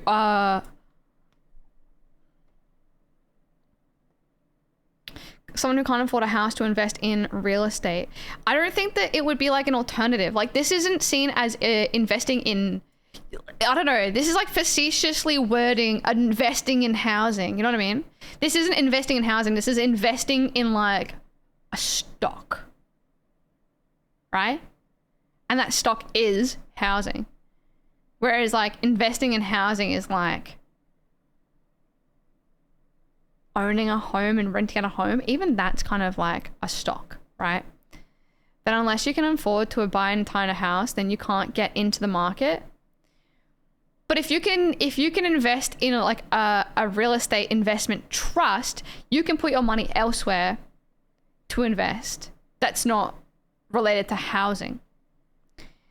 If you want to try and work up money to buy a house, then you can go and invest it somewhere that's not into housing, and in housing investment trust, in order to try and make money to buy a house, right? Sounds like a landlord with extra steps. Well, this is like corporate property ownership, right? Like I see like the issue that you have, Moose, which is like you can't, like you're stopping people from investing in something in order to make money to buy a house. But like that is the problem to begin with, is that people are investing in housing, driving it up to make money. They want like the housing prices to go up so that they can then make money off of the housing prices so that they can then buy a house. And it's like a full cycle that's feeding into itself, making it impossible for the people at the bottom to be able to afford a house. And so it's not like we're telling people that they shouldn't be able to invest in something to make money to buy a house. It's more that investing in housing is a problem because it's driving the cost of housing up, which is making it impossible for people to buy housing. So investing isn't the problem. Investing in housing is the problem. Shelter is a human right. Yeah. Should be able to make food artificially scarce so that you can speculate on it. That's a good way to put it, actually. Yeah.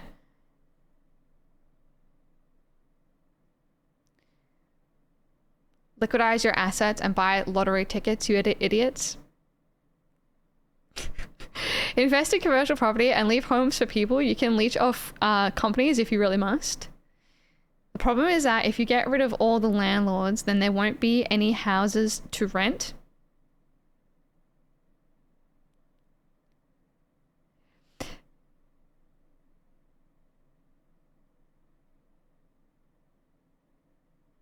I'm trying to question myself to feel like, I don't really, like, I don't want this to come off the wrong way, but are you like,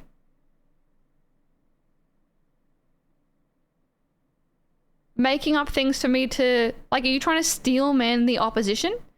Like, I don't know. I don't really know how to ask that without coming across rude. I feel like you're trying to steel man the opposition so that I don't know. Is that a real question? Or a statement?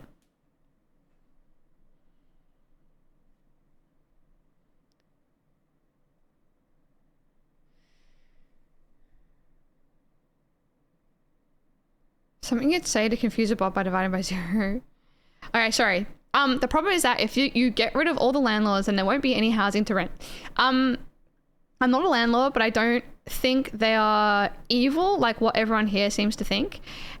Morning, Kurt. How you doing, Kurt? It's like... Okay. Can I get like a video to explain this? Not all landlords? No, it's not all landlords are evil. It's that it's like fundamentally not... Hashtag not all landlords. It's like not... It's like immoral to invest in housing as a means of income. And it's like almost strictly, not like strictly, but it's like a very Australian thing where we've, instead of like investing in the stock market and investing in like business and like government bonds and stocks, whatever, Australians have decided that it's easier and more straightforward to invest in housing. To make our future nest eggs and all that. But of course, when you invest in housing, you are gobbling up something that people should be using to live in. You're making that scarce, and then you're competing in the market to drive up the price of housing. Because everyone's buying up housing, it's really hard to get housing, which makes it a more like sought after resource, right? And so that's what drives up the property prices. Not everyone wants to own a house. They would like to rent. Landlords are providing a service to those people. Like, I don't know if you're being real. Are you being real? I feel like you're trolling. I think you're trolling. You're trolling. You're trolling. You're trolling. You're trolling. Are you trolling? I'm gonna fill up my water.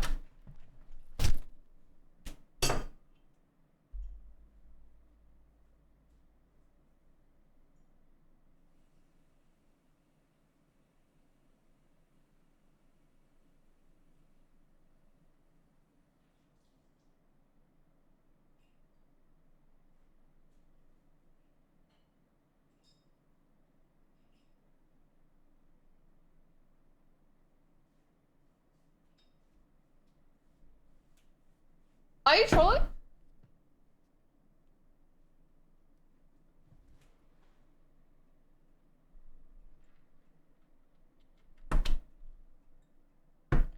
How do you rent without landlords? From the government. Government owns housing and we rent it at cost from the government. Or we rent it with like maybe like a tiny little bit of, I don't know. I don't really know when it comes to that, but government owns housing, keeps housing low. We rent it at cost, so it doesn't cost anything for the government, etc., etc. Landlords have existed forever, but there's no way to regulate them. They're all operating on an individual basis. Landlord isn't a job. The government actually doesn't overcharge you. It's based on your actual income. Yeah, instead of, the government won't like get a whole bunch of renters into a room and be like, okay, who wants to offer me the most for this building? Which drives up, which is like currently happening, even though it's technically illegal. It's driving up, actually, it's not technically, sorry. I think it's illegal for a real estate agent to ask for competitive rental prices, but it's not illegal to offer a higher price for a rental. Shut the hell up, okay. My mom pays $90 a week for her rent. That's pretty good. Amazing part is this happens over multiple others. We listed the pros and cons of renting versus buying. Some people want to rent based on reasons. Landlords are providing a service to those people. Yeah, but like the idea behind the Vic Socialists is that I'm not saying that people don't want to rent. Like I completely, like I agree. That's why I was listing the pros and cons of renting. But it's not moral to drive up the cost of housing, making it inaccessible to people on like a low income rates. Sorry. Oh my god, my brain flashed a stupid song. It's not fair for investing in property, driving up the prices, pricing out people who can't afford homes, increasing the homeless population because people just like literally cannot afford housing. It's not about the fact that we don't need landlords. It's about who is a landlord and who is not.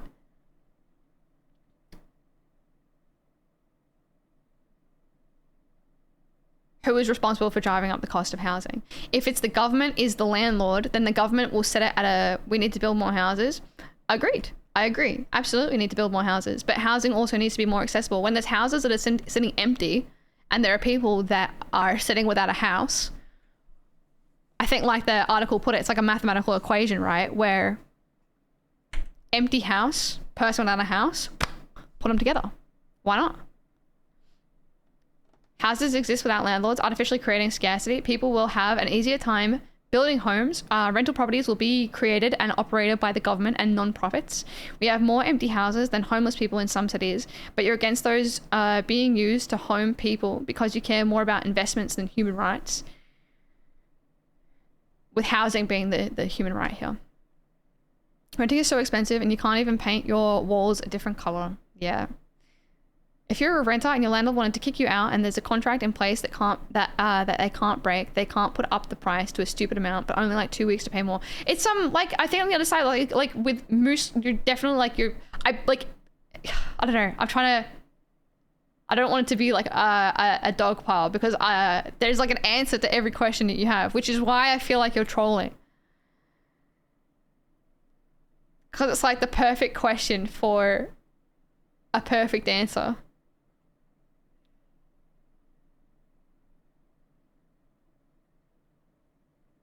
When an inspection needs to happen, the EA bills it. Communications or organizing a trade, EA bills it.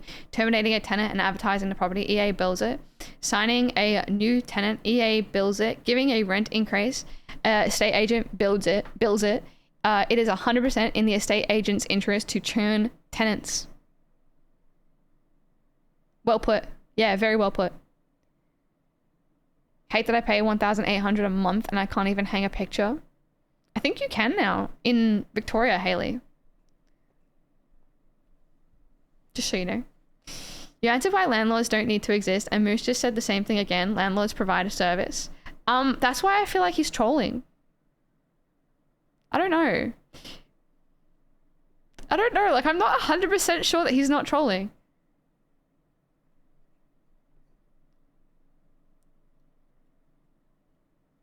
It's what the kids call sea lining. If people would want to rent instead of own, they could without a landlord. Yeah, pretty much. That's like the crux of it, is that landlords aren't providing a service. Landlords are investing on something that should be a service provided by the government.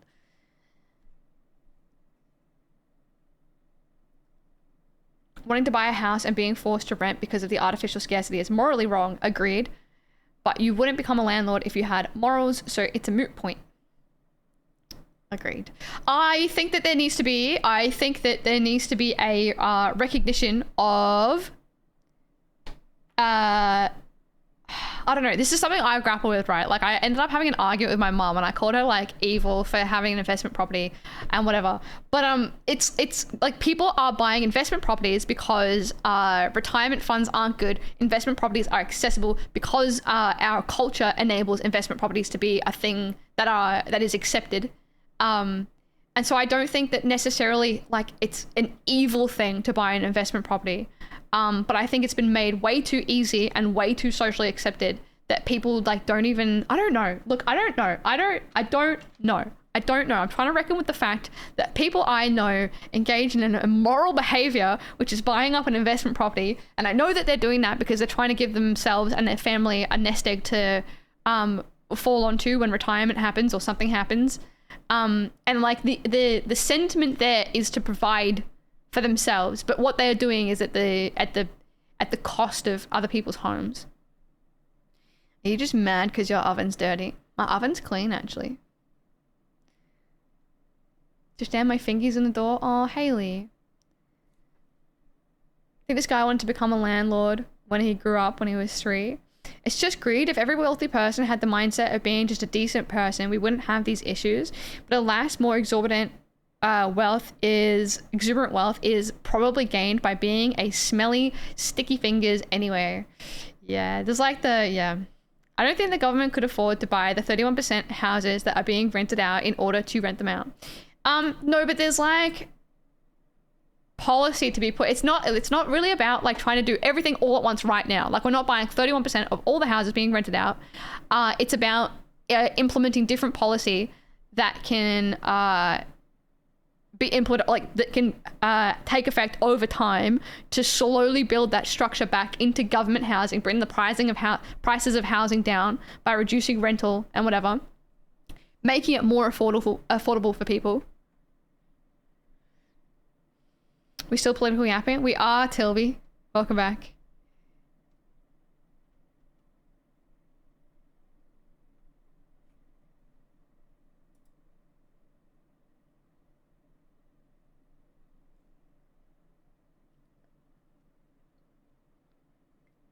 Good to know, Goat. No one asked for all rental properties to immediately be bought by the government. It's not stated if in any of the policy here.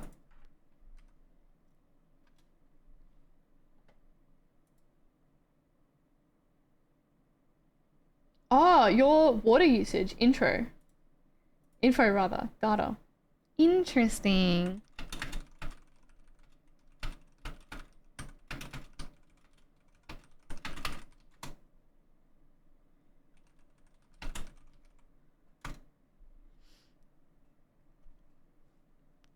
Buying up all empty houses would probably be cheaper than ripping down and rebuilding the public housing towers like the Vic government wants. Scroll down for the article piece. Okay, sorry. Hold on, one sec.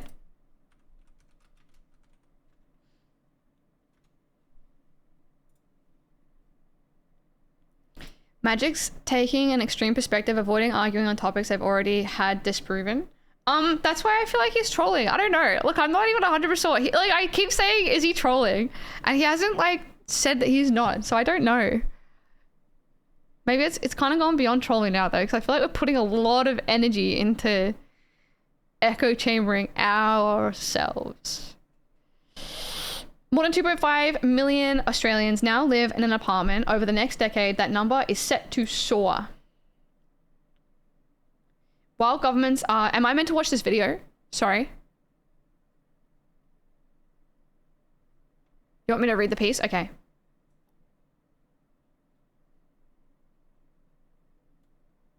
While governments are sweeping away planning controls to boost the number of apartments in our capital cities, the multi-billion-dollar strata industry supposed to protect homeowners' interests is cashing in.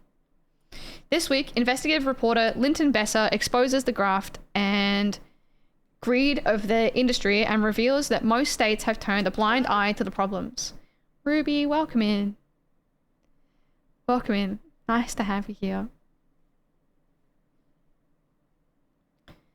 44-minute video. Brutal. After thousands of Australians wrote to the ABC with shocking stories of financial abuse, the Strata trap uncovers the unethical practices that have drained untold sums of money from apartment owners' pockets. Bessers and the Four Corners team investigate key industry players from neighborhood cowboys to multinational corporations. This program raises tough questions about the dearth of government intervention and lack of meaningful consumer protection. Interesting, yeah, interesting point. But the Strata is like... Strata bills and laws are fucked. They're just like milking apartment owners for all they're worth. I have some secret insight directly on this, but there's some startup businesses that are essentially deliberately charging exorbitant fees purely for profit, despite the fact they are illegal. My secret insight is I know people in this investigation. Oh, interesting. That's very cool. Is it Strata that running app? Don't know. So sorry. Strava. Oh, there you go. Also, hi Swag. How you doing?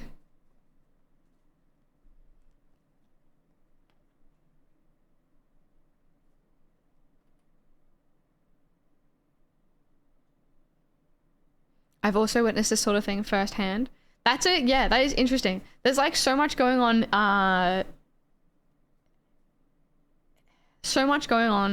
What was it? Sorry. No. Eggs. I got egg brain today. Sorry. If you haven't been here earlier, I've got scrambled eggs in my brain today. And they've gone like warm. Kind of rancid. I used to pick Meg up from work with this song blasting out my car. Of course you did. Of course you did. I'm not surprised. Hopefully not people being not the people being investigated. No. Can't afford my Strava fees, gotta walk everywhere. Is that the app that everyone's using to like follow their runs? People paying for that? Sorry. Okay, where are we up to? Tax. Oh, some strata companies are bad, and from what I've heard, the US equivalent HOAs are even worse. What is that? HOAs? I don't remember what they're called, but they're like the local homeowners association. Yeah, okay. Yeah, I have heard about those being a nightmare in America. Dave uses Strava to track his walks. Yeah, I think my brother uses it to track his runs. I think that's what I'm thinking of.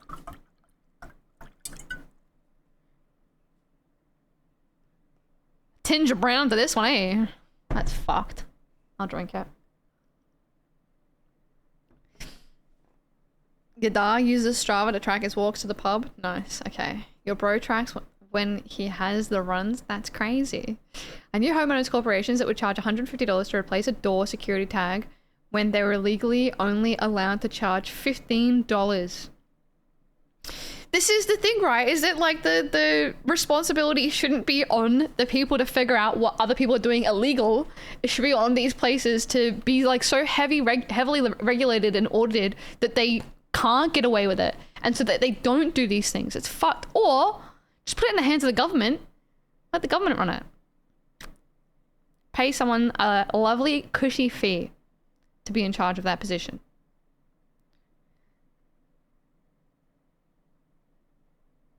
There are some absolutely wild HOA fees in America. Rent is like $2,500 and HOA fees are $800 a month in some places. Is it like rates? Like what even is it? Oh god, I can't get into it. I can't get into it. I'm trying to understand Australia.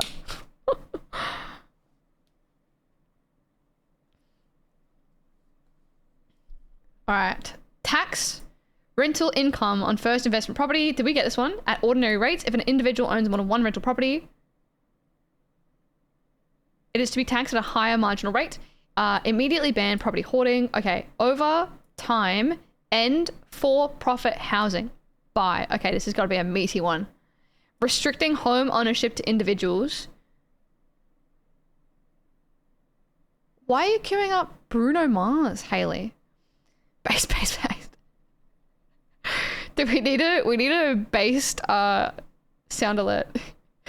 Over time, end for-profit housing by restricting home ownership to individuals, not for-profit community housing providers and governments.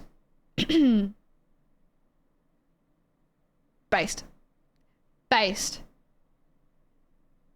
Based. Based. How can you say anything other than based? What is the... Just capitalists, isn't it?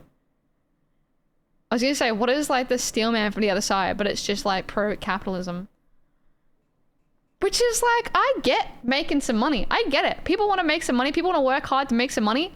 But we shouldn't be allowed to do that with housing. How is this a good question? Okay, I'm over it. All right. Anyway, I'm arguing with literally no one that's in here right now. They exist, but they're not in here right now. Anyway, 2, capping at 2 the number of homes that any individual can own. Okay. Okay. Rent should be more expensive, IMO. Did you buy an investment property? I did not queue this up. Tilby did. I hate Bruno Mars and Tilby. I literally have it. Like, I literally see this. What are you doing?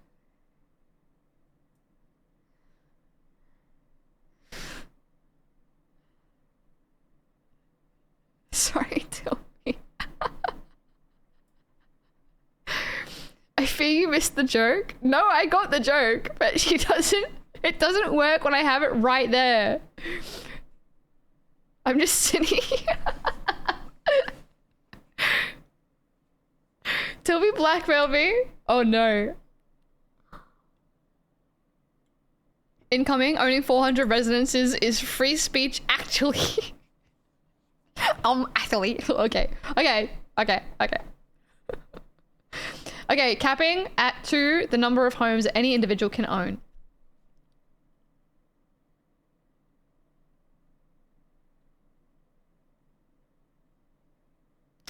It's so hard because I can't think of the other side argument. But I know that there has to be one, right? Is it just investment property, give me money? Is that the other side? What are the song request rules? Exclamation mark SR, and then you can just paste a Spotify link.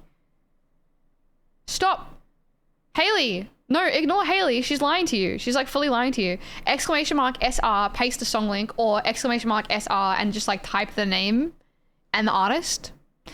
If you put something in and it's the wrong song, you can type exclamation mark remove and it will remove that from the queue. Give it a go, and if it fucks up, ask for help. Scream for help. Queue up whatever you like. There's no like theme going on. Okay, we're up to homelessness. This is taking so long to get through. Improve access to secure, high quality housing. Sure. Adopt a housing first policy that offers unconditional access to public housing for all homeless Victorians.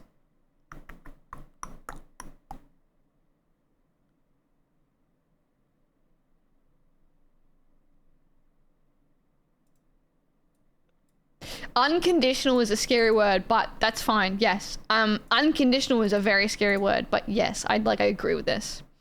Do you guys have housing associations? Like,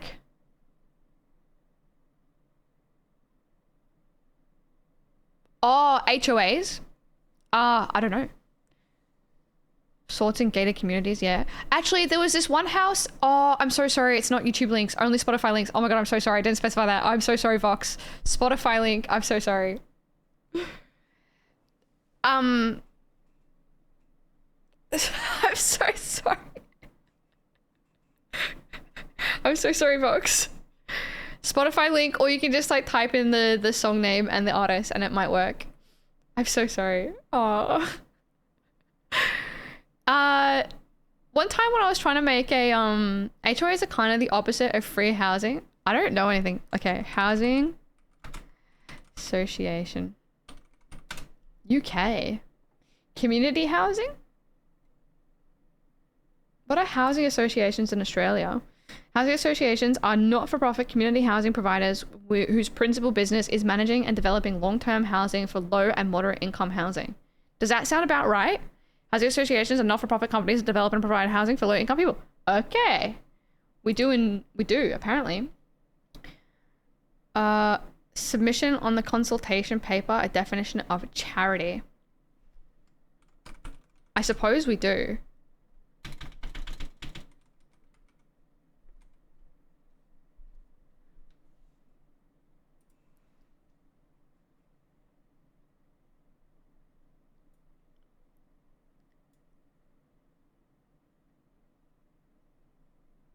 I'm gonna stop. Oh, keep trying. Oh.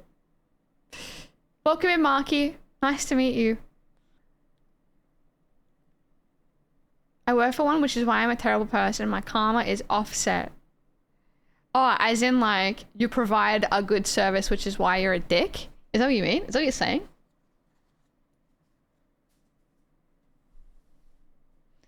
You can post a link instead of typing out the song name. It guarantees you the song you want. So long as it's a Spotify link, yeah. Essentially, yeah. Okay, I got you. Wonder if Australia has ever adopted mass prefab houses. Mass prefab. Community housing. I suppose it's like non-government owned community housing. Run by like not-for-profit organizations, which would offset, which would give like, I guess, more jobs, I guess.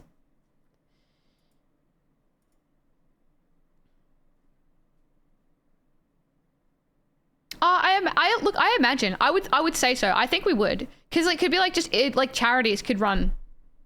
Like I'm sure charities must do, right? Like within like the salvos, there'd be like community housing, or within like some sort of like non-government run healthcare programs or like social care programs.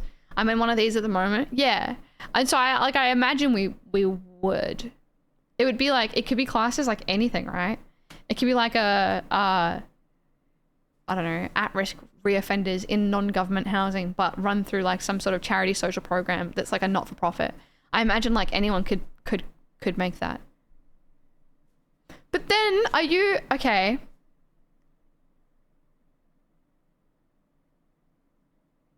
Am I overthinking this situation where if a organization, and it's like a not-for-profit organization, owns like housing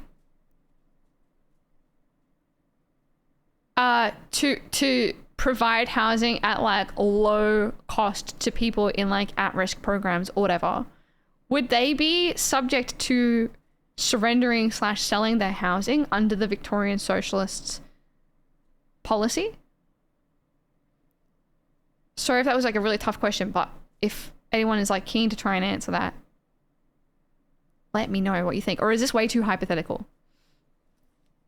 Mostly low-income people, retirement places, people coming out of homelessness, straight out of prison, etc. We have government stuff, but I think the argument with this party is that we want more. But we would, like, there would be, definitely, there would be. There would, like, I don't even know what to look up, but there would be like, I don't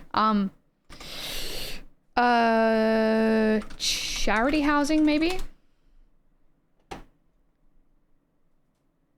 Launch Housing, one of Australia's largest secular and specialist homelessness organisations. We're committed to ending homelessness by providing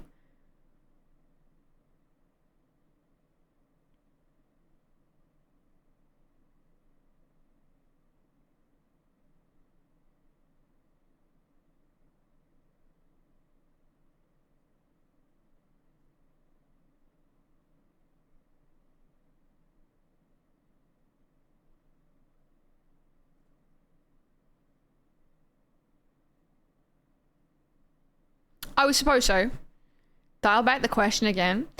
If such a thing came to exist, I'm sure it could be recognized as a social good and given an exception in line with the intention of the law. So yeah, so you know what I mean is that it would exist in that maybe not-for-profit organizations could be an organization that may be able to own housing. Most of these non-profits are government funded and regulated anyway. Still, it's probably a good thing that like individually like wealthy people can create organizations like this, or should they have to do it through the government? I don't really know. I can't really think of, I don't know. I work in a non-profit and all our money comes from federal government. We have to do reporting and get audited on everything.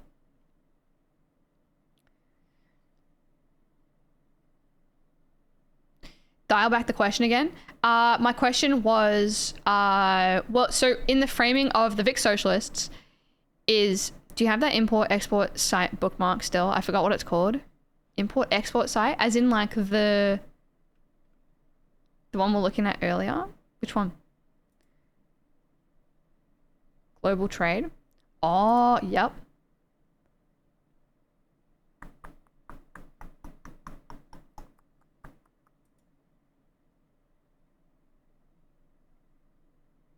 Do I?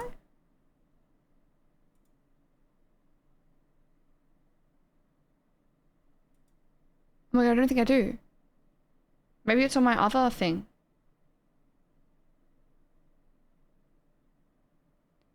No, I don't think I do. I'm so sorry. It might be on my other profile.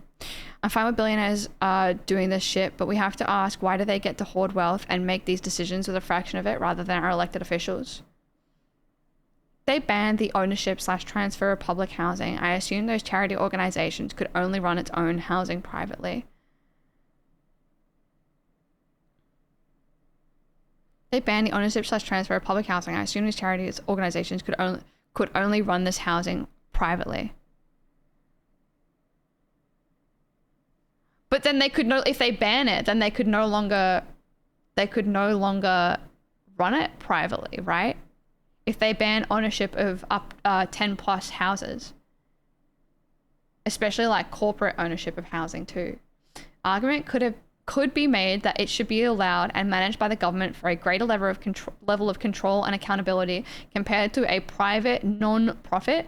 I think the main problem is that communes work in small areas, but it's more difficult to get people to give a shit about something happening the further away it is.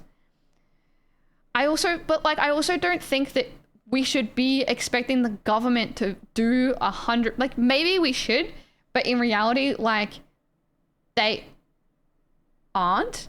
And so individuals or like wealthy individuals that want to start non-profit organizations should also be able to engage in like, I guess kind of like socialized housing. It's still a good thing. And like, so I think that the fundamental of that is that I would be pro. I imagine, like I don't want to interpret that well, but I imagine the Vic Socialists would be pro private non-profits providing housing. The problem there is self-regulation, surely. They should still have to be held to like regulations or whatever. Why are you doubting the government could provide housing? It's not that I'm doubting that the government should provide housing, but it's more, I think that individuals should be allowed to provide a good service so long as they are adhering to, I guess, strict rental. Not even individuals, that's like non-profit organizations that are trying to do something for a good means, right? But I don't know. Oh my God, I'm getting in my head about it. Because I guess non-profit organizations exist to serve, I guess, a section of society that has fallen through government support. And the government doesn't have the support to give to these people. And so it is a good thing that non-profit organizations deliver something that the government does not. Of course, it would be great if the government could deliver this and stop people from having to create non-profits or whatever. But I don't think we should make it illegal. And I know that this isn't even trying to make it illegal, but I don't think we should be making it inadvertently illegal for these non-profits to be able to function. I live in community housing. It was run by the New South Wales Housing Department when I first got here, and I lived through the handover to Bridge Housing, who now manage the property. I was dreading this at first, but it has worked out pretty well, all things considered. The housing department can't wait to hand all property over to non-profits. Interesting. We're fucking deep in it, aren't we? We are Cactus. Interesting. Andrew, thanks for sharing. Okay, thanks, Goat. Curious. Thanks for sharing that. That is like very fascinating. But yeah, that's sort of where my, I guess, the parallel thought of it. Regulating the industry would be as labor intensive as government running it themselves. But there are like regulations that businesses are held to. And would it really be that hard to make them to regulate the prices and stuff of the housing, whatever? Plenty of governments fail at providing housing even when they guarantee it in their constitution. Yeah, good point. In this scenario, we've so radically changed society that you have to adjust your thinking a bit, probably. Yeah, but yeah, again, I think it's what we're talking about before, where I'm like viewing it in like two different mind frames. One's from like a current capitalism world, and the other is from like the idealist point of view that the Vic Socialists probably have. And I think in the transitional period, I guess. But even still, I don't know. I don't know. Yes, we should expect the government to attend to an unattended, marginalized, or needy group. But if a wealthy individual wants to do that in a not-for-profit way, is that a bad thing? I don't think that's a bad thing. I don't see where they banned non-profits doing this in the section on screen. It wasn't, I was like kind of coming up with it on my own in regards to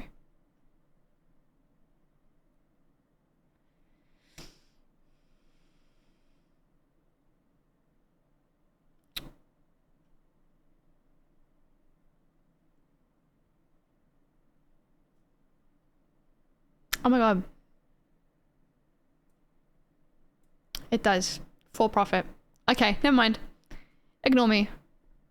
Sorry. It was this one. Sorry, just to be clear, it was this one. Immediately ban property hoarding defined as individual and for-profit businesses.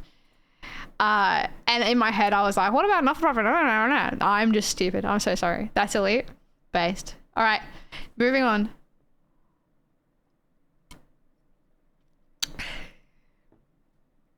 Run it themselves, they have less to be doing the regulating, so it's one less thing to be managed. What if I didn't like the housing I got? I don't know if it's about not liking the housing that you got. I think it's more about having housing compared to not having housing, right?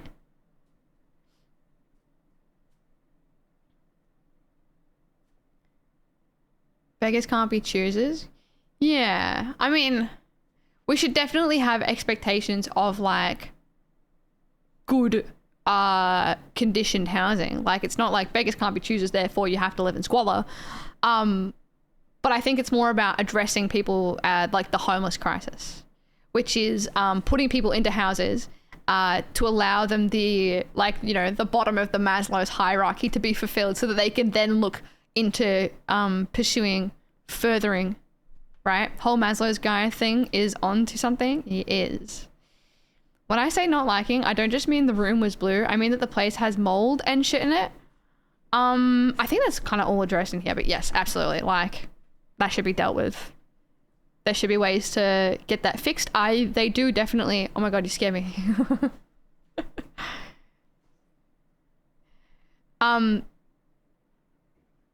They would, yeah, there's ways to address that. It's like more funding for VCAT, more funding for whatever. Government would have more funding for dealing with things. If something is, if there was something up here was, if a, where is it? Oh my god, it's one of these. Oh my god, rent 12 matches.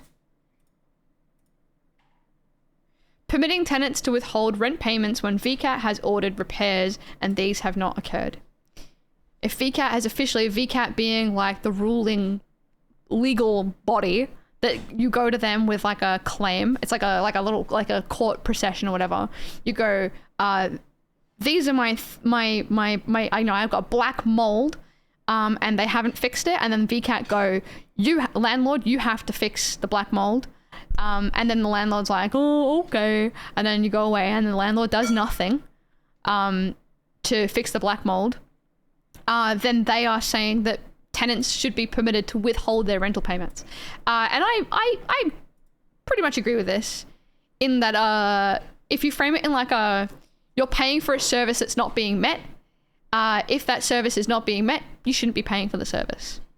And so maybe there's like a partial rent freeze, because like technically some of it's being met, but then again, like the full service is them fixing the black mold as ruled by VCAT. If I live in black mold, I am not paying for it. Yep, I do agree.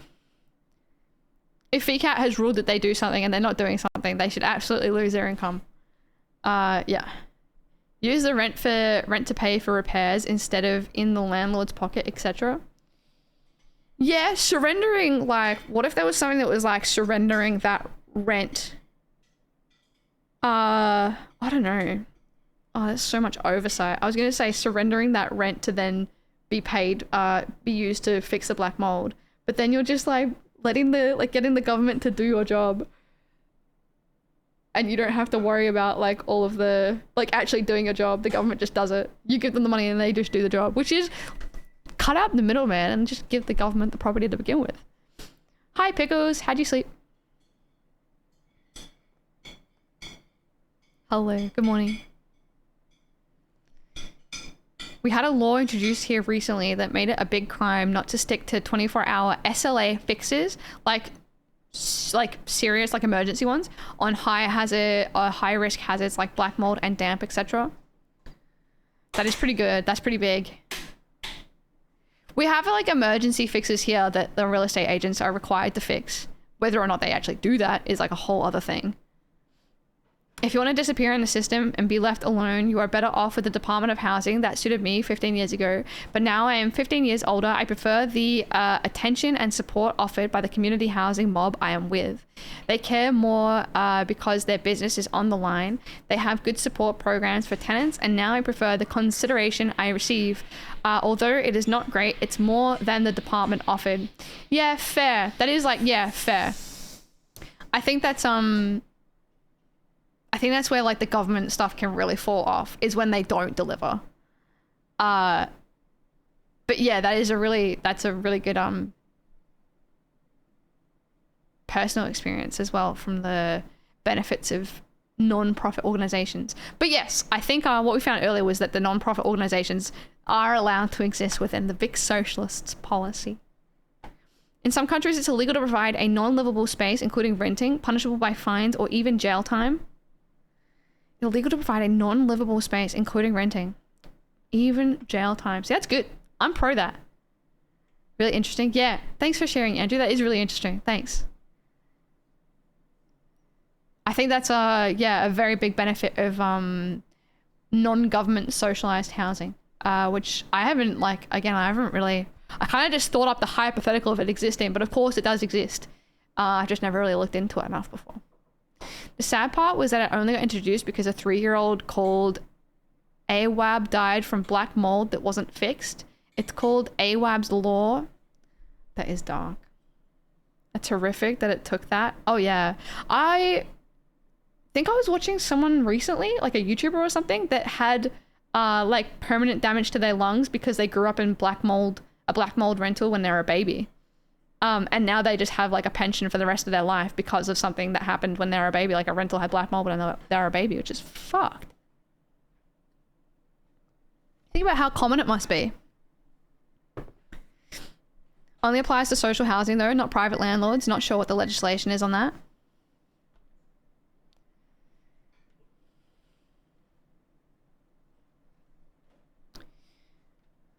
That is kind of fucked. If it was on everything, that'd be great. Most safety regulations are written in blood. Yep. There's a really good YouTube channel, actually, that goes through a lot of safety regulation stuff. Do you remember what it's called, Jacob? You know what I'm talking about? You don't remember what it's called? It's like one that covers YouTube. It's like a YouTube channel that covers like fire instances where like buildings will burn and people can't get out in time, whatever. And they all like bottleneck at the door, and that's why we have like the push only doors. I was only half listening. That freaked me out. So sorry. I didn't know if he was listening, so I used his government name rather than. We reported it and they told us to fix it ourselves with black mold spray. Was cooked. Yeah, I think I remember my my ex had black mold in one of his rooms, and the landlord came over and they were like, just spray it with some bleach, it'll be fine. I was like, all right, bye. Remember the story of that nightclub where they all stacked on the one set of the doors and a lot of people died? Well, yeah, there's like just different things behind why like doors now have those like push bars. So if you push up against an emergency door, everyone pushing on it will open the door. And that's obviously in response to people not being able to get out of doors that are pool only. They always say to spray it with bleach. Yeah. We also had a squatter living in our garage. In retrospect, we should have pushed for more money back.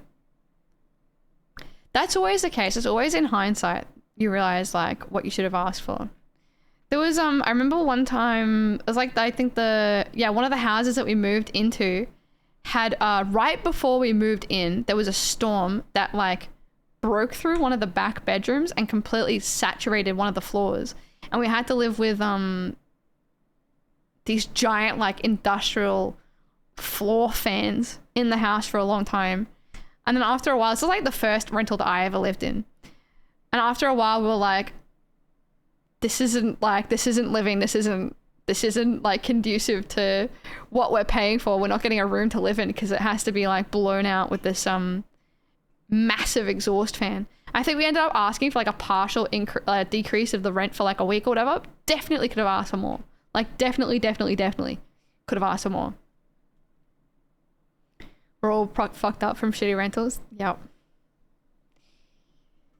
At like the minimum wage cost, it's horrific. All right, where are we up to in here? It smells so good, Trudel. He's cooked dinner. Oi! Did you hear that?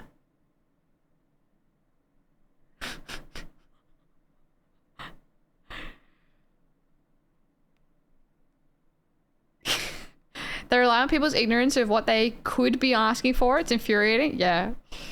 Treadle hawk touring? Yeah, he did. He did a giant. Yeah, they heard you. I was waiting. Disgusting. The whole state could hear. Are we on the verge of twerking again? What?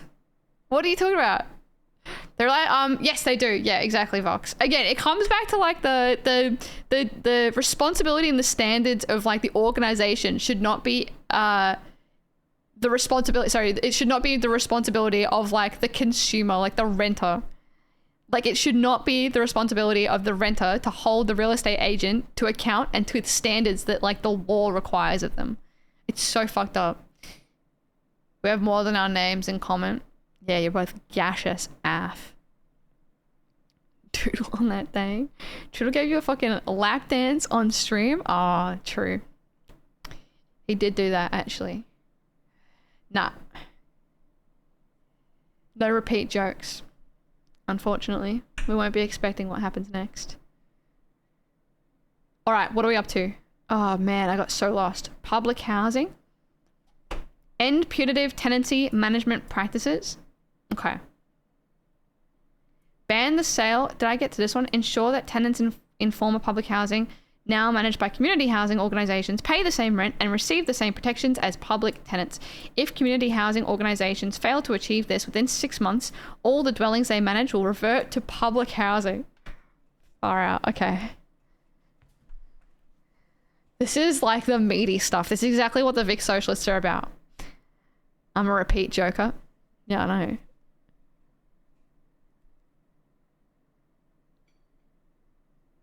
Here, lady, all we are is repeat jokes. Repeat jokes are the best. I'm the repeat joker, baby. Okay. Okay. I live in a dilapidated mansion during uni with 18-foot high ceilings. The electricity system often blew out the light bulbs, so we built towers with stolen supermarket milk crates to reach the light bulbs and play human Jenga. Oh my god, man. That is like such a... I don't mean to bully you. It's such a back in my days story. We used to build towers out of milk crates to change the light bulbs.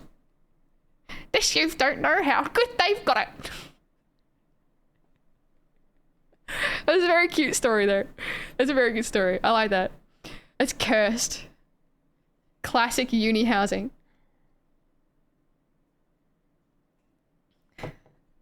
Back in my day, we didn't say hawk to it. And we're happy to do it. And we had a smile on our thigh while we did it. Hi, Megs. How are you, Megs? Morning. Nice to see you. All right. Where are we up to? Ban the transfer of public housing ownership or management to community housing organizations. Did I continue on somewhere? Adopt a housing first policy. Provide long-term secure funding for homeless support and advocacy organizations. Okay, I think we're on top now. ban the sale, privatization of public housing and land to private property developers under the guise of renewal programs. Undertake a housing quality audit of all public housing and commence repairs and remediation works, including retrofitting or for energy efficiency, sustainability, and thermal comfort. Fair. That's probably something that needs to happen. Absolutely. Properly fund ongoing, responsive, and programmed maintenance to all public housing to prevent further deterioration of stock. Well, okay, this is all like public. Yeah. Probably all stuff that needs to happen, and also very idealistic for their socialist agenda. This really addresses all the scummy stuff landlords do to claw back control. Yeah, this is the Victorian socialists. It's like it's the purple pingers, which is who's running for the Victorian socialists. I think he's running for Senate, I believe. Someone mentioned earlier. He's running for Senate within the love this guy. Okay, good. I was going to say, if you don't know him, you should check him out. He's the guy running for Victorian Socialists, and we're reading through the Victorian Socialist Policy to get a grasp on what they are for. So it's all pretty good. All this public housing stuff in here just seems to address things that definitely need auditing. Audit publicly owned land and unused buildings for conversion into public housing. Empower and fund tenants' organisation to collectively manage public housing common areas. Create a Victorian Public Housing Authority chartered to provide high quality housing, public housing for all Victorians on a not-for-profit basis that will include a publicly owned construction company across the entire housing supply chain, creating 20,000 jobs at above award conditions, prioritising union members. Be governed by a board consisting of 1/3 Victorian government appointees, 1/3 workers' representatives, and 1/3 tenants' representatives. This is big, meaty stuff. This is big. Purple Pingers is a wild name. He started as a TikToker. And now he's just kept the name Purple Pingers, I guess. This is his username. Listen to Techno, our God is an awesome God. Yep. Scratch Master Jesus, awesome God. There you go. Thanks, Nandrew. Yeah, I got it. Did my song come on? Yes, it did. Sorry, it's quite quiet. My experience might be different to most in public housing. It's all the luck of the draw. I live right on the harbour in Balmain with beautiful water views and can see the fireworks on New Year's Eve. I'm very lucky. Balmain is the spiritual home of the Labour Party, and we have one of only 2 Greens representatives in Sydney last time I checked. So although the complex was built in the early 1950s, I don't think the government will be able to sell it off. Yeah, right. Interesting. That's pretty good. That's pretty secure. That sounds really nice. I'm glad you like your housing, Andrew. That is really good. That sounds very, very nice. How likely is any of this to happen? Honestly asking, I don't know anything about y'all's politics. Are you not Australian? So what I'm doing is like reading through all of the, I have the goal of like reading through all the policies of all the biggest parties, including some of them that I find interesting. One of the ones that's popped up this year, who's going to be running for our federal election, which is going to happen sometime before May 17th, is the Victorian Socialists. Sorry, I forgot how I started that sentence. Zero chance of any of this happening. Yeah, so zero chance of any of this happening, but if we get elected, he has some sway. And so it's like none of this is going to happen, but this is what they are for. They're like, if we could be in charge of the government, this is what we do. Vote us in and we can have a say. And so they can have a sway in how bills are created in Parliament. If Jordan Vanderlam of the Victorian Socialists gets elected, he can have quite a bit of a say and quite a bit of representation for the people that want him and what he believes in. To represent within the Parliament. Because you have like the Senate and the House of Representatives, which is constructed of a whole bunch of people. I'm rooting for y'all. Thanks, Marky. It pushes the pendulum back a bit, even if it's not practical right now. A lot of the time, they have to make like enormous concessions for what they actually want to happen, what they actually want as like an idealistic world for themselves. But it is like a seat of representation of a portion of the population, which is important as well. And it's all fighting for like, you know, the best thing to happen, which, you know, a move is like the What is it? Does the Overton window become relevant in this? I don't know. If he and Alex Dyson both got elected, it'd be like Utopia meme. I don't know Alex Dyson. Hung parliament with Greens and Vic Socialists heavily influencing ALP. Yeah, it's about, yeah, more representation for like the more progressive ideals rather than the like the liberal, right-wing, conservative. How do I know this song? Oh, it's Sims. Treadle plays this a lot. What division are they going for? I think he's going for Senate. Oh, wait, what division? Sorry. Jordan Van Den Lam. South African Australian lawyer. Does it say? Division? Electorate? Announced his candidacy for the Senate in 2025 Australian federal election for the state of Victoria, representing the Victorian Socialists. Oh, because he's going for the Senate, he's going for the state. Senate regions are massive. Aren't they states? Are they not states? Oh my god, they're not states. Hold on. Oh, I've just realized I don't know how the Senate ones work. I know that the House of Representatives is like the... Wait, are they both the same thing? Are they both constructed of... Didn't know he was South African. I'm more sus now.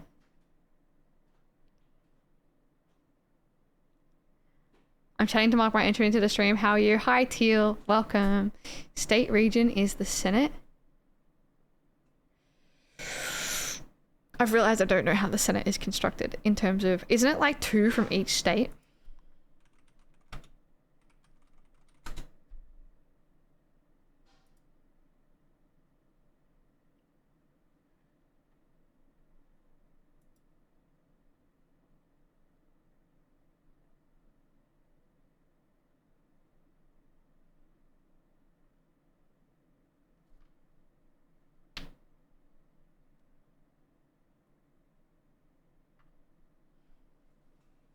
My region is Northeastern Metro.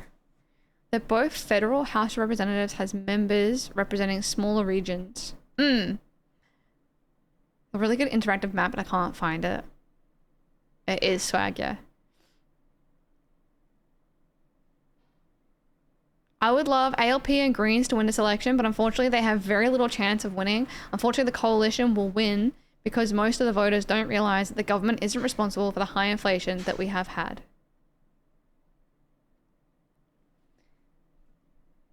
Careful this doesn't dox. Okay.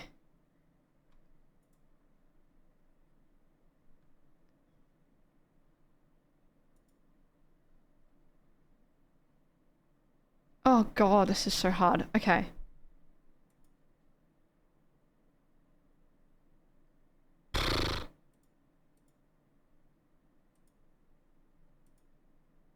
Oh my god, okay. Fuck that doomer thinking. I'm being optimistic. Hung parliament, baby. I mean, all you can really do is just be engaged and be involved. Preferential voting, mandatory voting. We've got like the fucking most democratic country in the freaking world. If you're feeling doomer, don't, because that sucks. We literally live in like the most fair, democratic, like English speaking country. You gotta go vote. It's unbelievable how good we have it. It is your civil duty to go and vote. It is your civil duty to be engaged. Like, this is our future, you know? This is our future. Preferential voting means that you get to vote for someone who represents your beliefs, and as close to your beliefs as you like. You don't have to give up for shit. You don't have to concede your vote and be like, well, I guess I gotta vote for Labour. It's like, nah, man, if you want to vote for the freaking legalized cannabis party, you can do that and it will count. Duma? Nah. Kuma? Yeah. Being Duma is coward shit. Fucking fight. What did that one guy say? Fight, fight, fight. I love that guy. Let's fucking vote. I wish we had ranked choice voting in America. Are you American, Vox? Interesting. Yeah, it's the ranked choice, preferential voting. It's, yeah, very American. I didn't know that. Interesting. Preferential voting is like heart of democracy. There are other good ones. Ranked choice is good. Star. There's a couple other ones as well. Is this gonna dox me? Hold on.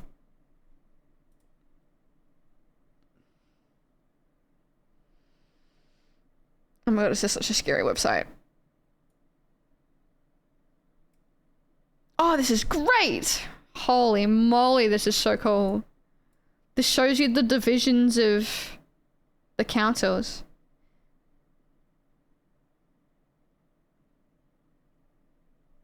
Incredible how much the US fucked us in the rest of North America. Wait, where are you from, Marky? Because we're surrounded by millionaire row, there is a lot of pressure on Bridge to keep up appearances, if you know what I mean. Yeah. The grounds are well kept and problem tenants are dealt with swiftly. When we call for repairs and maintenance tradies fight to get their gigs due to its central location, I fear that a lot of people in public housing elsewhere in less salubrious locations fare a lot worse conditions and attention. Yeah, completely valid. I mean, like, it's definitely a good example of how it works well. And I'm sure there are good examples of how it doesn't work very well at all. Bills written, go to House of Reps. Sorry. The Senate is the legislative body of the Galactic Republic, essentially acting as a governing body where representatives from various planets and star systems. Oh my god, come on. Bills written, go to the House of Representatives, either fails or sent to Senate. The Senate will pass it or sends it back to the House of Representatives. If it passes, it goes to the Governor General to sign it into law. I believe that a bill can be presented primarily in front of the Senate or the House of Representatives. Is that right? Like, it doesn't have to go House of Representatives and then to the Senate. I think it can go from the Senate to the House of Representatives. Nah? Are you sure? Are you sure?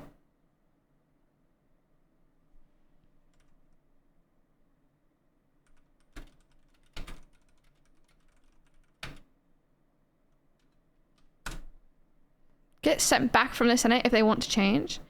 Have you gone through the process of laws yet? I haven't thought about it since year 10 legal studies. Not particularly. Oh, okay. The legislative process. We should probably add this to how a law is made. Oh my god. Bill is introduced into House of Parliament? No, okay. Need to add Australia to the search. I think it is doing Australia, I believe. Or maybe not. Oh my god, you're right. Okay. You're right, okay. The parliamentary process. Normal flow of the legislative process is that a bill, draft, or an act in the terminology of the Constitution or proposed law is introduced into one House of Parliament, passed by that House, and agreed to or finally agreed to, and amendments are made in identical form by the other House. It doesn't specify where it has to go in primarily. Maybe it will in a second. Okay, hold on. Get sent back from the Senate if they want to make changes. This reminds me of year 6 Canberra camp when I ate an egg sandwich next to the House of Parliament. That's pretty cool that you got to go there. That's America? Yeah, sorry. My bad. My dad has been working at Parliament House since I was in primary school. That's so cool. Bill is always introduced into the lower house. Does it say that? In the House of Representatives, all bills are treated as public bills, that is, bills relating to matters of public policy. The House of Representatives does not recognize what in the UK and some other legislations are called private bills, that is, bills for the particular interest or benefit of any person or persons, public company or corporation or local authority. Hence, there is also no recognition of what are termed hybrid bills, that is, public bills to which some or all of the procedures relating to private bills apply. In recent years, on average, about 200 bills have been introduced into the Parliament each year. Of roughly 95% originated in the House of Representatives. Approximately 70% of all bills introduced into Parliament finally become acts.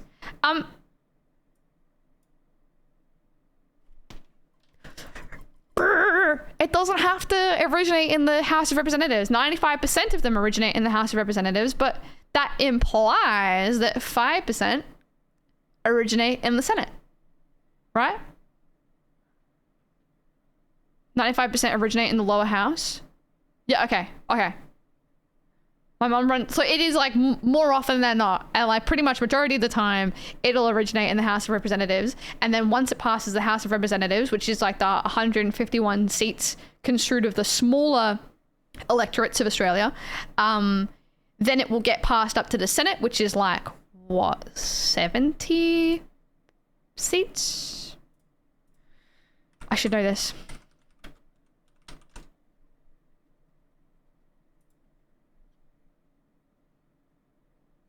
76 seats. So the Senate is the upper house, it's the 76 seats, and the House of Representatives is like 151 seats, is the lower house. And so 95% of the time, a bill will go to the lower House of Representatives, and then it will get either passed on to the Senate, and then the Senate, which is like the 76 seats, they'll talk about it, and they'll be like, this could be better, change this, send it back to the lower house. They'll then change this, send it back up, and then they'll go, this looks good, yeah, we're gonna vote this in, and then they go, okay, we want to vote this in. They then send it off to the Governor General, is that right? The Governor General, who is an employee of the King, and they go, yeah, sure. Yeah, great. And if they don't, we go, we're gonna secede. Fuck the king. Etc. Idols on their ass. Big ups the King of England. Hi, Burger. You're still on? Hi, Dirk. How you doing, Burger? How are you, Dirk? The state region electorate for the Senate has 6 senators, by the way. All states get 12, except ACT, who has 2. I am not going to remember this. We're going to have to do, like, pop quizzes on this kind of stuff. Too many. We're going to secede. The king confused, shrugging. In Victoria, a bill can be introduced in either the lower or upper house, but most are introduced to the lower house where government is formed. Any bill concerned with raising or spending funds, financial bills, must be introduced in the lower house. To become a law, a bill must pass with a majority of votes in both houses. I am almost certain that I have read that exact sentence before and I did not remember it. Or paragraph, whatever. I'm almost certain. But thank you very much. To become a law, a bill must pass with a majority of votes in both houses. So that like political funding, like that political money lobbying bill or whatever that we're reading earlier, if that's a financial bill, then wouldn't that have to have gone in front of the House of Representatives first and then on to the Senate? You know the one I'm talking about? The one where they're trying to cut party spending for independence to, like, they're trying to limit it to $800,000.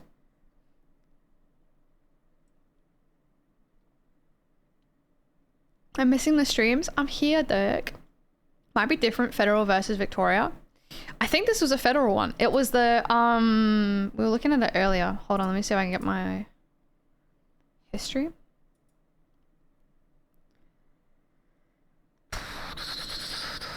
Can I just like go through my history? Okay.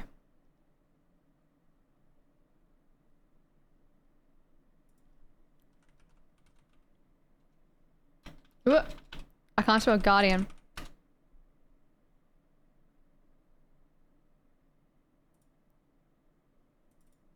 This one.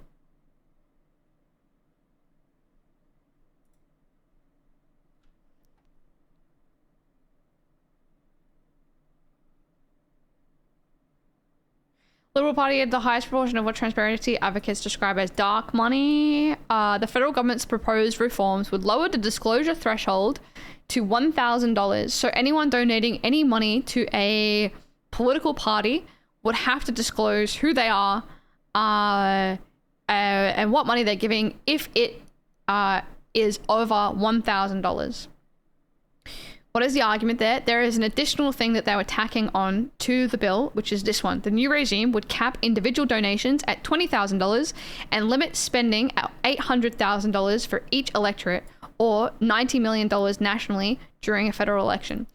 They're limiting the campaign spending money to $800,000 per electorate. So your like local independent or whatever can only spend $800,000 on their campaign in your electorate.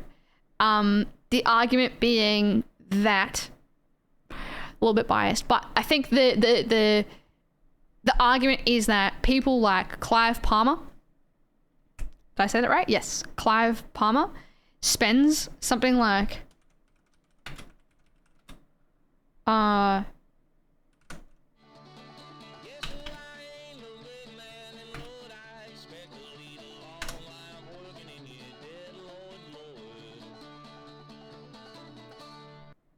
United Australia spent more than $120 million in 2021 to 2022. Figures outstrip spending even by major parties. Climate 200 spent $13 million to help drive the Teals to victory. That would make it a fairer playing field, no? I think there's a difference when it comes to like Labor and Liberal though. This is something that I haven't 100% got my head around. Especially I think because like the bigger political parties have like a bigger foot in the door.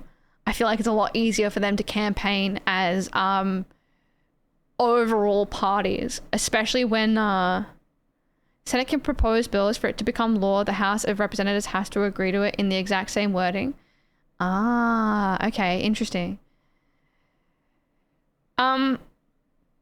I'm trying to think of like what the alternatives could be. So if you're limiting campaign spending to $800,000 per electorate, if you're a Teal running in one electorate, then you are completely capped at $800,000. Where if you are a party running in every electorate across the entire country, you have limited capped spending of like, was it 90 million?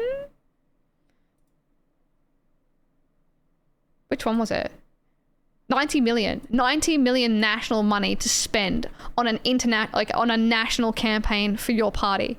And so it's like, maybe you have like a guaranteed Labor seat. This is my thinking of the argument, right? You have a guaranteed Labor seat in like one electorate. You don't even need to spend your campaign money because people like, you've always held this seat for however long or whatever. You can put that money, I guess you have to spend it in your campaign, in your electorate, to bolster the Labor Party nationally, right? If Teals run in every electorate, they could have the same cap.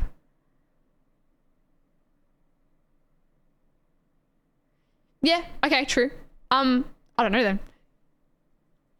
I know that there is my Constitutional Clarion does like a video about it as well, but again, I don't really know the other side of it.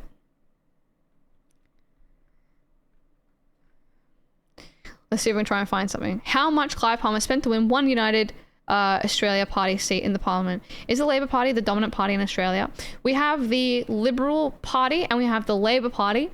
One is the Liberal Party usually forms like a coalition, like a joint party with the Nationals. I don't 100% know much about the Nationals. I'm also like not that confident on the Liberal Party, but they are more like the right-wing conservative, usually like religious party. The Labor is like the left-wing party, and fairly often we will like flip-flop between Labor and Liberal Party. I think the Liberals have held, like the right-wing ones have held power more and for longer, but I'm not 100% sure. Usually we flip. They're like the two big ones. They have Liberal technically bigger, but Labor and Green control the government by joining. If they were to join on everything, but they don't necessarily. Like don't the Liberals and the Nationals like pretty much just fully have a coalition, but then like sometimes Labor and Greens form a coalition, but not often. I'm not too sure on like the history of it. That's something I want to join. If you're like new in here, what I'm trying to do is, I know nothing about anything, and I'm trying to, like, this year I've been like, holy shit, I know nothing about anything. I want to know things about things, and so I'm like setting out to try and understand the world. So if I seem like an idiot, it's because I am, but I'm trying to like understand. Just in case you're wondering, like, damn, she talks about this stuff like she thinks she knows, but she's actually really stupid. No, I know I'm stupid. I'm trying to learn. 16 years versus 24 years. Damn. That sucks. Can any parties just team up together and it's fine, or is it just a coalition? I think they can, yeah. I imagine they can. I imagine there'd be like a bit of a... I don't know. That's what I wonder about, like, the Teals. Like, can the Teals just form up and, like, form a coalition? They've vouched to say that they haven't. Or like the Climate 200 have said that they aren't a political party. But could they just behind doors be like, hell yeah, we are? Although I don't know what the benefit of that would be. Maybe to masquerade as like a independent grounds up thing, but behind closed doors actually be a political party. Then they get like the whole like from the ground up vibe to them, even though they're not. Greens can still change their position, but Labour still technically is still technically in government. Anyone can form a coalition with anyone, but they need to actually agree. Yeah. Labour have to rely on working with the Greens for things, often to get things through. That's why, yeah, that's why the preferential voting is good, because it's not just like the two-party system hold the majority. It's kind of the point of parliamentary governments. It's so that you can vote for the Greens and they can represent something that you might want, and they can try and come to a deal with the party that's in power to make it a little bit more representative of the more like left-wing values, I believe. All these independents who win singular seats, they just go, hey, let's team up, and suddenly they have more seats as a group and more power. I think still it wouldn't... I guess like technically they could. Like say if you got like 30 Teals elected all over in the House of Representatives or whatever, they would also have to, you'd also have to get Teals represented in the Senate. I don't know. I don't think you could, or am I misunderstanding? No, I don't actually know the answer. I'm wondering like, say if you come election time, I don't think you could, I actually don't know.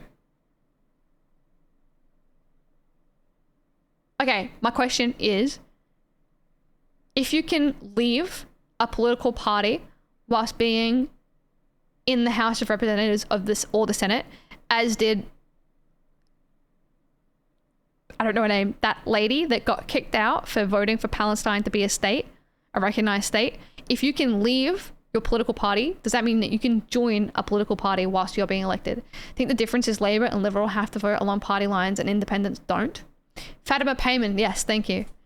So if she is capable of leaving the Liberal Party and forming her own independent party, which is what she did, and she still stayed in the House of Representatives, Senate, whatever she was in, she still stayed in her seat.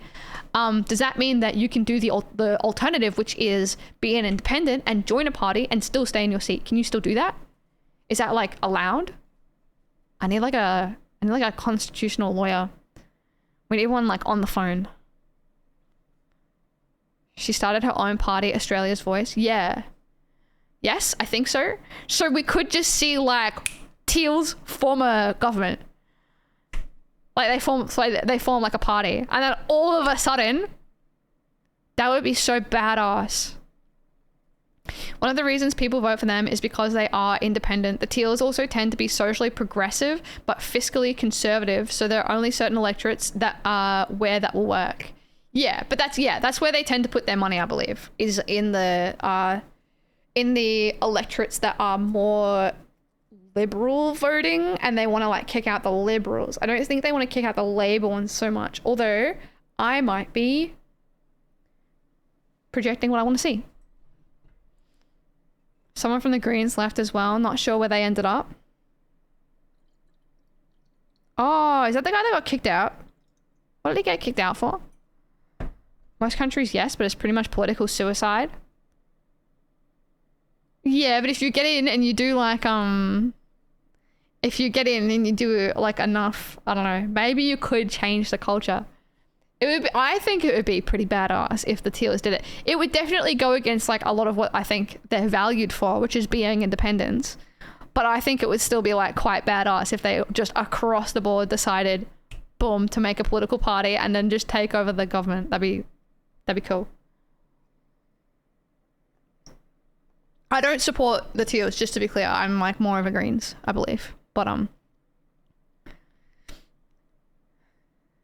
socially progressive but fiscally conservative is such a con. The idea behind the Climate 200, like the teals, like the independent teals, the teals are funded by Climate 200, which is a financial organization made to fund independent campaigners and their political party, whatever their election campaigns. They have to be pro-science, pro-climate, and pro-women. From my understanding, they are a fusion of liberal ideals and green, as in like environmental ideals. So they are like climate progressive, but financially liberal. It would be massively hypocritical. It would be. When I say like it would be badass, it's not like I think they should actually do it and I think it would be like a good thing. I just think it would be like, culturally badass to see them do that. Like, I don't know. In the same way that I think that like sovereign citizens are like fascinating. I enjoy the way that their brain works. It doesn't mean that I endorse sovereign citizenry, but I just find it fun, like a very enjoyable mindset to be in. You know?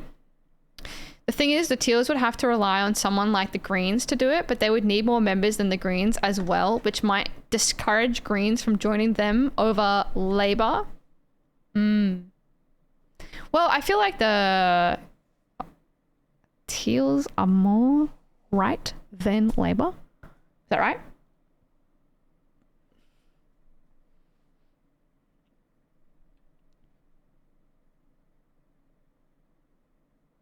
I imagine it would go like Liberal, Teals, Labour, Greens.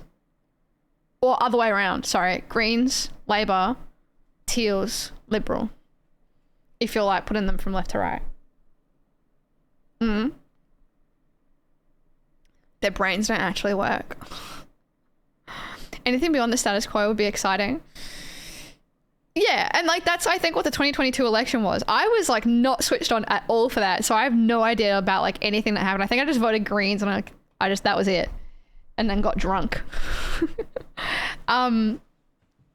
This year I will be though. I feel like that would have been really fun to have seen the Teals come through and just sweep up all the Liberal seats.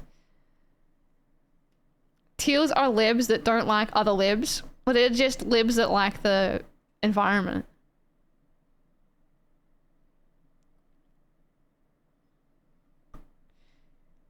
There's like rich grifters and then rich people that don't want to live in climate change. Or say they do. Yeah, or say they do. Look, to be fair, as much as Zali Stegal, so sorry about the names. I'm butchering names. I'm bad at names across the board. As much as Zali Stegal may have accepted $100,000 from the coal industry, the way that she votes definitely differs to that sentiment. Zali coal money, Stegal. Yeah, but like, look, she may have accepted coal money, but when you look at the way that she votes against fossil fuel industries. So I don't know, kind of based of her to accept their money and then also vote against coal. IMO. I think that's like the best way you can do it. I don't know, maybe not. Liberal/Labour are both very, very central, close in a lot. People say both right. Other people say both left. Republicans are a lot more right-wing in comparison, it seems. Yeah. If you're comparing them with, Republicans. But I think that's, because, I don't know, that like our Overton window is like far more in the middle. Whereas America is like super divisive on the left versus the right. Feels like Republicans are in their one nation arc. Oh yeah, definitely. This song's dope. It's a good song. It's like the opposite of corruption. Like, kind of. It's like, it definitely opens the door for like some weaseling to be made, right? Because if the coal industry give her $100,000 and then they're also like, keep up the good work. And she like, I don't know. And then she feels inclined to maybe be a little bit more lenient on her climate change approach. And then next year she gets another $100,000 from the coal people, and they'd be like, oh, we like what you did with like that one thing where you were lenient about this one thing. She goes, oh shit, I can get a lot of money from doing this. I can get a lot of money from these people, and this is just exactly how corruption happens. And so you do have to be heavily scrutinistic of people accepting money from something that makes them seem incredibly hypocritical.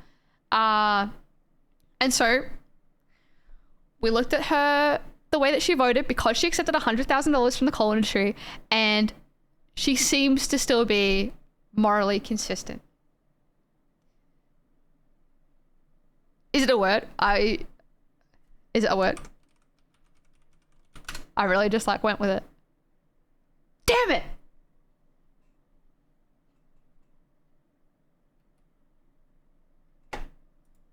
It is now, baby. It is now.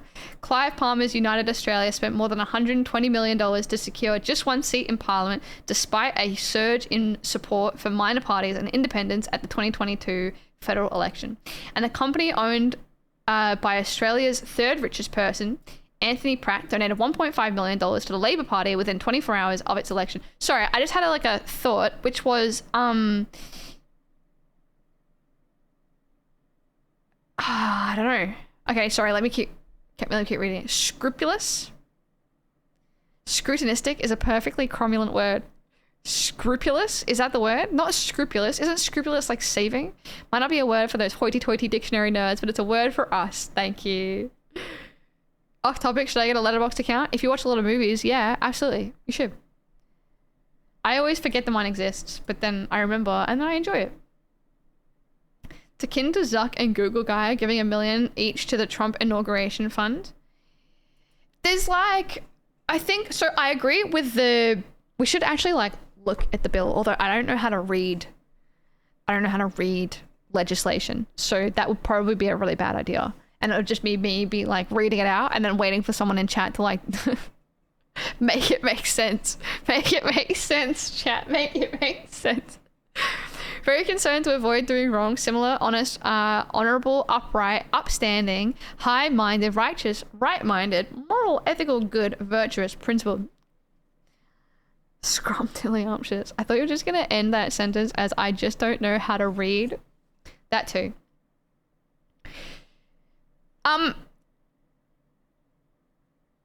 If we cap...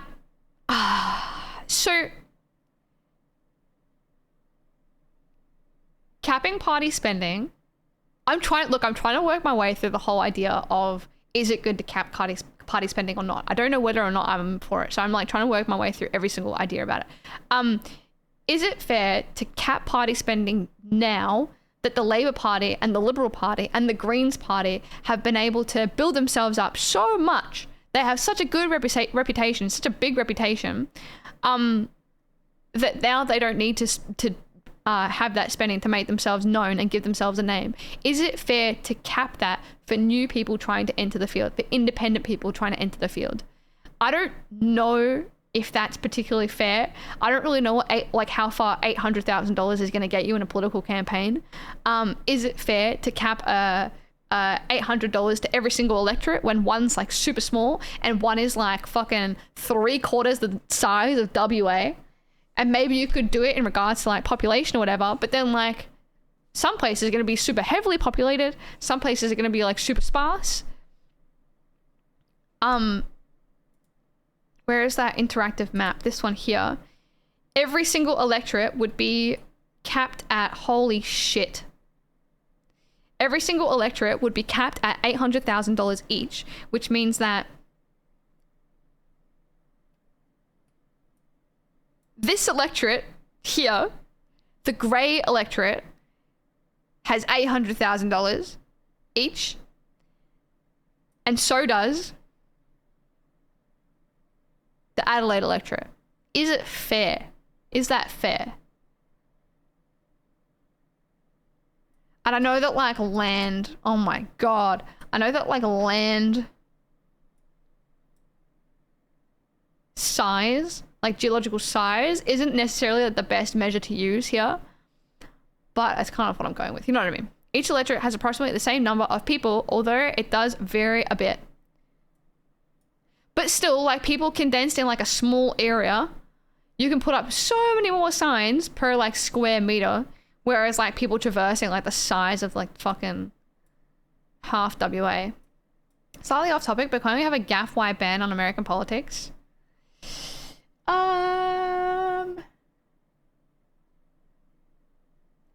We can have a ban on politics outside of P word. I like being able to talk about it every now and then. But we can have it outside of P word if you like. And anyone who talks about American politics outside of the P word channel has to fuck off. Or whatever. You're talking about the way it might affect candidates unequally, but actually I think it would do more to level the playing field. But Labour and Liberal already have the pleasure of having that, like, being like the top dogs of it. And like, I don't know if, like, yes and no. I think I'm like yes, and I think I'm also no. I don't know. I'm trying to figure out where I sit. It like, is $800,000 a fair amount of money to spend on a campaign? Or do people like Josh Frydenberg require a multi-million-dollar campaign against them to win their seat that they're so entrenched in? And if it's a matter of money to bring down the Liberals with less bad Liberals, where? I'm a bit out of touch with how Aussies feel about the upcoming election. Will someone in chat give me a take on a political zeitgeist, please? Is there a favourite in the race at this stage?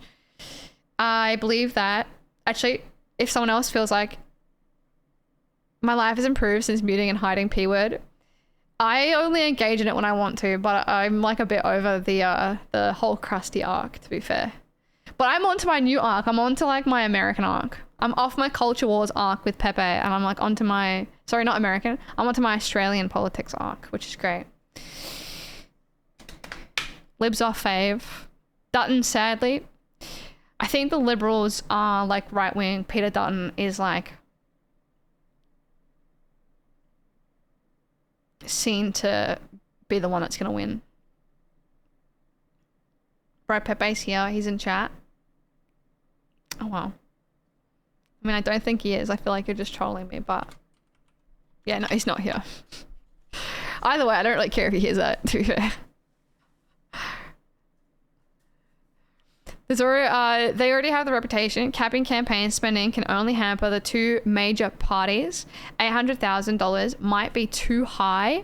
They already have the reputation. Capping campaign spending can only hamper the two major parties. $800,000 might be too high. But then why are the Liberals and like, why are Liberal and Labour like so unanimous on this bill all of a sudden? Because it got like made very quickly. They've tried to pass it incredibly fast. And Labour and Liberals are unanimous on it. I feel like that is a red flag. And I'm not trying to say that I would vote against it because they're so pro it. I just do find that it is like a slight little bit of a red flag, an amber flag saying, hey, fuck's going on? America's a write-off. Time to put more focus on the home turf. Yeah, exactly. 100%. What color would your own political party be? Like a nice grey blue. Although blue's so associated with right wing, isn't it? In Australia, at least. Baby poo.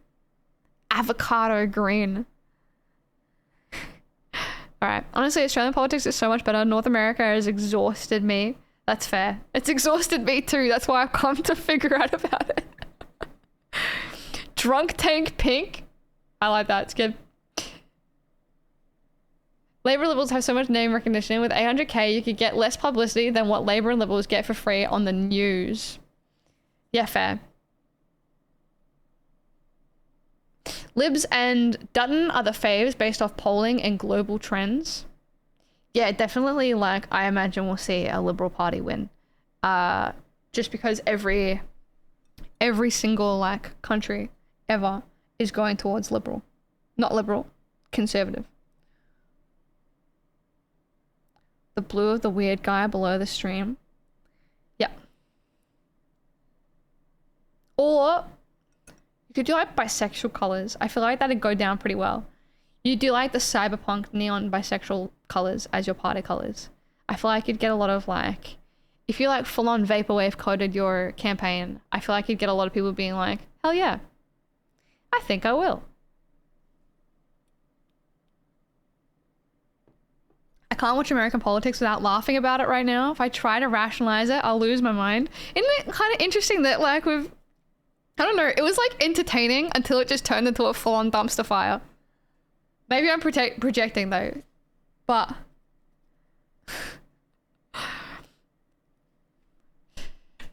more specifically, they're flipping from whoever was in power previously, right to left, left to right. Yeah, you are right, yeah. Sorry, I didn't know how to word it properly, but yes. North America is a dumpster fire at the moment, but can have global consequences. Hopefully people give more appreciation of Australian situation too. A lot of Australians just trash Australia and less complacency for the future. And I'm feeling less complacent for the future. Agreed. Although getting into like trying to understand Australian politics has made me like incredibly patriotic for our constitution. Is that how I word it? I think that's how I word it. I don't know. I don't know. My dick is so hard for the Australian Constitution and our voting system, our electoral system. I love it. I'm so excited. I love to be here. You haven't even read our Constitution? No, I mean in terms of like our voting or whatever. It's great. But no, I haven't read our Constitution, but I will one day. And then maybe my dick will be even harder. Maybe. They're teaching the kids to be gay instead of math. Sent me today. Fucking hell. The Magna Carta got restored and is on display in Parliament House at the moment. Engorged. That's me.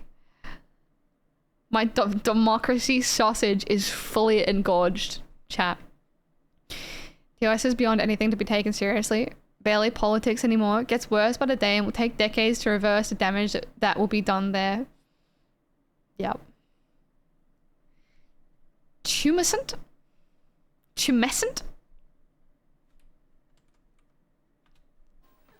Hello? Great. Welcome in, Ferret. What is up? Swollen or becoming swollen, especially as a response to sexual arousal. God, I'm glad a picture didn't come up. Tumescent. Far out. My democracy sausage is tumescent. Oh, I'm so happy a picture didn't display when I googled that. I had no idea. What a word. Yeah, I know. Tumescent. Add that one to your lexicon. Haley? I don't know if Haley's still here right now. She's probably like, the fuck? Australian Constitution as the best erotica book. Yep.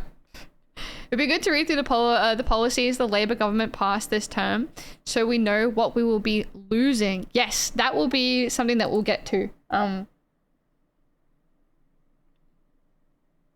will be something that we'll get to. So I think today I did the Victorian Socialists, but I think over the next few streams we'll do like these top down ones. Which will be like a lot of work. But it'll be good. Good word. You can refer to your own tumescence. My tumescence. Okay.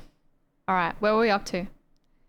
It might take more than one stream to get through a party though. Because we're still in the freaking housing of this one.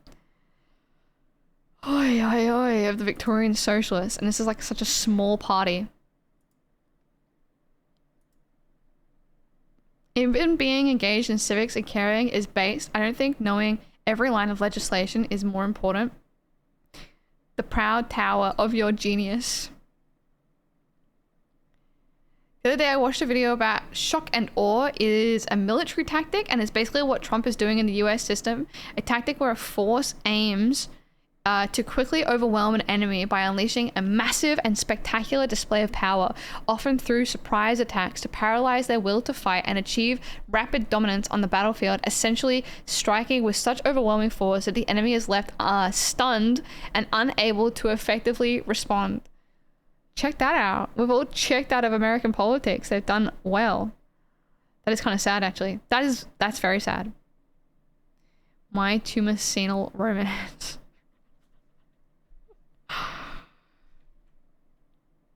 I can't believe I've been here for like 9.5 hours. I feel like I've been here for like 3 hours. That's crazy. They got a lot of policy. I want to know what they think of animals. Animals communicate, form relationships, and experience pain and distress. Humans are distinct from other animals. I feel like I shouldn't be reading this out. I feel like I'm gonna chase away Victorian socialist voters. Prospective Victorian socialist voters. Animals communicate, form relationships, and experience pain and distress. Humans are distinct from other animals, but we share in common with them many needs and capacities that are essential to our relationship with ourselves and nature. Capitalism systematically degrades both animals and humans by subordinating our natural well-being to the profit motive. While individual acts of cruelty are reprehensible, the far greater cause of suffering to animals is capitalist industry, both directly in the case of the dairy, poultry, meat, and fur industries, for example, and indirectly as a result of systematic environmental degradation. Capitalist expansion, in particular mining, gas extraction, aquaculture, logging, and agriculture, is the greatest threat to native animals and their habitats due to exploitative, unplanned, and unsustainable nature. Sorry, I keep forgetting I could put it on dark mode. This is about to be like incredibly based. The American left is not stunned, they simply don't care. Yeah, I think I heard someone talking about like, I hope what happens in America affects both the left and the right to like, I guess, not like torture, but to show the people that would vote left, that didn't vote, why they should vote. Like mobilize the left wing, I guess. Be interesting to make word clouds about the overlapping language between different groups or pairs of parties. Yeah, true. Actually, it would be, yeah. That would be really cool. Like which parties refer to capitalism the most, for example. Yeah. That would be actually really, really cool. We could probably do that. I don't really know how to like, it's like data scraping, right? Could you send this is where I lose my ability to know what to do, but I feel like could you send the website to like ChatGPT or something and ask it to data scrape it for like words used and then put those words into like a word cloud?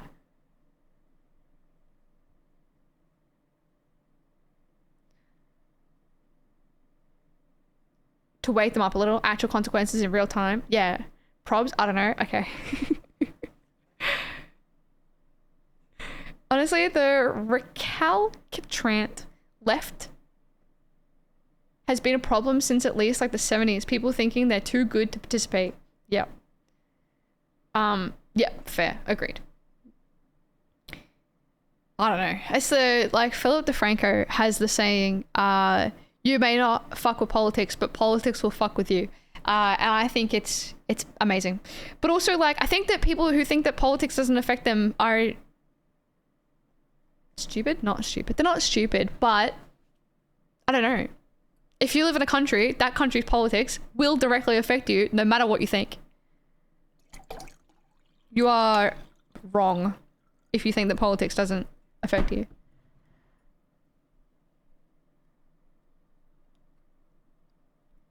Like obstinate in the face of authority. They think they're sticking it to the man, but they're not. This is where I need to get my quote. Hold on. I can find my quote. Hold on. Give me a second. Am I sweaty as? Oh my god, I'm greasy. I'm greasy. Hello? You what? Just got here. Missed almost 10 hours of the stream. Hello? Can I get a quick recap, please, Elise? Victorian Socialists are a Victorian-based socialist party. Their policies are incredibly socialist and based. And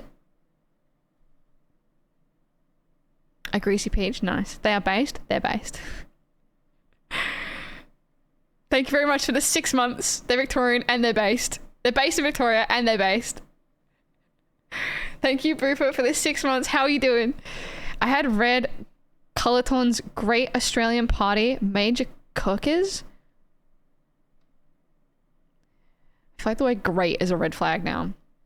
Trump, Musk, RFK, Hegseth are shaping up as the 4 horsemen of the apocalypse right now. 100%. 10 hours of Victorian socialist. Amazing. Exactly. That's exactly what we've been doing. Okay,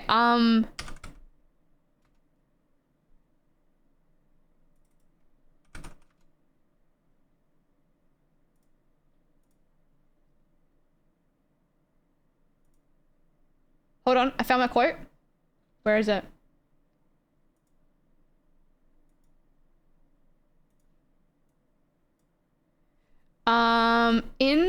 It was in response. So I believe there was, and this might not be perfect, but I believe there was a person, I think in Queensland, who tried to like they either didn't vote or they like tried to sue the government or whatever when it came to like mandatory voting, and the government were like, why didn't you vote? And they said that they didn't agree with anyone and they thought that all of the candidate options were bad and that's why they didn't vote. And this was a quote that the judge used in response to that. And I really liked it. I really liked it. It really stuck with me. Okay. The quote is, I have given thee thy choice of the manner in which thou wilt die.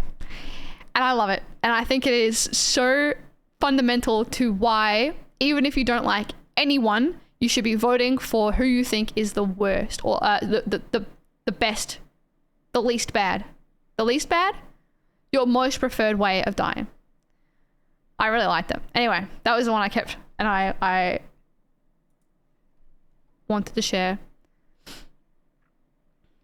Did some things I was postponing for a long time and now I feel great that's over. That is pretty good. It's nice to be productive. Who are you voting for? I'm like not 100% sure at the moment, to be honest. Don't vote for the worst party, please. No, but it's like, I have given thee thy manner in how thou wilt. I closed it already. I've given you the choice in how you should die, in how you want to die. The manner, you have a choice in choosing the manner in which you should die. And I like that a lot. Because who would choose for like the most fiery, painful death? No one. You would choose for like the more quick and humane death. In terms of who I'll vote for, I don't know. I'm trying to like discern who I want to give my first vote to. I'll probably lean towards the Greens. Especially if this lobbying money bill comes through. I believe part of it was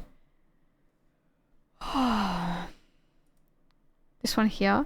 I think part of the bill would be to increase the preferential vote amount that someone gets if you are a first preference. So if you vote like number 1 Greens, then whoever's your number 1 will get, like the Greens party will get $3.60 per first preference vote that they get. And so it does kind of matter who you put in number 1, because that means that like we'll give them funding so long as they get over 4% of the vote. If you are first preference, you will get $3.6. But if this bill gets through that the Liberals and Labor are trying to get through, it'll increase that first preference vote to $5 a vote. And so if you have like 20,000 people in your division who are first preference voting, I don't know, whoever, you get freaking $100,000 for that. Even if you don't get in, you still get that $100,000. And so you can use that money to pay back people who you may have taken loans from for your candidate, your campaign, or you can put that money towards your future campaign for the next election. Why is the Green Party actually viable in Australia? I'm legit asking because the Green Party in my country is a joke. Because of our preferential voting system. In America, you're from America. In America, if you vote for the Greens, you're pretty much wasting your vote because you should be voting for the Democrats, I guess, if you're a left-wing person. In Australia, if you vote for the Greens, your Greens will form a portion of the parliament, which means that they can then have a sway in altering bills, voting whether something comes in or stays out, and they can be like representative of the laws that come into effect. So if you're voting for Greens, your vote doesn't get wasted. I can give you like a little TLDR of preferential voting if you like. Also, hi Chili, I'm so sorry. I know you sent a message before. I didn't read it. I'm really sorry. How are you doing? There we go. I tried to do this last week and I couldn't do it. Preferential voting is you have 1, 2, 3, 4, 5 parties. You're going to vote them based on who you want to be in the most, which will be number 1, and who you want to be in the least, which will be number 5. They'll tally up all the voting or whatever, and whoever gets the least amount of votes, which is number 1, they didn't get enough votes to make it in the first round of tallying up all the numbers. They're going to get scrapped, but you voted for them for number 1. That's okay. Your vote doesn't go to waste, even though they're getting kicked out. Your vote will then go to number 2, and so the votes will then be recounted. Your number 1, your vote will now count for a number 2. If number 2 didn't get enough votes, still your vote will go to number 3. And so on until obviously other votes are getting put into like other parties here. Usually it's like the left wing versus the right wing. Other votes will get put into like here, and then this one will get scrapped, and other ones will get put into here. And then it's going to be like a show off between the last 2 parties and whoever got the most votes, as is funneled by the other numbers, whatever. And then it will be like a fight. And usually it's Liberal and Labor. And usually there's something like 51% on one side, 49% on the other side. But I believe that you can still elect Senate, House of Representatives, etc., to represent your beliefs, whatever. I don't know. Anyway. I fucked up the end of that there. I'm so sorry. I always fuck up the end of it. One day I will perfectly do it. And then I can clip it and ship it.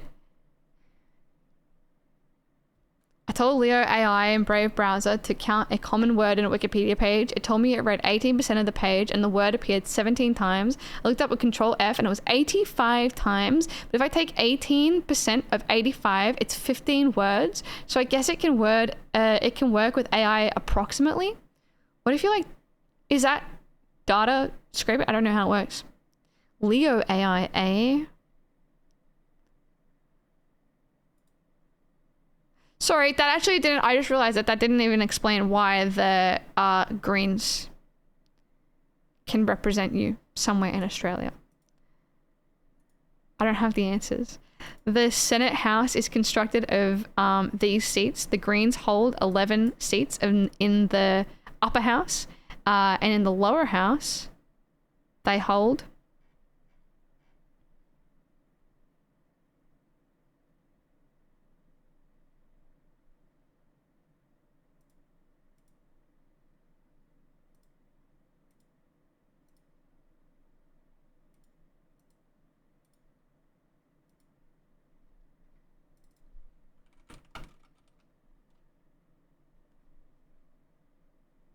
I'm Mexican. We have ranked choice 2. The Greens party just sucks. Okay.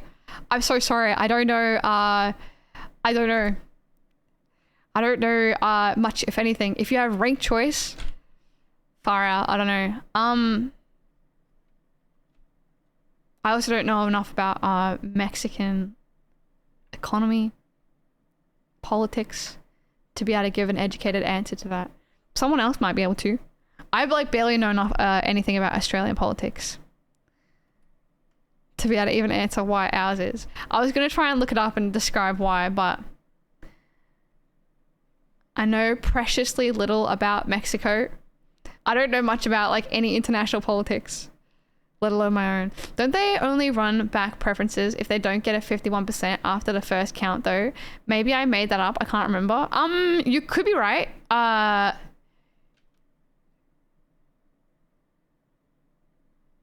No, isn't it the total vote? No, it's a total vote. Right? Yeah, it's a total vote. I have to look it up now.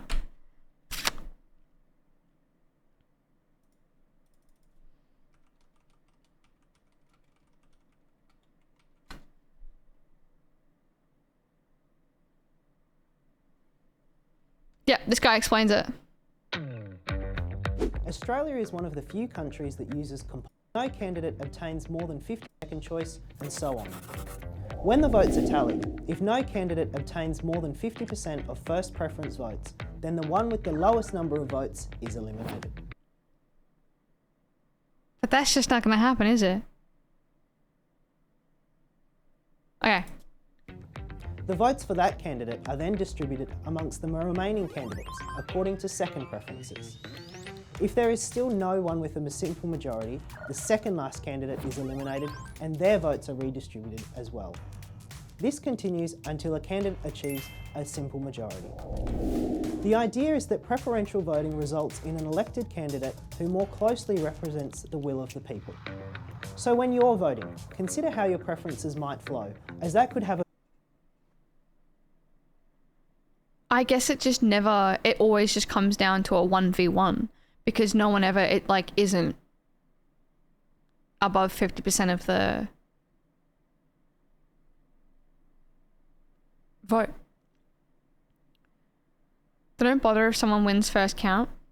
Yeah, but I feel like it usually, yeah, it must usually then come down to a 1v1 just because of how dispersed the votes are, right? They get 51%, then they don't need to do preferences because even if all the preferences went to one person, they would still only have 49%. Yeah. Yeah, true. Okay. What is the royalty free music is this? Simple vid. Thank you, guy. Man, guy. Gonna crawl into bed and play some Balatro. Have a good night. Thanks, Tilby. I gotta go to bed soon too. I never probably go to bed. I have work tomorrow. Point is, your vote can't be wasted as long as you rank them according to your actual preferences. Yes. What you're saying is we need to make a surprise tag team wrestling match so people actually pay attention to the policy discussion. Yes. I'm happy I don't have to work tomorrow. I do. I'm happy you don't have to work tomorrow. Wait, Haley, we found a word for you. Vox, what was the word? Tumulcated?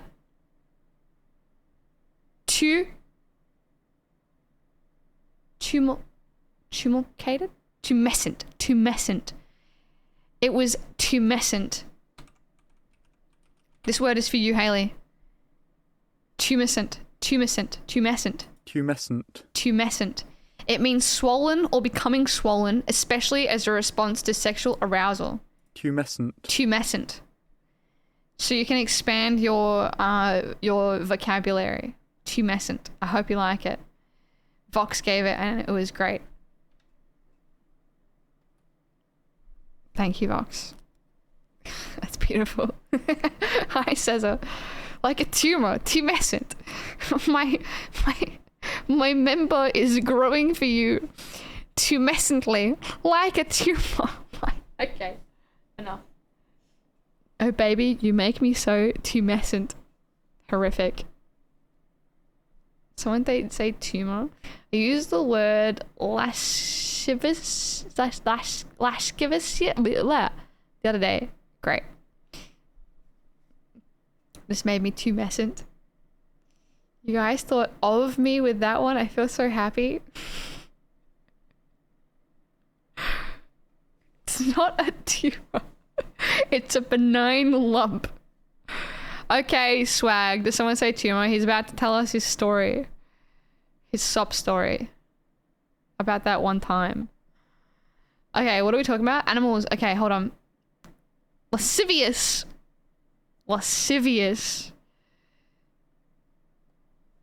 That one time.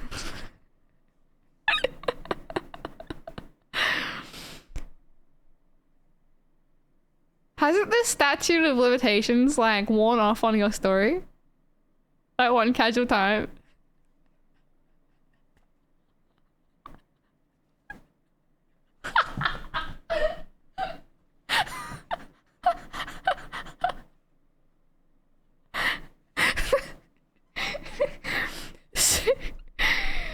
Sweetheart, could you possibly assist me with my tumescence? What was the story? No, you can't tell. He can't tell it now. I forbade it. Because it'll make me sound like an asshole. Okay. Establish animal welfare regulatory enforcement body with officers and staff across the state, including prosecutors, rangers, veterinarians, and educators.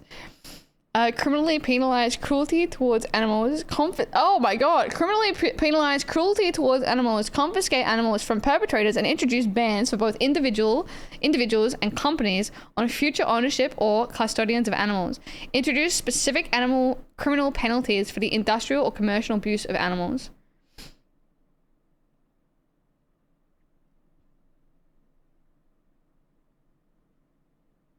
Create a system of well-funded, publicly owned and run shelters and sanctuaries for rescued animals, and the export of live animals for slaughter, consumption, or profit. This is ending live export. End intensive and or cruel farming and aquaculture practices and unsustainable fishing practices. Safeguard, preserve, and rehabilitate the natural environment and native animal habitats to the greatest extent. End the cruel or unnecessary use of animals for product testing, teaching, and or research purposes. Introduce stricter regulations on recreational hunting and fishing to protect endangered species to ensure that hunting and fishing permit holders are adequately trained to minimize the impact of their activities, and to ban methods of hunting or capture that are unsustainable, cruel, or that inflict undue pain on animals and fish. Introduce limits of use of animals by Vic police, including an end to the training of animals to attack humans and a prohibition on putting animals in situations in which they could unreasonably be expected to come into physical conflict with humans. For example, the mounted branch must be disbanded and the use of dogs for crowd or threat control prohibited. They enforce that our entire agriculture industry would be wiped out. You can look at it through the same lens of transferring to renewable energy, and the kinds of policies that we're going to put in place, or that people want to put in place, to allow for transitional jobs and transitional training for people in like the coal and mining and fossil fuel industry, to transition into the renewable sector. That would be the kind of policy and like legislation that would be put in under this idea.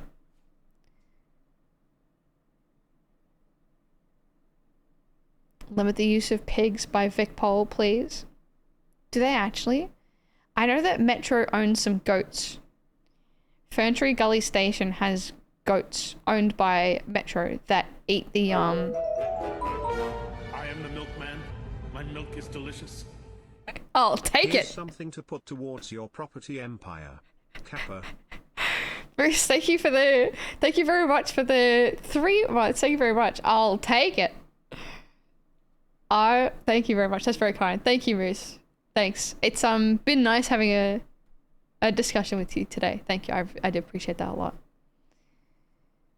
I wish streamer Elise Peach was live. Oh, they're real good at that. The goats, they are actually. They eat all the blackberries. These big words make my brain tumors. All of this is very particularly worded to reflect the reality of animal use in research. Wait, what do you mean to reflect the reality of animal use in research? Like it's a bad reality, or?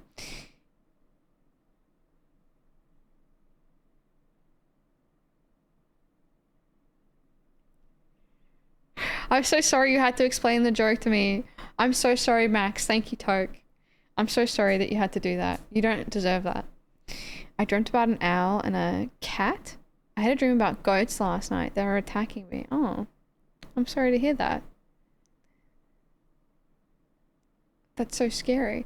Anything about a framework towards subsidized vet care that seeks to deliver actionable medical research which can help cover the cost?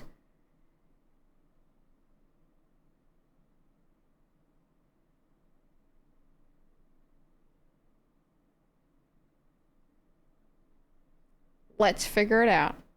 I don't know. Introduce stricter regulations on recreational hunting and fishing. Introduce limits on the use of animals by Vic Pol. Prohibit subsidies for the desexing of cats and dogs to control stray animal numbers, and subsidies to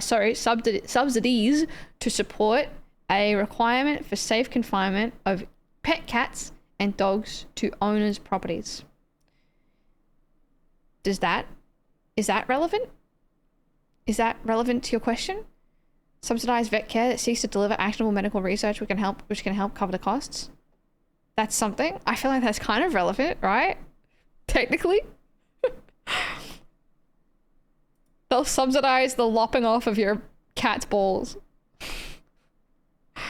Live, love, laugh, farting. Okay. I'm happy for you. What's the diagnosis? Chronic flatulence. I used to work with two called Oreo and Tim Tam. That's cute. That's very cute. Sound more disappointed than me? I'm happy for you. I feel like you're having a good time. And I don't want to rain on your, your fun time. I already banned you twice today, so you don't deserve any. I banned you twice. I've modded you, and now I'm going easy on you. We've had like a whole roller coaster of a day today. Those were fair bannings. Can you support goat lube, please? I do. It's all well and good for cats, but what am I meant to do? You want subsidized vasectomy? Cactus? You might be able to get that. We have like healthcare, right? Free healthcare. I feel supported. That's good. I'm glad. All right, while refusing to acknowledge my fructose joke. Man said cow, sweet and sour pussy. Create strict and comprehensive regulation of the horse racing industry to ensure it's cruelty-free, and to impose harsh penalties, including fines, bans, and jail time on racing animal trainers and owners found guilty of cruelty. Define cruel. Please, Jordan Vanderland. I want to get in like a drunk kitchen vegan debate with Jordan Vanderland. That's what I want to do. It's always drunk, it's always in the kitchen, and it always ends in like yelling. And that's what I want to do.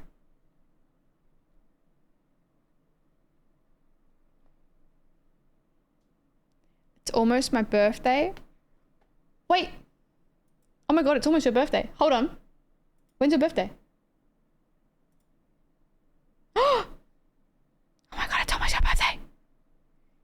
Oh my god, it's almost your birthday. In an hour. An hour! It is! I thought it already passed. No, it's in an hour. Most racehorses are broken and trained in New South Wales and Queensland anyway. We have they would still be held to like the standards in Victoria when they're in Victoria, right? And greyhound racing. I think Victoria is the only place in Australia that still legalizes greyhound racing. I thought it already passed. I'm gonna change my attitude now. He's allowed to say cow pussy, whatever it was. We'll allow it. We'll allow it. Sweet and sour cow pussy. Are you keen on playing Cyberpunk ever, Elise? I am. I do plan on playing it at some point. I think I said I was going to do it this year. Marky! Big stuff. Big developments. Marky, welcome in. Just with racing though, it won't affect the torture the rest of the time. Look, cause I went through like a whole Western cowboy phase. I was still vegan at the time. I went through like a whole Western cowboy phase where I was like, fuck, I want to ride horses and go to like cowboy shit and whatever. I was like, well, I'm gonna look it up and see how good it is for a horse. Is it okay? Can I ethically ride a horse? Turns out it's really bad for them. Really fucking bad for them. Horses have like the worst construction of any animal. It's like their body does not want to exist with the way that they've been constructed to live. It's very bad for their backs. If they get injured, they're pretty much done for. That's why when they get injured when they race, they just put them down because there's like no way they can come back from it. How about some GeoGuessr? Would you play that? I would. For sure. Did you see the mole bowl at my work, Elise? No. Do I want to? Hello. Juby. Sweet and sour cowpuss. Wait. Depends on the ranch. Look, we can look. Okay. I'm going to put this note in my thing and I'm going to forget to look into it. I'm going to write horses. And I'm going to come across this in like a couple weeks time and be like, why the fuck did I write horses in here? We're just going to investigate horses. Lisa, something to say to you? Oh, sorry, don't freak him out. The Ozpol explained guy. I've just been watching a whole bunch of him. He's great. And I wanted to remember who it was that recommended Ozpol explained. And then people were like, yeah, it was Juby. So I just wanted you to know that I binged a bunch of his videos and I really liked them and I subscribed. Thank you very much for recommending. Someone was talking about AI earlier and immediately thought of this clip of Nut arguing with ChatGPT. I don't know who Nut is. ChatGPT, now you're being really stubborn and you're doing a bad job as an AI. There should be no reason why you can't make a list over every fast food place in Texas. Every fast food place in Texas would be quite extensive. Who cares? Who cares? Just do Just do it.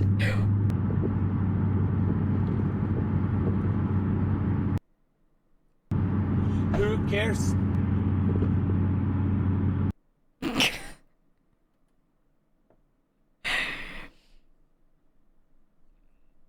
I don't know about Australia, but in my land, we give them a good time. We'll have to research horses at some point. Calling yourself Nut is crazy. I'm all for it. Hi, I'm from Norway. He's a bodybuilder. Good for him. And greyhounds? Okay. Okay. These are kind of in relation to... Look, these are kind of in relation. Let's chuck these up here somewhere. Horses and greyhounds. It's Knut and it's a Norwegian name for real. Okay. Nut is a name. It's not Nut. It's Knut. Sorry, guys. That one's on me. Alright. I don't want to be this guy, but I have to go to bed. If I stay on late, then I'm not having dinner before I go to bed. And so I have to go and I have to go have dinner and I have to sleep. If I stay on, I'm not going to be eating any food. And so I have to go eat food. Do you want me to starve? Haley, you want me to starve? You told me I had to be here? Do you want me to starve? You're being that guy. But why? I don't want to. I have work in the morning. I have work at 9. And so I have to go and I have to sleep. I have to eat and then I have to sleep and I have to wake up and go to work.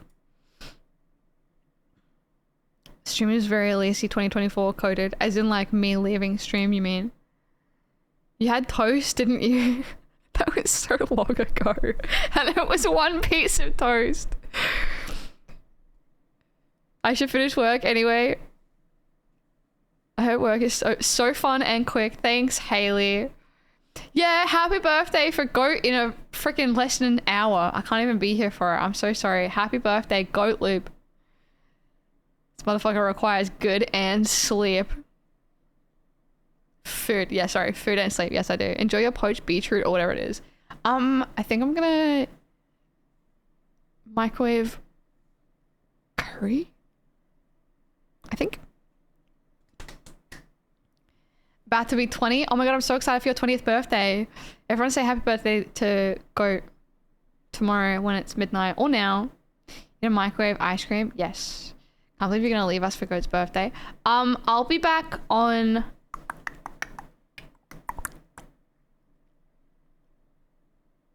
Friday.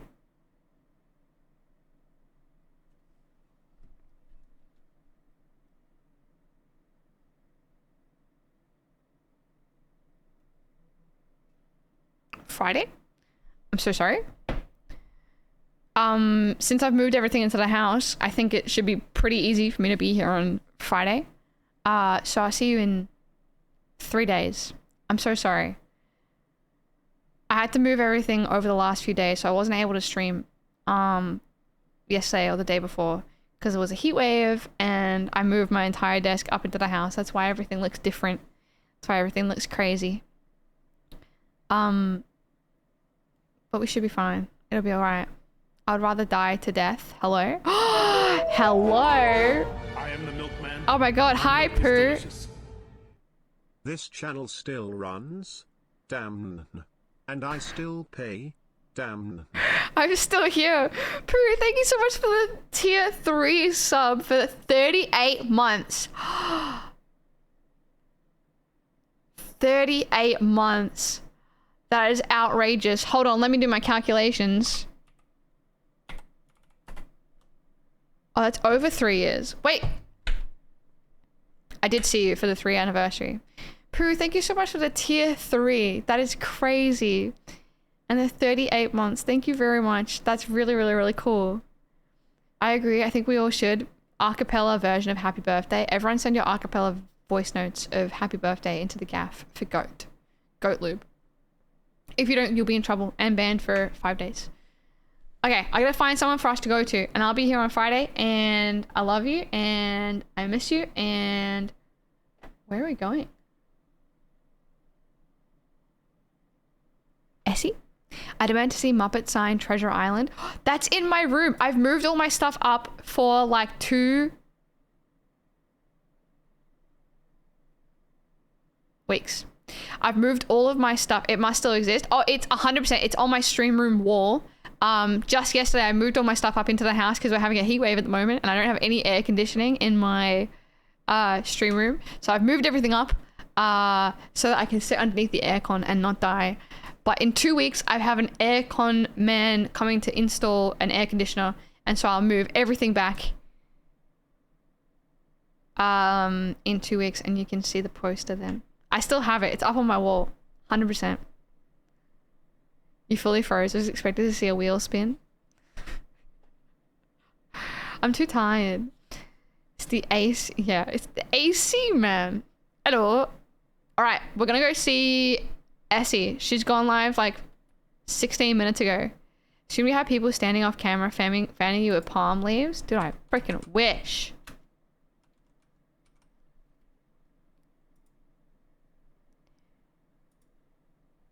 Essie today. The raid message is happy birthday goat lube. That's the raid message, is happy birthday goat lube. Cute lie, I'll believe for now. Won't be back in a month. Won't be back in a month. Aircon equals Con Air. Nick Cage coming to Elise's confirmed. Yeah, stay tuned for it. Stay tuned. Alright. We're heading off to Essie's. The outro is not going to work, so I'm just going to sit here and talk while we leave. Won't be back for a month. Okay, so you will be back in a month. Is what you're saying. Won't be back for a month, but you'll be back in a month. I look forward to seeing you then, Pooh. Goodbye. Happy birthday, Goat. Thanks for hanging out with me today. Today was really nice. I'm sorry that my brain was scrambled eggs. I don't really know why that was the case. I hope I don't have eggs for brains next stream. I should feel better by then, especially if I stay in this air-conditioned, comfy room.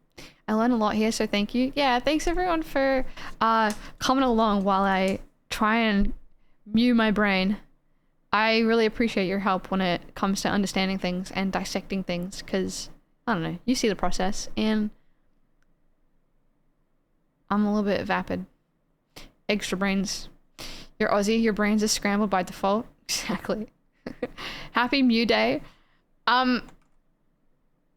Whack this in your clipboard and let's get going. You guys are all great. Thanks, Elise, for having us here. Thanks, everyone. I hope you had a good time.